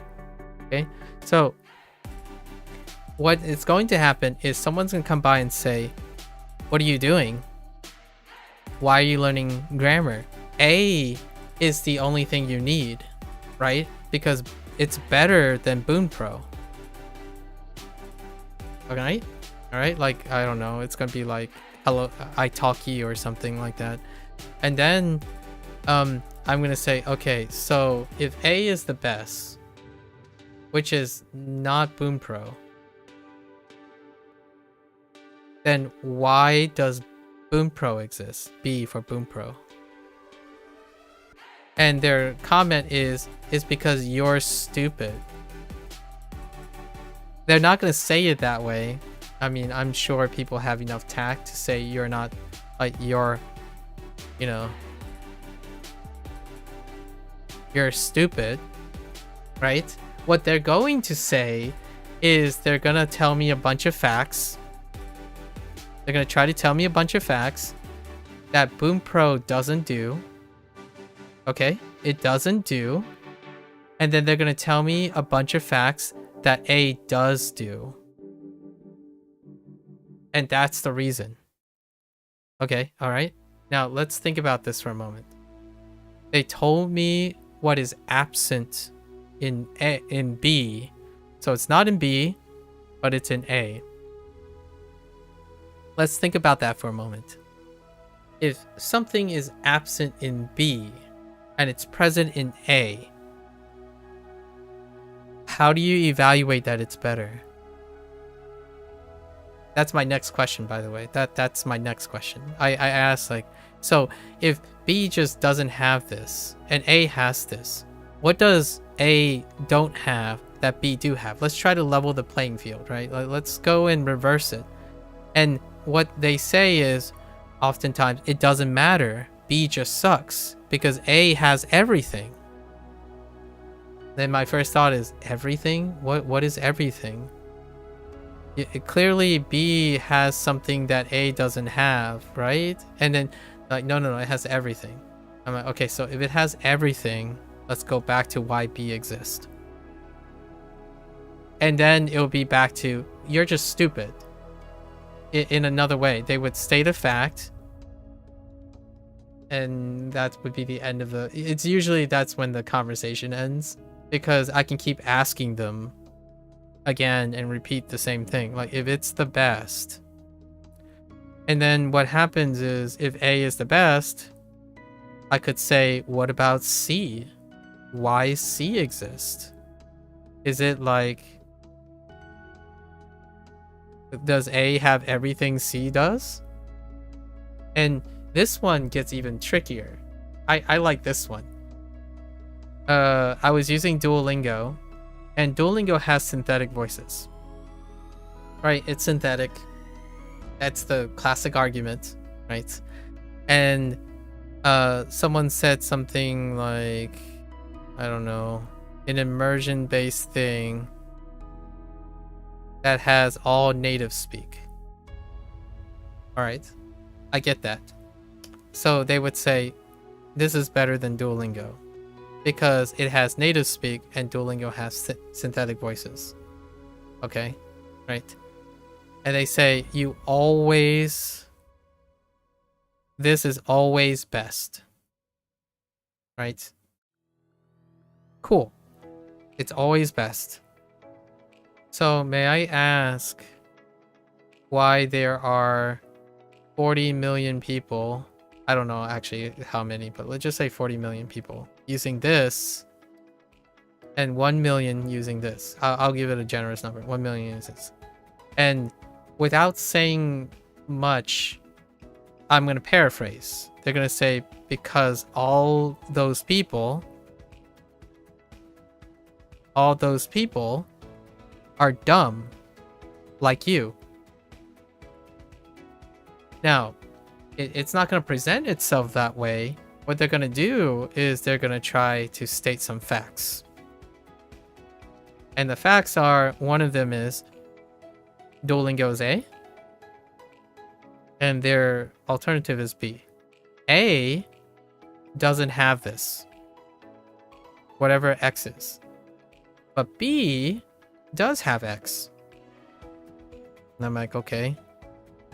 But A has Y, and B doesn't have Y. What's your point? You think the question is best for what exactly learning a language could mean learning a language could mean everything, so we could define a concrete goal first before we even get into the features of anything? You have won yourself a prize.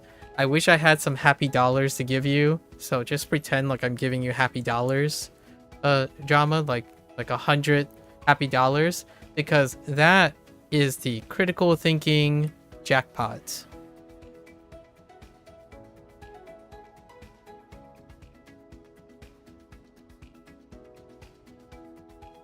Because the first question that I critique most of the time is like, how do you know what is it that I want?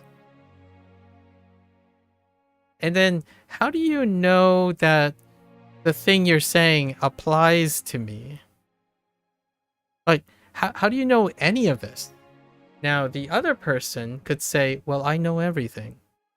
I'm a person that is so skilled. And because I'm a professional, and because I'm fluent, I know what you want. Not in those words, but what they would do is they would choose some statistics and then presume I fall in those statistics. And therefore, that's why they know. And my first thought is, I agree with you. Like, so the next line of thought is they state a bunch of facts, right?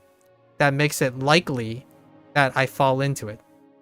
And my first thought is, yes, I agree with you. Those facts are correct. Like, English people are the ones really learning a language, right? Like, or learning Japanese. We're already seeing a bunch of unfortunate loopholes. Like, English speakers typically are the ones learning Japanese. I'm like, you do know most of the world speak English, right? Like, what I mean is, when you're looking at a fact and you say, I agree with your fact, like I agree with that fact, and you're stating the fact, did you exercise some critical thinking skills to understand that when you say, oh yeah, I assume you're in English, you speak English, so I assume you'll have the same problems that most English speakers speak. It's like, what do you mean by most English speakers? I believe that what qualifies as an English speaker is pretty much most people on this planet. So how do you know I belong in that? Like, okay, well, that's fine. Like, then I agree with other facts, like, oh, Japanese is hard. Sure. All right. Japanese is hard. You got me. Fair enough. I mean, I disagree, but Japanese is hard is a subjective statement, so I'm not going to refute their opinion, right? I believe that a vast majority of people actually agree Japanese is hard. So I don't have problems with the person's facts. I have problems with if the person knows me. Because if you're an expert and you're also a teacher, or even have the slightest of XP, why would you want to risk your integrity on making these assumptions before even asking the person. You might as well just ask the person so that you don't sound like a doofus, right? Or a silly goober. And usually what I say is, I thank you for your overzealous contribution. I really appreciate it. May I explain some of my interest and what my purpose is? There's a chance that there could provide some clarity on why I'm a little bit dismissive of your unsolicited advice. Largely because I don't know if you know, but I don't want to move to Japan and live in Japan. I want to interact with English speakers or other people who like to learn different languages, because I think the act of learning a language makes people not sound like you. It's very unfortunate and possibly a little bit disappointing that you sound like a butthead who assumes that you know everything, and yet you participated in an act of developing a skill that is very difficult, that hopefully should have provided some critical thinking skills. But instead, you know, like, hear me out. Here's a thing. I like to think that if someone learned a second language, this may not be true. I don't have data for this, so I can't actually say if this is true or not. I want to say that if you learned a second language later in life, you are more than likely to belong to the majority of people who has critical thinking skills. Like some threshold of critical thinking skills that would prevent logic, like A is the best. A is the only reason this is true. Heck, let's just throw confirmation bias into it. Because the journey of learning a secondary language, like a second, a third, a fourth language, by the time you complete this, when you graduate and say, yes, I am fluent, it is so unlikely, like I would say less than 50% chance you didn't participate in critical thinking skills. That's why I love when I hear like Krashen still advocates for secondary language learning. Like they're making an argument to learn a second language, because one of the things that are important to me is encourage people to tackle critical thinking skills. They have to solve problems. They have to solve problems with critical thinking skills. So when someone says they're fluent and they sound like they lack critical thinking skills, I am willing to bet that there's a high chance they're not fluent.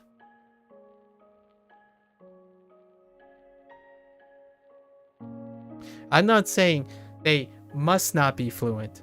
I'm saying there's a greater than 50% chance that they overestimate their ability for fluency because they talk like buttheads. They talk like people who lack critical thinking skills. In fact, I would say a vast majority of people who is interested in learning a secondary language, they typically have to engage in this even before or in very early stages of this. So when you catch someone very early in their stage, it's gonna suck for them. Like someone who doesn't have critical thinking skills, they're gonna say, oh dude, I tried WaniKani and it didn't work. So then I would encounter these people and like, okay, so why didn't it work? Like I can't empathize with you because I don't have the same experiences. Like, why are our experiences different? Like, same experience? Right? That is the beginning stages. You're gonna begin your journey.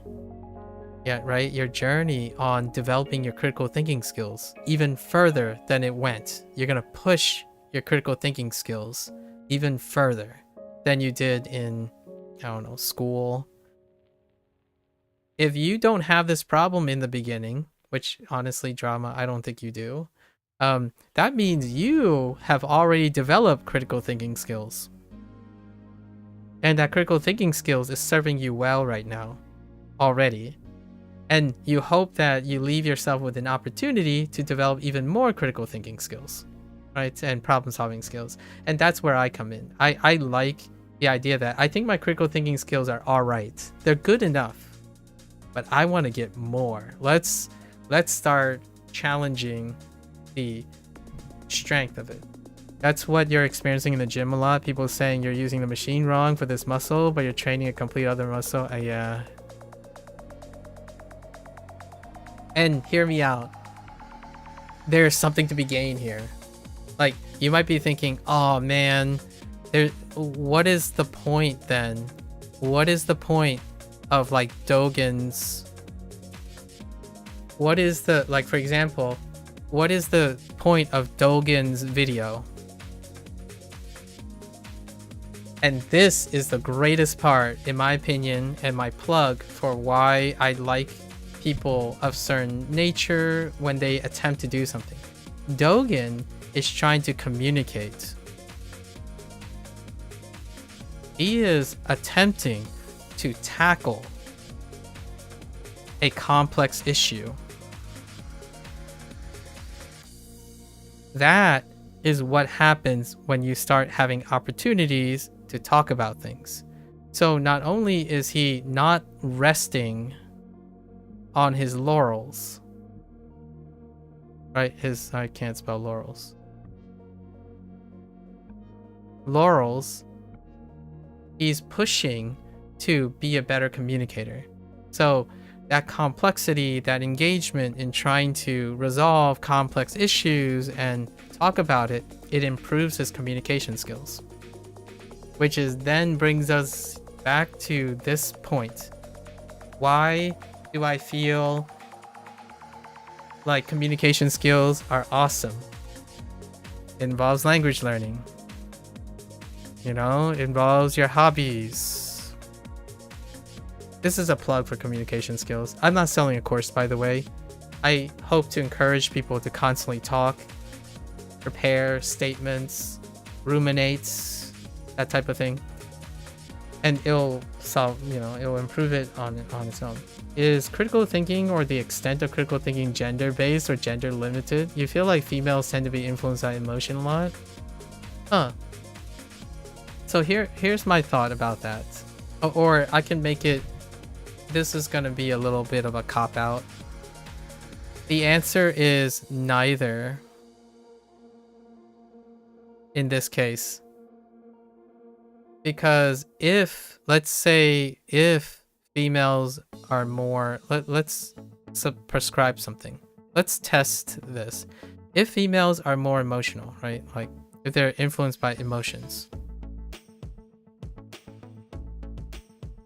wouldn't that say that they have more critical thinking skills? Tackling this? Like, when we're thinking about critical thinking skills, we're not talking about, there's a difference between objective and subjective. Right? You can be critically subjective. You can be critically objective. So the cop-out answer is neither. A female could be more inclined, if we are prescribing that females are more emotional, they can be more critically thinking and conditioned to think critically. Yeah, no, you're thinking if you're thinking rational and irrational, who do you think has more control over in critical thinking skills?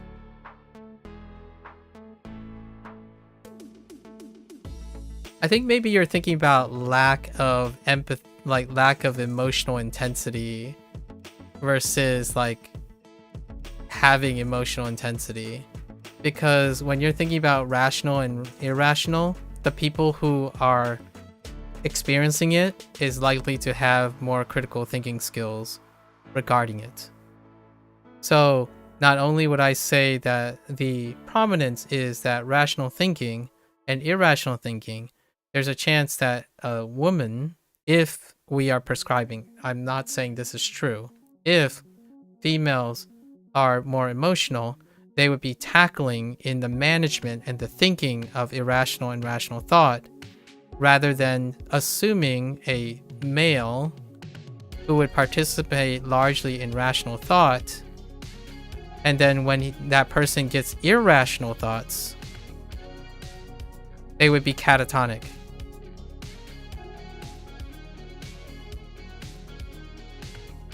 Critical thinking skills come at the consequence of responding to a situation, in my opinion.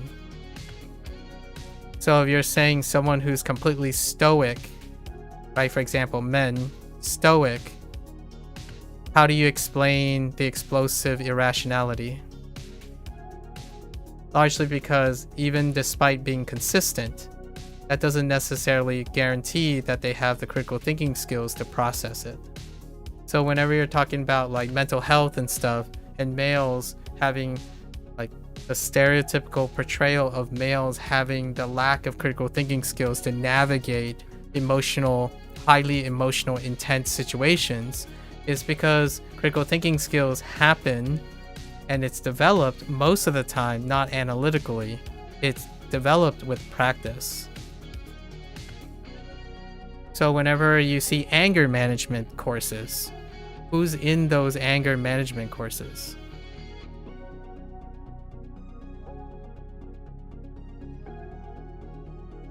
Right? So maybe, yes or no. I'm going to say neither. The idea is that if you don't have the opportunity to deal with your irrationality or your rationality, then you have no practice in critical thinking skills. Like, let's say you're never wrong. If you're never wrong, does that make you a critical thinker for being right?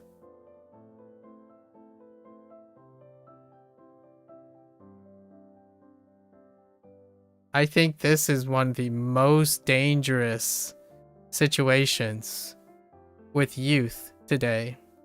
Yeah, you would be a terrible critical thinker because you've never experienced what it's like to be wrong.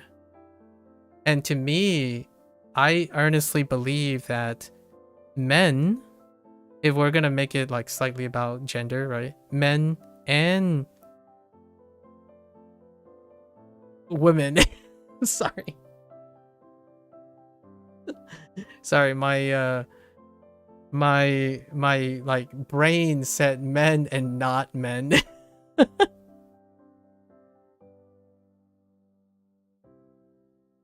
I'm sorry. I'm having like Chinese brain. Like sometimes it's easier to just negate. Oh my gosh, I can't believe I just did that. Anyways, women, you know what I mean? Like the easiest way, if you're like limited in your vocabulary and stuff, and Chinese do this a lot, when you say right, it's 对 对. When you say wrong, is not right. 不对. So I thought like men, and I'm like, what the heck is the what is the other gender? I'm like, it's the not man. Like not men. What is not men? Anyways, so let's say my thing is, when it comes to gender limits, I'm gonna echo a fitness person. Which I love this. I really like this guy because he's kind of like a Dogen, so to speak. He talks in incompletions. He talks about potentials, likelihoods, and sufficiency. And that's what I like about individuals who talk about never and don't talk about never and always, right? They talk about likely, and you use this vocabulary all the time. A little bit, mostly, often, because I think the internet kind of makes it easier by saying it is and it is not, right?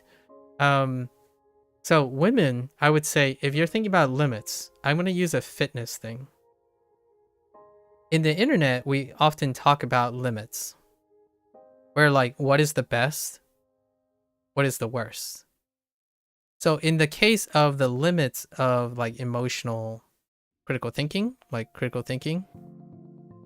the question is already, I want to ask, are women and men thinking at the limits of critical thinking? And I don't know how to answer that. I don't actually know. Usually from a fitness person, what they think about is, sure, there's like optimized like hypertrophy, right? Like hypertrophy and maximum strength, like theoretical maximum strength. But the question from a realist perspective is, how often are people at their maximum, at their limit? So I know this doesn't answer your question.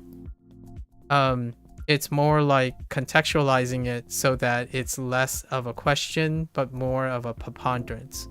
So if men and women have a theoretical capacity, like limit for critical thinking, how often do the general populace, like 99.9% of men and women, operate at their theoretical limit of critical thinking? I like to think that at this point, because of the internet, the answer is probably most of these people, if not all of them, including myself, do not operate at the limit of their critical thinking skills. And that is with respect to how emotions impact rational thought, right? Like, for example, are we willing to accept that there are situations that we can't possibly be rational about? Kind of yes and no, right? Like, we could talk about emotionally compromised situations like grief, or maybe menopause. Menopause is a good example because it separates men and women per se, like the biological males and females. I'm not talking about identity here, so we're talking about biology here, as opposed to identity. Identity is a different situation, but identity is relevant to rational thought, right? But let's try to control it, like narrow it down to biology. So is it that menopause exists in women and menopause doesn't exist in men that creates a theoretical limit on critical thinking? It's kind of tough to know, and because it's absent in men, right? So we tried grief. Is there a time when men and women show that they cannot overcome grief with critical thinking skills? Grief is one of the, grief is guaranteed, unless, very unfortunately, that you died at a very young age. But grief is inevitable, and it's one of the strongest emotional impacts on rational thought, right? So if we're saying it is normal, if we want to make the argument that women have some sort of limitations, right, to critical thinking, and men is superior, does it show up in something like grief? I don't know what that data is like. I actually genuinely am very curious if there's a longitudinal study of some crazy way to detect what is the success rate and the failure rates of women and men critically thinking with response to grief. And then we have other ones that are even more nebulous, like boredom. disappointment, right? Anger.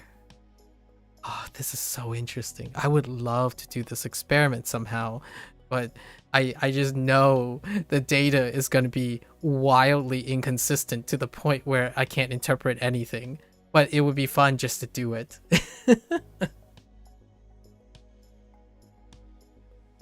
If I sound like a mad scientist, I'm sorry. This is what makes science so fun. Like, you have so many interesting questions. Like, you have so many interesting questions to ask about life. And we're not even talking about language learning yet. Like, think about it this way. We could make this about language learning. We can compare Japan with the US, with the US, or with Germany. Like, think about the coolness of this examination. And you might be thinking, well, then wouldn't it suck if there were like gender biases and whatnot? And I'm thinking, like, to me, what science is doing is they're trying to create clarity.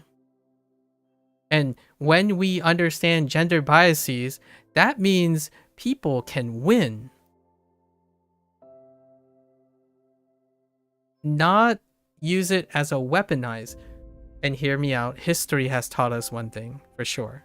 One thing that history does teach us: when you learn more things, it can be wielded as a weapon, or it can be wielded as a beneficial thing, right? And when I think about these gender biases, it's so awesome. Like, think about being able to understand the nature of the limitations of critical thinking.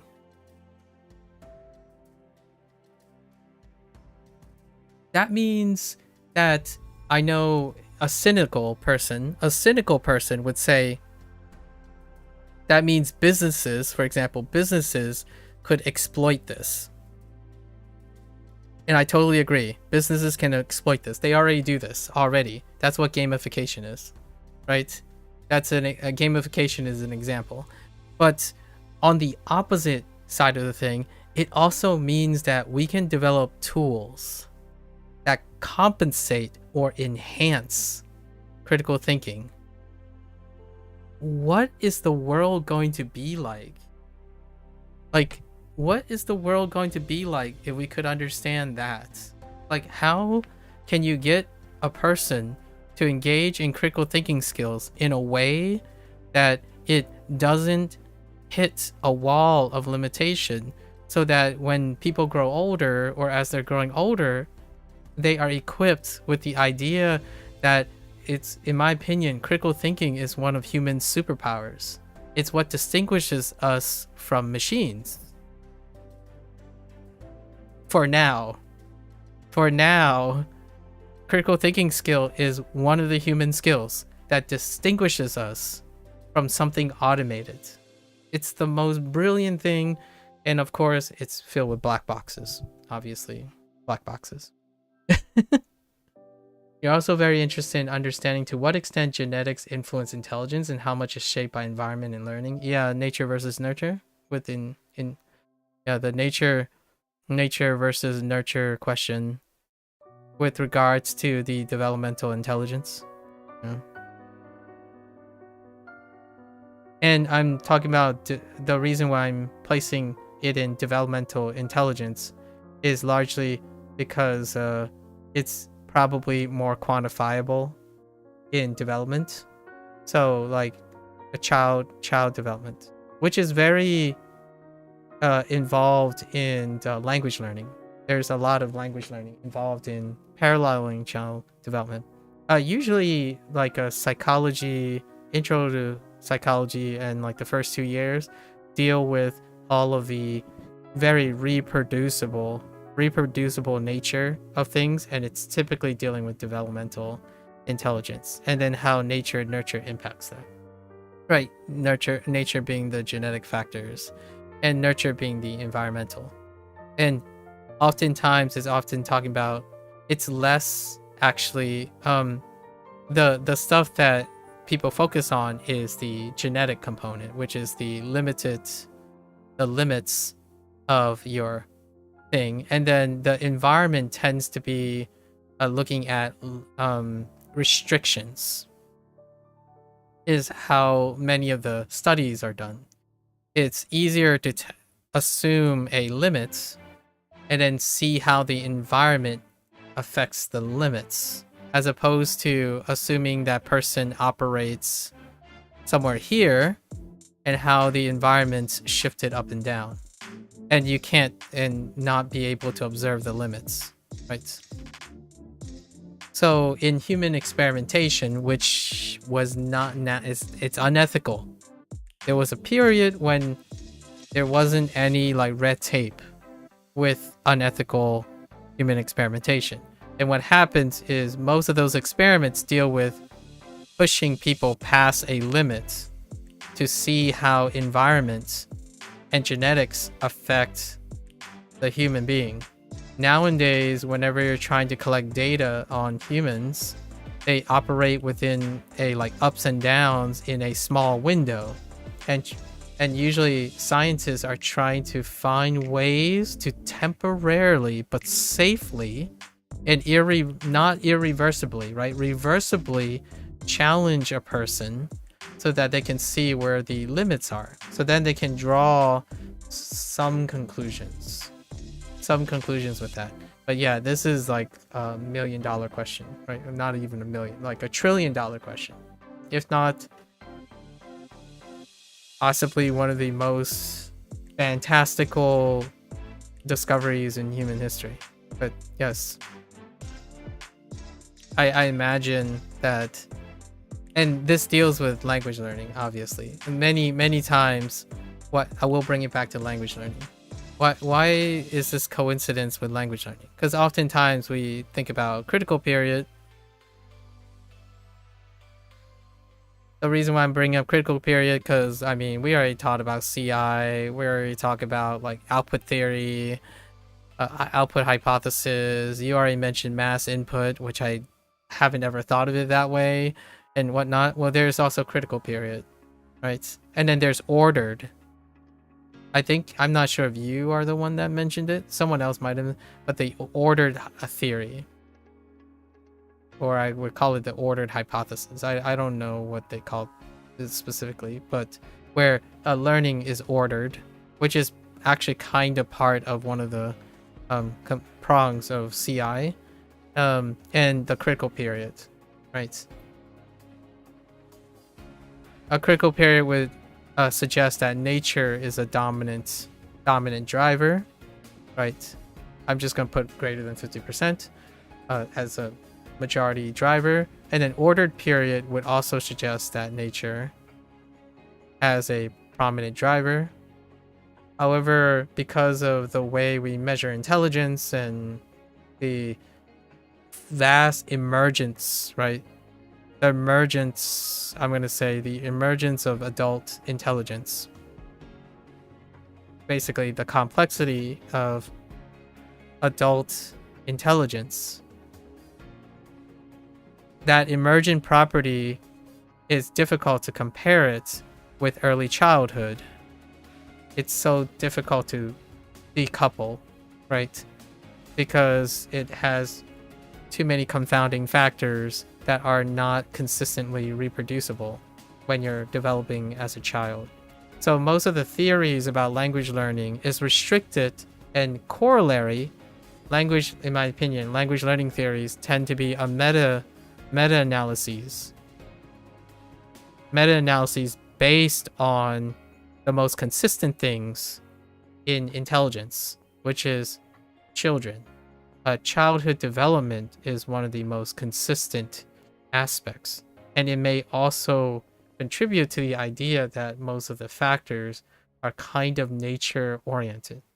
The moment you hit adulthood, it's very difficult to delineate because its emergence level is higher than the complexity and the emergence level of it goes beyond the nurture becomes like, yo, what up? Now I am 50% bigger. How do you control that?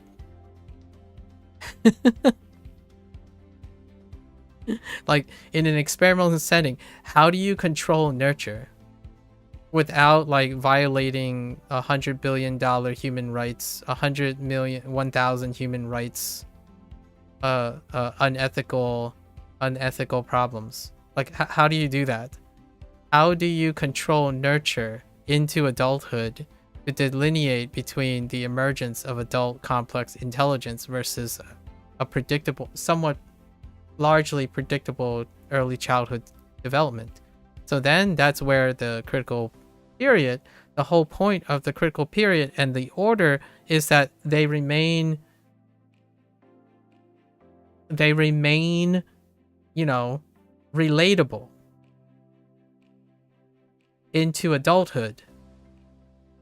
Like I'm not someone who's a language learner, like a language learning expert or pedagogics or linguistics, but I was a geneticist. I mean, maybe that gives a little bit of weight. When it comes to looking at data that can suggest reproducible consistency contributed or attributed to genetic influence versus the environmental influence, that gap is so gigantic that I might not have a gigantic reputation to place my integrity, and even I'm incredibly fearful. Like I'm incredibly fearful for anything that would suggest that you can reproduce the variation in adult development so that you can control their environment in order to produce an argument for what is the genetic contribution. Not even the nurture part. Like the nurture part, throw it out the window. Adherence, retention, all that stuff is all unethical. You cannot, do that. But you could try to tease the nurture part out and then lean on genetics. And that's kind of what I saw in a lot of things. Like one thing they would do to tease nurture, if you're wondering what are nurture experiments that could happen, twinning or even triplets. Like twinning, you can try to gather, because the consistency part is the nature part, right? The genetics. And that's a rare occurrence already. Like what I mean is having the consent and needing the sample size to make this. Yeah, morals. Yeah, science gatekept by morals. Ethics. Yeah, right? Like ethics, moral. And I'm not suggesting that that's a bad or a good thing. The idea is these are the facts. That's what happens. You can't control these things, right? And then for the nurture argument, like how do you determine nature? What is the alternative? Control the environment? There are extenuating circumstances, and we'll make them related to language learning. There was cases where, and it's a super unfortunate situation, but it was studied to take the opportunity of the sacrifice. And one of the examples that often come up is the case of Jeannie. This was the girl who was confined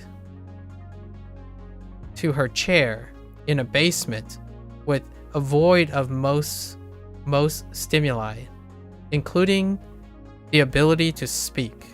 And she was rescued in that time, but when she was trying to be taught to learn how to speak, right, language acquisition and stuff, this is where I would say was one of the more influential circumstances and coincidences that led to the idea of a critical period. Because no matter how much time she didn't really live like an incredibly healthy life either, like was able to, but it was great that she was rescued and whatnot. And they tried to get her to speak, like learn associations and whatnot. And in the end, it wasn't retrievable. Like there wasn't insistent that there are critical periods for certain skills, not just language learning, but one of the acts in the video, you can watch the documentary actually. There's a documentary that legitimately chronicled this thing, like this unfortunate event, which was used as a case study. And her speech, most of her constructions and stuff was impaired, quite literally irreversibly. And that could lead to the concept of the critical period. And I actually didn't know that the critical period that people were talking about in language learning was referring to the critical period of child development. So I don't know the concept of, like, I actually do not know for sure what people mean in the language learning community about critical period. I know what psychologists referring to when they're talking about it in the concept of child development. And this was a really gnarly and like very disheartening case where if you are able to confine a child and they can progressively age, they lose the ability to catch up with critical points in childhood development. So now this brings in a lot of moral dilemmas, right? Like, do you think there's a critical period for critical thinking?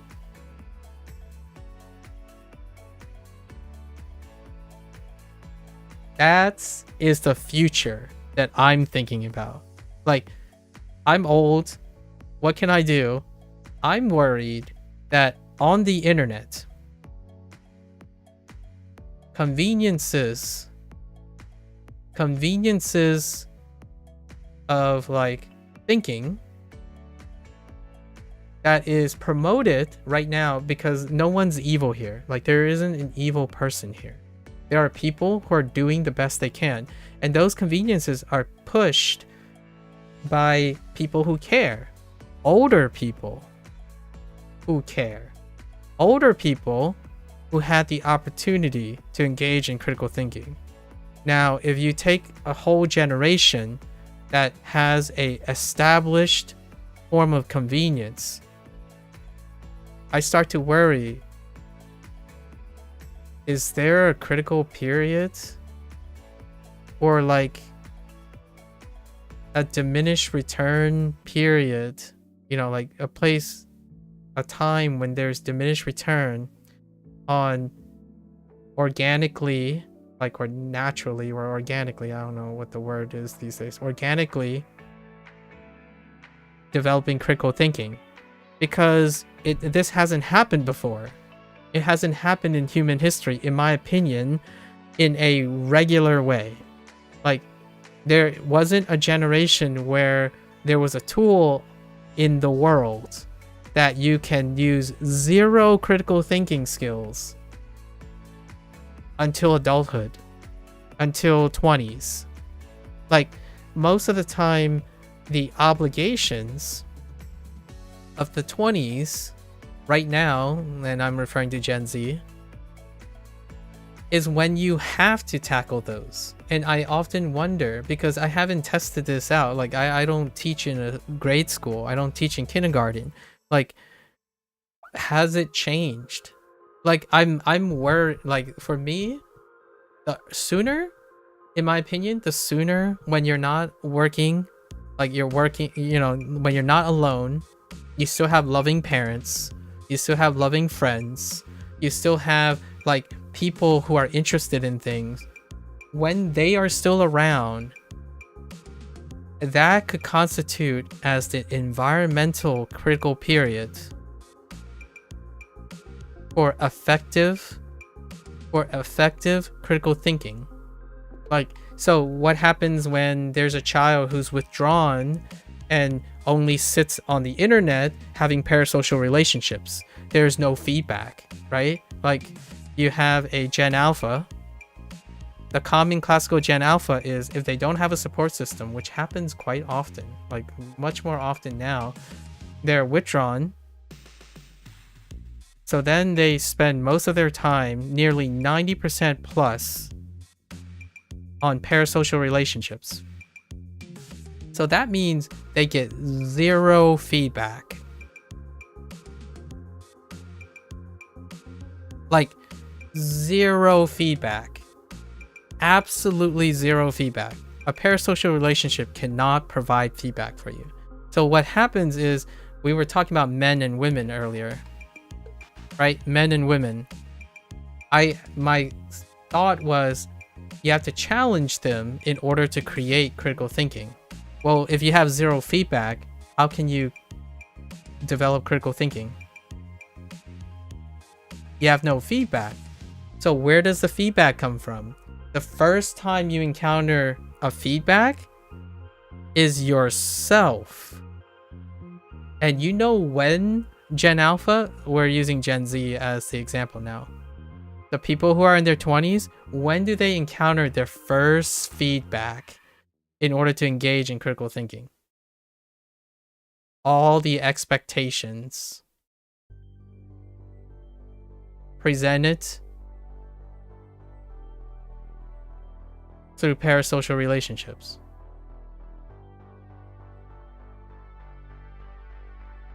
So, how in the world do you think a person in their 20s who have no feedback because they relied on parasocial relationships to the point where they don't need to do critical thinking skills, and then when they finally have to be independent,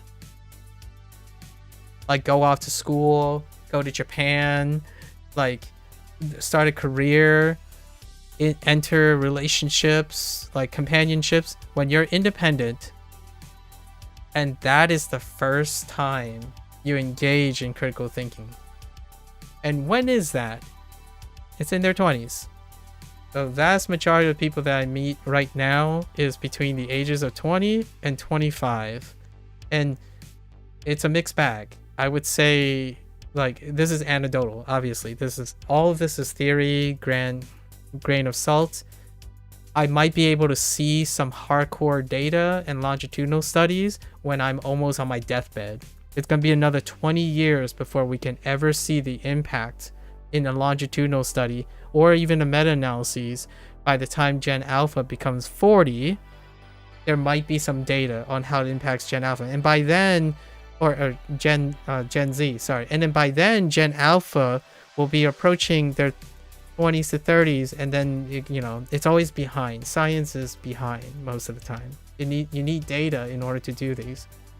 My concern is often that for me, when I interact with this, 9 out of 10 times, if this is the first independent thing the person has done, the first independent thing, drama, you are already in the minority for me, because you already worked for 4 years. Like, you went to high school, right? Then you worked. You had feedback. You already engaged in a critical thinking task. And it is night and day. Like, to me, when you're communicating, it doesn't matter if you're a communication specialist or you learned a lot of languages. The difference between someone who can critically think and the way they talk is like light years difference. And it's light years difference in a really startling way, in my opinion. And I'm not saying, and I like to hope, what I'm hoping is there are no critical periods on critical thinking skills.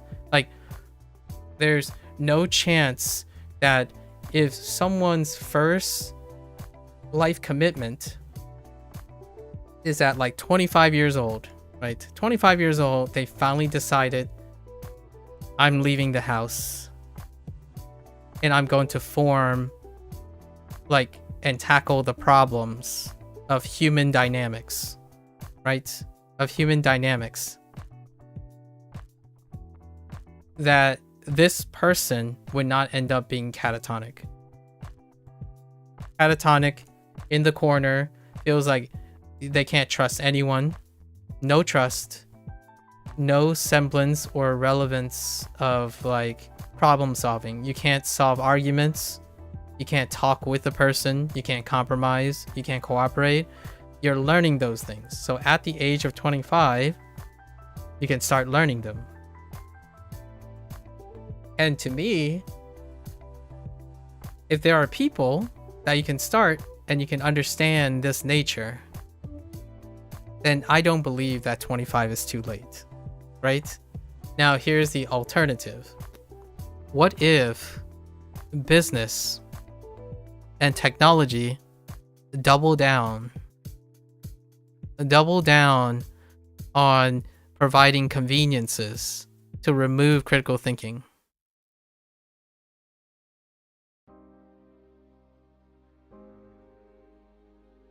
That to me is what other countries are thinking about right now. The US is kind of thinking about it too, but China, Australia, I don't know if Japan's gonna do anything about it yet, but China and Australia have some very, let's just say, extreme measures on limiting the convenience of technology as a indirect way of encouraging children to engage in other things. And engaging in other things often involve other human dynamics, and human dynamics lead to critical thinking skills. It exposes children to know that things are not ideal, they're not perfectly curated, their expectations are not perfection. You have to do things that don't work out in order to learn things that do work out. All those things increases, the odds increases. Now, usually the argument is not, oh, children develop critical thinking skills. It's more like children learn things. They tend to learn more things. And if you're wondering, this doesn't happen to children, just let them pick whatever they want to do, right? Whatever they want to. Well, there's already a meta-analysis for that. And it deals with, I'm not going to use the specific names because YouTube, but let's say early on, there are kids that are, I don't know, I think it was like the age, we're going to give an age group, like 3 to 7. You think you need a short break? Oh, hold up. This one's pretty fast. In 3 to 7 age, right? They gave them access to YouTube. And they decided to watch the most addictive thing possible. It's program A. And after some meta-analyses, some of these kids had delayed language development.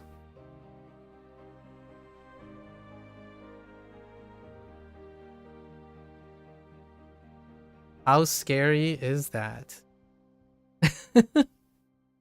That is, like, I'm laughing because I don't know what to do about this. Like, how do you... I laugh when I'm like in a lost position. That's my reflex, sorry. But I'm not saying this condition is laughable. It's like, I don't know how you do... What do you do with this? And you don't really need to look that deep. You can refer to brain rot and you'll be good to go. Brain rot. It's crazy. Absolutely crazy. Sorry. Alright, I'll let you like take your break. Sorry. I'm gonna finish this up. Oh man.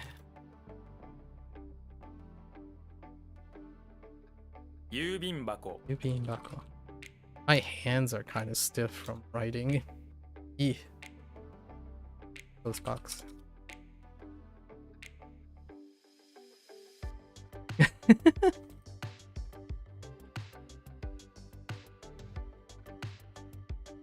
I can pick your brains about Japanese students in the future drama. Like, oh man, since you're a language learner, right?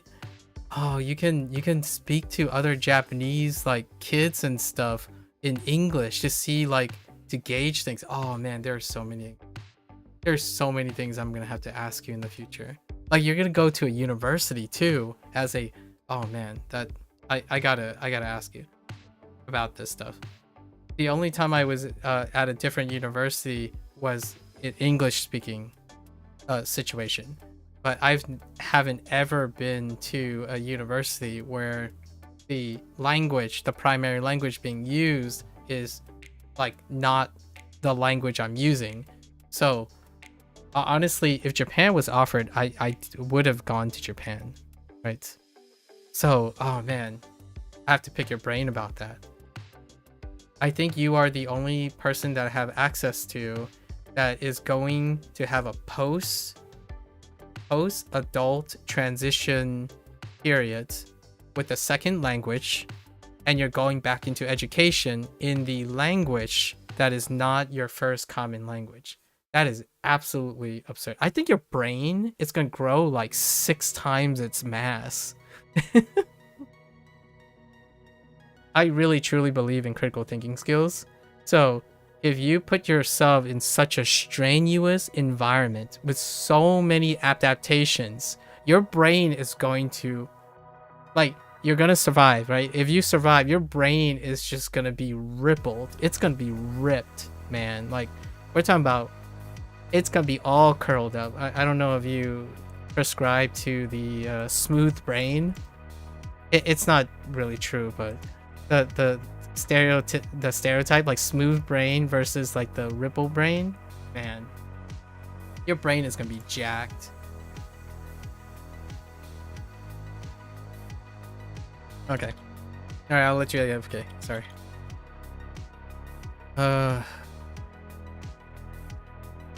What?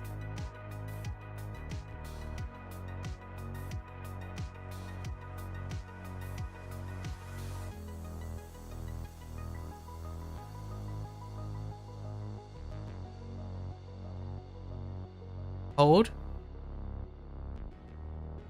So that's definitely scenery, so it's K. Oh no, this is special. This is K. Like Keshiki? It's probably Keshiki. Or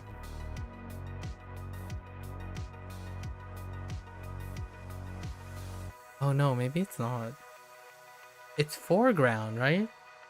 Yeah, it's foreground.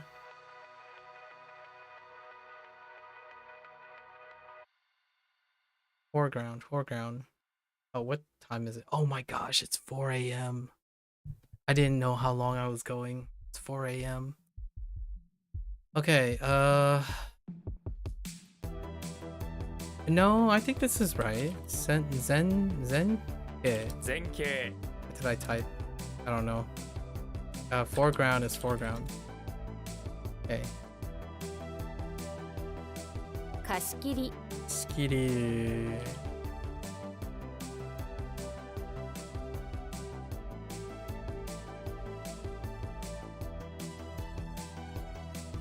Oh, my hands are. Oh no. Ow. 限度 Endo. Okay.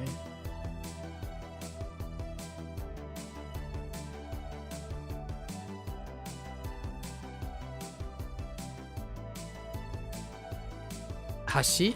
橋 Okay. 靴 Okay. Z. Oops. I meant to type shoe, not shop. Um.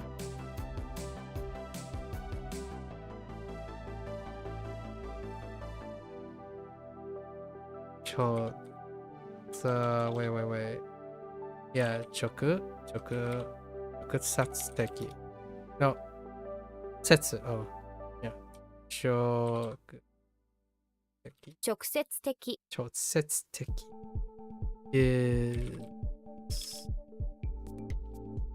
okay. Oh, this is Meishi. 名詞 Oh, it's special. Yubin, yeah? Okay. 郵便局 Yubin. Okay.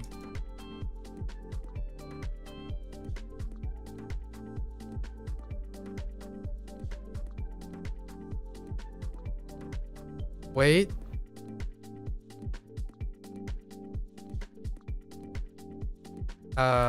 Yueni. ゆえに Yueni. Because? Mm. 間違える。間違える。間違える。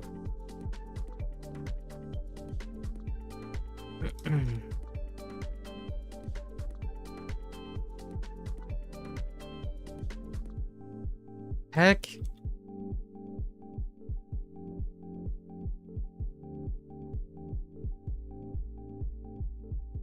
What is that? Hold. Numa? Okay.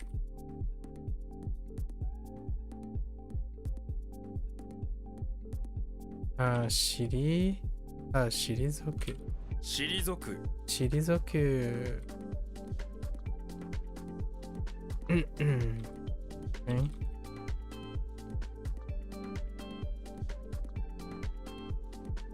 Okoga? Okare? No. Akoga. Akogare. 憧れ。 Akogare.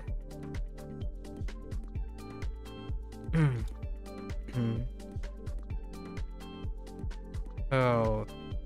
退屈。退屈。退屈。Okay. 理屈。理屈。 I think that's like kind of logic, but logic of dealing with someone in kind of a negative way, I guess. Get it? ける。 Get you.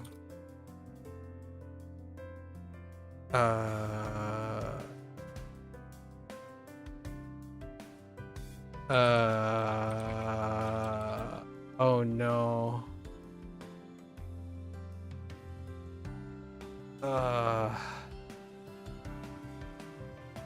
I think it's a little different from renewing, right? Oh, I know. To grow late. Yes.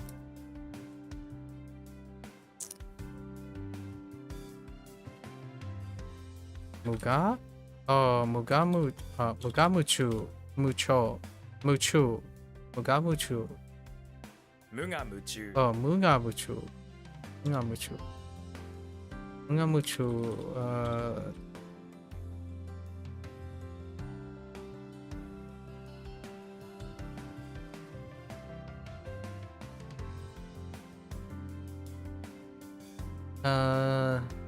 I'm gonna say Maneku. 招く。 Maneku. Okay. Kai what? 回復す回る。復する。 Store? Yo. Oh, that's infancy. Infancy is actually better than child. Yonaka.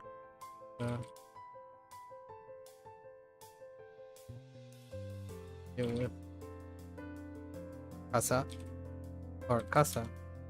Don't quite remember.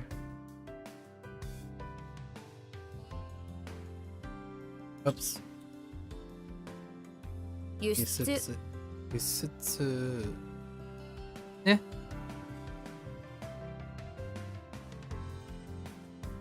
Oh, yikes. Ama. Oru? No, Oru. Oh, no, I did. Oh, I do this so often. I should be careful. And now it's gone. Oh. 降る。 Uru. Or to fall, it's fine.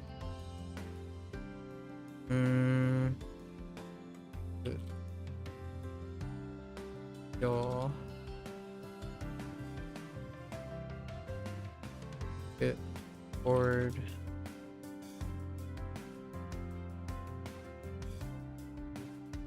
Dang it. Wait. Something like tata? Oh no.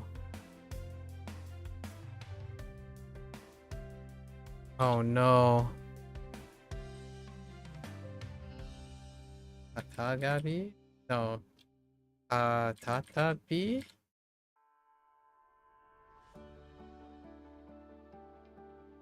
Man. Hold up.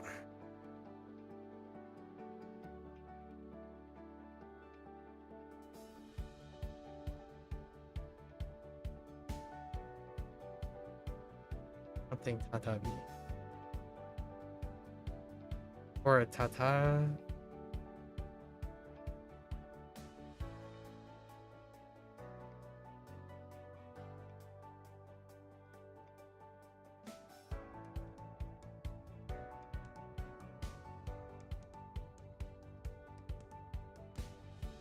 Aka.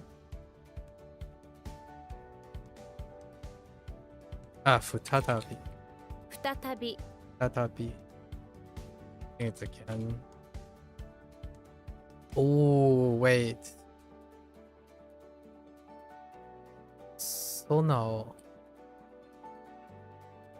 What? Or Suno? 素直 Suno. And what the heck does Suno mean?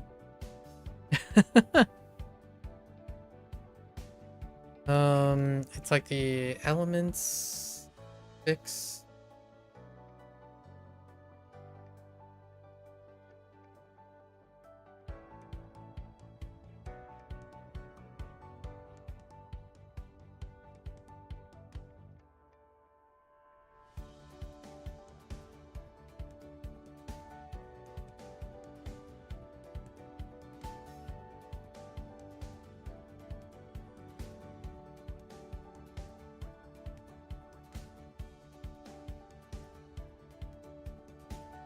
No.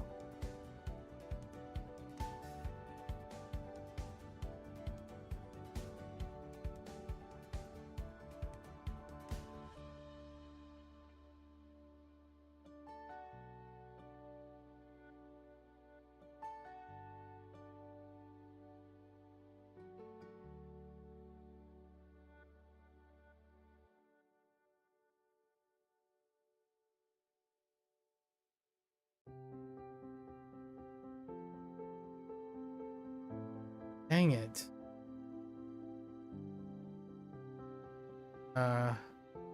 Am I down? No, no, no. Oh, I have these two? I think I have a less chance of getting Suno than this one. I think I'm further away from Suno. We'll probably have to write some Suno.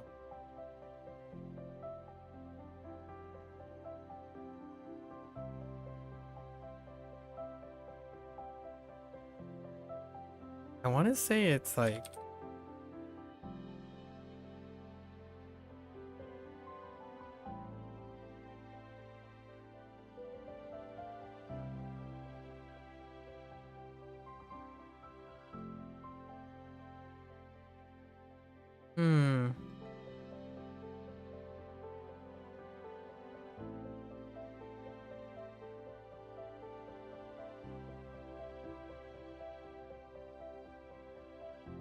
I legitimately don't know what the right thing.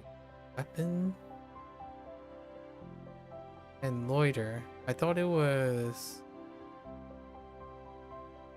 Oh, it's Geneki. 現役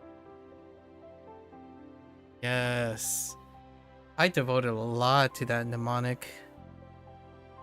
That mnemonic even said what it's not, which is it was not yaku.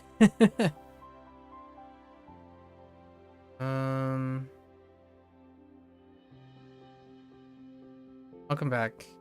We're on our last thing. It's kind of stuck on the interpretation of it.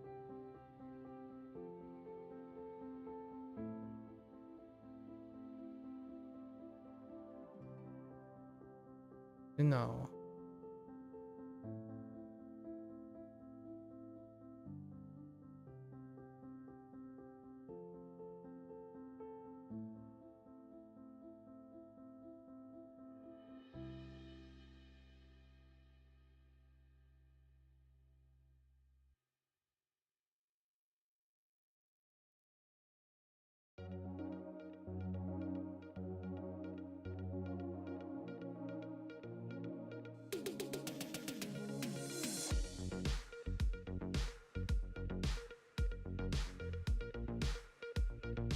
how do you spend your Sundays before we met, Drama?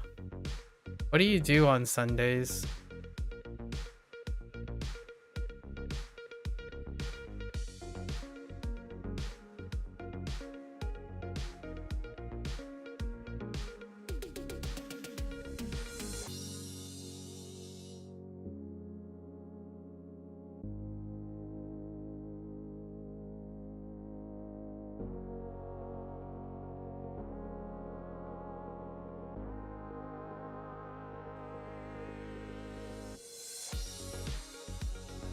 I'm not suggesting that I'm not suggesting that I'm maybe ruining your Sunday.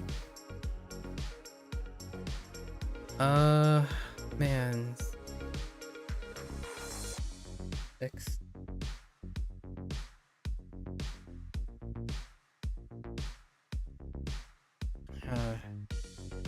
Dang. This is in Germany, Sunday is a rest day, so not much to do. What do you mean, not much to do? What is that nonsense? Just chilling. You better be just chilling with some Japanese. So no. I'm missing a key thing here. It's like, okay, so we have the elements. Su has like the elements now. Oh wait, no, it could be Nostradamus. So Nostradamus and Su, it has something to do with honesty. Or honest? Alright. What have I written? To be directly honest, Su needs to fix the elements of the soup by binding together things right now. Oh, I use now instead of... Oh wait, it is now. Oh. Before the Pope arrives with his lion? Oh my goodness. I tried really tough. Alright, let's reshape this a little bit. I don't think I really need... Oh, is it because it's soul? And we have Choku. Dang it. That's not great. I think we're okay with Snow. So let's go with...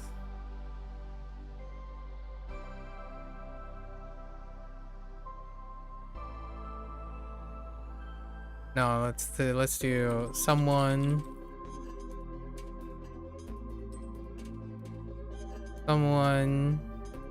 No.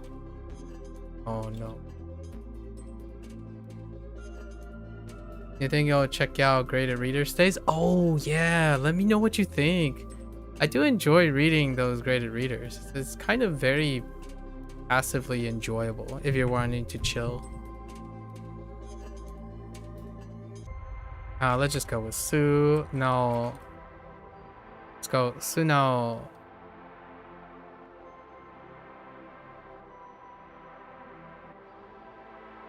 Honest.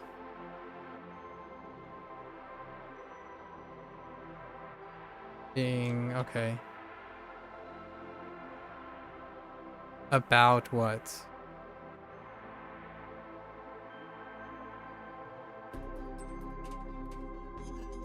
Let's say about fixing the elements of the soap.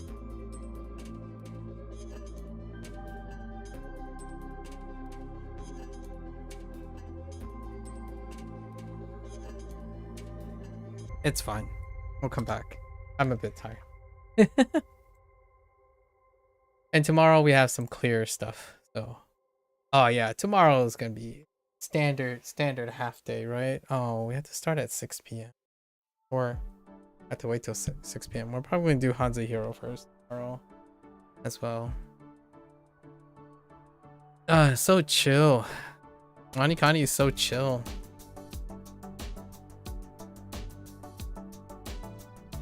My eyes and my voice is not chilling though, and my fingers kind of hurt.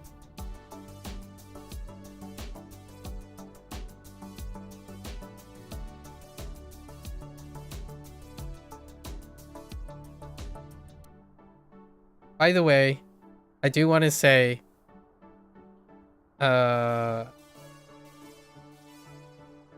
we should talk about Dogen a lot more in the future, because I really do feel like he paints a very scholarly. He's a great scholar. Like, it's clear that he's a teacher. That's what I'm like. I enjoy about it. I enjoy listening to people who spend a lot of time talking and interacting with other people. I mean, it is fun to watch people do amazing things as well. You're subscribed to... Oh, you're a Patreon subscriber. That just means you're kind of biased. I'm kidding. I'm just being cheeky. Oh, you're a Patreon supporter. So this is more like an average... I do enjoy that there are people that still like to engage in scholastic arguments, like even if it's to the screen, right? To the screen. And I know that he does some live when he can, and he has a wonderful family and all that stuff. See, it's very neat. I enjoy that. I think sometimes it gets lost how amazing people are without needing to be amazing. Like, what I mean is, there are people who speak and it's pretty radiant that you know they lived an interesting and incredibly experienced life, and it's communicated through their analyses and perception of complex topics. There are people who are incredibly skilled and incredibly impressive who may not communicate that same thing. And it's really wonderful if the Vin Yang, isn't that the communication guy? Let me do an impression of him if this is the guy. You know, guys, let me give you 3 steps on how to improve your communication skills. All right? You get a camera, you set up, you stand in front of the camera, you record 5 minutes. Like 5 minutes, okay? Then you take a break. You take a break because you need at least 24-hour period. 24-hour period, right? So then you can form a detachment from it. Because if you're like me, you're gonna hate yourself. If you listen immediately, it's gonna be cringy. You just don't like yourself. All right. So once you get to 40 minutes, the first thing you're going to do, right? The first thing you're gonna do, you're gonna turn off the screen and listen to yourself. Pick up the audio cues. You know, the audio cues. Really think about, you know, internalizing the... I'm not very great with the tact of how he does it, but I came across him maybe a little bit ago. Did you learn his script? No, I didn't learn his script. Actually, the things I'm saying, I've said my life too. I think he and I are nearly the same age. We're nearly the same age. And our backgrounds are, there are a lot of parallelisms with our backgrounds. And the way I came across him was, usually I keep my phone on my desk, right? And most of my phones are on listening. So what happens is when I talk, right, to the screen here, my phone will pick up. So then when I go on YouTube, on my personal accounts, they will recommend things based on what they heard me speak about. So lately, I've been focusing on communication. And maybe like 4 or 5 months ago, I came over his channel, and the moment I heard him speak, my first thought is, what are the chances that I could mirror his intonation and like even do the things? I'm not as eloquent as him. I don't like write short scripts to try to cater to, like, he has it nailed, right? I go the opposite end. I go to verbosity and length and engagement, right? And more so engagement with a high barrier. I think he's incredibly approachable. He's got it down to the essentials, right? He's a communication coach after all. But the things he say, I'm like, you got me. And my first thought is, boy howdy, do I not have to say a lot when Vin is around. I'm you know, I don't have his hair either, and he has some really characteristic. His jawline is amazing, right? You know, like that type of thing. For myself, I'm more like, yeah, you gotta listen to him. He's got this down packed. My favorite thing is, though, I love when he says, oh, I say this myself before I knew him, but guys, think about it. If I asked you, how good are you? And you're unable to express it, right? How will I ever know how good you are? Like, would you choose to be extraordinarily good but be unable to express it? Or be someone who tries but know how to express exactly what they want or what they are? Because you are only as good to someone as you are capable of expressing it. Not like you could be the most talented person in the world and you could alienate everyone around you and they will never know the value of your skills. I'm trying like accent it a little because it creates a lot of drama and I don't typically use it very often, but if I had to, I can manipulate that way too. And it's essential that you are able to do these things. And what I call chaos zone, or what is this called?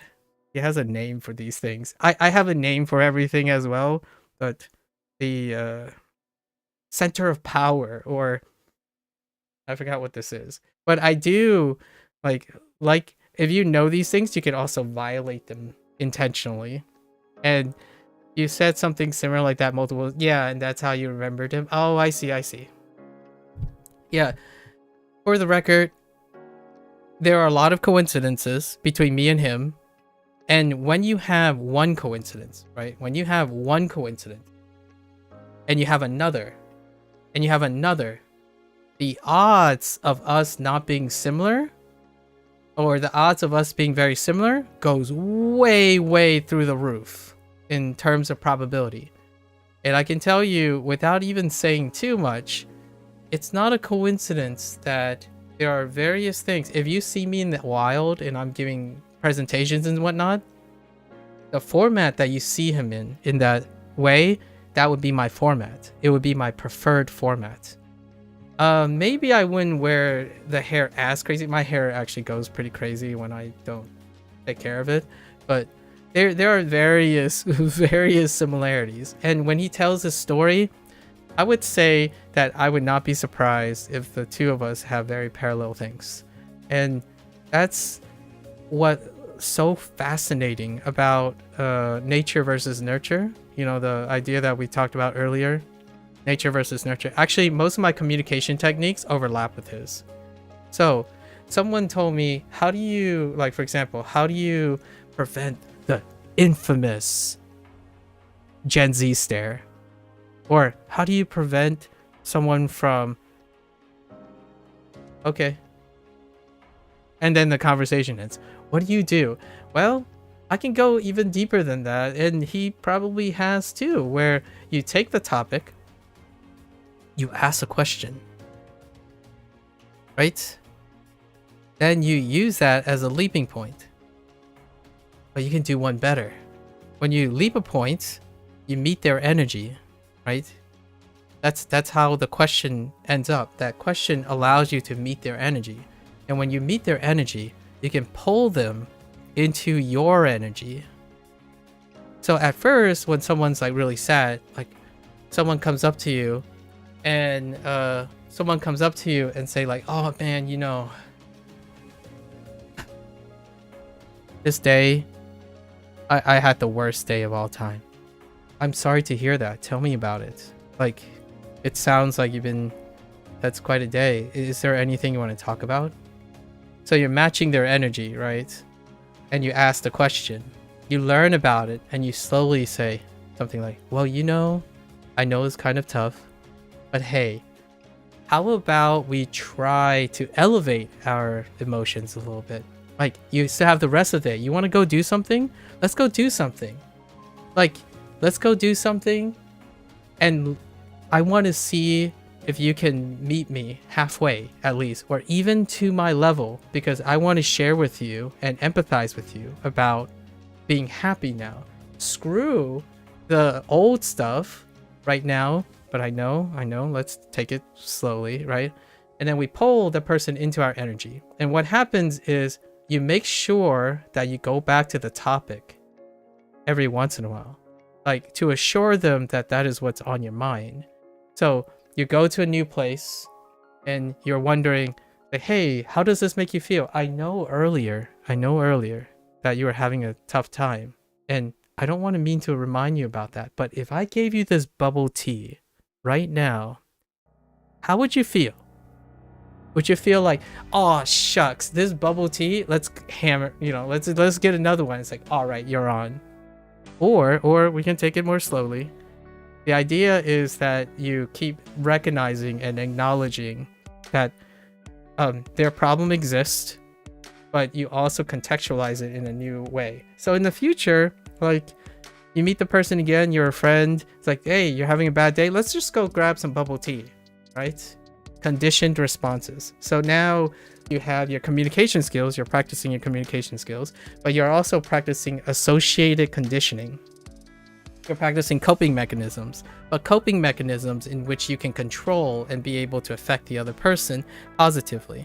So in the future, if that person is feeling a little bit crummy, they might reciprocate and ask you, hey, I'm having a bad time. Do you want to go and grab some bubble tea and we can talk about it? It's like, oh yeah, absolutely, my friends.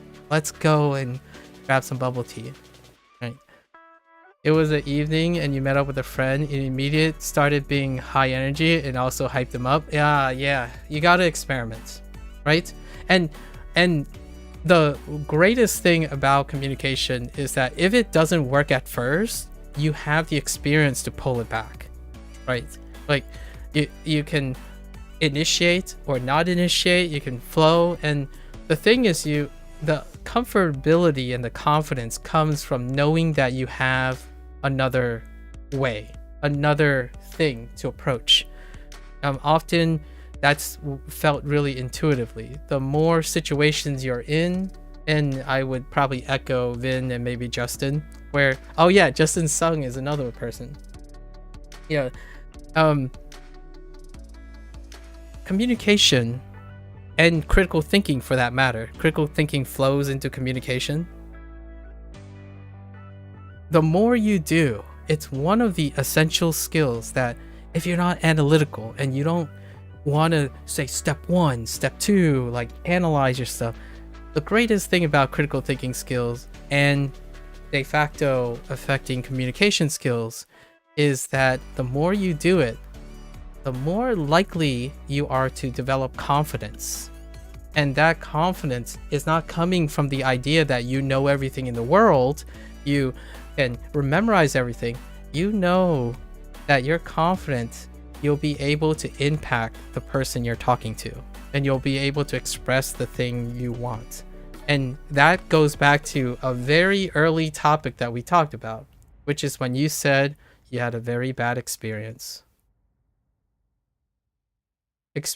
with not being able to with speaking English, right? And my first thought is, man, it would be really interesting to see how you resolve that in the future with more experience. Like, I understand that it really does suck that the ticket thing, it really does suck. Like 300 euros on a weekend ticket. Now, if you already lost it, I'm genuinely curious.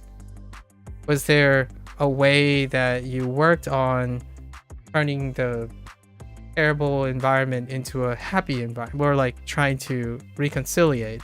And that to me is something that I think even effective communication and critical thinking skills will kind of offset quite a little bit. Other things would be like habit formation of seizing opportunity or compensating for missed opportunity that could provide alternatives. Things like, I know the ticket thing kind of suck. Let's say something like, you're going here, here's your path, and there's a detour, right? You have to take the detour. The question is, do you have the confidence enough to figure out how to make the detour as eventful as your original plan? And to me, this represents critical thinking skills. I think if I had to tell people that critical thinking skills is somewhat of a life changer, which also feeds into communication, because in order for effective communication to happen, you need a lot of experience to create the critical thinking skills to preserve that cadence. This is a game changer because oftentimes when someone says they have no choice but to feel bad about this happening, if I was a friend near you, I would say, it really, really sucks that you lost the ticket. Let's try and think about another way we can turn this into something else. And then we're like, oh yeah, you know what? Let's just then spend the next 3 hours walking around somewhere and we'll make the time of our life about it. Obviously, I don't know if you were alone or you were with someone else. That's why having a companion is really awesome, and having awesome communication skills. If you have a shy friend, which you do have a shy friend at the moment in this trip, having a shy friend that's still shy, but if they're not shy around you, it can be a life changer. Like, honestly, I really do find how romantic Vin and even Justin, how romantic it can be. It's very uplifting. And I don't stay negative very often. I really do push on affirmative action and proactiveness. So if you say you have a sucky day, tell me about the sucky day. And I'll try my best to convince you that I either could have a sucky day with you so that it's less sucky, or we can go for the Hail Mary and make it the sucky day to be the sucky day to remember as a positive thing. And that is kind of how I feel whenever I listen to Vin and those communication people. They do this. Guys, I know you can do it. It's that easy. You basically try, to do the step one. Tell yourself, oh, what did I do wrong? Let's go write it. Then tomorrow you do it again and see what you did wrong. Then when you record these two things, then you'll be able to create a pattern or analysis, like actualize what is going wrong, and you can build upon that. Sorry, I'm trying to imagine some clips of him where he does this shaking thing, and I don't know. I'm not a very great actor, but when someone's really consistent, you kind of be able to pick up on this stuff. Interesting. I'm not surprised that Vin is one of the people you listen to. I'm trying to think of a sung one. Hang on.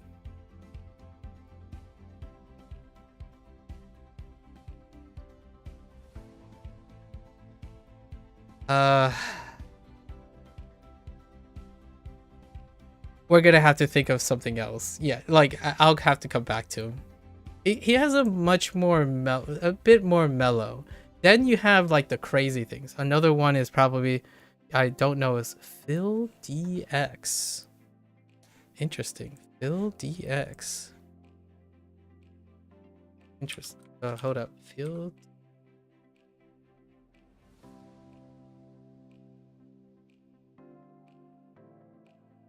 Are we talking about second player? Okay. I think I might have seen him at Capcom Cup. Did he participate in Capcom Cup?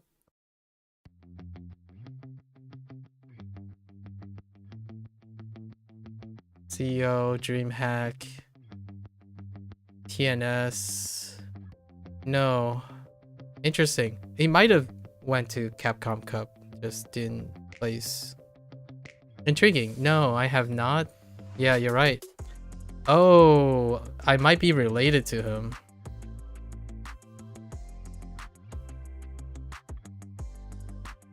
Sorry. I'm looking at the guy's family name. He's a coach now? You don't think he competes anymore? Oh, okay. I'll let you brainstorm about what if that was an interesting tidbit or not, but he has a very common family name. And there's a very long history behind that common family name. Alright, I guess we're gonna wrap up by doing this thing. You don't... So, is it a coincidence that you watch, like, Asian Americans? Like, they happen to be... Well, Vin, I think, might be Canadian or something. Hold up. I don't actually know where Vin is. Or he might be British. I actually don't know where he's from.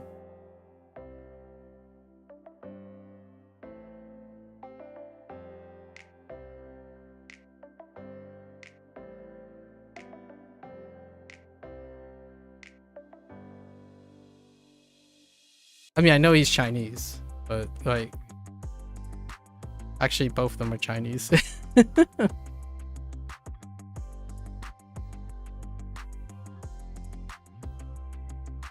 Yeah, I don't know where he reside in.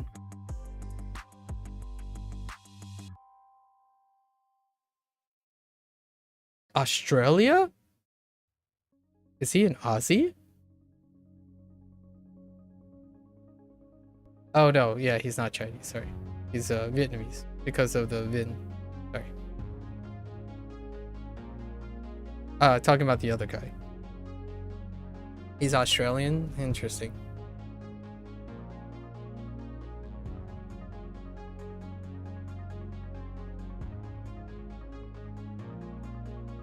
Hang on.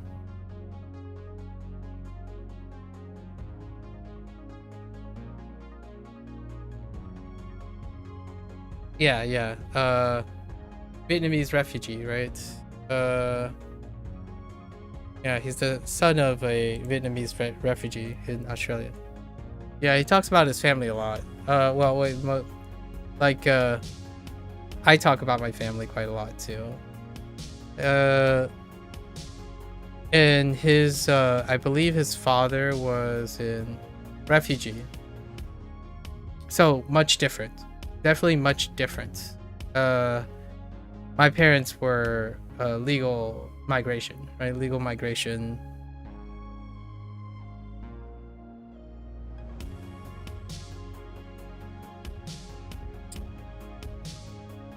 I'm thinking of his father was very successful, if you remember correctly. Yeah, I think so. He's not the one where his his father was like a professional white collar person, right? Like, I don't want to say doctor, but he did something, but he gave everything up and is a monk on an island. Oh, he became a hermit? That's pretty awesome, honestly. My father is a hermit, but at home. Because he's retired. But my father is pretty much that guy who, what he does is he get up, he cook, he walk around like in the neighborhood, and he comes back. I'll have to do some fun. I'll have to do some data gathering. I didn't read too much into his life that much. I saw him on clips. Yeah, I saw him on clips most of the time. The other guy, not sure. Yeah, he bought his own island. Or Vin bought it for him. He bought his own island. Man, if only I could buy my... I wonder what my father would think if I bought him an island. And now he's spiritual and tries to help people. Aw, that's sweet. That's very sweet. Here's one. You're learning Japanese, right? And I know you're not... You didn't mention any vlogs, right? You didn't mention any vlogs about stuff. Have you come across... I forgot his name. Dang it. I keep forgetting his name. Sorry, I have to go to my like personal account to look up the guy's name. I already mentioned Kyota. Oh, it's not. Yeah, I actually misspelled his name, but I already mentioned Kyota. Kyota Ito. But oh no, it's not Ito. Kyota Ko. Kyota Ko. But there's also this guy named Taka.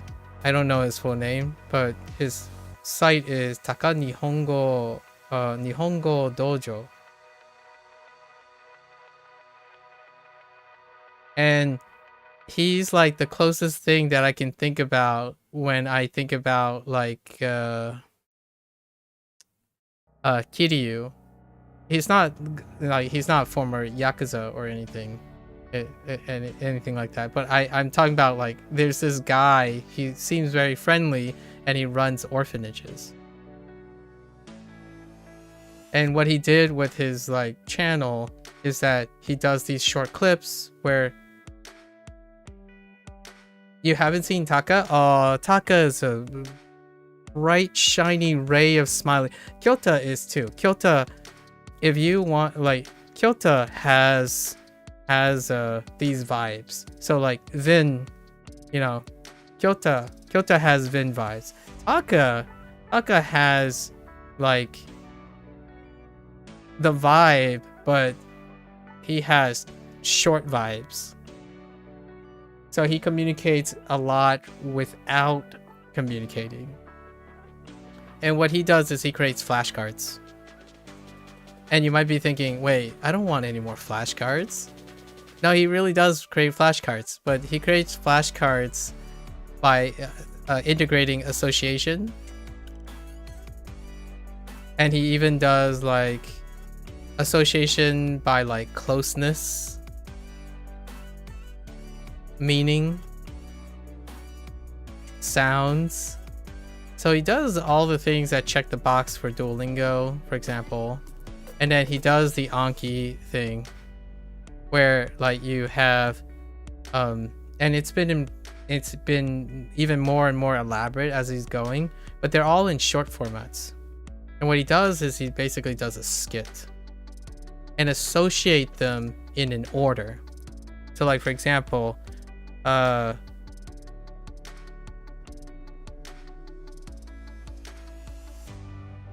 Kairu, right? You have Kairu. And I'm gonna write it this way. Kairu. So which Kairu am I talking about? Because there are multiple Kairus and many of the Kairu are related, it would do a clip, him literally doing it, and show you the relationship visually. And then he reads all the vocab. And on his spare time, what he did with his channel is he ended up raising enough money to open 2 orphanages. And he runs those orphanages while doing this. You might even be able to meet him. Oh, that'd be such a cool, neat thing to meet him. But like, so he does a lot of association techniques that I was talking about. So if you were interested in what I meant by association techniques, the way he presents his shorts is the way you're doing the association. So when you're learning, you're seeing like an action, an association between two things. Like how do you get from kairu to kairu? You know, or how you get from kami to kami to kami. There's kami, kami, and I don't have a piece of paper. Kami. So that's what Taka does for fun. So if you're ever like interested in scrolling through and getting like random references about someone, and he has a electric smile, like what I mean is he's very charismatically, his body language is very awesome. His hashi, hashi and hashi. Oh no, I don't even know how you do the hashi thing. So hashi, right? Hashi, the chopsticks, and on the edge, hashi, right? So you could imagine a skit where he's on the edge, right? On the edge after crossing a bridge and then throwing chopsticks off of the cliff or something. That would be the 3 hashi. At least I know of 3 right off the top of my head. And I think that's really cute. That is the closest thing that I would say that if I wanted to create content in a way that illustrates how you associate things in your head to reinforce multiple things, think like what he would think like. And he's a Japanese speaker. So if you're ever worried about like, do Japanese people not think about these things? They do. And I like, that's how there's this channel, Real Japan, that also takes the stupid stuff about Japanese as a language and make comedy around it. Yeah. Real Japan exists. Yep. That comes up. And there's one, here's another one. And I'm trying to like break the mold here so we can exchange them. There's also this person who does a lot. I think it's Saki. I think it's this person. And I don't know what this is supposed to say. Like Sagiri with an X? Or is it supposed to be Sakirix? Or something like that. Or is it Sagi and Rix? I have no idea.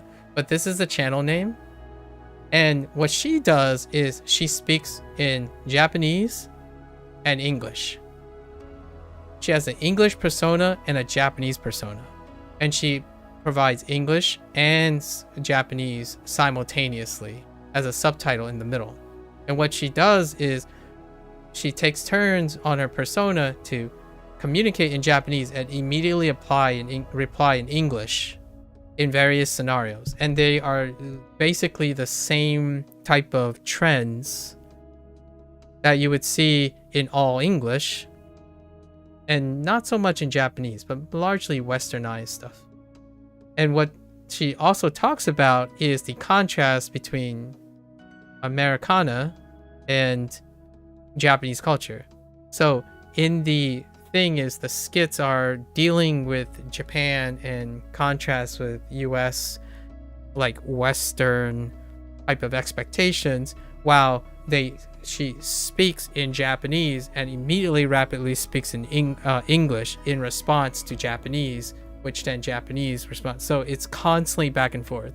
And to me, this represents the other thing that I am less, maybe you can call it a hipster approach. But for me, this is my learning situation. Like that is what I do every single day. I switch between languages as I'm speaking. So if I have to suddenly go Hujiwa, it's not really that difficult to continue and then just go back to 公你呢你也开始使英文 then finish up with English, right? Or you can do like self-talk, where like what happens is over time the switch doesn't, on the one hand you're using 中文, on another hand you're going to use 福话, and then next time you go 日本語, right? The idea is after a time you find harmony, at least in my opinion, harmony between toggling back and forth. At first it's kind of abrupt, and I totally get what Dogen is coming from. Okay, so let's refer to a Dogen thing. When someone said that, I think he answered the question, do you sound different in another language? Right? And do you expect that? I think he was answering an FAQ, right? An FAQ or something that he gets. And the answer is a tentative yes. I think that was what the video was. For me, it's kind of like a yes and no. One of the things about like living in an environment in which you are habitually segregating the languages, I totally understand that your tone would kind of switch because there's also behavioral context with that language. However, if you're living in a place like me, yeah, Dogen definitely sounds different, but I don't. So when I'm talking to if I'm talking to my mother and father about this stuff, my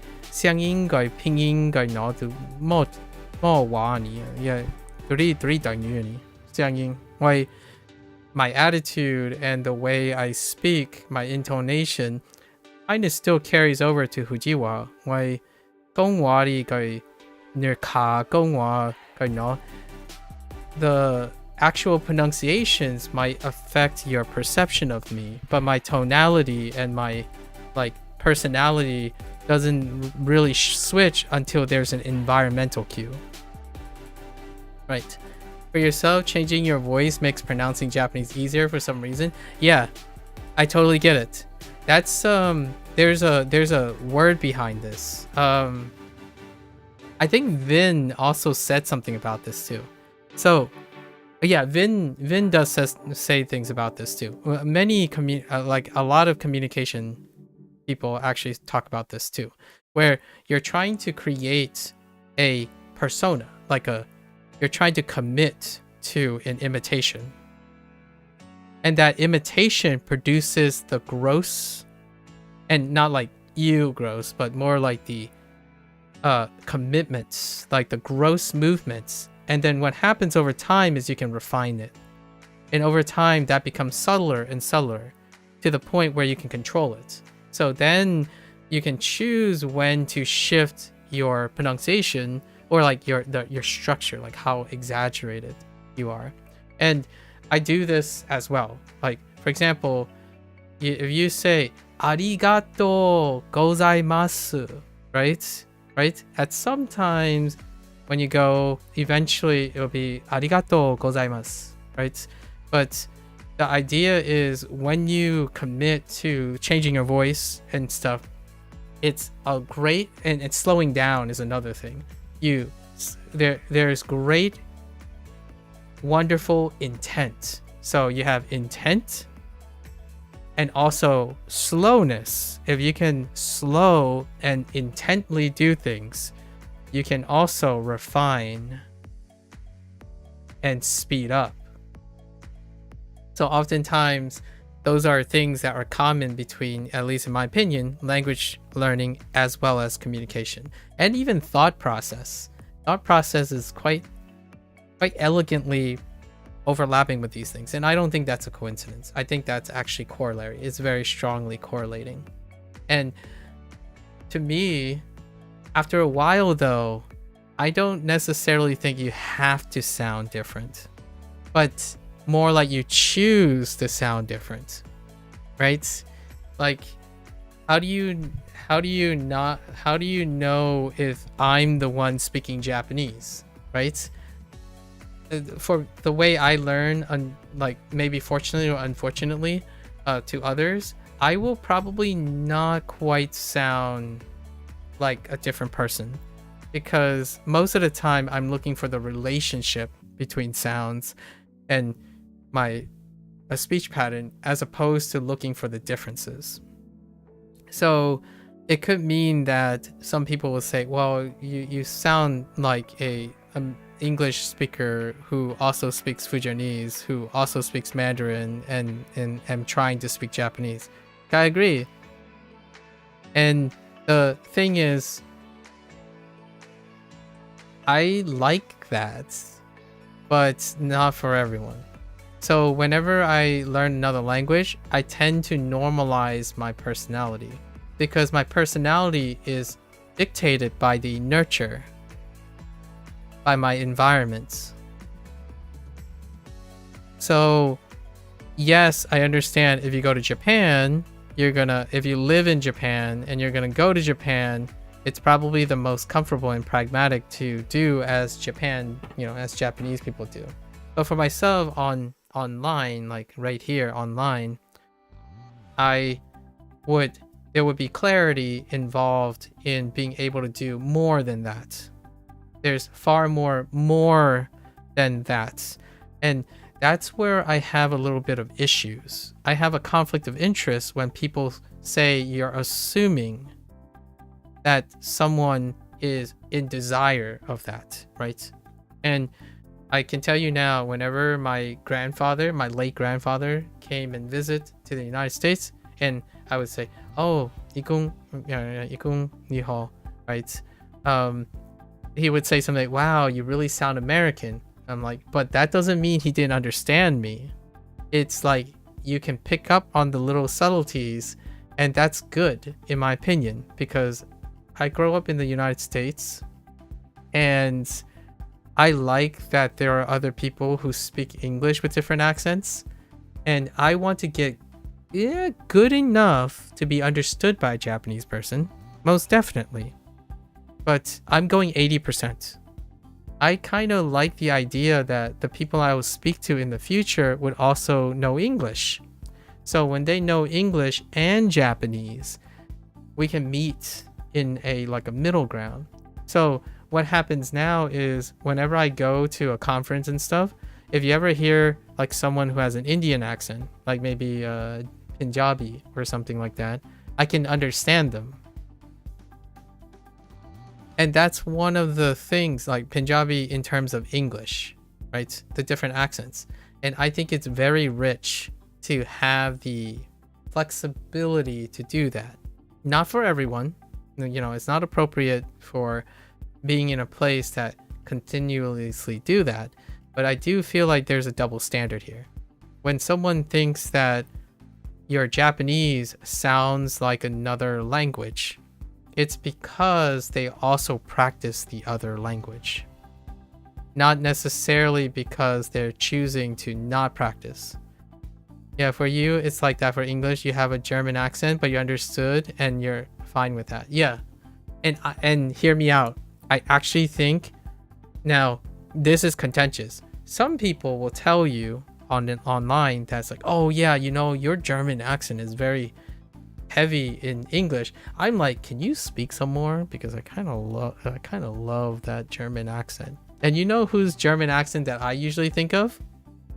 And we're gonna reference another Vietnamese person. Or is she Thai? No, she's Vietnamese. You know who I'm talking about? The German boyfriend.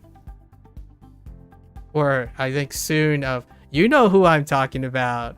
Yeah, speaking of another Vietnamese person, when I think of someone with an English accent, like a German accent with English, if you sound like this guy, you're already like 10 stars. I'm obviously kidding. If you don't sound like him, it's perfectly fine. I've had my pleasure of meeting quite a lot of German speakers in my life, and the German accent has a lot of character to it. And I hope that one day in Japanese, other people don't find that the focus is to be perfect, but the focus is to be understandable. You actually don't know how thick it is? Oh, I do quite like my German accents. Like, I can't tell you how often it's fun to listen to actors, especially actors that are not German, try to form a character, like, because I've gotten used to listening to other German speakers, and whenever an actor does it, it's kind of funny to compare it to like the German accent that I have in my head. So I like these things. I'm not sure if the people who are learning Japanese could appreciate that in a manner that is like unintentionally. It's unintentionally a bit either angry at themselves, but I receive it kind of situation, or I'm not sure if you encountered this at all in the wild, but oftentimes the whole idea of being pure is something that I will evoke from Japanese culture. If you are learning Japanese,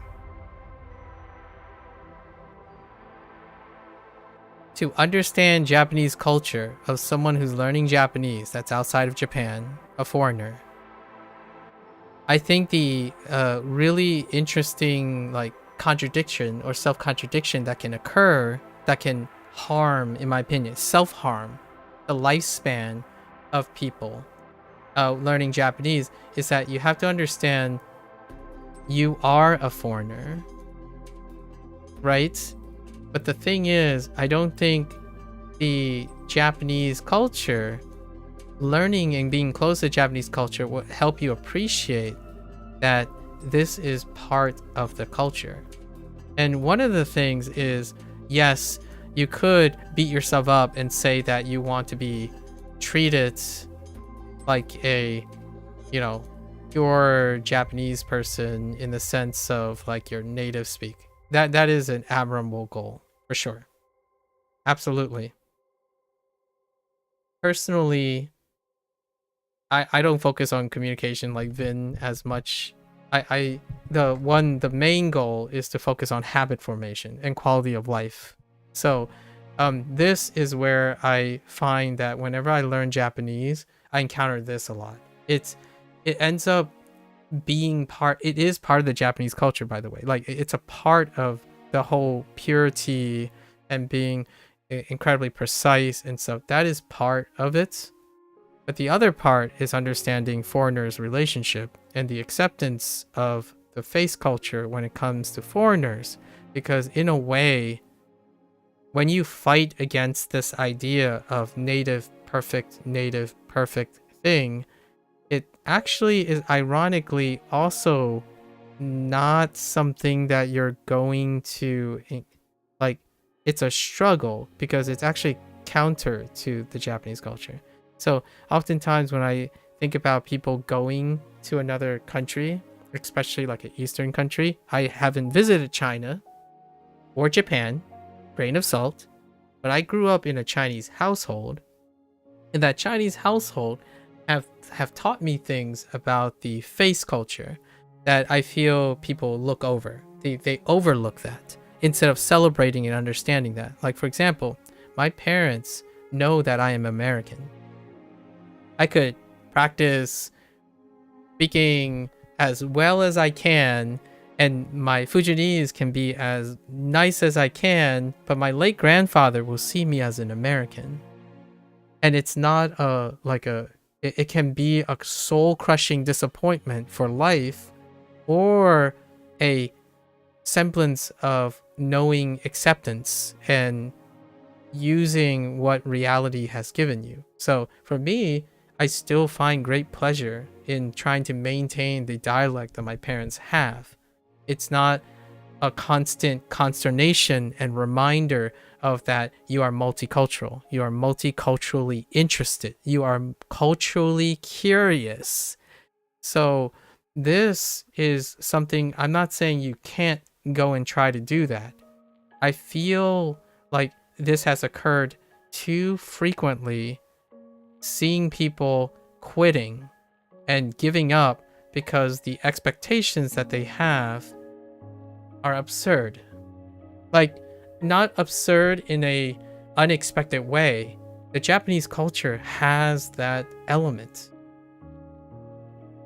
It disheartens me when that element ends up becoming the thing that they lose the opportunity to love, like to be intermingling with a different culture.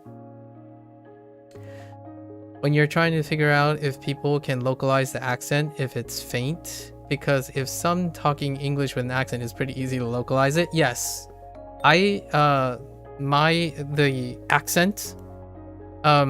The accent, like the dialect, right? Lots of dialectic differences in Japan and Chinese.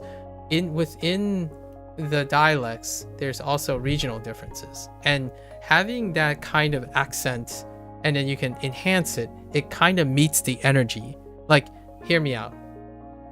I'm not a great actor, and I have very poor control over my voice, and like in an accental way.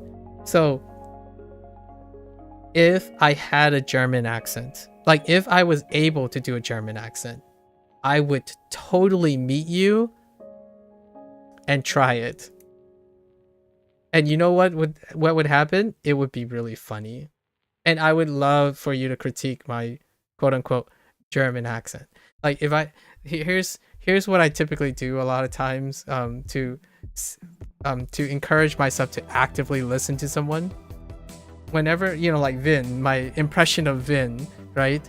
The reason is I'm paying attention to you. Like your sound and the things you make should be important to me. So whenever I have someone who have a different accent, actually after a couple months, I kind of start sounding like them. And it's fun, in my opinion. And then it fades, and then it comes, and it fades. And that's kind of the neat thing about language and speaking and communication. It can be really fun to understand the differences as well as the similarities, right? If you understand what I mean. Yep. You attain the rolling R and can't get rid of it. You attain the rolling R? Really? Yeah. I attained the R as well, though. So now I have a problem. Every time I say like Roberto, right? Roberto, right? Roberto. So whenever, but if I were to try to pronounce it to like using like Japanese, sometimes I go do bed. No bed door. So there's already the L is getting lost. Like the oral is getting lost for the do, which is the do of this, and that happens too, which is really funny. And also what is another one? Mandarin. How do I? Oh man, Mandarin throws in another wrench. When I read these things, sometimes I can't unhear the tone. So sometimes you would have like, oh, here's one, like ron, right? Ron. Ron. The thing is, oftentimes when I think of ron, I think of wrong. So every time ron comes up in Japanese, I'm like wrong, wrong, wrong, wrong. Long. Like I keep telling myself like that doesn't sound weird, right? It doesn't sound weird. And then we have ron. The ron is just it's just rolling off. I do enjoy rolling my R's when I can. When I got back to the Spanish side of things, it felt really good. Like I don't know, izquierda, right? Izquierda, or I don't know, I'm trying to think of R, venir, Alberto, right? That kind of thing. Ramon, or things like that is really fun to practice rolling R's. Which, by the way, the area where I live in, drama, the Spanish speakers, they don't roll their R's. Feels bad, right? No, I'm kidding. But most of the time when I was exposed to a Spanish speaker in the area that I used to be, they don't roll their R's. They're from a specific, like, they typically, yeah. You don't even know how to not roll it. Wait. Are you telling me you roll your ron, like a lan, the ron, ron, and I tap. I do a little bit of a tap, but like, so you still say ron instead of ron? Shoot. Ron. Yeah. Like, do you say ron? What's no? Do you say no? Or do you say ro? No? Yeah, you still roll every R? Oh, dang. Now I gotta hear your Japanese in a couple years. I would love to hear Japanese in a couple years. Like a Japanese speaking, like when you're speaking Japanese and you roll all your R's. Because I still don't automatically roll my R's. At least I don't think. Oh, but you can do the Japanese da? Okay. Or la. Okay. But it's a rolling la. Fair enough. I think do Chinese people rong? No, yeah. Oh man. Rong? Rang.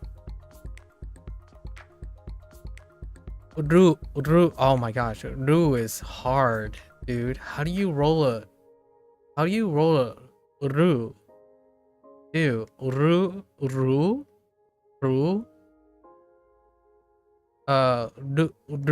Oh my gosh. Ru is hard. Ru.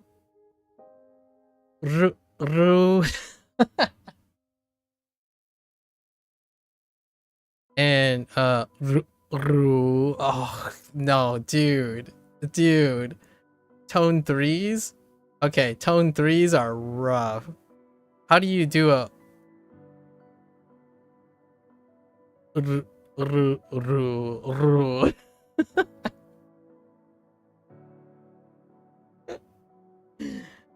You only spoke Russian till kindergarten. Oh, that's where the R comes from. Oh, okay. One day we're gonna have a lot of fun messing around. Like guru. Oh my gosh, guru is hard. Guru. I think I would struggle with all my oohs. All my doos. Ru.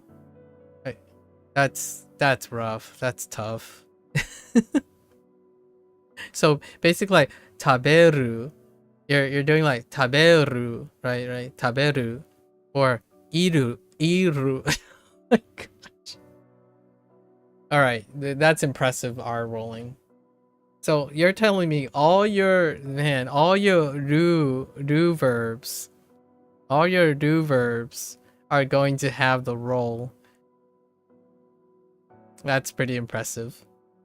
All right, I'm gonna go over this kanji and we're gonna like wrap it up for the day. But now I need to hear like a voice sample in the future. Voice sample in the future incoming.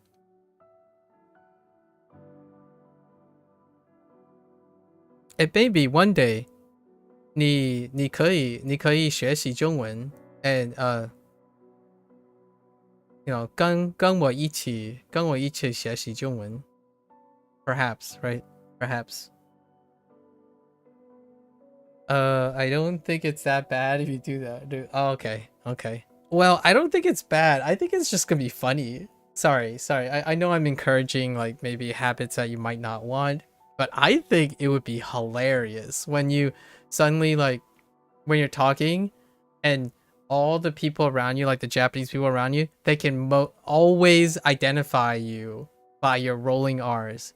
But they wouldn't, in my opinion, the rolling R's would not disrupt, in my opinion, would not disrupt most of the understanding of the Japanese, because the rolling R is not something that exists, right? Like that's habitually exists. So when you're speaking, it's almost like, yep, that's our guy. That's our man. And obviously there is a chance of face culture. So if they find that very endearing in quality, then you can obviously do it. But if it's something that's inappropriate or something, I guess you'll find out. I still think it's really cool. I can't speak English without sounding like a boring American. I'm sorry to other Americans who think that I might not. Like, hear me out. The reason I focus on things like what Vin focuses on, tempo, emphasis, volume, pauses, following your voice, increasing intonation, changing moda, having random pitch ups and random pitch downs, right? That to me is how you communicate English, like how you elevate your English. English does not predicate on, like, it does function something. Like the stress accent, you know, with timing, volume, and speed does function. The thing is, though, most of it's internal. So, like, how do you know when I'm trying to be a chill vibe? Like, how do I get you to calm down and just mellow with me?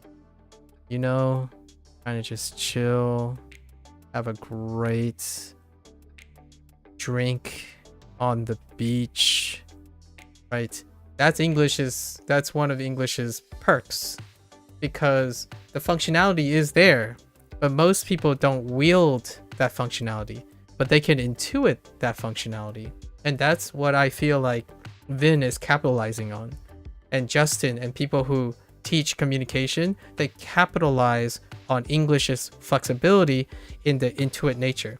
Like, how do I get you to be really hype right now? Are you really hype? Because I'm going to start saying things in very staccato modes. Does that make you nervous? Are we like, you know, should I add a little bit of stutter? Like, oh yeah, you know, like this, like that. How does that make you feel? Because it doesn't really interfere with English and its process and how you process the language. But it's one of the perks also of English. You can tell when someone is nervous, or they want to slow the pace down, or maybe they're just very excitable, right? And it may not impact the actual understanding of English. And I think that stuff could be something quite interesting. I don't know if you ever watched this guy called Etymology Nerd. He covers all the concepts that I typically cover. So while Vin covers a lot of the communication overlaps, the etymology nerd who like recently published something called AlgoSpeak, like a book on AlgoSpeak, I talk about this a lot when it comes to conceptual understanding of how to navigate diction in terms of how to speak to people. So while Vin doesn't necessarily cover the semantics, like the semantics of what is the vogue of things, like lit, how to get someone to feel comfortable from negating how to say bruh and whatnot, like how algo impacts the current generation. Vin is more like doing the proactive thing, like how do you become something, while the etymology nerd guy talks about what is at the moment. And if you know what you want to be, and then what is happening, you can contextualize its distance. Like, how much do you want to sound formally in order to still be relatable to what is happening? Do you add bruh to your conversation in order to be relatable? Do you start talking about some funny memes to be relatable to? So he looks at, the etymology nerd guy looks at how our language, the linguistics of our language, especially English, specifically English, a lot of times, how it drifts. And then when it drifts due to like hyper conditioning from algorithm, you can use that and integrate it with your communication skills. And then you get a collective relatability. So it's really wonderful to have these resources. Like, they are doing all the work. I would reference this particular video, and mind you, I have not watched all of Vin's videos. I haven't watched like through all the Vin's videos. I watch very particular segments and YouTube shorts and whatnot. But there was one about when you get an expert, right? Where is the value of that expert? And he had this story where he talked about you could pay someone, right? And ask them to prepare and restrict them to like 30 minutes and give that liquid gold, like the summation of all their experiences in a confined space, right? In a confined time period. And that's what I often look for. When you approach with someone, you only have 30 minutes to talk about, try to extract the essence of that person. Now, it doesn't have to be an expert, but the actual story that he was telling is about how can you learn the best things of people? Like, who do you look for in order to really up your game? You look for someone who has a lot of experience. And he asks him, can I borrow you for a couple minutes, like 30 minutes, maybe an hour, and explain to me the combination of all the experiences that you're willing to share. Like, what is your defined philosophy or value? How can I grab that essence from you, right? And those are the things that, in my opinion, are priceless.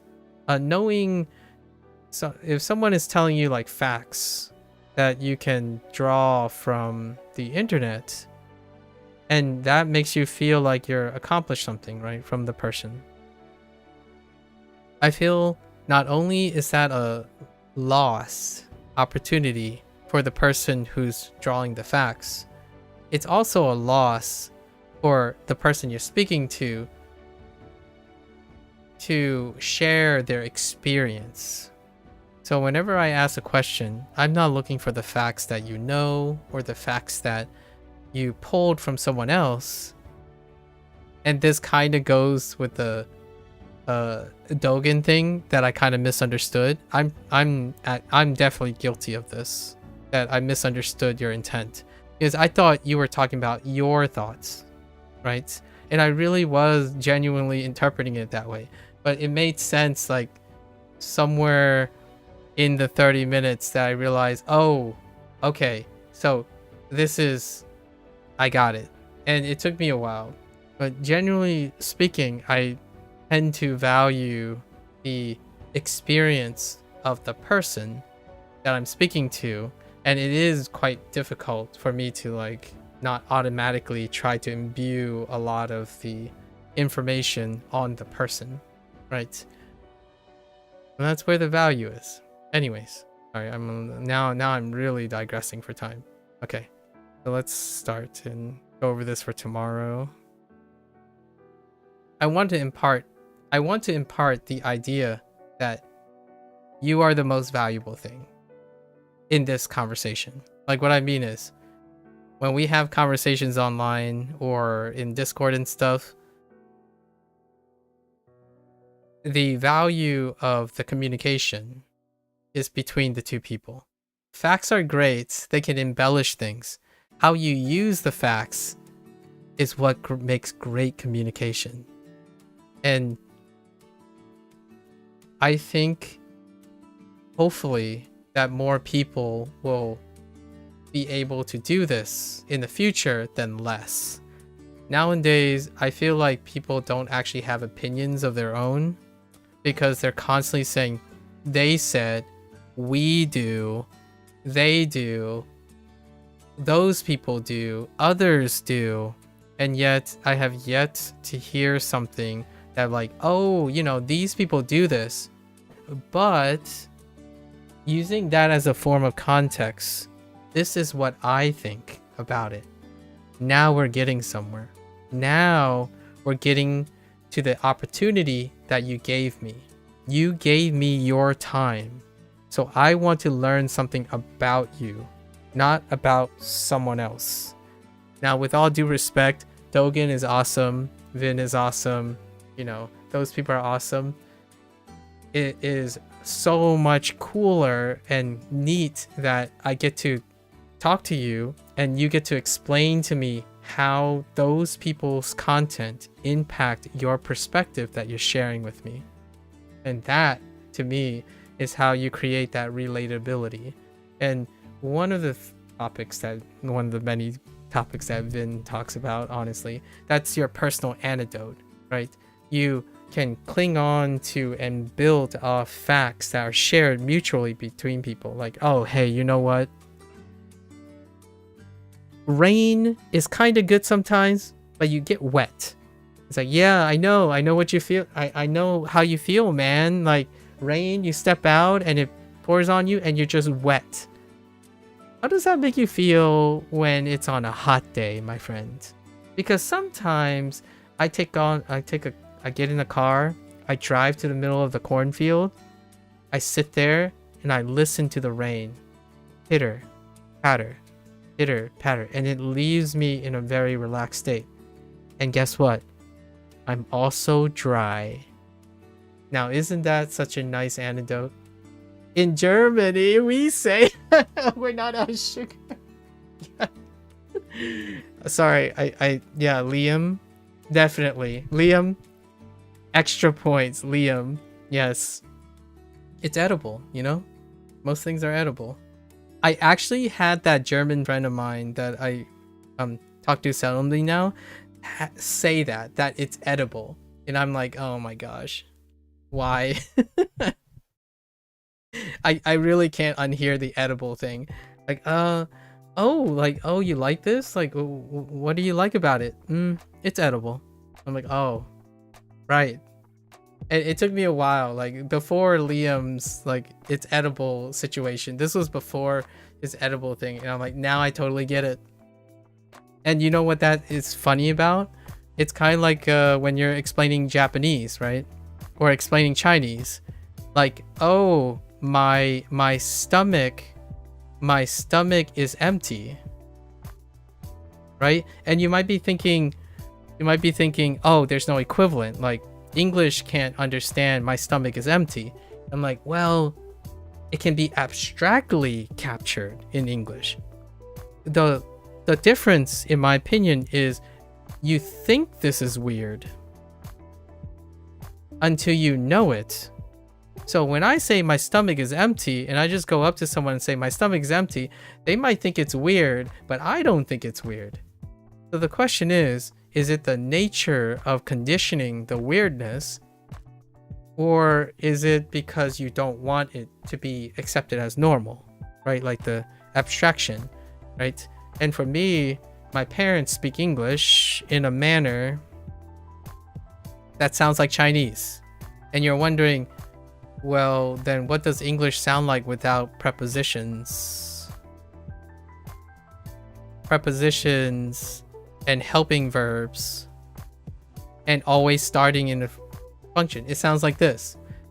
Tomorrow at home, tomorrow at home we leave 5 o'clock. Or we at home tomorrow leave 5 o'clock.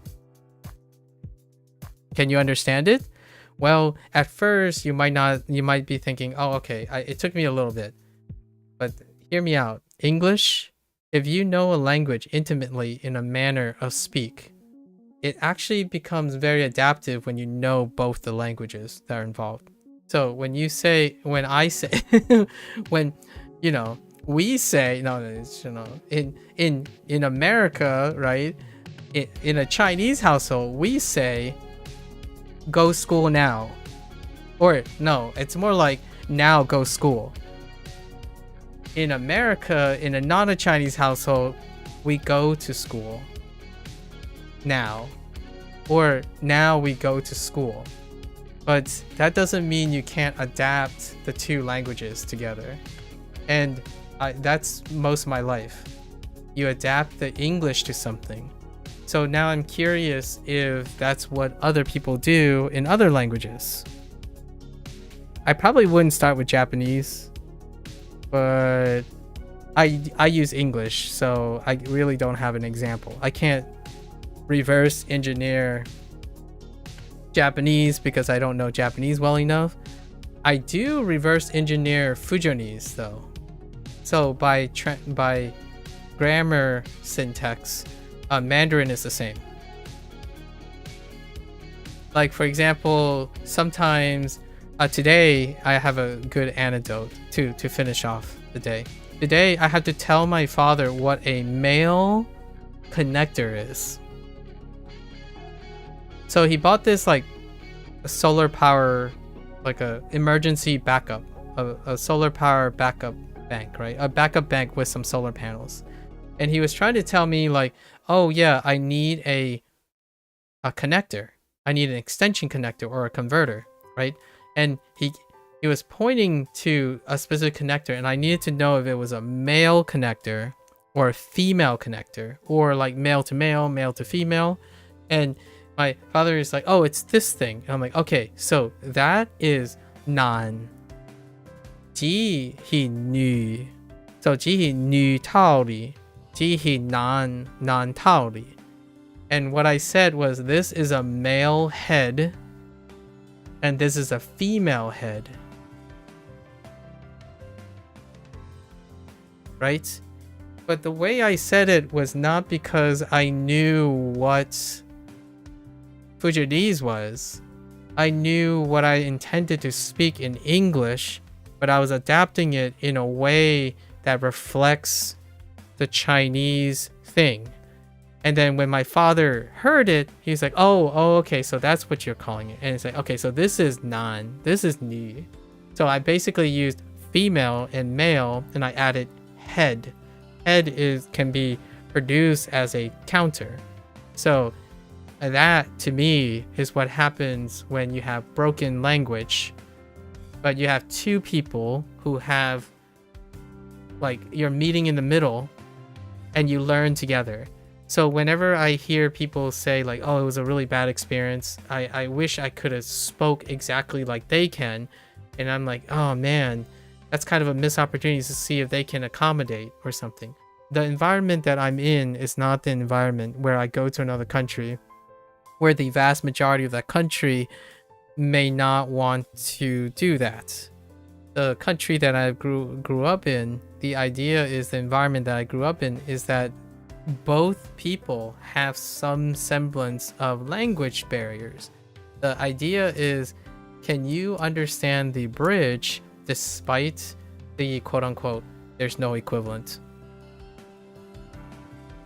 I think this says it all. I think this says so much. Like, I think whenever someone says there's no equivalent, there's no equivalent, there's no equivalent over and over again, to me, that screams, I'm not multicultural. I'm not multicultural. I'm not multicultural. I'm not saying that it's a bad thing not to be multicultural. The thing is, saying no equivalent doesn't necessarily mean you're trying. And for me, it's almost natural to be in that state. I misunderstood you today, Drama. I apologize. You might have to take some deep breaths during our constant back and forth. But the idea is communication is built upon understanding, misunderstandings, and reinterpretations. And I don't treat language learning any different. You might, but I don't. I don't treat language learning in that way. I think one of the greatest ways to learn a language is exactly what people say. Go talk, if you have a friend who is Japanese, competent, go talk to them. But you know this, that both sides have to be actively willing to communicate. And you learn like gangbusters. Like, people talk about gold standards, right? And yes, there is a gold standard. When you have two people willing to exchange and bridge staggered states in their communication skills. And it's great when you're exchanging language. You know, that's the language exchange, right? But you don't have that most of the time. So how do you create it? You can be an initiator. Like, I want to encourage you to be excited about Japanese. And then one day we exchange Japanese, right? So that is the environment that I'm in most of the time. When someone comes up to you and say, like, you have to have perfect Japanese. Oh, you're learning it the wrong way. You're learning the right way. You're learning it the best way. Oh, you're not learning it in a way that I would like to learn it. That to me is something that is anti-language learning. I mean, you could argue they just have your best interest in mind. It's like, I agree. I didn't say they're evil people who are malicious. I'm talking about, it makes people, in my opinion, it will likely make someone apprehensive, anxious, and unwelcomed. And that can happen unintentionally. So I actually spend 90% of my time largely talking to people who are language learning and multicultural versus trying to interrupt someone who has a standard in which they are the ones doing me the favor and they can choose not to do me the favor. Like we don't have an equivalent exchange. So for me, I enjoy miscommunication and things to learn. So if we ever have a argument or a disconnect in the future, you guys sure heck bring on your boxing gloves, and or maybe like some tea or some beer or coffee or whatever you do, and let's talk about it. Because that, in my opinion, is where the most of the growth comes from. I don't think modeling yourself after someone parasocially is not a good use of time. I think it's a good use of your time. It's for the moments that you're going to communicate with someone. So aiming for perfection, not doing things, conceptually constantly thinking about perfecting something, that is antagonistic to the natural act of interacting with someone. Yeah, you had fun experience when you try to communicate. Awesome. That's you know, all good. Probably also my bad. That's what we're here for. Because of bad sentence structure and transferring your point. Okay, you started doing language exchange IRL too early and it wasn't as effective as you hoped. That's understandable, right? Now you know. Now you know. Now hear me out. There's also language exchange. There's also parallel language exchanging, right? I know there is often people are talking about direct language exchange, you know, like this way, where someone knows the language, your target language, and you know the language, so then you're teaching the person that language and you're teaching this person. There's also parallel language learning where someone has a different focus and then you have a different focus, but you have a common language involved and you can exchange your non-overlapping languages.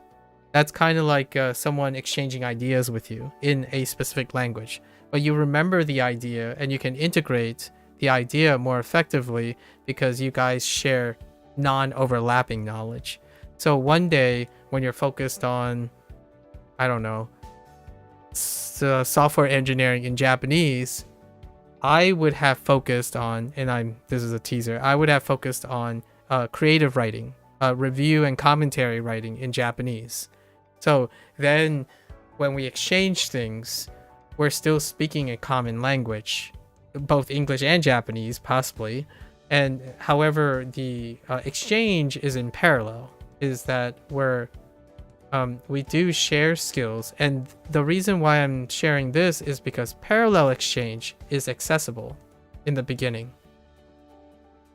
So finding like a language learning partner, for example, not a language exchange partner, but a language learning partner. WaniKani has a really cute, someone started a really cute forum, a thread. What do they call it? It's like responsibility partner or a reliability partner.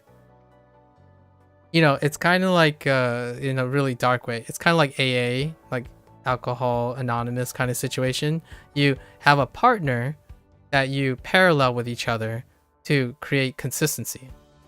And what happens here is when you're doing it in parallel, whatever gaps are between the two of you, they double reinforce. So you have the responsibility of exchanging your information accurately as much as possible, and that other partner also has the same exchange quality. So when you tell me like, oh hey, did you notice that you roll your R's? Stop rolling them. I'm kidding. Sorry. I just had to do it. Well, one day I'm gonna be like, dude, just keep your rolling R's. Like, bad influence. Let's just keep your rolling R's. They're awesome. And then meanwhile, you go back to work, and all the Japanese people are like, dude, why are you rolling your R's? Like, but my friend told me.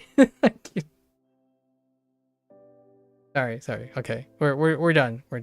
And I do agree. Like, you can start doing language exchange really too early.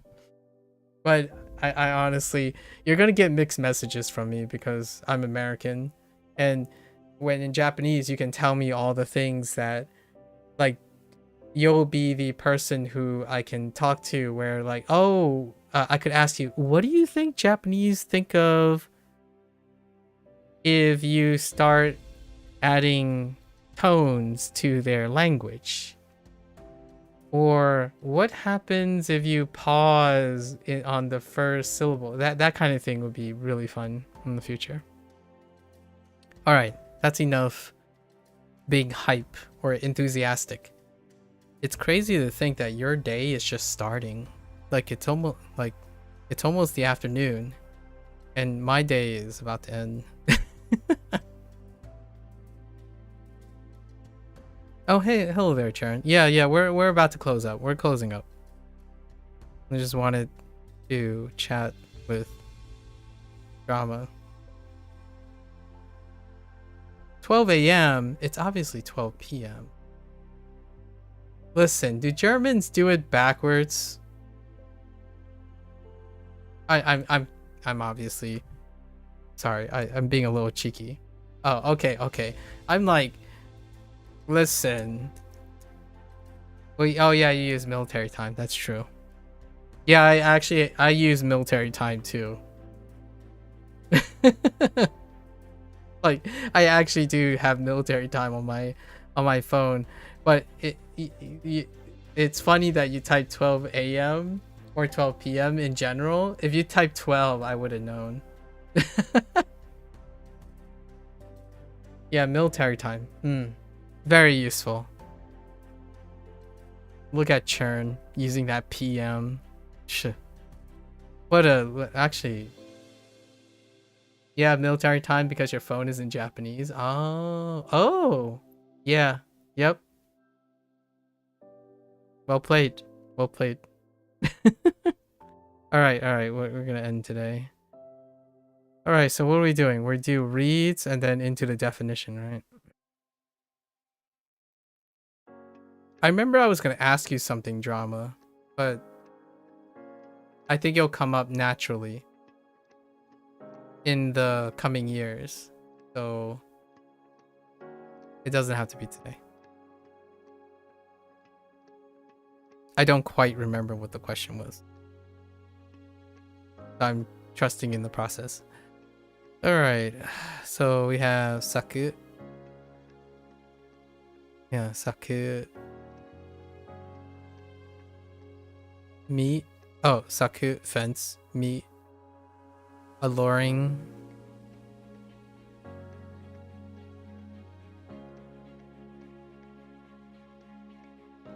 Kawa. Kawa, dry up.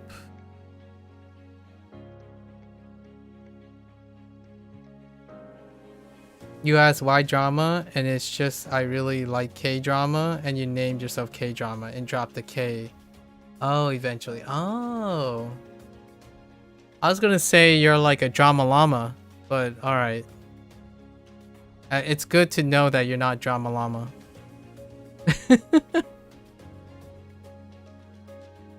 Nowadays, like, I think people are like have so much drama in their lives that I'm conditioned to think I'm conditioned to read into someone's name who's drama. Like, hopefully you don't have too much drama in your life. Like, but now that I know the context of your drama, I hope you have a lot of drama in your life. Just between you and me. Just between you and me. It's gonna be our like joke, right? Like, I hope you're experiencing and witnessing and enjoying lots and lots of drama. Yep. That's not gonna work. This is probably the last time I make that joke. Yep, that's a stinker. That's a big stinker.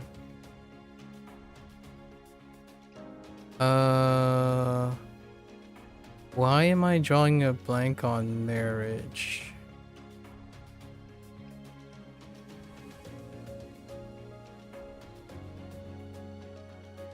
You want to study for tomorrow's exam after you're done streaming?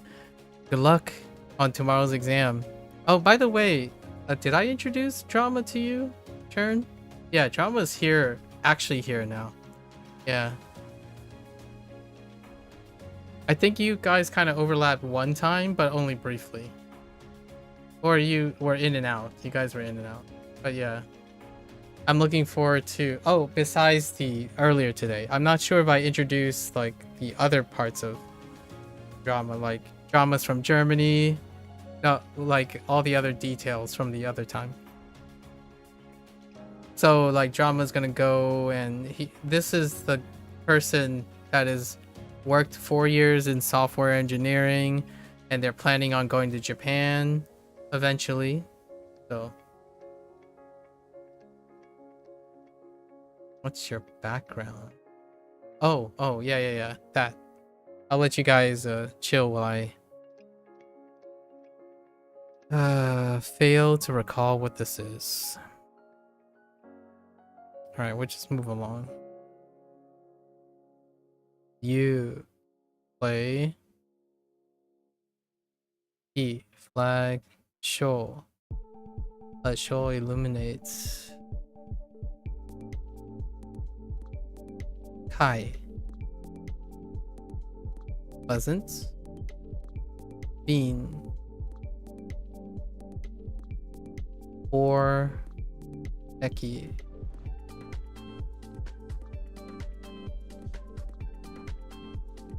Suitable. Yo, deposit. And prolong. Yoku. Yoku. Ekin yoku. The next. Done. Look at. Run. Look at.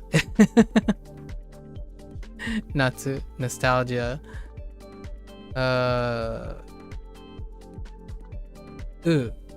Float. Oh, that's actually kunyomi. ro, ro.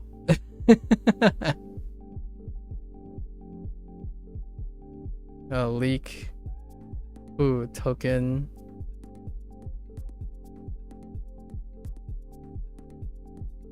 Oh. Send help. Cool. Purchase. Etsu. Etsu. Go beyond. Shoku. Decorate. Soul. Boisterous. High. Back. Satsu. Photograph. Nani kore? Wait.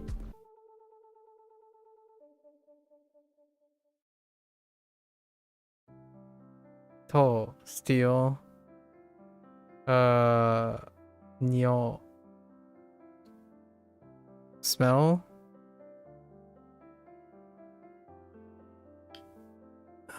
New. Wet. Me. Niece. And what? Oh, I keep wanting to say. Oh, kon. Kon for marriage.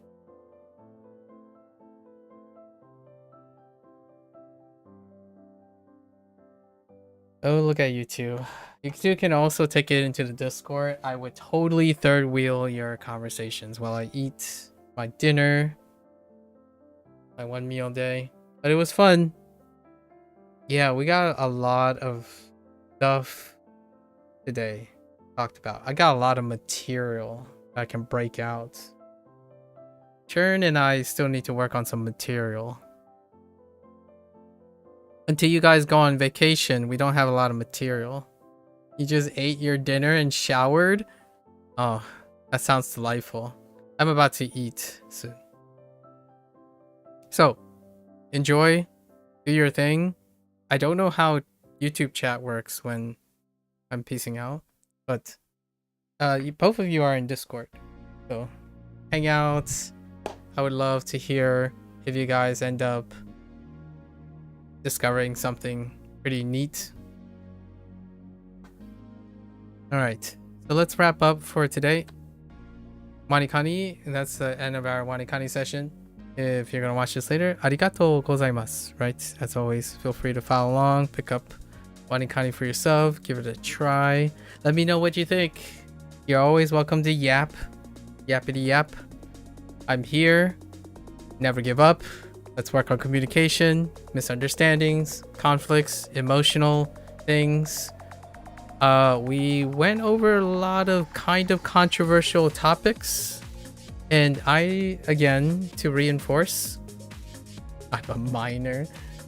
Oh, sorry, that was a dad joke and I thought it was really funny.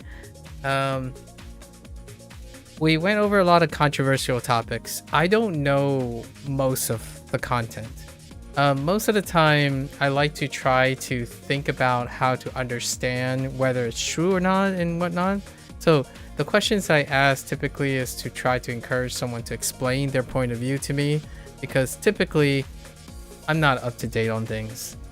And if those things end up being expressive and interesting to the other person, that's when I double down. So because we spoke a lot about the stuff we said today, maybe the thing about, I guess, I don't know what the Japanese calls their body of representatives, maybe the parliament, right? Or something parliamentary, or maybe like a House of Representatives. I don't even know what the house is called. That incentivizes me to understand a bit more. So come on by, yap, exchange some ideas, encourage each other to broaden our yeah, we'll figure it out. We'll figure it out for sure. That to me is the most rewarding thing about learning from each other. While we might not be able to language exchange, we are still able to exchange critical thinking skills and exchange communication skills, encourage each other to be yaps. I think there's not enough yapping in this world at the moment. And if you want to be happy and connect with people and, find a level of trust that, you may have lost, largely because the vast majority of your interactions are parasocial. I'm here. I hope I can, if I'm not interesting, I hope I can introduce someone to you that's interesting. That would be really great. Until then, stay safe. Until next time, right? Minasan mata ne. Mite kurete arigato. Right? Thanks for watching. And I will catch you guys on the next one. Bye bye.